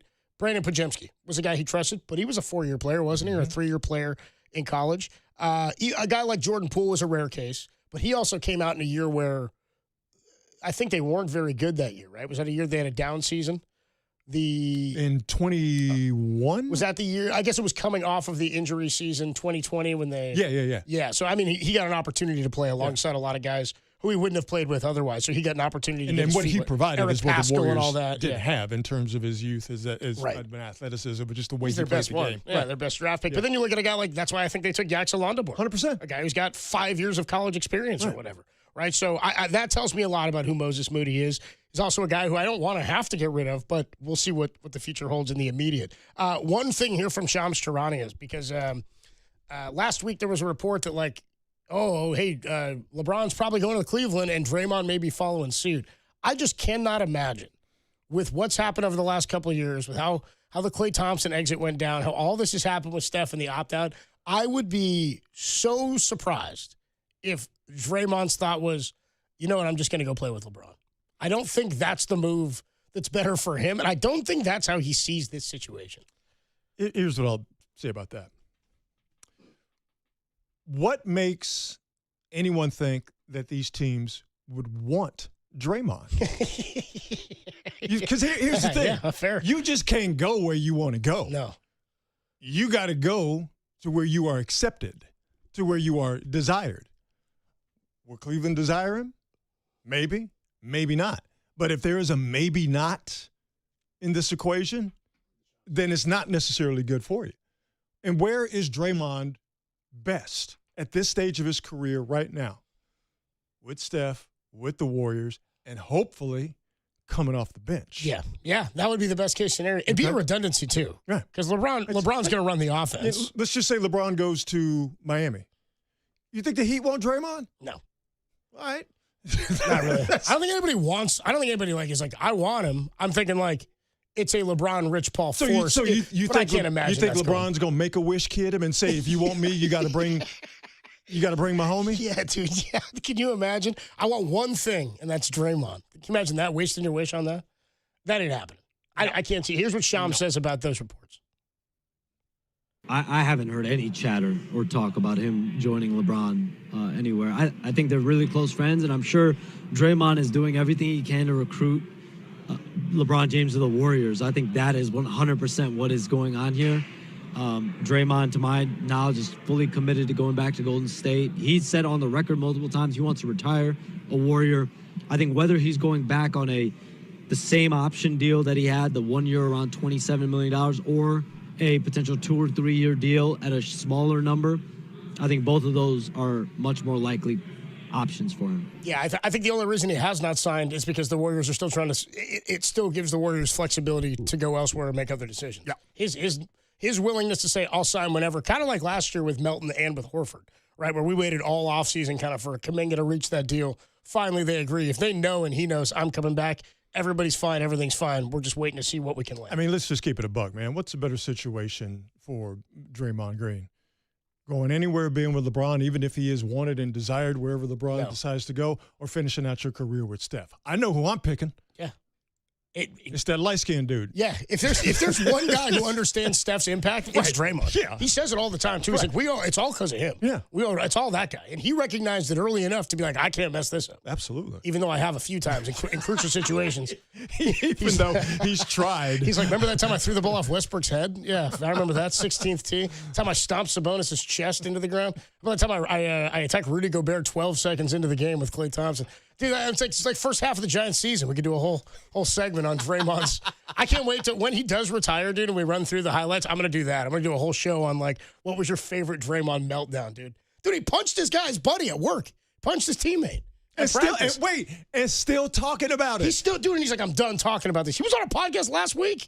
And he said something about it. Yeah, he fired up his own podcast machine to clap back at Udonis Haslem and say, well, why aren't you talking about Bam, throwing a one-hitter quitter at Tyler Hero? Like, you had something to say about me punching a teammate. And I thought about this way too long, and I'm mad at myself because I'm like, Bam and Hero aren't teammates anymore. They're not teammates, and it wasn't a practice. It's not even the same thing. No, it's not. It's not. You know who we will ask about it is Sam Amick, who covers the NBA for The Athletic. Sure, he's excited to hear that. He joins us next. Sam Amick joins Dirty Work coming up on a Monday afternoon. Adam Copeland, Rod Brooks hanging out only here on The Sports Leader.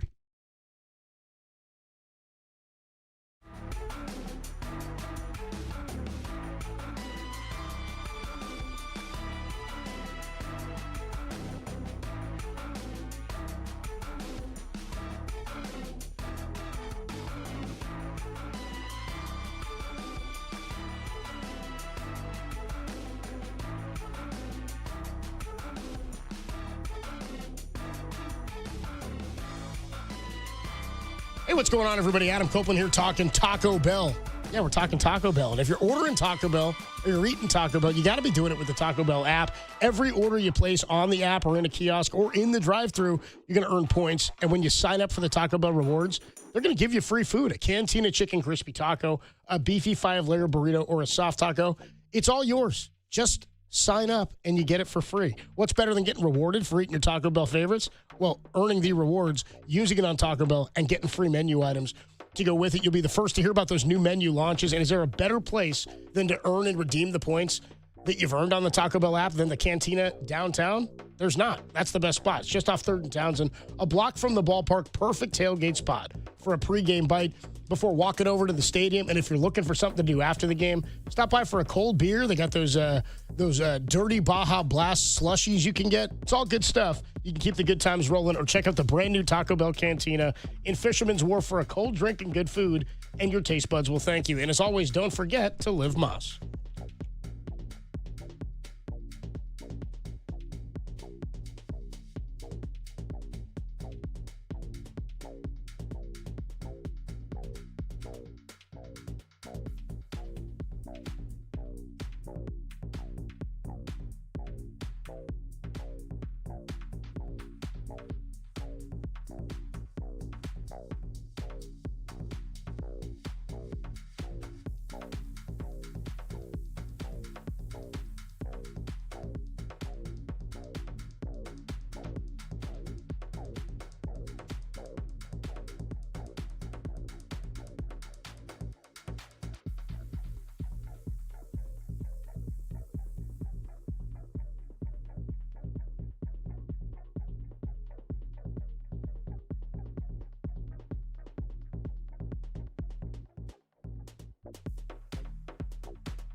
Now, back to dirty work.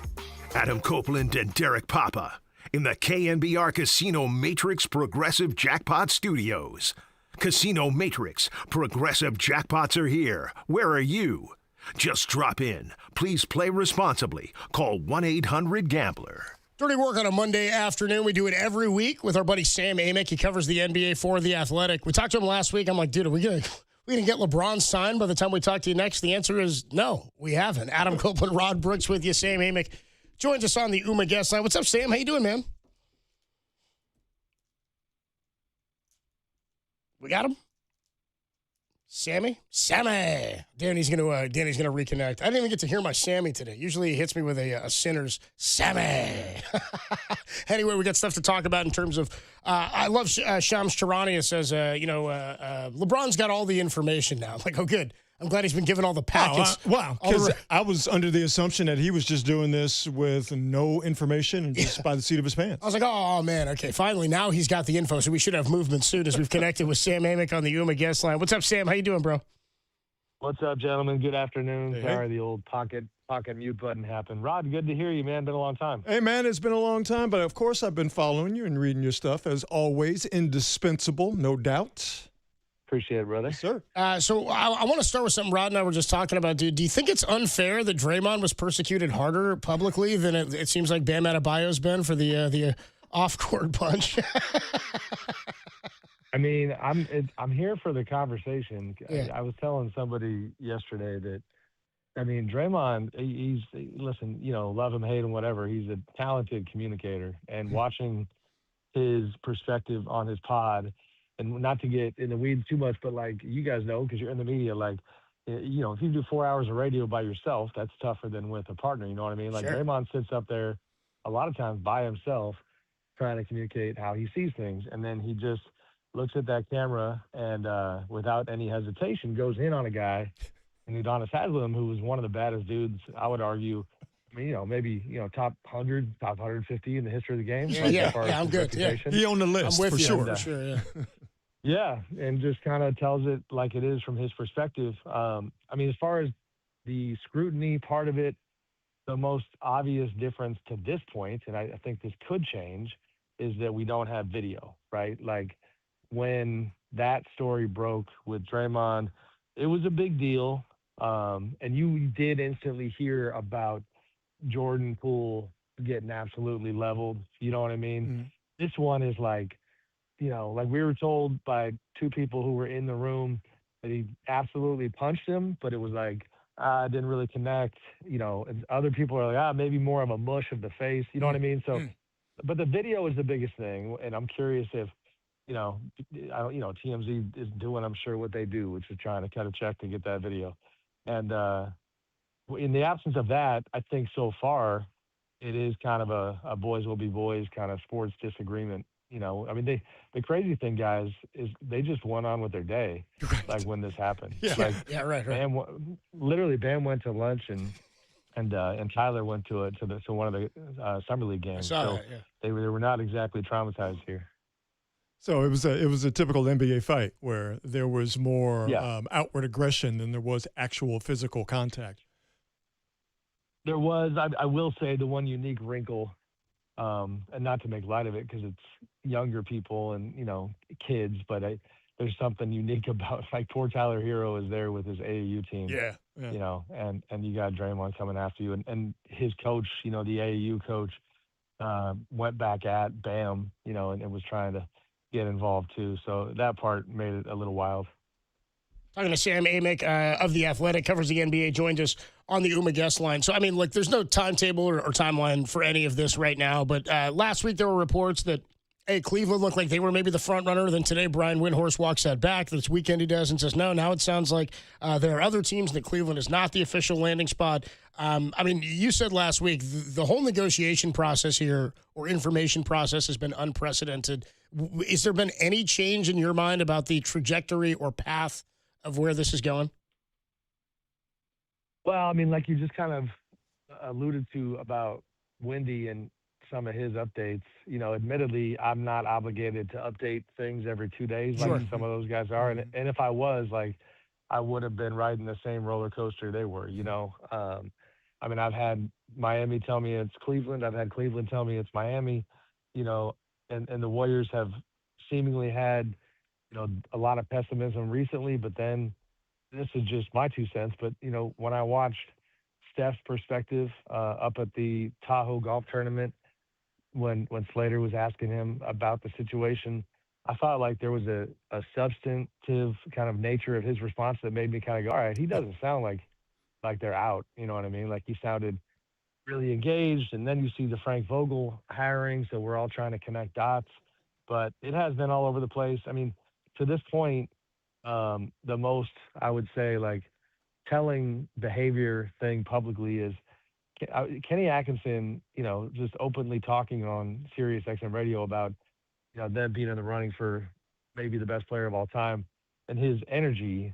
Like he's going to take some flack from Cavs fans if they don't get him. You know what I mean? Like he was maybe a little over his skis there, and I'm not sure if that's a sign of optimism from him or something else. But yeah, I mean, I'm not sure which way it's going to go.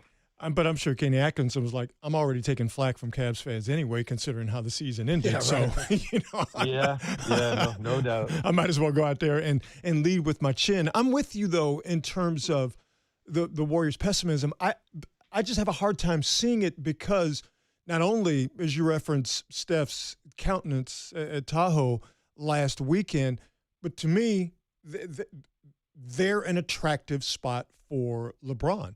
Not just in terms of playing with Steph and the Draymond angle. And of course, the talk is there has to be more than just Steph and Draymond. It's got to be an Anthony Davis or something. But putting that aside for a second, and I do think you have to think about this in a big picture way. Yes, LeBron can go wherever he wants to, and he has the ability to go from point A to point B, even if there's greater distances between point A and point B. But, his home is L.A. His home is Beverly Hills. And while he's got, one guy in the workforce, one son in the workforce, one son in college at Arizona, he's still got a young girl and a wife in L.A. You can play good, I think, meaningful basketball with Steph and the Golden State Warriors and also not disrupt much of your home life. So to me, not only just having the ability to play with Steph and possibly others, but just from a distance standpoint, the Warriors seem to be the smart play in that regard to not disrupt much of your home life.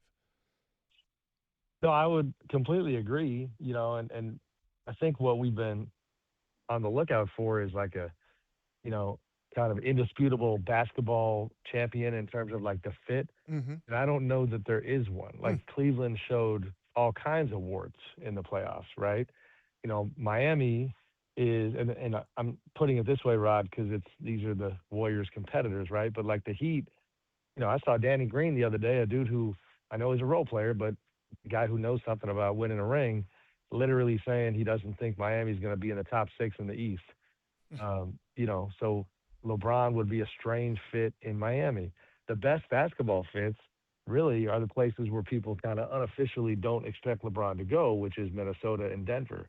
And then to your point about just life in general and the convenience of being in the Bay in Northern California versus, going out east anywhere, is everything you hit on. And, I think that's why it's made for such an interesting situation, because if you get into the narrative thing, which I think is worth exploring, because LeBron is always mindful of his own narrative. Yep. I can't get enough of that conversation because Cleveland, sure, final chapter, homecoming. What if you don't do anything? Yep. You know what I mean? Like, you brought the championship there. Do you really want to like have a postscript to that? Maybe not. Miami, again, forget about the basketball for a second. You and Pat Riley got sideways at the end. I don't know. Maybe it's not as tidy of a finish as you think. But then the Warriors thing, I'm sure you guys saw this the other day. I did laugh because I went to the Players Association meeting in Vegas where Andre Iguodala spoke, I think maybe for the first time as president of the union. He hasn't done any media, but somebody caught him afterwards, I forget who, and did an interview where Dre talked about how essentially if Steph Curry can convince LeBron to come, that it kind of elevates him in the GOAT conversation because you had Kevin Durant chasing your team, you had LeBron James. And what cracked me up is how Warriors fans were basically like, Dre, shut up, man. Like, that's not. Yeah, right. Like, don't help me. That's Stop, not going to make yeah. LeBron want to come. Once LeBron sees that, he's like, man, I'm not your sidekick here. You know what I mean? Yeah. So, yeah, I mean, every place has its flaws, narrative-wise, basketball-wise, and that's partly why it's a pretty interesting situation. I think I asked you that a couple weeks ago, Sam, where I was like, what as a fan do you want to see? Like, if we can remove ourselves from it and just like, what would be the most fun ending? Because I agreed with almost everything you said. Like, what more do you have to prove in Cleveland? All you can do is change your narrative and make it maybe not look quite as good. But the Warriors, there's not really a losing scenario in my mind because you already hadn't won here. If you do, you've done the David Beckham and won a cup every place that you went. But what is the best narrative, or what would be the most fun in your mind? Is it the Warriors, or is it somewhere that he's been before? Because I don't personally have any skin in the game, I would probably vote for Cleveland and just the rolling of the dice. Yeah. Because if he was able to, elevate them into a championship, which I don't forecast, but it is possible. Evan Mobley's getting better. They've got a good team. I know they're old, but like let's give them a 20, 30% chance, then that would absolutely, if he wants to be bold about it and really trying to take his legacy even farther, then that's a calculated risk that you could make. You could argue that the Warriors thing is the safest from a conversation standpoint, because honestly, sure, if you want to just be like to the public, to have your attitude be, guys, I'm 41 years old. Like, yes, my family's situation mattered. Yes, my quality of life mattered. Yes, the golf mattered. Yes, the weather mattered. And I thought it would be fun basketball because Steph and Draymond and I have just had so many legendary battles that this is like a final chapter thing where you respect the guys that brought the best out in you, and you do it together and you just see what you can do. Like, I think the Warriors thing is relatively safe as long as he doesn't get caught up in the whole, like, literally putting a Warriors jersey on, which if you would have told any of this that like a decade ago, it might have broke our brains. You know what I mean? So I'm curious about just your personal opinion on this. Someone who knows the game, you love the game, you know the participants, you know the ins and the outs of it. Is this good for the NBA? Where does LeBron go? The length of time that this is taking and how LeBron will finish his career out. Is this a net positive for the NBA, or is this just another scenario where we are paying a little bit too much attention to singular stars and not necessarily about the bigger picture of the league itself and the health of the league itself and the Knicks winning the championship and other people? And we got Summer League going on, but what are we talking about and we are obviously part of the problem if it is indeed a problem. We're talking about LeBron. Is that, in your opinion, is that good for the league? I personally, I don't have any problem with it. I mean, first of all, given the context of the backdrop of this season, this pales in comparison to gambling scandals and Kawhi Leonard controversies and good point. and all of the above. This, to me, I would equate it to, like at our company, we certainly have data where we have a very good sense of when people are interested and engaged in NBA coverage and when they're not. So I think Adam Silver's response would be, listen, it's pretty tough to keep the public's attention beyond like the first week in July. So in that regard, I don't think the NBA is upset about this. You're talking about the league.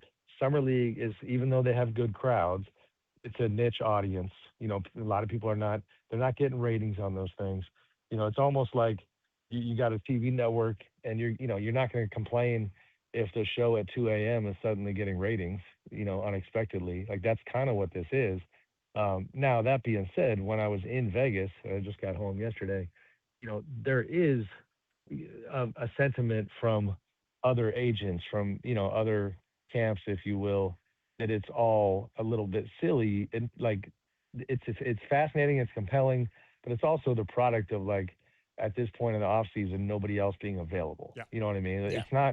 It's not like, it'd be one thing if LeBron was dominating free agency on day one and he was everybody's biggest priority. That would be remarkable. But that's just not what this is. Him and his camp and Rich Paul leading the way have honestly, from a showmanship standpoint, done a pretty masterful job of acting like this is, another version of the decision when it obviously is not. Yeah, where's Gray and where's that Boys and Girls Club? That's what we need, dude. Get LeBron out, get him in a director chair, high stool, and then we'll be good to go, dude. That'll be right. it. Exactly. Sam, I'm still not mad at it though. I mean, no. Yeah, that's it. I can't get enough of these details. I heard some stuff in Vegas about the Cavs, like making sure that they, they had people at the clutch party to make sure that LeBron was feeling the love over there. They're trying to get the guy. So, it's fine.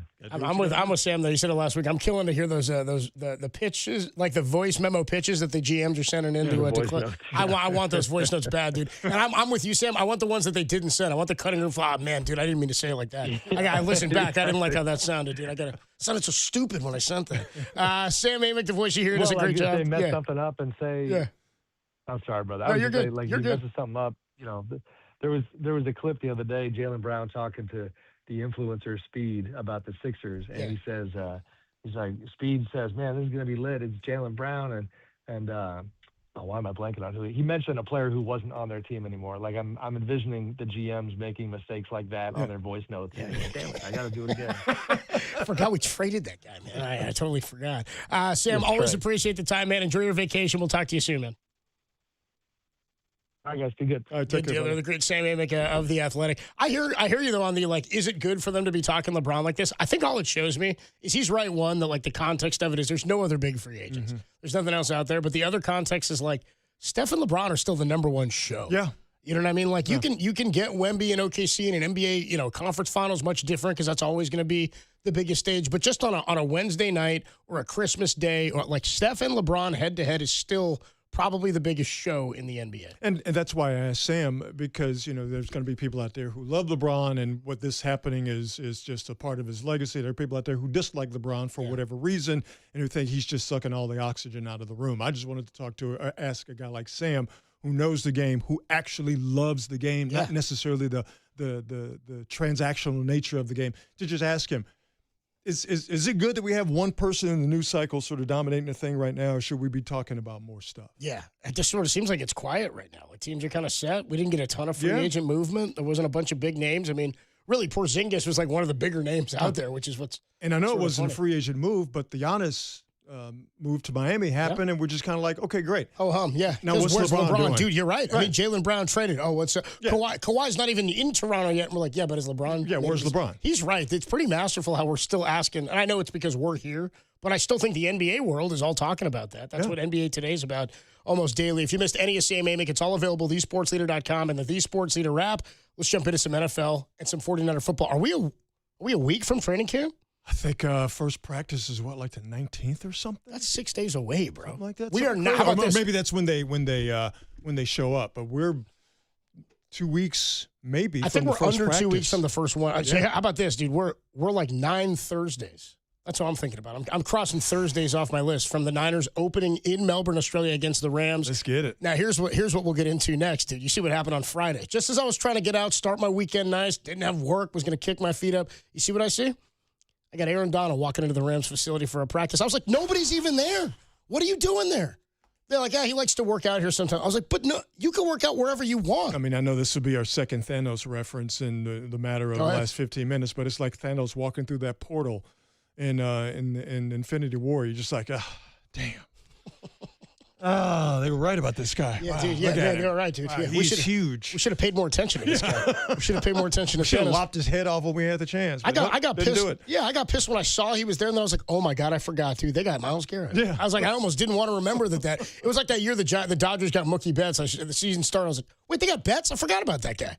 He was one of my favorite guys. I don't want to think about that. They showed Myles Garrett at the last World Cup match at SoFi. They just showed him there just chilling, having a good time. And it reminded me, like, oh, that's right. That's right. That's what I mean. Because in offseason, you sort of forget till it gets going again. Then they'll be out there in uniform. Yeah. Yeah, man. It's brutal. So the question at hand, 808 KNBR, would an Aaron Donald return to end the NFC West race before it begins? Or are we putting too much weight on a 35-year-old who's been retired for a couple of years? We'll talk about that next. Dirty Work on a Monday. Matt Mayoka with 450 on the Sports Leader. I am inevitable.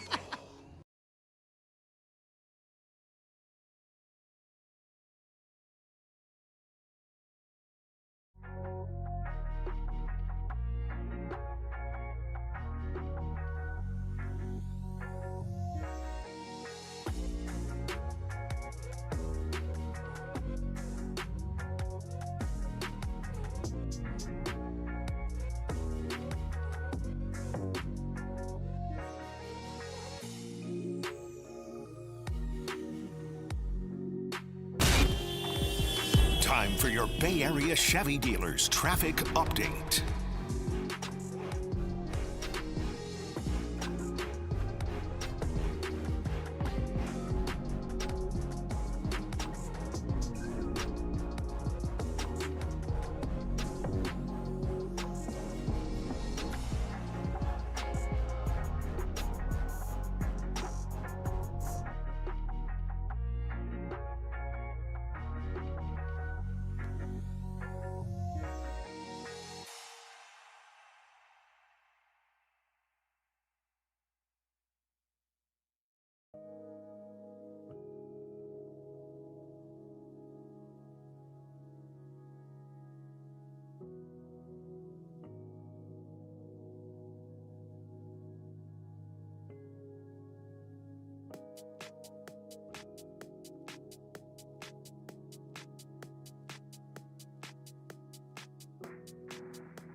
Let's keep it with you.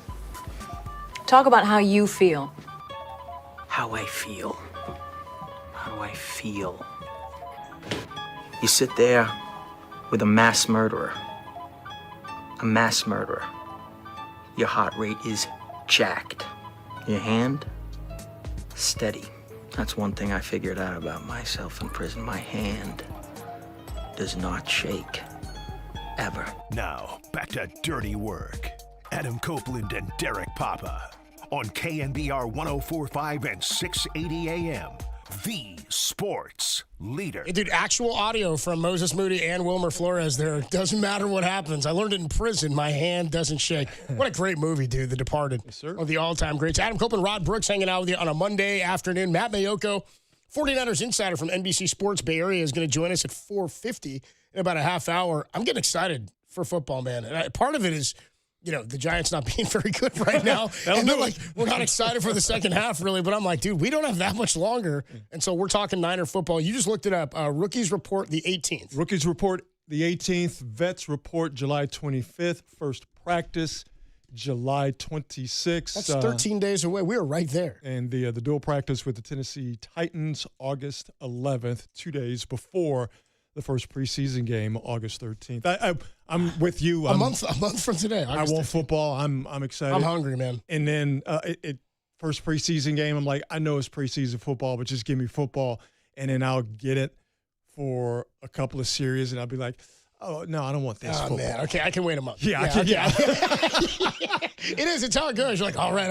Okay, all right. Yeah, all right. It's the taste. And it's different than spring training, right? Because spring training, usually if you're I'm not watching a spring training game per se. It's nice to hear it on the radio because that's more of a comfort. It's the sounds of summer, and summer's right around the corner. It's stimuli. Yeah, exactly. And I love that first feel, but you're right. Once it gets going, you're like, all right, who's out here? We only got 3 of these bad boys. And because, we're so close to most of them going away, being down to 2 or to 1. And everybody does the joint practice now where you can simulate whatever situation you want to work through. But I'm excited that we're on the doorstep of it. Let's rain on that parade.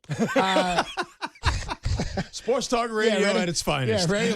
Let's ruin that for everybody. The Niners season over July 13th. Now, dude, on Friday, somebody texted in this video or a clip. Me and Derek had just seen it near the end of the show, and I was like, I can't bring my mind to deal with this now. This will be a whole thing next week. Aaron Donald seen at the Rams facility working out. He's walking around on the field. He's doing a workout and stuff there. And some people played it down he works out there all the time. And I'm like, hold on, wait a minute. What's he doing working out at the facility where the team is off, right? Everybody's on vacation right now. They haven't hit their training camp yet. OTAs aren't going on. What reason does he have to be on the field at the facility? Do you think Aaron Donald does not have weights at home? Yeah. Think he's not a part of the best gyms in Los Angeles? You think he doesn't have guys coming to him to do the workouts? They bring the football fields to Donald to do the workouts. He doesn't go somewhere else to do it. So, as you recall, they made the acquisition of Myles Garrett. Only 23 sacks last year. That's it. Aaron Donald, by the way, has not played since 2023. And in that season, he only had 8. Oh, great. Which would have been half of the Niners sacks effectively this past season and led the team. The question I'm asking here, really, and if you were to, we can talk about the big picture of it, but does a guy like Aaron Donald returning, and if he does come back, and by the way, he said on the Pat McAfee show, it got me thinking once Myles Garrett was traded for. Sean McVay had some quotes that I'll read to you in just a second. But does a defensive player like that still really change the fortunes of a whole division? Can he still? Is he in the still Lawrence Taylor, J.J. Watt? Is that still effective 2 years out? Instinctively, and I learned this from my man Dante Whitner, is that football shape is a different animal. Yes. Even if you are talking about a different animal, like Aaron Donald, it's going to take him some time to get into football shape, even if he is still in physical form. That being said, the Rams were going to be a problem without him.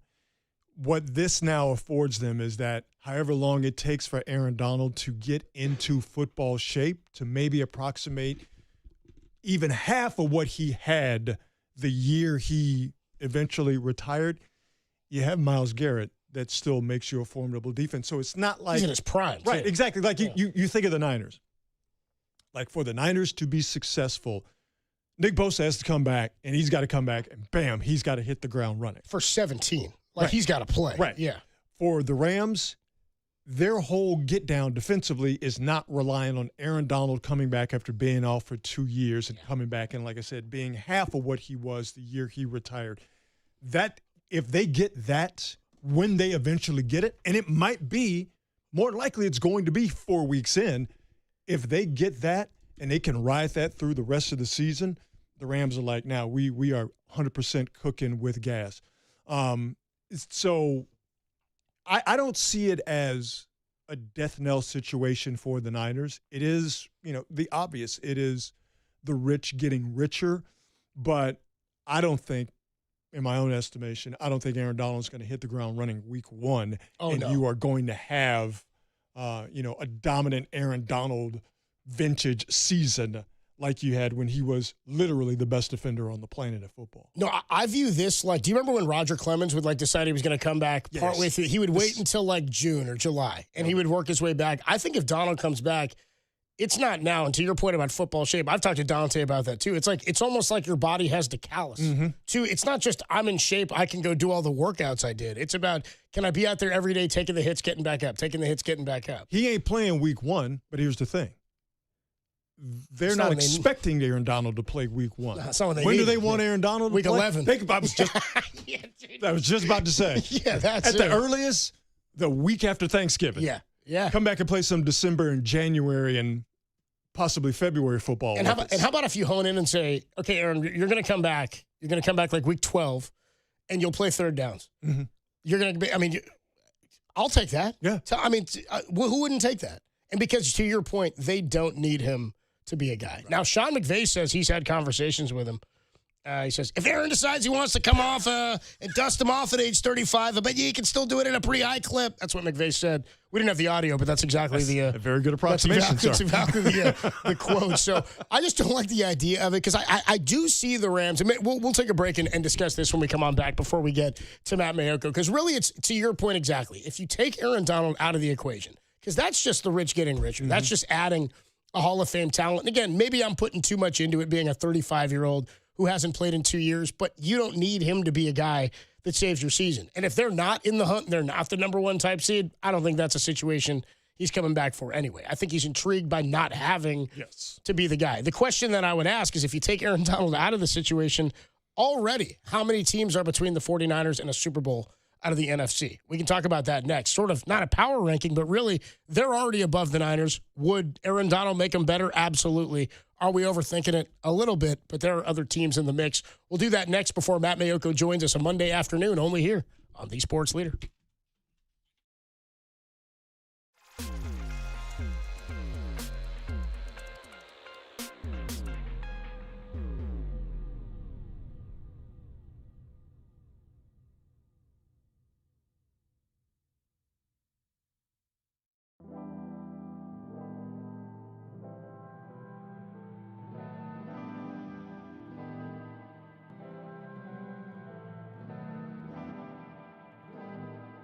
Hey, what's going on, everybody? Adam Copeland here, talking pizza. One of my favorite things to talk Monday through Friday, Saturday, Sunday, every day is a good day for pizza. And if you're getting pizza, why not get the best? Tony's Pizza Napolitana in North Beach.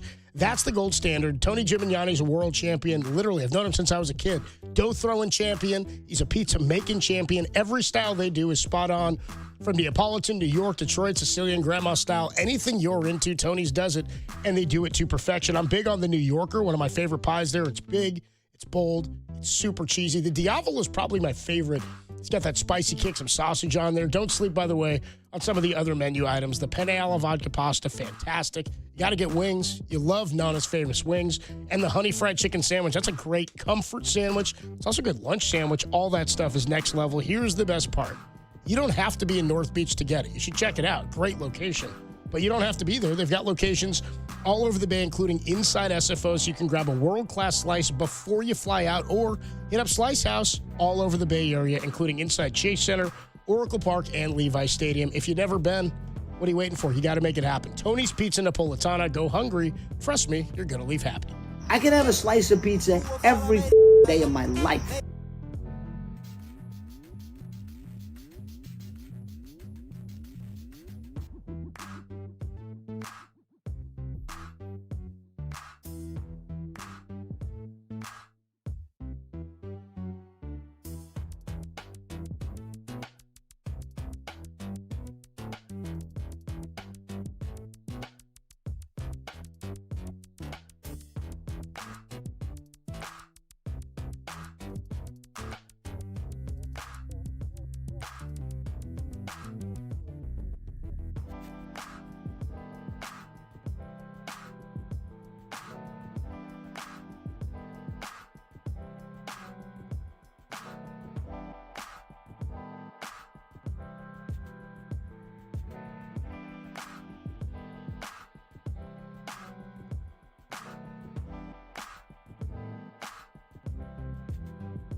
Now back to Dirty Work with Copes and Depop on 104.5 FM and 680 AM, the sports leader.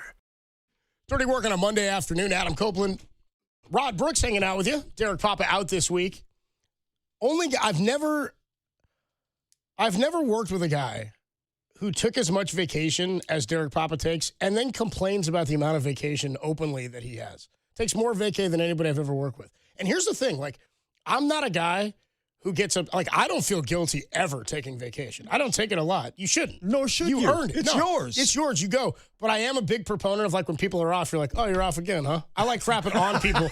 I like to totally be hypocritical about how I view vacation at work. God, that is you're just lazy again, huh? That's Just taking a your very American thing to do. Yeah, that's exactly to crap on someone else who has the absolute right. Yeah. Goal to take personal time for themselves. Personal time. What are you going to see your mom again? How dare you? You know what I mean? Anyway, Derek. There's no bigger hater than the American worker. Oh, dude, it's the best. It's the best. You guys got to embrace it. Embrace the hate at work, and then you have a good time, dude. Rod Brooks hanging out with me today and tomorrow.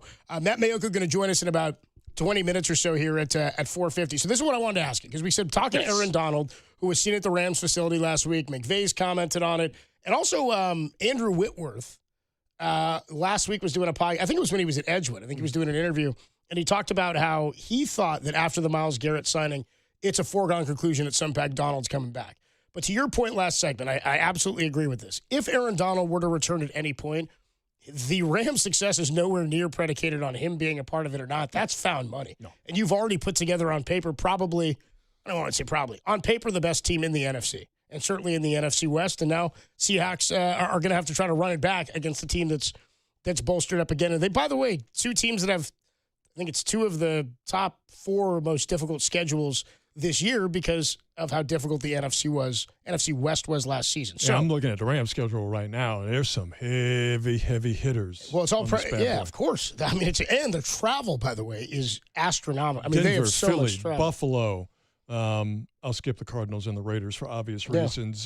Chargers after the bye, and we talked about Aaron Donald possibly coming back after Thanksgiving, starting November 25th. That's a Wednesday, week 12.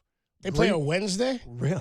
The Rams got hosed this year, man. Kansas City, well, they did it to themselves. Yeah, that's too good. That sucker move they pulled, having that game played all the way in Australia. Yeah. But Green Bay, Kansas City, at Niners, Dallas, Seattle, at Tampa, at Seattle, at Tampa, back-to-back, and then Seattle again in L.A. So that's a bumpy run-in.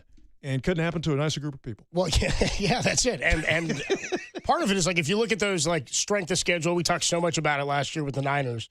The top three or three of the top four most difficult schedules in the NFL this year, I think Cardinals are number one because they play three teams that had double-digit wins last year twice, right? But then Rams and Seahawks are up near the top as well. The question I have in the NFC is how many teams are there right now in your mind between the Niners and a Super Bowl berth? Meaning, where do they stack up in the NFC? They might be a top 3 or 4 team in the NFC, but they're also just top 3 in their division. Competition is in your division. Yeah. I mean, the Eagles are in the mix. The Lions are a team. Do I think they're a better team than the Niners? No. No. I don't like doing this, and I say this with the hope that it ends up being a hilarious loss that ends their season. You're going to have to reckon with the Cowboys this year. You think so? If they're better defensively, and I think they are going to be better defensively, you're going to have to reckon with the Cowboys. But again, that's fine because it will make their eventual season-ending loss even more hilariously fulfilling. Because I don't know what version of the Cowboys I like more. Yeah. I don't know if I like it when they stink out loud from the beginning, like they did in '89 when they only won one game, or when there's all sorts of hype and bluster. Hype and hope. And then they get to not an NFC championship game because we know they ain't been one of them bad boys in over 30 years, when they get to a playoff game and, let's just say Ezekiel Elliott is under or he's the center. What do you mean he's the center? He was the whole O-line. He there was nobody else there with and him. then he gets blown up. Or Dak Prescott, trying to set the ball himself. That's the end of the game. Yeah, the ref had to tell us. It's over. It's like ice cream. Yeah. Like, the flavor almost doesn't matter because it's going to be enjoyable. It gets better every time you bite it. That's my Cowboys. I think, you know what's funny? My niece got baptized on Saturday, so we had a bunch of family there, and I was hanging with my... Yeah, it was great. It was a good time. Wrong word. Mazel, good things. I don't know, whatever they say in that one. I forget which one I was at. Anyway, no, that's a bris I'm thinking. My bad. My cousin's husband found out this weekend is a big Cowboy fan. He's from Texas. Did not know this. And I asked him about that. I said, so what kind of Cowboy fan are you? Are you oh, man, this is so painful. I just have to do it because I've been in this every year? I said, or are you a delusional one? He said, I'm a delusional. And so that to me is that's what makes the Cowboys being noisy and kind of good more fun. Because they're gonna crap the bed. They're gonna pee down their leg at some point. That's the Cowboy fan that I get most annoyed with. Because there's some that are like, I was raised this way. I just got to do it. You'll know when they are fully on that Cowboy crack. When they start yelling, "We them boys." Yeah. That's when you know that they're fully bought in and they're like, okay, it's going to be. And here's what I'll tell you. Because I know this because I got Cowboy fans in my family too. Yeah. They are going to see what the Knicks did this year and go, well, if it can happen to the Knicks, it can happen to a. You're right. I hear your point. It's well taken. That's going to happen. It's incredible. I'm telling you, that's going to happen. Why not us? The Knicks did it. Yeah, we them boys. They're gonna hear. But they know deep in their soul that they're run by a crazy old man who's going to live forever because of advances in medical technology and, of course, his high level of income. They know full well that even though they're going to be better, it's going to come crashing down, and it's going to be hilarious. Yeah, it's going to be bad. I don't think that. Do you think they're going to win that division? I think Commanders are a better team than they were last year, but I don't think they're as good as they were 2 years ago. The Eagles are still a problem. I think they're fully capable of winning that division. I think so, I really too. do. And I think it's more up in the Giants. Here's my thing with the Eagles. I think the Giants are going to be better just because they got better coaching. I think they're going to be better. Now, I still don't buy their.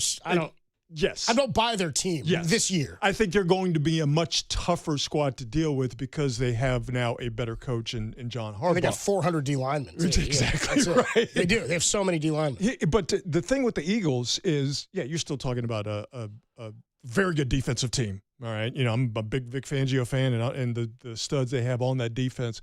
I'm not a Sirianni guy, but they were having some offensive coordinator problems last year.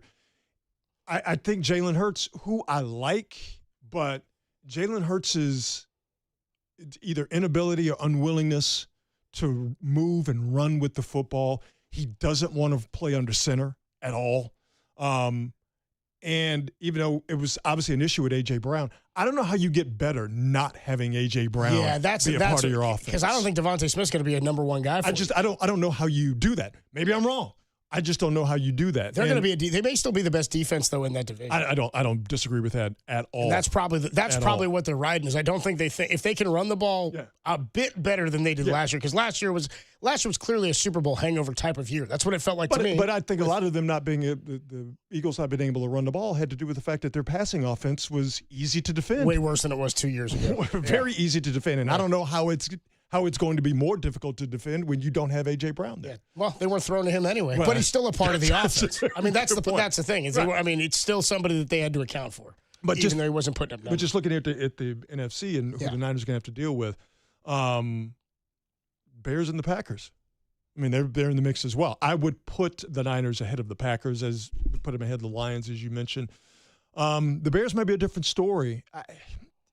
On one hand, I kind of feel like there might be some regression there after a star-crossed season last year, but they run the ball really, really, really well, and that's a good defensive front. Yeah. And they stop the run as well. And I think they're good on all three levels, and I'm a fan of their head coach. So, for me, I would put the Niners in that group.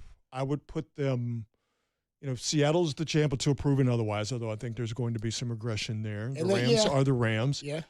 I would put the Niners just slightly behind the Bears until proven otherwise. But if I had to pick one automatic weapon in my head, I'd pick the Niners. But the whole Niners thing is predicated on them just staying healthy. And the defense. And I the mean, defense. that's the problem is if we were, and we can talk to Matt Mayoko about this in a few minutes, but if we were going to talk about if today were the opening day of camp, and it is in 2 weeks or whatever, the first practice, what is the biggest hole or what is the biggest storyline around camp or going into the season or position group? And it's got to be, did they do enough to address the defensive line? The defensive front. And I don't think we have a straight answer on that. I think it's a lot of we'll see, and there's still injuries out there that we're waiting to return. I think it's 1 and 1A. Are you going to get better production out of your defensive front? And I think they will. Yeah. And the safety spot. Yeah. The safety spot Those was are your the two other big one. issues. Yeah. And Fred Warner, is he going to come back? Is he going to hit the ground running? Hopefully so. How would you rank your confidence in the 3 returnees? Because it'll be a while for Kittle, but then it's Bosa and it's Warner. Warner's ironically out here talking like he would have played in the NFC Championship. That's the one that I have the most confidence in a return. I'm right there with you. Yeah. Yeah, because Bosa, we've seen the injuries before, and this is the thing, is Bosa seemed like he was off to such a good start last year, and you need to have, I mean, it can't be an 11-sack season. Yeah. It's got to be like, I mean, they're going to need it in the teens. He needs to be a dude that sets the tone so that other players are cleaning up alongside him. Like, he's got to play Defensive Player of the Year caliber football. 100%. I mean, they're going to need that. In terms of who the Niners slot in behind, you mentioned the Bears. I don't feel like they're going to regress as much. Like, I'm always wary of that with a second-year quarterback. Like Jaden Daniels' first year with Washington. I'm like, okay, guy bursts into the league. They played a 3rd or a 4th place schedule, whatever that year was. Really set the league on fire. How is he going to adjust to the adjustment? You see it in baseball in a more, like, sort of minute or more granular type of evaluation. But in football, it's so different. Last year, it seemed like they took a step back. This is a big year for me and Jaden Daniels. C.J. Stroud never answered the bell. Again, they keep going to the playoffs, and he's not getting the job done at the level that he did even his first year at quarterback. Because it's Caleb Williams' 3rd year now, and because this is the 2nd year under this offense, I feel better about them. I don't see as big of a regression. They're not going to sneak up on anybody, but it's all about the defense and that run game for me. And I mean, he had a couple of incredible plays at the end of last season. But the arm talent is there. Oh, 100%. If they've got a defense, I think they're dangerous. And listen, we talk a lot, and understandably so, about the strength of the NFC West. The NFC North ain't no joke. Yeah. Not that you were saying it was, but 2 years ago there was the same. Bears, they put Lions, 3 teams Packers, in. Vikings. Yeah. That's some head knockers right there, brother. Yeah. Well, and 2 years ago they put 3 teams into the playoffs, and the NFC West had 1. Then they flipped this past year, but I wouldn't be surprised to see any of those teams make a jump and land at the top of that division. Anyway, this segment was sponsored by Redwood Credit Union. For you, for community, for 75 years. Join RCU today at redwoodcu.org. Matt Mayoko, our 49ers insider from NBC Sports Bay Area. Haven't talked to him in a few weeks. He was on vacation. Now he's back. What do we say? 5 days away from rookies reporting.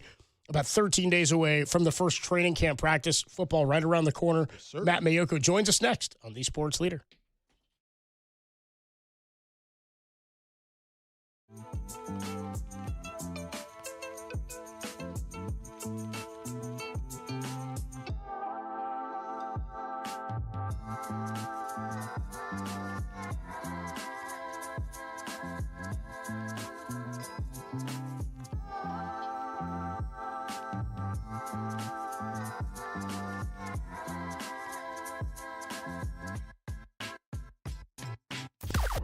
Now, from the O'Donnell Financial Group Sports Desk. Learn more at odfigroup.com. O'Donnell Financial Group, because planning is a process, not a product. The great Susan Slusser of the SF Chronicle joined Greg Silver and Bill Lasky this afternoon to evaluate the Giants' first half. You can check out that podcast and more on thesportsleader.com or wherever you get your podcasts.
Now back to dirty work.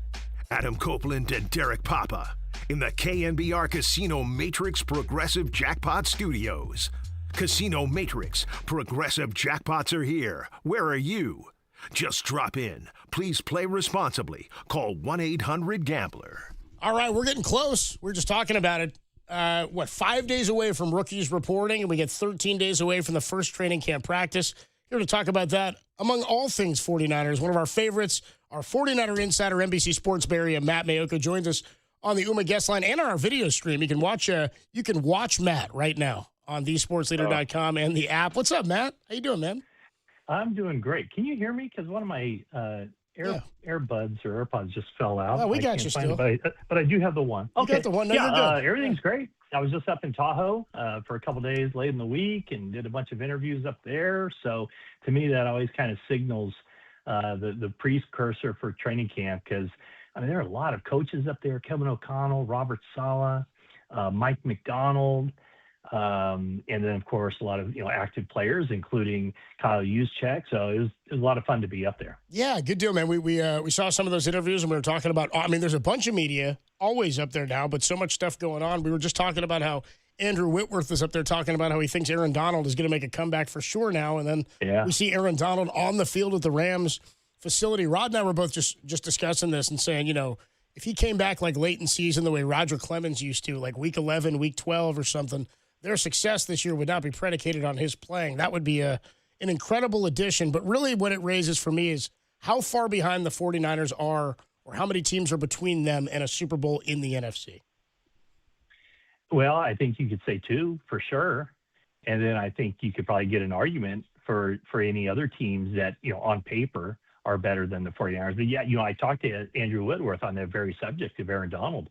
And I kind of said, I thought, you know him a lot better than I do, but it would seem to me that, he would be, probably the path that he would take would be to join the team kind of mid-season. And he was of the opinion, if Aaron Donald is in, he's in, and he's going to be all the way in. And he thought there would be motivation for him, to come to a team where he couldn't get double teamed all the time, and also to still prove, hey, I'm still the Rams' best defensive lineman. So could you imagine that little, inner team competition of Myles Garrett and Aaron Donald trying to, compete for who's the best defensive lineman on that team? Yeah, Matt, I can. No. That's what's upsetting about this. That's what I'm pissed about. This whole thing was not a happy question. Yeah, no, it was. Yeah, there's upsetting. Probably 31 other teams too that can anticipate that as well. But yeah, I think when you look at the 49ers, I think they have a good team.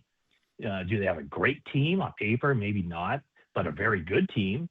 And, the Rams darn near have a great team. I mean, they have the best player voted on either side of the ball from a year ago. And then you still have Seattle, which there might be a little drop off there, but not significant. But, they dominated, certainly 2 of their last 3 games in the postseason en route to their Super Bowl. So, I think you can make an argument, though. I saw the ESPN Power Rankings.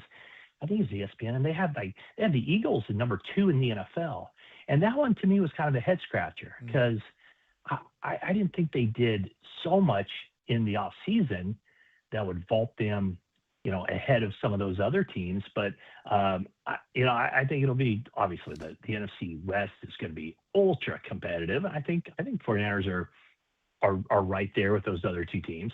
Yeah. Matt, I was just saying about the Eagles, I don't know how you get better not having A.J. Brown on your team. Mm-hmm. I don't understand that math. Yeah, and this is a team that the 49ers went to Philadelphia in January and beat them. And they went there without, 2.5 of their best players, because Kittle only played half of that game, right. And Bosa didn't play at all. Warner didn't play at all. So I don't know. I think the Lions will be a lot better than they were last year. They didn't make the playoffs last year. I still think that they have a lot of talent. They're going to be a good team, but I don't know. I don't know that I would put. I don't know if I'd put 3 teams ahead of the 49ers entering the season in the NFC. I've already put 2 of them ahead of them. That's the Rams and the Seahawks. But I don't know. I think the 49ers are right there with, whoever the fourth and fifth best team in the NFC would be. Yeah. Talking to my coworker at NBC Sports Bay Area, Matt Mayoko, joining us here on That sounds KNBR great. 680 Sports I like Leader. that too, yeah. Hey, but I really don't get a sense, Matt, that the Niners were really moved by the possible Donald news and the Myles Garrett signing. I mean, clearly, Myles Garrett being in your division is not a good thing. It's suboptimal, and Aaron Donald looming large on the horizon is not good. But I really got a sense that the Niners are like, yeah, that's something we're going to have to deal with, but we need to take care of our own business first. If we stay healthy, as we will say a million times over the course of the season, but if we, the Niners, stay healthy and they handle their business, the Rams made those moves because they have to make sure the Niners are not in their way. The Rams made those moves. It makes them better, but it makes sure that they could possibly keep the Niners at bay. For me, the Niners are looking at it from a standpoint of, yeah, we're going to have to deal with these guys, and that's going to be an issue, but they also have to deal with us. We're the guys that have gotten better with our personnel offensively. Hopefully, they're a team that's gotten better with the defensive line and being able to get more pressure and more numbers of sacks. To me, I just feel like the Niners are looking at it going, yeah, that's what you're supposed to do because you have to deal with us if you're the Rams. Yeah, and, well, I think the 49ers have to look at it from, it's a big deal because they're the next team on the schedule, week one. Yeah. So they're going to have to deal with it. They're going to have to come up with a game plan. I think they've, by and large, whenever the 49ers have faced the Browns, whenever they faced the Rams with Aaron Donald, they've done a really good job of game planning in such a way to not allow Aaron Donald or Myles Garrett to absolutely wreck the game. Yeah. The problem is that becomes a lot more difficult if both of those guys are on the same team at the same time. But from the 49ers standpoint, you all these teams have to go and do what they think is going to make them the best team. And so I know there's the conversation of, well, after the Rams get Myles Garrett, the 49ers have to do something. Well, my thought would be 49ers, not one move should make them say, hey, let's become a better team now.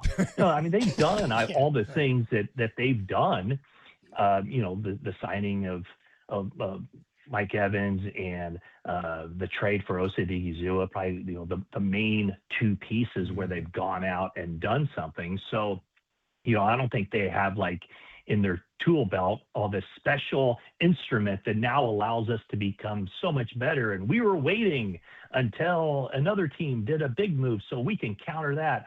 I think the team that the 49ers have is the team they're going to get. And, on that topic of what the Rams have done, Mike McDonald, he's a really nice guy. And he's at Tahoe, I went up to him and he came over and I did an interview that's going to run later on NBCSportsBayArea.com. But, I was asking him these same questions, and I think his approach is what the same as the 49ers approach would be like, hey, good for them. They did what they have to do. That doesn't concern us at all.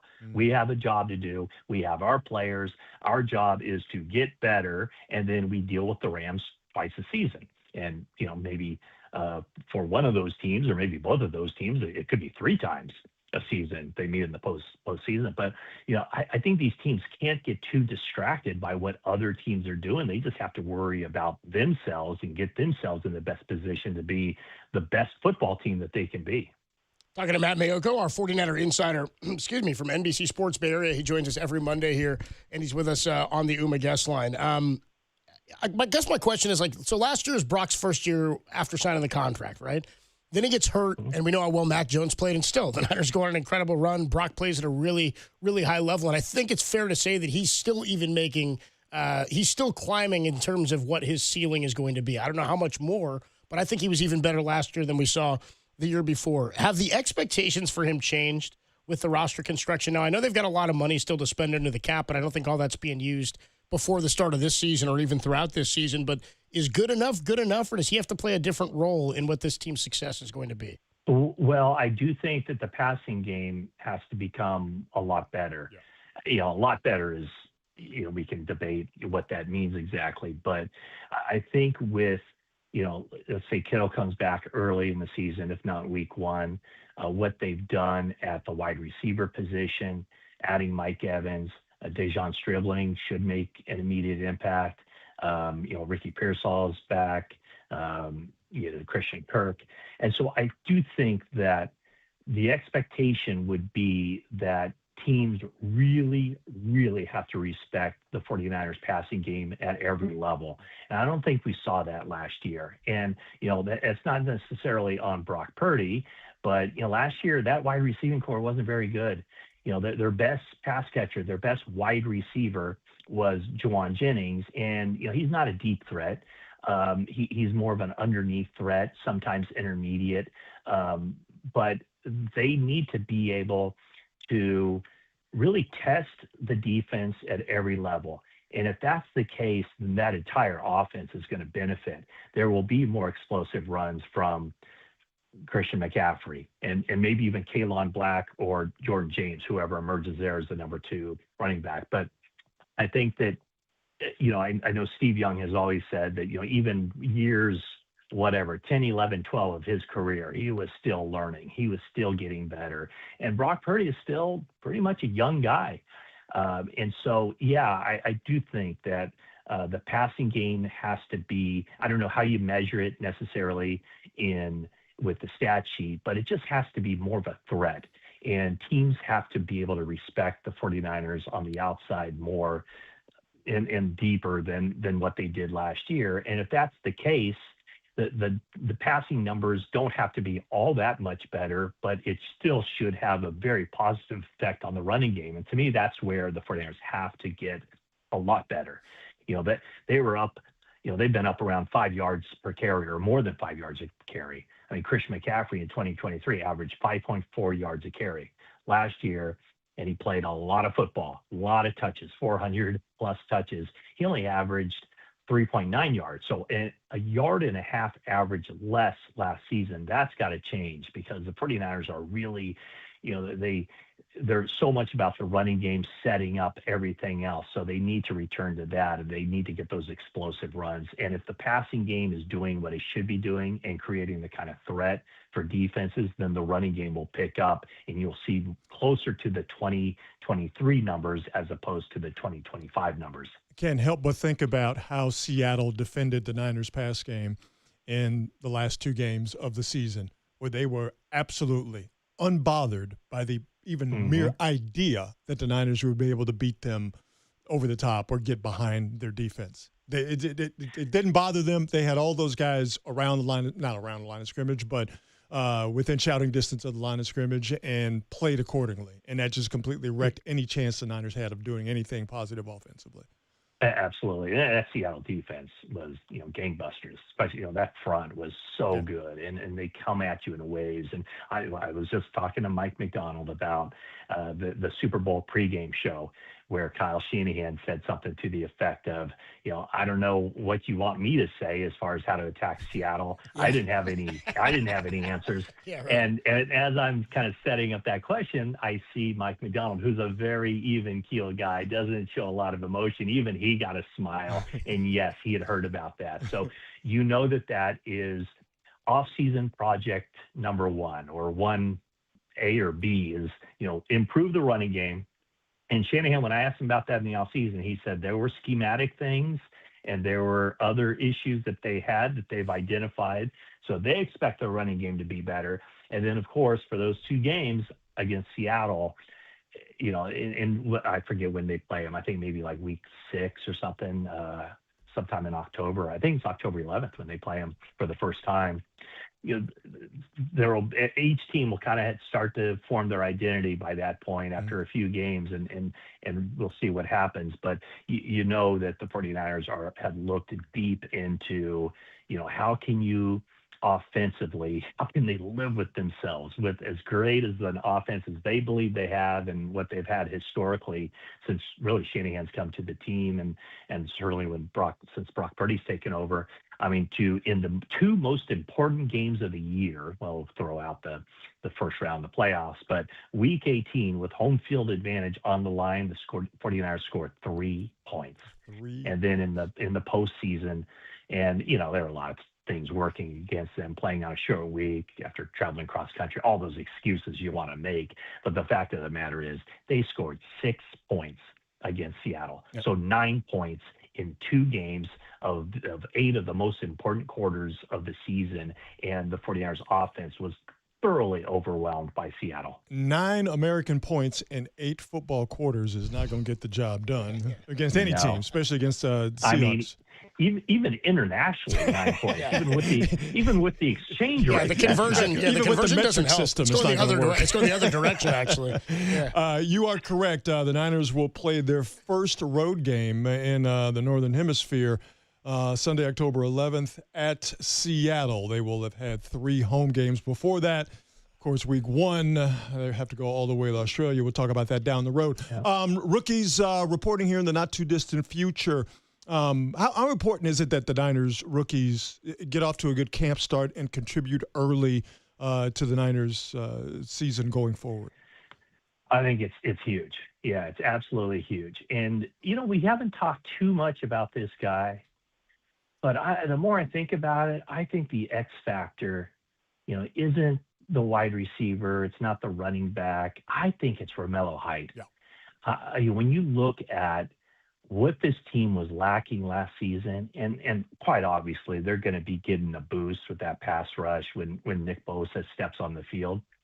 But even with Bosa playing at, his all-time best level, they still need more. And I don't know where that more is going to come from as far as third down, passing situations, getting after the quarterback. I think Romello Height, I think there's a lot on him as far as he can be the X factor of this draft class. And I think he almost has to be if the 49ers are going to attain the heights they want to attain. Oh, no pun intended. But now I guess there is a pun intended when talking about Romello Height.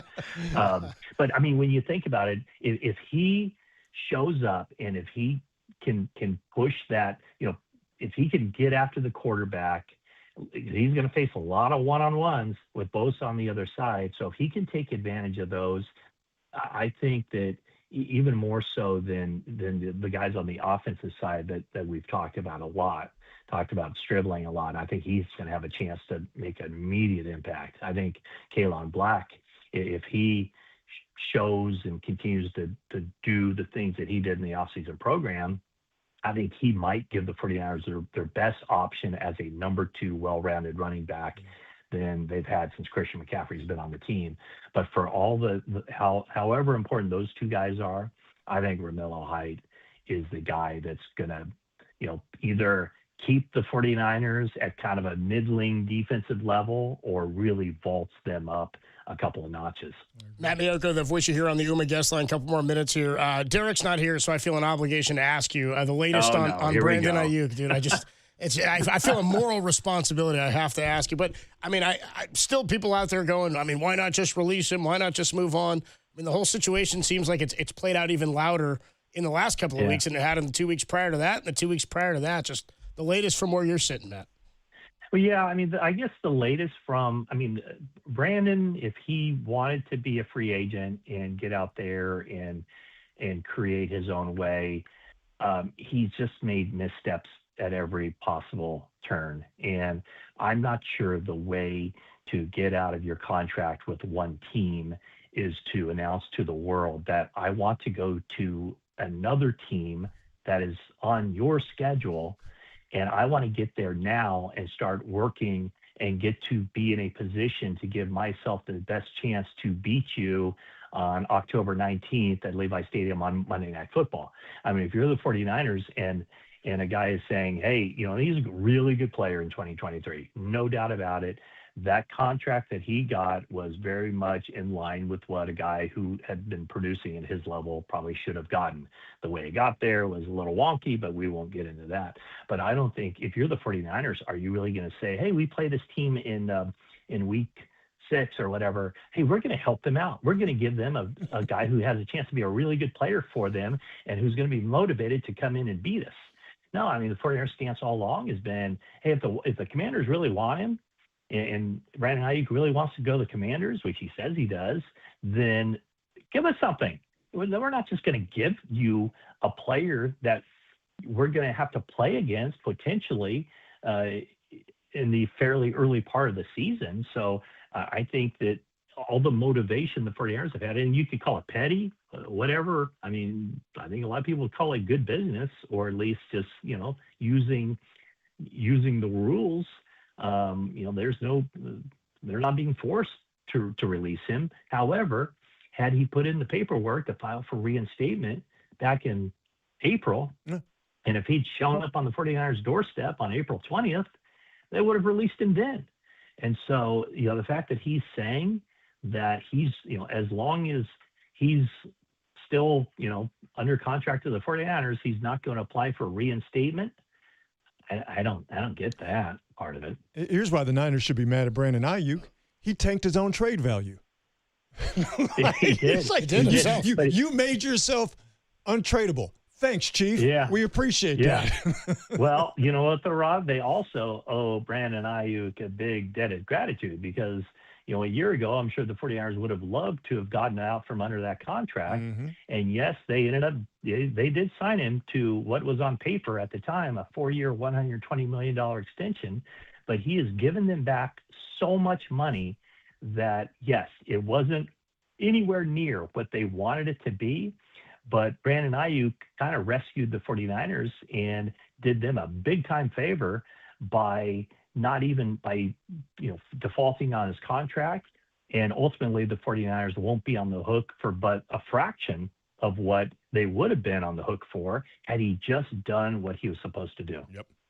Matt Mayoka, the voice you hear, our 49ers insider from NBC Sports Bay Area. What do we say, 6 days, 5 days until rookies report, and then 13 days until the first training camp practice.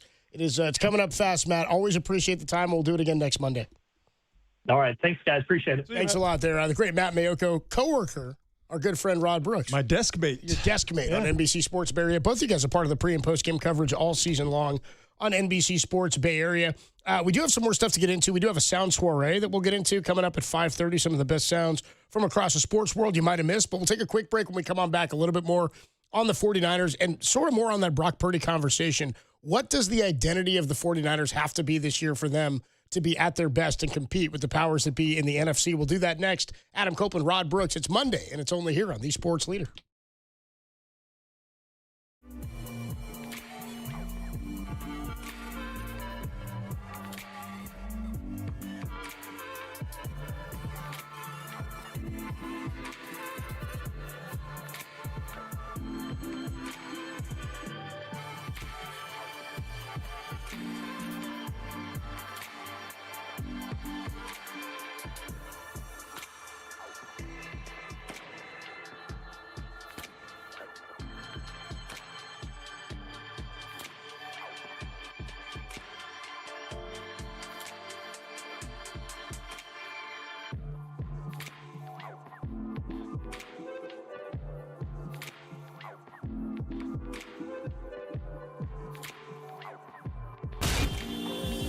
Time for your Bay Area Chevy dealers traffic update.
You found Dirty Work with Adam Copeland and Derek Papa, where no job is too dirty, on KNBR, the sports leader. Dirty Work on a Monday afternoon. Adam Copeland, Rod Brooks hanging out with me today and tomorrow as Derek is out this week. And you know what time it is. It's that cue to call time. Right now, we'll take one winner, caller 10 to 415-896-KNBR, and you'll win 4 tickets to see the San Jose Earthquakes take on the LA Galaxy at Stanford Stadium. That's on Saturday, July 25th. That's, of course, Guillermo Mota's birthday, as you well know, Ron. Reference number 3. Guillermo, Guillermo Mota just felt like a twinge. Like what? Yeah, he's like somebody talking about me. Yeah. So yeah, dude. If you say his name 3 times in a mirror, dude, Guillermo Mota, he rolls up and he strikes out the side, dude. Caller 10-415-896-KNBR, 4 tickets to see the Earthquakes and the LA Galaxy at Stanford Stadium on July 25th. Prize is furnished by the Quakes. You can get the official rules for the contest at thesportsleader.com. Caller 10 right now. Home Run Derby is going on right now. We got All-Star Game tomorrow at 5 o'clock. So we'll be on with you tomorrow until 5, and then we'll carry the All-Star Game here live. Did you see, by the way, there was because it is kind of cool, the Home Run Derby being in Philadelphia. And I was saying this to you earlier. One of the best things about the Derby to me is still that the best players compete in the Home Run Derby. Yes. Like, it's in Philly. Schwarber and Harper are in the Derby. And it's cool because it's in a beautiful ballpark. It's in a homer-friendly and a lefty-friendly ballpark. But you don't get that kind of level of participation. The one that always pissed me off, dude, was Barry not doing it in 07. Yeah. And all those boats were in the cove. Nobody hit one into the cove. Nobody did. And Barry was like, no. And it was his final year. And I was like, come on, man. I love Barry for everything that happened on the field. I've always been frustrated by that. Well, that's the thing about the NBA dunk contest is that guys feel like they're just way too cool for it. Yeah. Or some guys also don't want to risk looking foolish. I think that's the bigger part. And then becoming a meme for however long. That was Barry being Barry, and Barry's like, nah, everybody wants me to zig. I'm going to zag. Barry was not a steward of the league. I would say that. I don't think Barry was a guy who's like, I'm going to leave this better than I found. That's not a Barry Bonds. No. I mean, he would talk to individual players, but in terms of him being like, I'm going to carry the league on his back, he's like, no, that's Bobby Bonds' son. He wasn't. He wasn't feeling that. You know what I mean? Yeah. Willie was like, you can wear 24. That's how much. Yeah. He was not feeling that whatsoever. Like, I'm gonna hit balls into the water and then I'll walk on it. Is the way Barry saw it, dude. Does it make me a bad person that my favorite thing about the home run derby is watching kids run into each other when they try to shag balls that don't go out? No, that's actually where I was going to go with this because I've always, and now it's become a bigger thing in recent years, we joke about it. As a kid, I used to think that's got to be the coolest thing ever, to be the kids out there. But it is like there are piss missiles being hit out of these kids. I remember a couple years ago, a kid got hurt by one in the outfield. I'm like, they got to be careful. Bryce Harper was suggesting last week that for the home run derby and for like maybe a bonus round, they allow the players to use aluminum bats. I was like, you're going to hit a ball through a child. You can't do that. No, you would have to, even the nets would not be enough to save people. Dude. You'd have to clear this. Bryce Harper with an aluminum. Oh, my God. Are you kidding me? Jesus. The velocity at which the ball would be coming off of that thing? Oh, my God. Well, I remember in New York State years ago, I must have been in high school or like in middle school when that kid got hit in the head by a line drive coming back. Yeah. And then New York State, I think, outlawed metal bats, and now they go all wood everywhere. So the kids, and the ball doesn't come off the bat as hard. There's not as much of a. When I was in high school, they had those like the composite bats where they'd have this like fiberglass thing technology where the bat would actually bend and like whip the ball off of it. Oh, really? Oh, yeah, dude. They had these. They were called the Stealth. They had they were incredible whipping action, but at one point they were like, we're hitting balls too hard. Well, You're not supposed to be hitting like this. It was the Black Easton was the one. I don't know what it was called or whatever, but like that was the aluminum bat where if you got that bad boy, you feel like you were doing something. You catch one back at you. Those things are scary, man. I play softball now, and even standing at third base on a line drive and stuff, you're scared as hell. Like, bro, I got a youngster that plays ball. Right. Do you know about the bat deal now? When's the last time you looked at bats? Oh, no. Well, so when I was in high school, I remember it was a big deal to like get your own bat. And I got my own bat, and even then, it was like that was a birthday and a Christmas present. Like it's a few $100. What are they going for now? Like $400? Like easily, like Drop 3 and BB Core, like all the terms. Yeah, dude, it's the BB Core. They market baseball bats now like golf companies market golf clubs. That's exactly where they're just throwing a bunch of jargon at you when basically it's the just BB Core technology. Yeah, right, like it's just a stick you hit things with. Yo, man, like next time you find yourself in Dick's, yeah, go check out the bats. Minimum $3.99. Doesn't surprise me. $4.99. Does not surprise me at all. Crazy how much insane. bats are. It's insane. Now you can get a wooden Louisville Slugger $50. Yeah. But like these crazy bats that are made of this, like the 2-piece and a composite, like that's it. You might as well be speaking. It's Greek, like talking man. about a car or talking about a golf club. Like saying stuff. It's a language I don't even. I mean, on drop 3, I get it because it's the -3. You got to be under for certain rules when you get to high school for the weight versus the ounces. Now they're changing that rule. I was just about to They're mention that. expanding. Yeah, They're going to go to like drop 7s and 8s or something. So you can have a bat that is like 5 inches longer than the amount of ounces that it weighs. I told my son I'm out of the bat buying business, dog. Yeah, dude, I'm not eating top ramen for a month because you wanted a BB Core technology bat. You know what I mean? We're not eating fruit cocktail because you wanted to drop 4. I guess I am at that age where I'm just like, it's good enough for me just to swing just an aluminum bat. Yeah. Now you got to have all this? Right.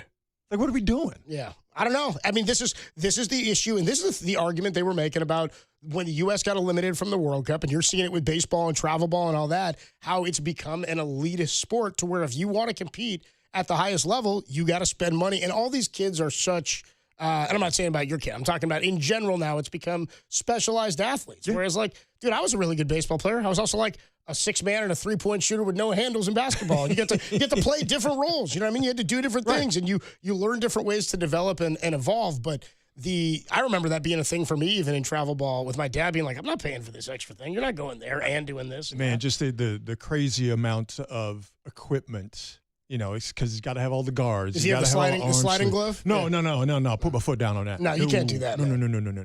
Yeah. No sliding glove. If you got more chains and necklaces than like hits today, that's a problem. You know what I mean? You can't have that. You got to have more hits than the number of chains. You know what I mean? You got to get on base more than that. Yeah, so. I mean, listen, I'm from a generation where your shoes are the most expensive thing. See, that's it. Not the equipment. First time I ever got the Griffey baseball shoe, I wore those. You know them bad boys are back out. Oh, I know. Nike I wore just those re-released them. Yeah, I might get a pair just to wear. You got to do that. Yeah, You got to do that. I might do that. You got to do that. Show up at a softball game with them, dude. Wearing my Griffies. Those were the cleanest though. The blacks with they had the teal Mariner blue and on. they had the 24 on the Velcro strap. So yeah, sick. man. Nike just re-released those. The Swingmans, right? Is that what they were called? Those were the best, dude. The Swingman, the Jumpman. I love that. Just a quick thought from you on the Niners, because we just talked to Matt Mayoko about all the sort of storylines leading up. I'm with him, by the way, on Romello Height. I was nodding when he was talking. Yeah. Like that's the dude. The biggest rookie impact player. Again, yes. I think DeJon Stribling could make an impact.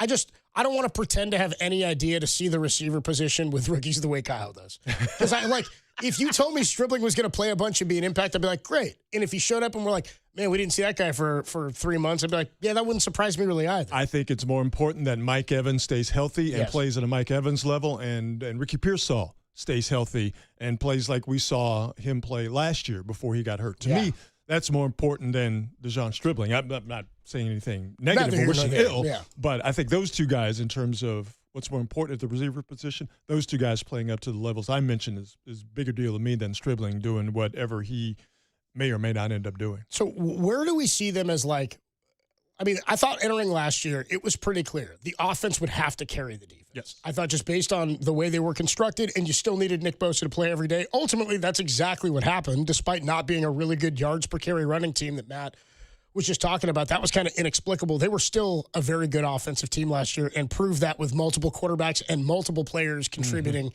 at many different levels of the season. I look at it the same way this year, but where do you come down on the idea that Brock has to elevate the game and that the offense has to be exceptional to allow the defense still a chance to develop and room for error? Because I think my hope is that they're like a top 12 defense. Listen, considering going out and getting the help at receiver, because remember they got Kirk too, right? Right, they did. Yeah. If all of these guys stay healthy and all these guys play, and it's a deep room, I do think. Right, and you can see clearly that quarterback play. Like you think about the Eagles, right? We just talked about them, all right? Their big problem last year was regression at quarterback. And Stevie Wonder could see what the issue was. Yes, the offensive coordinator was a bad deal, and who knows what the hell Nick Sirianni does. I guess he's just a handler for Big Dom on the sidelines, right? He handles Dom, right? Yeah. But we need a job for Dom, so we hired Sirianni. Right, exactly. It's what, as far as offensive philosophy and calling plays, I don't know what Sirianni does. He's not the guy, yeah. But quarterback regression was an issue for the Eagles last year, and you could see it. You can't have something, in my mind, similar with Brock Purdy, where you have Mike Evans, you have Christian Kirk, hopefully a healthy Ricky Pearsall. I'm knocking on wood here that George Kittle comes back and he plays at a George Kittle type level. And Christian McCaffrey, with some help from Black, but Christian McCaffrey is able to now get close to 5 yards a carry, Still as the Matt bell Mayoko cow. mentioned. Yeah. He's still the dude. Or they get more from the running game with McCaffrey and Black or what have you. Like, you have all that around you, and the offensive line play is stable or maybe even improves a tick because you now have a healthy situation at right guard. Left guard gets stable. Trent Williams out there on the left side, all the way out there tackle. You have all of this. If there's any hint that quarterback play is the reason this Niner offense is not one of the best in football, people going to have questions, and that's just the nature of the beast. Yeah. Now, I don't think it's going to happen. I'm not surprisingly, I'm bullish on Purdy. So am I. I don't think we've seen a step back in the way we did from Hurts. It also took Hurts longer to become, like, I don't think anybody – I think Brock's a better quarterback. And obviously a better pure quarterback and a better passer. Yes. I'm not saying that Jalen Hurts doesn't have a great skill set. He's a better runner than Jalen Hurts. Yeah, I think he's so, too. He's a more willing runner. I think he's a than smarter Jalen runner, Hurts. yeah. He's a smarter runner than Jalen Hurts. I think so, too. So I guess what I would say is, like, it took Hurts longer to get to where he was. I also think he had a lot of weapons around him, just like Purdy does. Nobody does it by themselves. But I think Brock Purdy at times elevated the level of play around him last year. I'm not sure we've seen Hurts do that yet. Yeah, I would agree with that. Right? Despite winning a Super Bowl, the worst season we've seen from Brock was the year after the Super Bowl where McCaffrey was hurt and really everything around him kind of crumbled. And even then he wasn't terrible. He just wasn't at the same level of success. I agree. 808-KMBR is the number to call and the number to text if you want to get involved in any of this. With you until 6 o'clock tonight. Larry Krueger coming up with some Niners Nightly at the top of the hour. But we will take a quick break. When we come on back, some of the best sounds from across the sports world you might have missed in the Dirty Work Sound Soiree. We got to hear from our buddy Dante Whitner. He checked in on some stuff. Also, Tony Vitello on the grind that is the Major League Baseball schedule. It's Dirty Work. It's the Sound Soiree. It's a Monday on the Sports Leader.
Now, back to Dirty Work. Adam Copeland and Derek Papa on KNBR 104.5 and 680 AM. The sports leader. All right, Dirty Work on a Monday evening. Adam Copeland, Rod Brooks with you until 6 o'clock tonight. Why don't we get into some sound? I haven't played a lot of sound today. We get some sound from across the sports world you might have missed. We call it the Dirty Work Sound Soiree. This is Dirty Work. Sound Soiree. No, I've whipped up this nasty little soiree. The best sounds you might have missed. Soiree, what? Soiree, honey. I think that means party. On the sports leader. Your Sound Soiree for Monday, July 13th, 2026. And it starts, wouldn't you know, Rod, on the Grit Code podcast. I've heard of that. How about that, dude? I like playing sound from a podcast you're on to you. See if I remember this. Yeah, dude, it's like, here comes J.K. Rowling. We're going to read to her from one of her great novels, The Chamber of Secrets. Here's Dante Whitner with Rod on the Grit Code podcast, wherever you get your podcast. And really good. Lots of good stuff comes out of this, and you guys have some great discussions. Here's Dante Whitner talking about if the Niners should have the best offense in the NFL this season.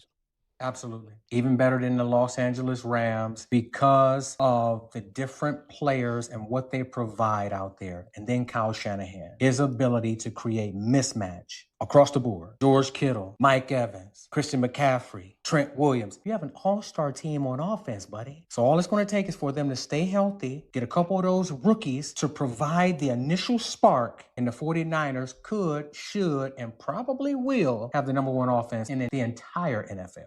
I guess my question to you, Rod, I don't dispute that. Like, I think that's absolutely on the table. And it wouldn't surprise me if they were 1, 2, or 3. I think they'll be a top 3 for sure. Yes. And who knows what the discrepancies are. But I guess my bigger question is, how does it look different based on the moves they made? Because I don't think there's any disputing. Although older, Mike Evans provides a weapon on offense that Kyle Shanahan has not had in this.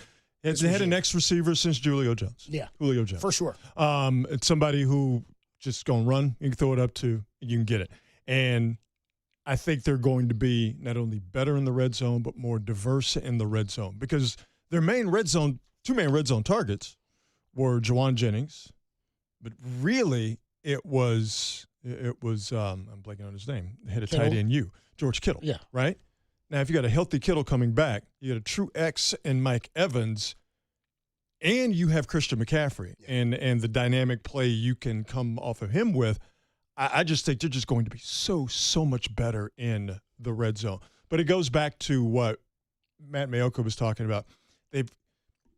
As fun as the passing game is going to be for the Niners in terms of watching them, and as important as it's going to be, the tip of the spear, or really the bludgeon that they're going to have to use is going to have to be that run game. If they could get that run game to where it is 4.5, 5 yards a pop, with McCaffrey or what have you come off of the run game with that passing game to where you now finally have a true X receiver. Now does Stribling become, does he become that slot guy? Pearsall and Kirk, we've talked about them before. They can just do potentially so many things off of those guys and McCaffrey and quarterback. All you got to do is just get decent offensive line play. Like, you could see the vision. You could see it, but what is it all predicated on? Health.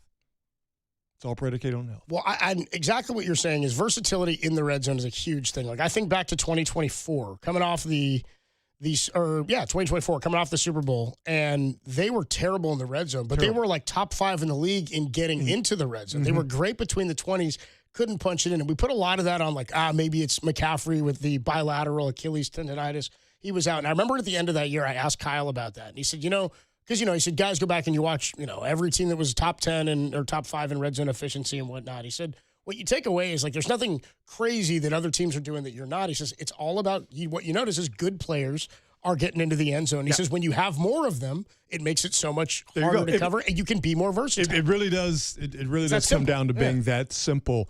I think you're going to be very good between the 20s this year, and you're going to get much more red zone action. Also, more big plays. Splash plays. Niners didn't have a lot of big plays last year. Yeah. Big plays make everybody's job easier. How long did they go before they had a 20-yard run? Remember that? They were into the teens. I'd have to check my notes, but they were into the teens before the first 20-yard run of the year, I think. I think it was easily into November, maybe the beginning of December. It was a long time before Long McCaffrey time. had a I wonder if I have 20-yard those run. notes in here somewhere. I probably, that's what I'm saying. I probably do too. We'll play some more sound here, and we'll try to dig that up because it was a long time before somebody did it. The other thing too that changed a bit last year in the red zone was you were talking about Brock's willingness to run. A couple of years ago, he would just get out and scramble. He ran with intention. It seemed like last year to the point of finding the end zone a couple of different times where he was a threat and was willing to use his legs to do it. No one's going to mistake him for Michael Vick by any stretch of the imagination, but and he didn't run out of fear. He ran when the situation called for it, and a lot of those runs kept drives going. A lot of those runs were for first downs. A lot of those runs were indeed positive, and you need a couple, 3 of those over the course of a game where your quarterback, not running for 19 yards,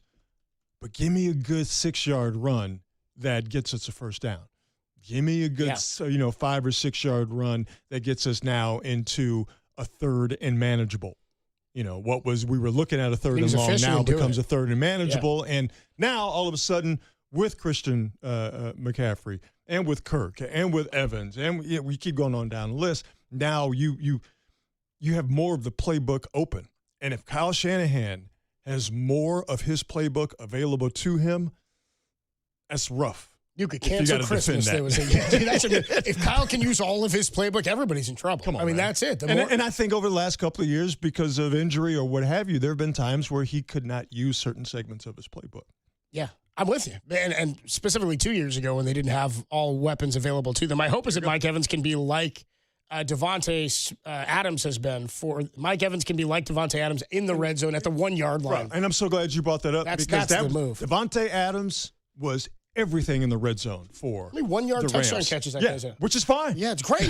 No, I'm saying like having that weapon's insane. Love it. I don't want to throw there, but if I have a guy who's going to do it every time. No, I think a lot of people thought that it was old school Devontae Evans where you're going to him a lot, you're going to him deep. No, that was Puka Nacua. Yeah. Well, once they got in the red zone, it was all about Devontae volume. Adams. Yeah, that's it. If you could get that with Mike Adams and some of the other things that he provides out there in the X, you're golden. Yeah, it's an incredible asset. Moving on here in the sound soiree. How about we were talking about this earlier? Draymond Green.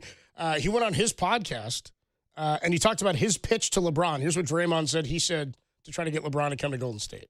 When I saw that, I was on an airplane. I was like, come on, man. I think Shams is great at what he does, so more power to him. And saying that, I'd be remiss if I don't take the opportunity to throw my pitch in there.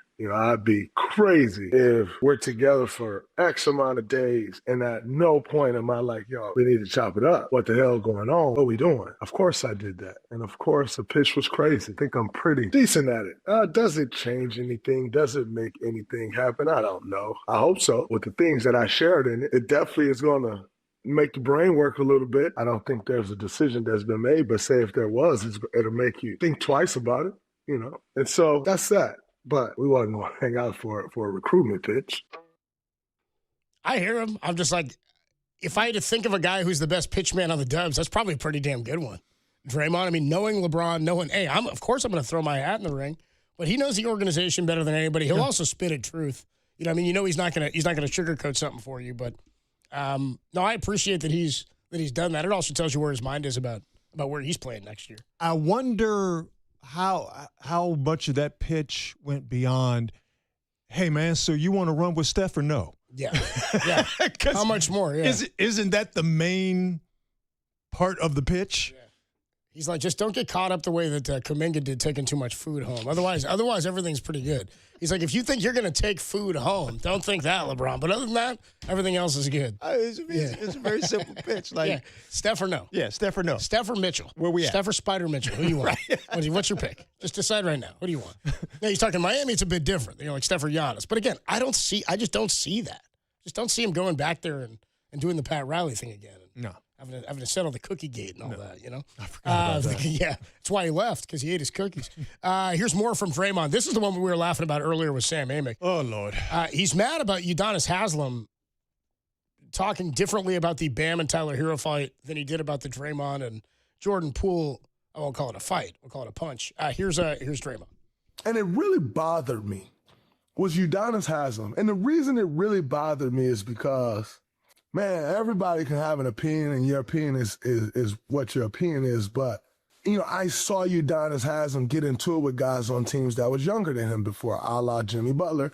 I had seen that before, and then he came out and he like, that's ridiculous. You get into it with your young guy. I can't believe you did that.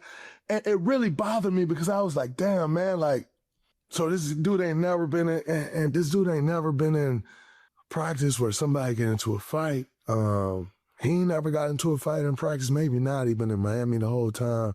Maybe they don't have fights in their practices. The heat, what is it? Heat culture or heat way or maybe they don't have fights. Like, it really threw me for a loop because, I don't really care what most people say, but when I have respect for certain guys, it does matter when you have respect for guys. They say. And so when I saw that, I was just like, damn, man, this dude doing what everybody else doing, acting like he. And so when I first saw this, I was like, damn, this is two young guys Udonis Haslam raised. And yeah, they not on the same team no more, but if you raise this young guy in the light of what you were saying about me, and now he punches this other young guy that y'all kind of co-raised, are you going to have that same energy? All right. That's a long way to go to say, man, I didn't like that. It kind of bummed me out that Haslam said it. It's kind of the way I heard that. Oh, God. They gave him a pod. Boy, there was a lot of talking there. Yeah, they gave him and not a lot said.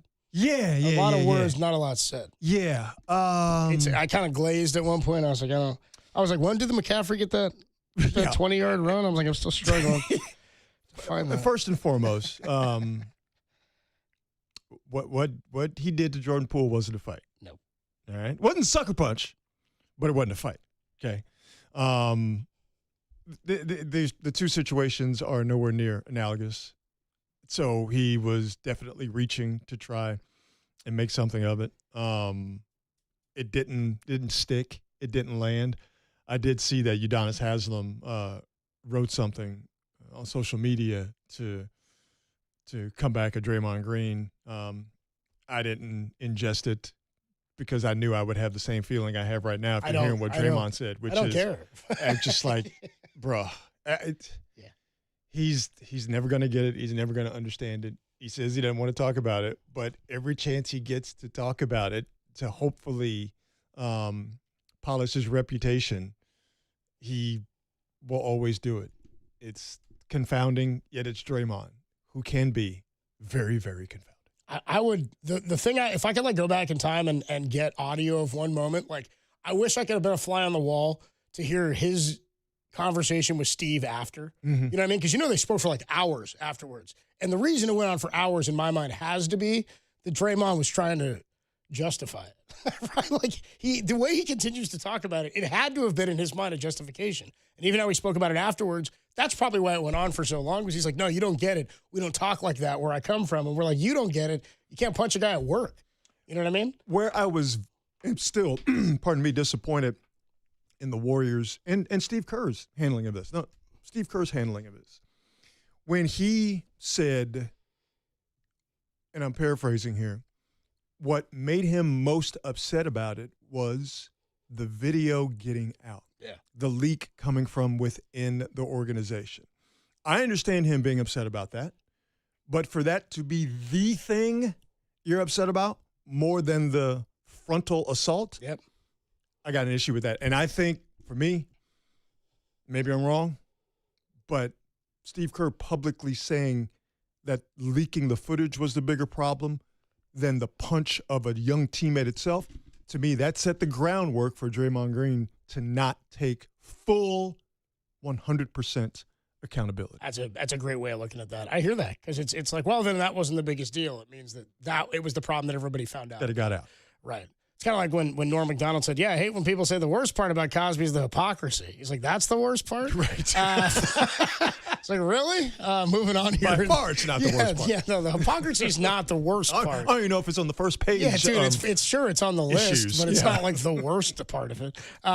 Moving on here in the Sound Soiree. How about Steve Young? Our buddy Steve Young was on the Dan Patrick Show up at Edgewood at the American Century Classic. He's calling for bigger guys to play the position of quarterback. Here's what Steve Young had to say. Well, that's what the funny thing is. It's like if you're 12 years old, 6'5", and 300 pounds, you're going to play lineman. But there's some guys that could play quarterback that big. I'm waiting for some high school coach or JV coach or whatever to see a huge human who can throw it and go, you know what? Don't play lineman. Well, Cam Newton was pretty big. No, but I mean big. Like the remember they got Kentucky? Oh, yeah, Jared Lorenzen. Close, but that big. I know linemen that played in the pros that could throw it as well as anybody, but they weren't allowed to play the position. Yeah. Right? And so in that way, everyone wants, if you run around back in the day, you should play running back. Why wouldn't you? It's like, well, no, because I'm playing.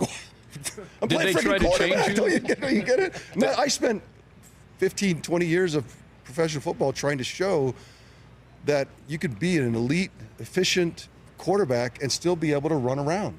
And I think in that way, we all kind of broke that spell. And I mean this with all positivity and respect. Only Steve Young would think that way. Yeah. That's just the mind of Steve Young. Yeah, I have to say, the one thing I miss about doing this on the regular is talking to Steve. Bro, I got to tell you, it's my favorite. Best thing in the world. It's the biggest joy of my career. Is like it's the thing I look forward to. Is listening to him right there made me be like, I can't wait for football to start because it's one of the best things we get to do. You get to go into the mind of. I mean, he's a football genius. He's a football savant. And he's such a wonderful person, such a kind person, such an intelligent person, a funny person. Yeah. But just getting it in terms of football, the way he sees and thinks the game is completely different and unique, and I mean this, than any other person that has ever played in the NFL. Yeah. And to be able to talk to him on a weekly basis was one of the absolute highlights of my career. He's old school KMBR folks will remember this because Ralph Barbieri, rest in peace, and Tom, and I think it was more of a Ralph thing.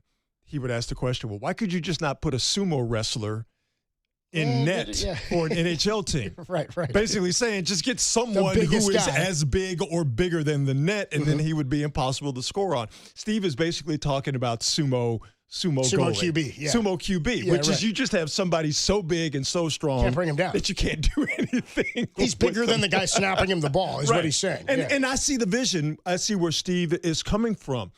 The problem now is that you're a big, strong football player.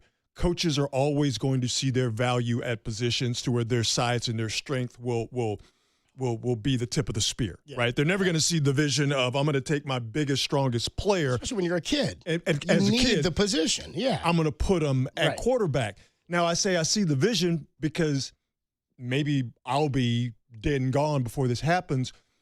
But, they used to say about Ralph Sampson, he was a guard in a big man's body. Ooh, okay. And they didn't want him bringing the ball up the floor, which he could do back in the late 80s. They didn't want him taking jumpers from, 15, 20 feet out, which he could do. They wanted the big 7'4" dude, get down there in the post, getting the entry, and then working around the basket. So where are we now 40 years later? Victor Wembanyama. Like, that's the evolution of sport. That's the hybrid. That's the evolution of the game, yeah. I hear where Steve is coming from, and I could see the vision. Well, I could see someone bigger than Cam Newton playing quarterback and playing it at a high level, but it's going to take a sea change of thinking, and it's going to take a very innovative, strong coaching personality to actually push that to the forefront. It is an interesting thought because, you see that sometimes. I remember watching videos of Vita Vea in high school. And they do the Fridge Perry thing where they hand him the ball at the goal line. You're like, nobody's stopping a kid that big. He's my favorite football player to watch. Vita Vea is one of the most hilarious dudes. I love Vita Vea, man. The way he would pancake dudes. And like I said, I love watching him. Because if I had to play him, I'd be like, I got Vita Vea flu. I ain't playing him, dog. Lining up against he was a running back in high school. So I mean, it's at the goal line, what are you doing? It's 48 touchdowns a year. It's incredible what he was able to do. I love the idea of Steve saying that too, because Jared Lorenzen was a weirdo. Hefty lefty, absolutely. The abominable throw man.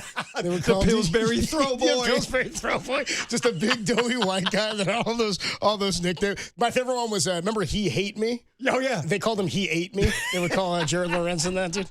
But he went to Kentucky, right? Yes. And I think he played in the NFL for a sec. Yeah. For a while. Yeah. And then he was in I think he bounced around to some of those other leagues, but he was enormous and he could throw the ball a mile. Yeah, Jamarcus Russell was a big, huge. strong guy. Obviously, huge. maybe the biggest bust, unfortunately, in NFL history. Rohan Davey was another big, strong kid.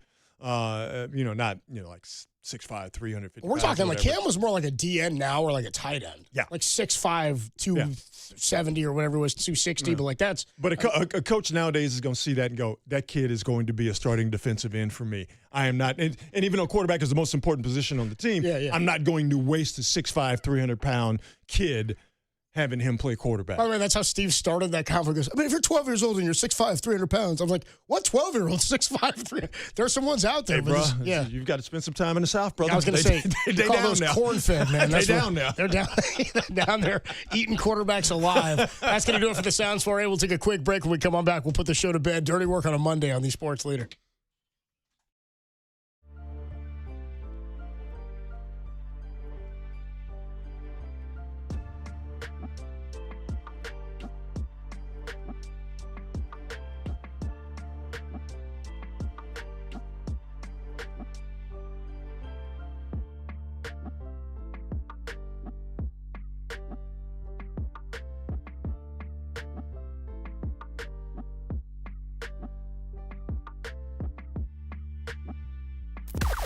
Now, from the O'Donnell Financial Group Sports Desk, learn more at odfigroup.com. O'Donnell Financial Group, because planning is a process, not a product. The great Susan Slusser of the SF Chronicle joined Greg Silver and Bill Lasky this afternoon to evaluate the Giants' first half. You can check out that podcast and more on thesportsleader.com or wherever you get your podcasts.